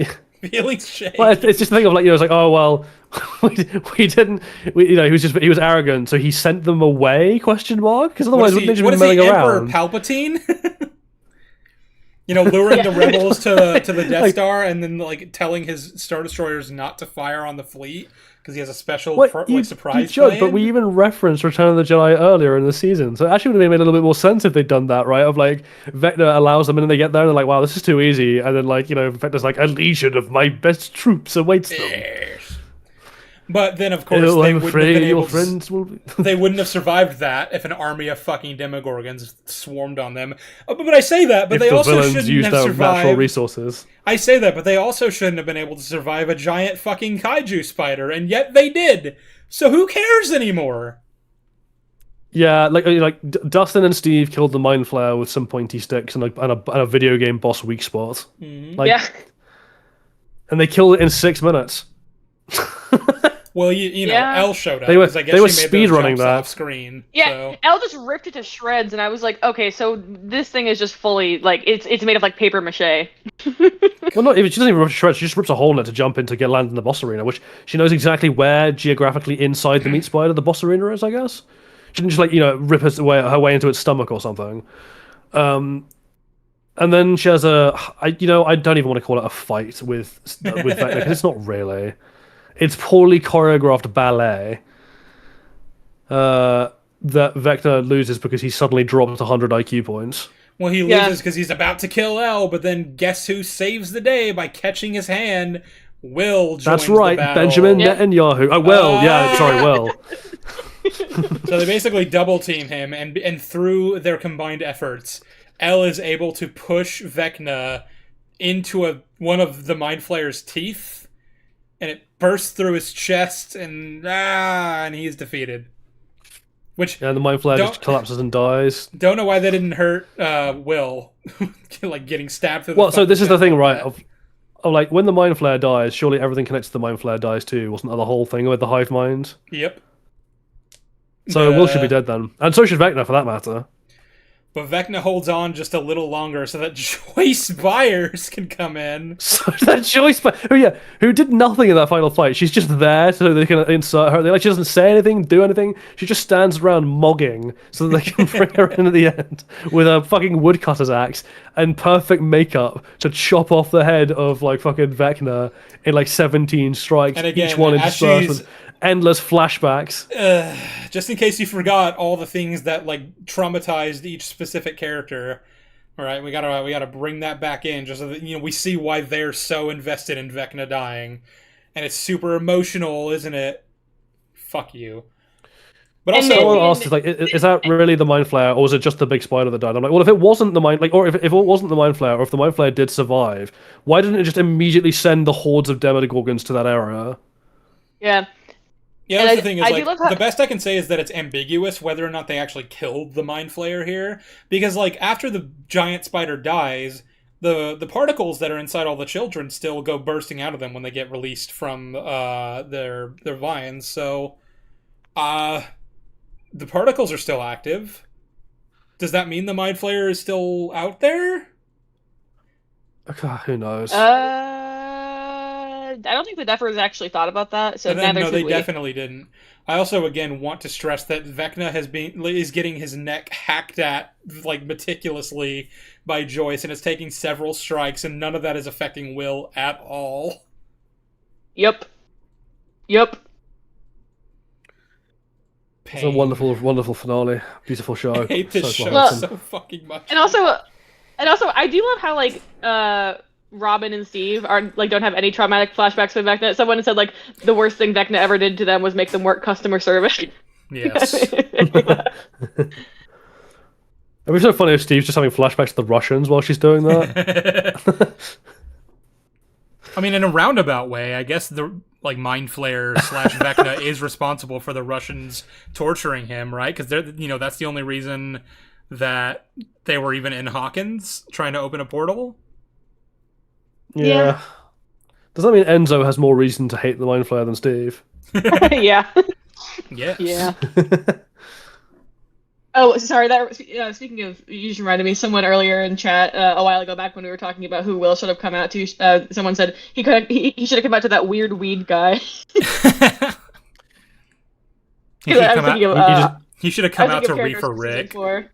Yeah, I was thinking of season 4 characters, and I was like, yeah, he should have come out to fucking weed guy. He should have phoned up Argyle and told him. Yeah. Oh yeah. Pain. Yeah. I mean, yeah, we got like our Marvel CGI battle, so the show is good. Pain. It also just looks really cheap. I know we always say this, but like, God, it looks so cheap. $480 million, and it looks like it was filmed on a GoPro in someone's back garden against a green screen, and then poorly composited. CGI was added later. I don't know what we're doing. Where does all this money go? It must be a laundering scheme. Like the Duffer Brothers must have pocketed like 300 million of that. Where the fuck did it go?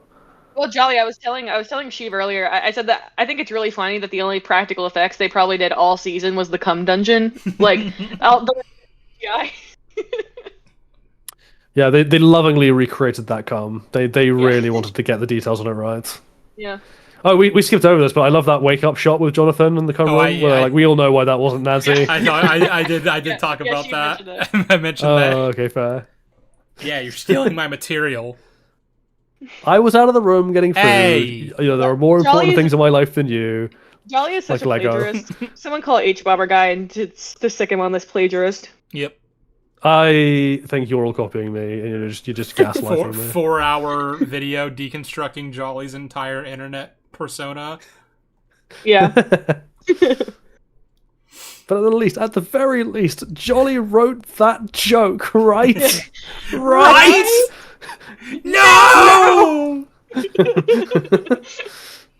Oh my god, my brain hurts so bad. This show is turning brain down. We still have like an It's turning my hour to mind get just through. much. I know. Well, I think There's so I much think the stuff in this aftermath of all of show. it, like the epilogue, is going to be a lot easier to go through. So we can Yeah. try. Let's get through it. Let's get through it. So Let's go. I love how they skip over. By the way, like obviously they had to climb up the radio tower and kind of like precariously balance on the railing in order to jump up to the rift and climb down. I want to see the cut of this show where they have to climb back down and balance as those kids are trying to get down onto the little narrow railing on the radio tower. Like I want to see Derek trying to get onto the radio tower. I want to see Derek climbing all the way down the radio tower. Yeah. Well, climbing down's not nearly as physically demanding.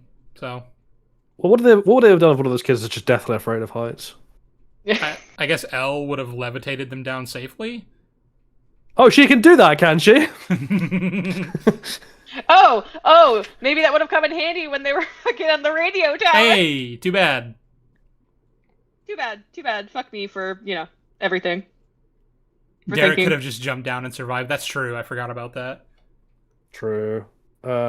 Anyway, they get back down. They get back in their cars, the truck and the Jeep, respectively, and they're driving back They detonate the towards the bomb. gate. So it's got like a 4-minute timer or so, 4 or 5. Yeah, they minute put it timer. on like a delayed timer, and they're like, just racing out, and they're all having a laugh, and it's all like fun. And none of them seem to have remembered that they left Dr. K alive. Yeah. None of So them seem they to drive remember that the fucking military has an axe to grind with them specifically. Yeah. Well, it's Well, literally does like, it? Because of what happens next, I'm not sure. Yeah. it literally is like Game of Thrones season 8, where it's like, now that the great existential horror is defeated, now we got to go deal with the fucking like real world shit. And I'm like, why are we emulating Game of Thrones season 8? Why? Yeah, Arya just jumps out of nowhere and kills the Mind Flayer. Kill myself. They break back through the gate, and wouldn't you know it, the army are there, and they're kind of annoyed. So kinda they immediately pissed. get like hauled out of the trucks and all arrested. Like they're all the power dampening. Oh, this is really important. Dr. K turns on a whole bunch of psychic power dampening, weaponry in all directions to try and capture Elle. Everyone's being arrested and held at gunpoint. They're all searching for Elle. They look around, and no, Elle has slipped away. She is standing back in the upside down side of the portal, waiting for the bomb to detonate so that she will be killed along with the rest of the upside down, and it'll all be ended. The cycle of violence will be over now. Woo! That's how we finish with Trauma.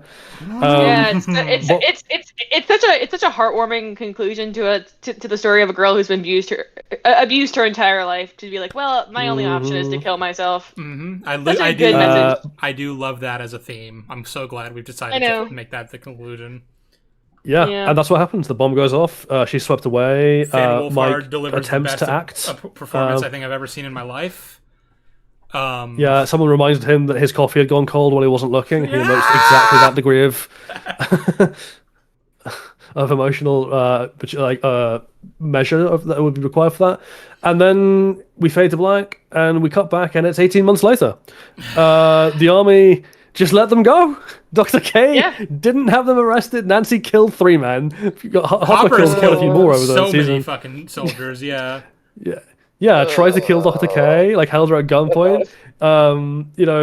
Regardless of whether or not Elle's still in play, all of these people know classified material and evil experiments that the army have done. Don't forget the pregnant ladies. women who are dead. Yeah, who are all dead now because no one rescued them. Blew them up.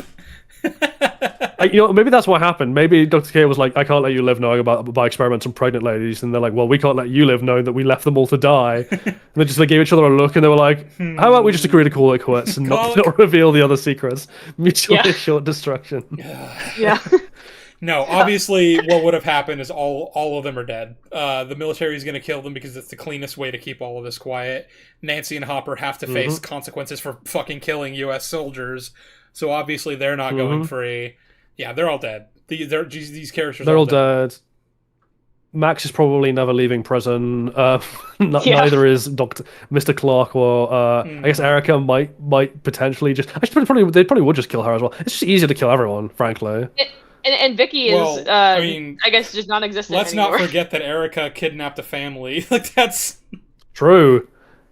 Are the Turnbows still in the barn? I need to know. Yeah, they're still chained No, they're up in the dead. barn. They're starving to death. Also, we skipped over Robin this. is on the hook for stealing a whole bunch of benzos. Yeah, I mean, the army was literally going to arrest her for that. But no, we skipped over this. But also, there's the fact that they decided, we're going to blow up the Upside Down, the wormhole bridge connecting our planets. And they just didn't consider the possibility that might destroy both worlds. It didn't. The gate just fucking closed when the explosion happened, which I guess was lucky. Because that could have been really fucking catastrophic. But the show just didn't want to deal with that as a consequence. Yeah, and also, speaking of consequences, literally the entire, city of Hawkins should have been turned into a black hole when the fucking portal collapsed, but whatever. Yeah. Who cares? Yeah. 18 months later, Hopper is not only still allowed to run free, he's back from the dead somehow. This town believed him dead for 3 years. He's legally been dead for 3 years. He's just the chief of police again. He's had his beard shaved. He's got his mustache back now. Yeah, don't worry about it. He gets to propose to Joyce with the same wedding ring that Nancy left in the cum room. Yeah. I We didn't couldn't watched find it a off, different alright? prop. Washed it off. He rinsed it. There's a lot of stuff Um, about this epilogue that needs to be made fun of, but like I want to try to go through it as quickly as we can. Okay. So All right, you do it. I'm going to try to lay this out. First of all, it's been a year and a half. So now it's May of 1989, and the main kids, Mike, Dustin, Lucas, Will, all of them are graduating high school, including Max, who, was in a coma for a year and a half and already had pretty bad, failing grades because in season 4, if you'll remember, she was grieving and not doing well in her schoolwork, but whatever. She's graduating too. She's made a full recovery. She's back on her feet. She's skateboarding. Fuck you. Fuck me in particular for wanting any fucking lasting consequences to her getting Vecna'd. Yeah, that's all happening. At the graduation ceremony, Dustin is valedictorian, which again, I understand that he's a smart kid. He also was having like bad grades in season 4, if you'll remember. He had to beg Susie into bringing his Spanish grade up to an A, right? Like by like fucking with the system. So I don't really know. He's also that I been wearing believe- Hellfire Club clothing all Yeah. year, and like that's a group that the town associates with the serial killer. Well, we'll get to that. So, Yeah. But my point is, I don't really believe that he has the GPA to be valedictorian, but whatever. He's valedictorian, and he's giving Everybody his else in the little class is speech fucking stupid. about the fucking jocks and nerds and nonconformity and all that generic bullshit that the show is trying to say is like thematically relevant when it just isn't anymore. And that concludes with him being like, uniformity is a lie, and he rips off his gown. He's wearing a Hellfire t-shirt, which the town should still associate with a satanic spring of murders. And he goes, fuck everything, fuck this school, blah, blah, blah, blah, blah. And everyone cheers for some reason. Yeah.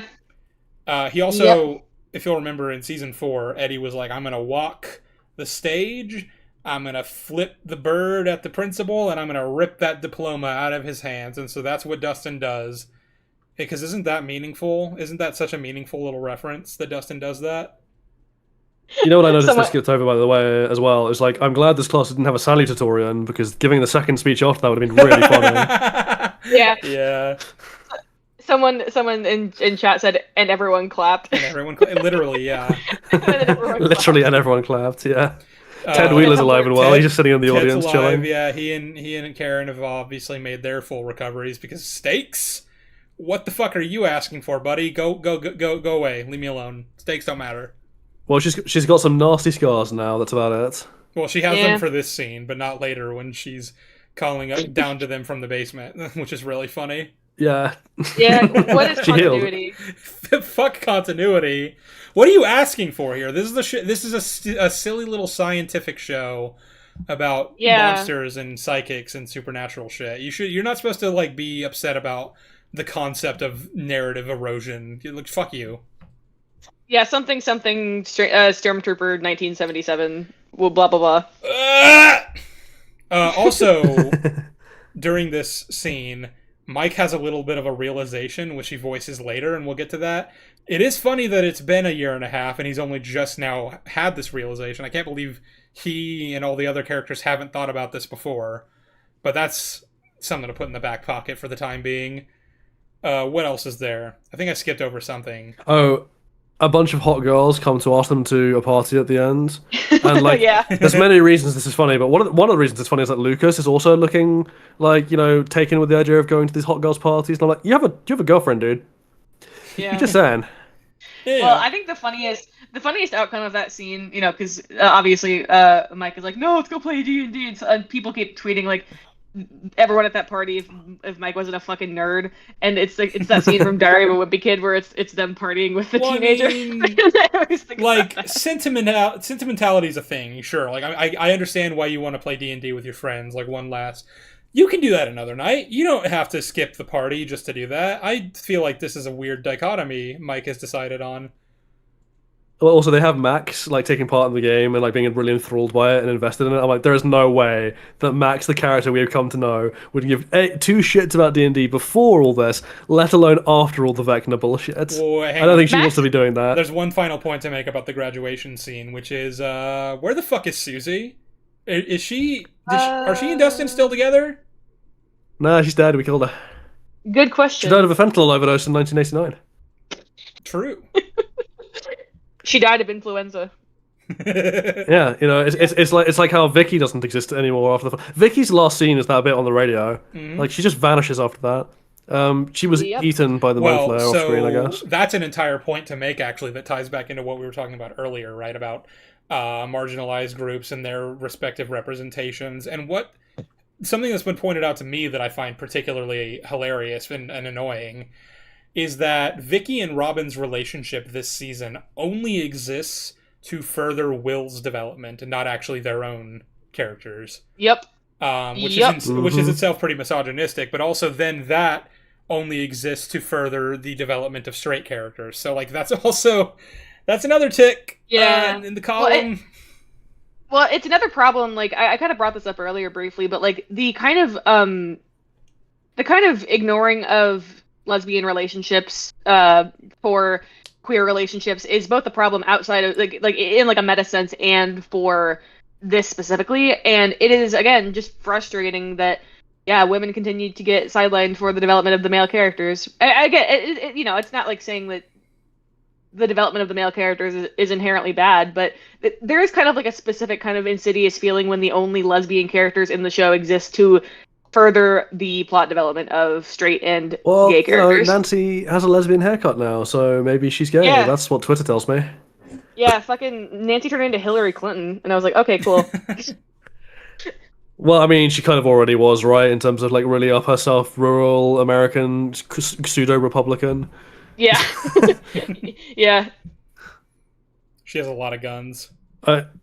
Yeah, and that's so the ending for the kids is like they go back and they play this D&D game that Max is weirdly invested in, and they culminate the campaign with which, you know what's funny is their campaign finishes with a pulled out of its ass Deus Ex Machina, and I'm like, that is so fitting, that is so unintentionally fitting. Well done. Good job. But then it's not over because Max is like, oh, is that it? And you know, Mike gives like the happy endings for each of the characters, but he's like, oh, then the mage. We need to talk about the mage, which is clearly meant to be Al, and he gives this theory about what really happened at the gates when it all closed and the upside down collapsed. And in this telling, he's like, what if Carly conjured an illusion of Al being killed all the way back from where she was in the upside down Hawkins lab, whilst keeping real Al invisible so that she could slip out the back and go somewhere where no one would ever know her or understand who she was, where she could live a quiet life near some waterfalls.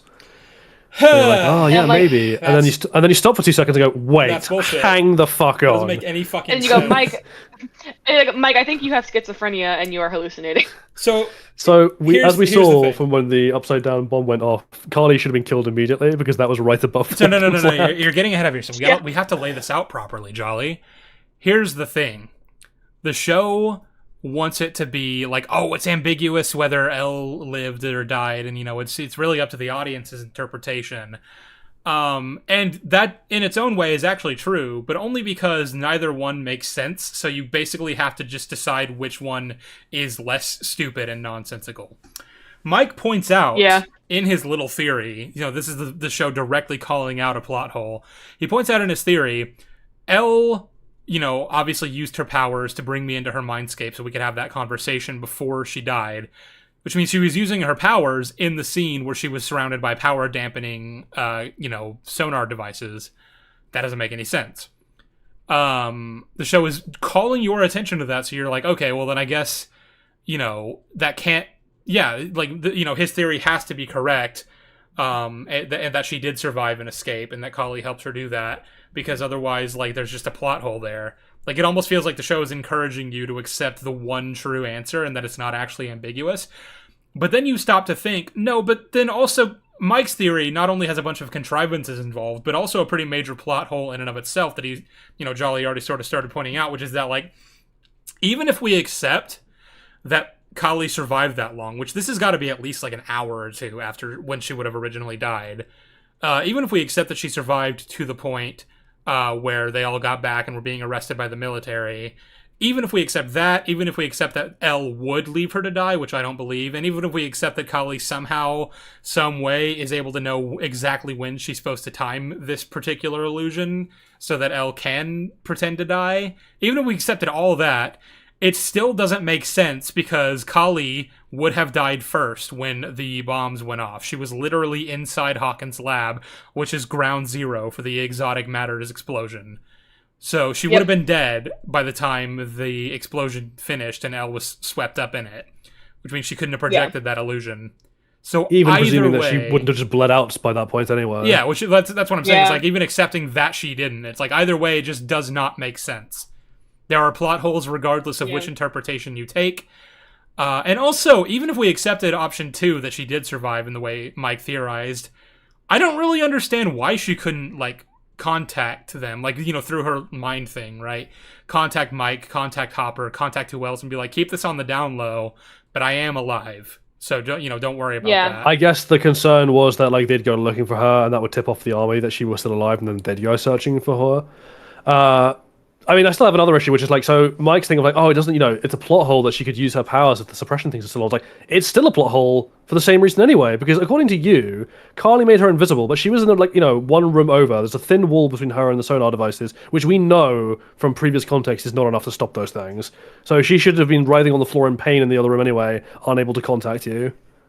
Yeah, and it's not like Hopper would actually care much about, you know, Elle being alive anyway, considering Wait. he does not seem to give a fuck about. Wait, sorry, hang on, Jelly. What are you saying? I was confused by that argument. So in the Will theory version of events, Mike theory. Carly made In Mike's theory? Sorry, Mike theory. Sorry. In the Mike theory, it's been 7 hours, man. It's 2 in the morning. I know. You know, in Mike's theory of what went down, Carly is you know causing Elle to be invisible, and then Elle used that to like step through the courtyard of the base and slip into another room and go out the back, right? Oh.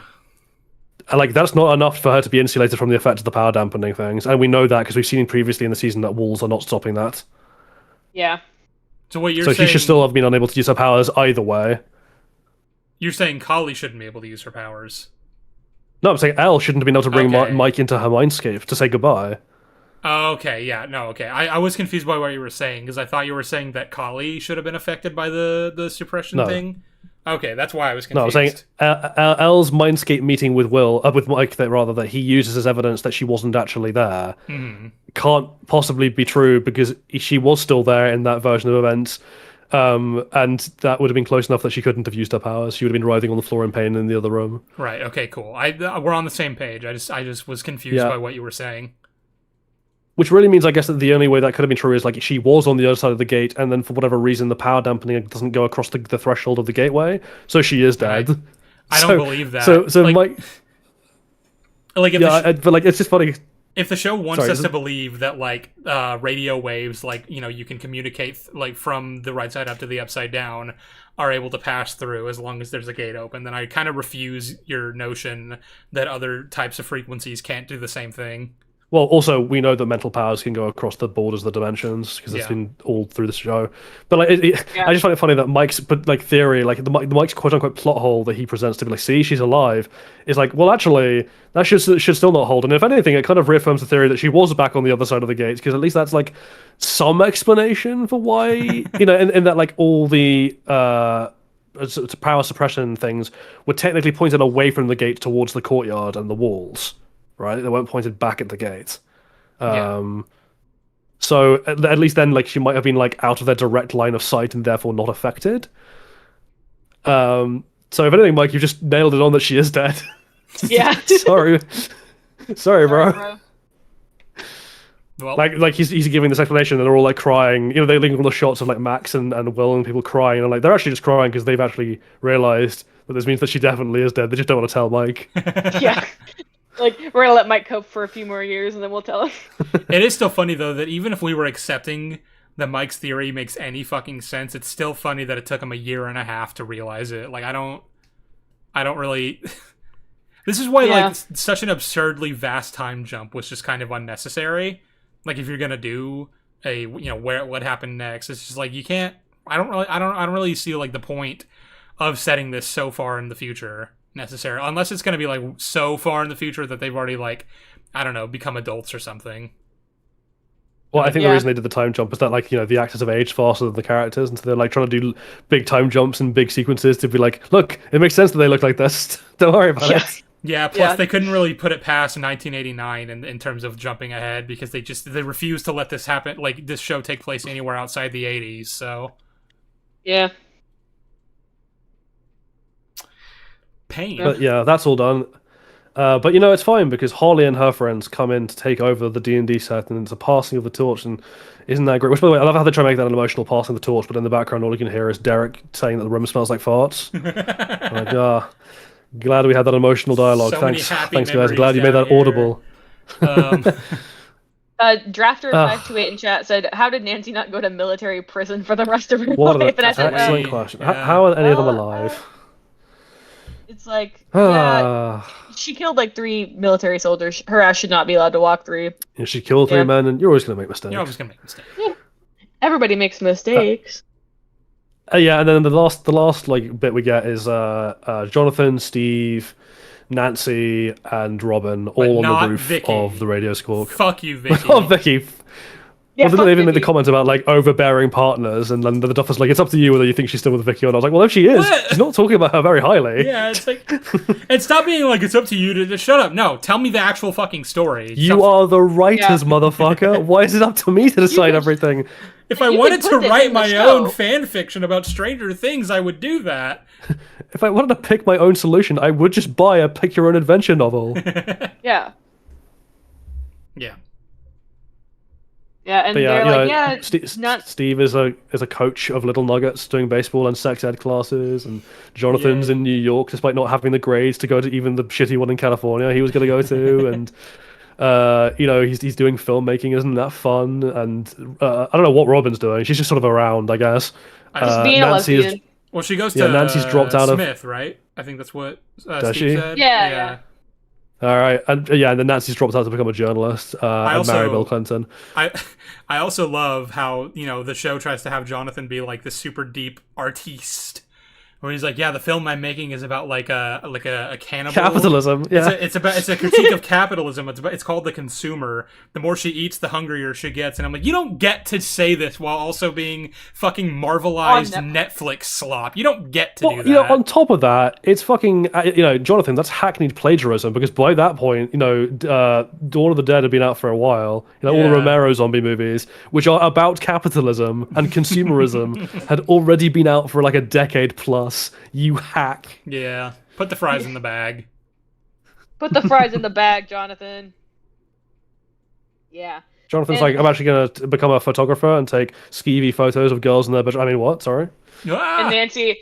And Nancy is telling her friends, you think 1 year of medical school allows you to plow the riches of my Emersonian mind? Emersonian mind. Yeah. God, it's also cringe. Yeah, and also, it's just again kind of annoying that they're like, well, you can have it up to your own interpretation. And I'm like, no, I want you to tell me a story. I want. Well, you yeah, to that's the thing. There's a write it. litany of like dropped plot points or unresolved questions that are like important to characterization that are not letters, incidental. The painting, Max's letters, people.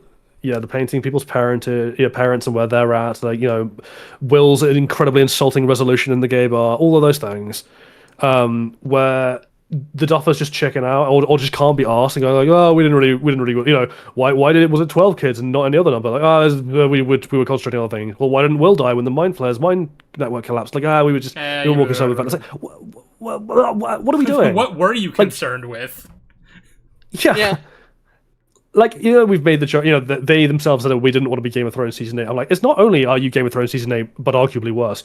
You're down to it, even in a meta sense, you are that to a frighteningly hilarious team. Like, you are those two brother creators who basically gave up writing your own fucking show that made you famous because you're bored with it. And you just want it over with. So you just leave it up to the audience to be like, yeah, whatever, man. I don't know, maybe you shouldn't have done 5 fucking seasons when it didn't need that. I don't know. Maybe. Yeah, at least with Game of Thrones, I'm like, well, the reason that they became overwhelmed with how much work it would take to continue the story naturally is because there was so much left to tell, that needed to be told, and they had to shorten it for their own sake, and they ruined the show as a result. With Stranger Things, it was like, this didn't need to be more than a season, and you fucking made it 5. I don't know why you did that. Yep. Well, money, my dear boy. Yeah. They wanted to go direct a Star Wars film, I guess. Someone in chat said, "Oh, They they cannot cannot be be worse worse than than Game Game of of Thrones." Thrones season 8. I remember the dark times." Well, we just spent 8 hours laying out a pretty compelling argument for why it's worse than season 8. Well, I mean, to be fair, Yeah. when they say they remember the dark times, they might just mean that they remember when you literally couldn't see anything on screen Yeah. because they refused to light anything. yes, that's fair. Well, and I will say, like, the thing is with Game of Thrones season 8 is that, and this is not like slogging on Stranger Things season 1, is that the best of Game of Thrones was far above the best of Stranger Things, and Oh yeah. it was much worse of a downfall in terms of quality. I don't know if it was. I think it's about the same level of downfall because I think season 5 is worse than season 8 of Game of Thrones, particularly after that finale.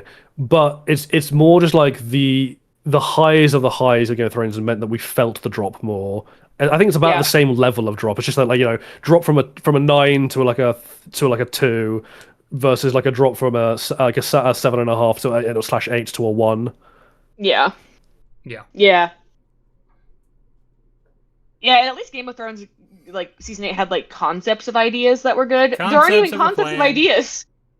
There's not even concepts of, like the barest inkling of good ideas in the show. It's kind of like the argument people make of, like, the prequels versus the sequels. It's like, at least the prequels had good ideas. Like, the sequels were random bullshit happening, and that's the same thing with, like, Game of Thrones versus Stranger Things.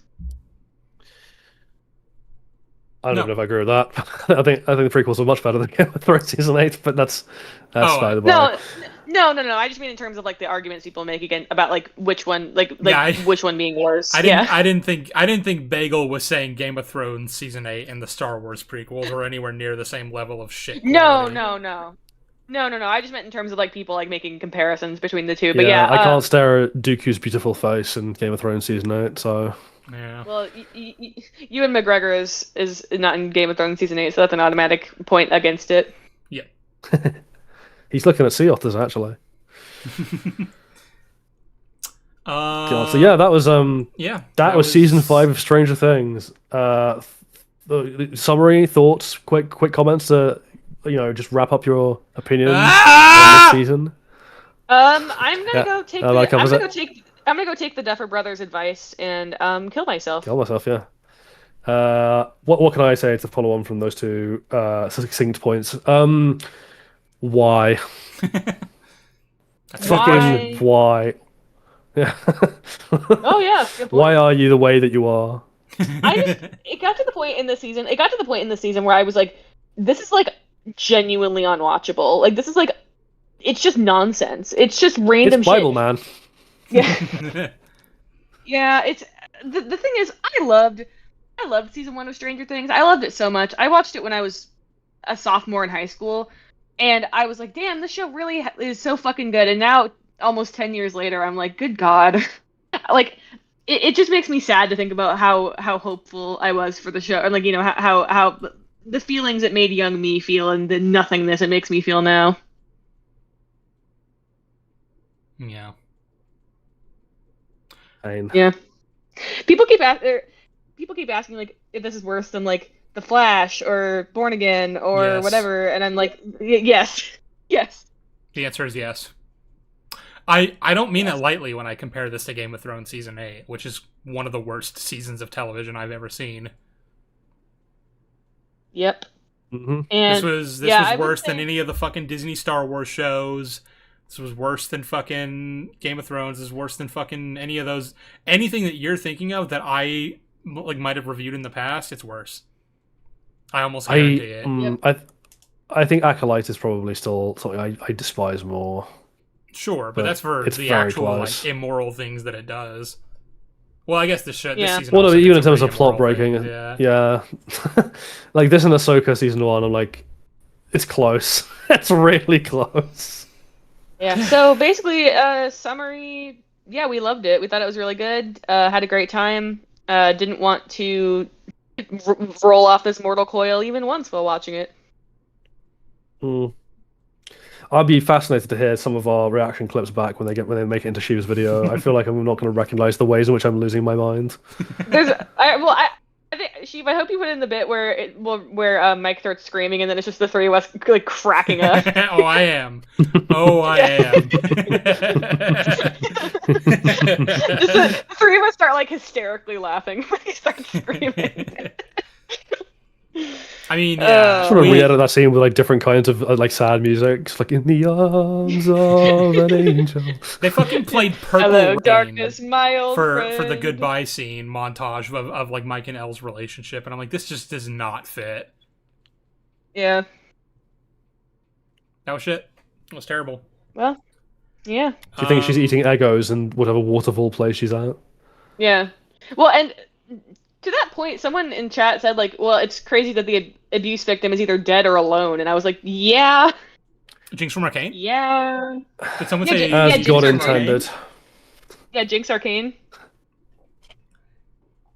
Yeah. As God intended. At least with Jinx, you're like, if you know anything about the lore, it's like, well, she'll go somewhere else and have a cute, like, pseudo lesbian relationship somewhere else. So fair play. Yeah. Good for her. her. Good for her. Good for her. It's Echo who really gets fucked in that show. Echo just gets left alone. I mean, we completely Maybe- bypassed and forgotten. Maybe Elle will also get into a cutesy little lesbian relationship. I think she deserves. No, that, she'll honestly. become Echo.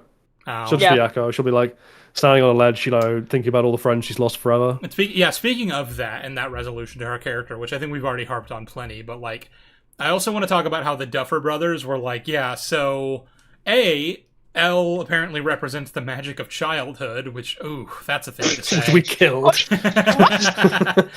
But also, yeah, they said that. They really said that. And they said that the only way for the main characters to like move on from the supernatural conflict that they all just spent the last several years battling, Elle needed to be taken out of the story so they could they said there is no version of that scene where they're sitting in the basement at the end and Elle's there with them. And fuck you. Why are you treating it like Elle was some kind of burden on their world? Like that's not true. Yeah. Fuck you. Yeah. It's not like she. I don't like it. Yeah. Yeah. I want to hear the Gross. version of the Duffer Brothers like saying what every other character represented. You know, like Elle was the magic of childhood, Steve was sexual impotence, Ted Wheeler was Giga Chad Neanderthal man energy, Will was the concept of homosexuality and deviance. And they're like, wait, what was that And last one? Sin. Vecna was God's punishment for being a fag. You're like, sorry? What was that? They say it kind of almost Roll out that like last under one. their breath, just kind of like he's got. Oh yeah. David Harbour was the lesson that you should beat women. Yep. You know? Yeah. Just Heart to heart. Yeah. heart to heart. What is that? Nancy and Robin were proof that women don't matter. Yeah. Everything is up to interpretation, Jolly. True, my sanity is up to interpretation. Yeah. The United States presidential elections are up to interpretation. Everything's on the table these My days. fists breaking your teeth. That's up for interpretation. me killing the Duffer Brothers with a ball-peen hammer is up to interpretation. My moral culpability for that is up to interpretation. I think they've earned it. Sheev, do you think Yeah. Killing 11 was good in concept? No. No. Fuck No. you.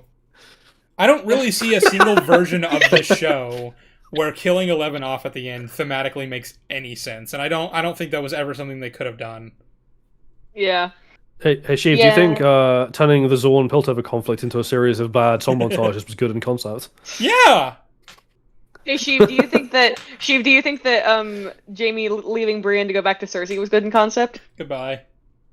do you think Jamie deciding that he didn't care about the innocence of King's Landing was good in concept? All right, I'm ending the stream. I hate you both. I want you both to die. Wait. I have one more. Actually, I've just lost it because I was too busy giggling and I've just it's out of my mind. That's anticlimactic. All right. We've been going for almost 8 hours. Are we proud? Are we proud of how long I'm this so- fucking thing took to do? I'm so tired. I'm starting to feel 7 sick. hours of my one and only lifetime on this earth. Ugh. Pain. Well, I mean, the like 10 hours of the season is 10 hours of my life that I will never recover. So 10 hours of my rapidly receding youth. yeah. Oh my god! Like I feel like my brain is bleeding out of my ears. Thank you guys very much for watching. Thank you, Jolly and Bagel, and Andrew, you ethereal spirit that you are.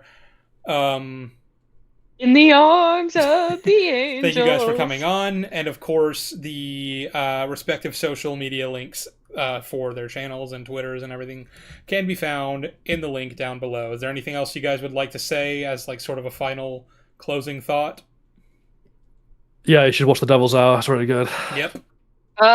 If you want a better version of the show, go watch Dark or Twin Peaks. More like Twin Peaks. Doctor's Oh a wait, one. I couldn't. Yeah. Well. Yeah, no. Goodbye. Will you review Severance?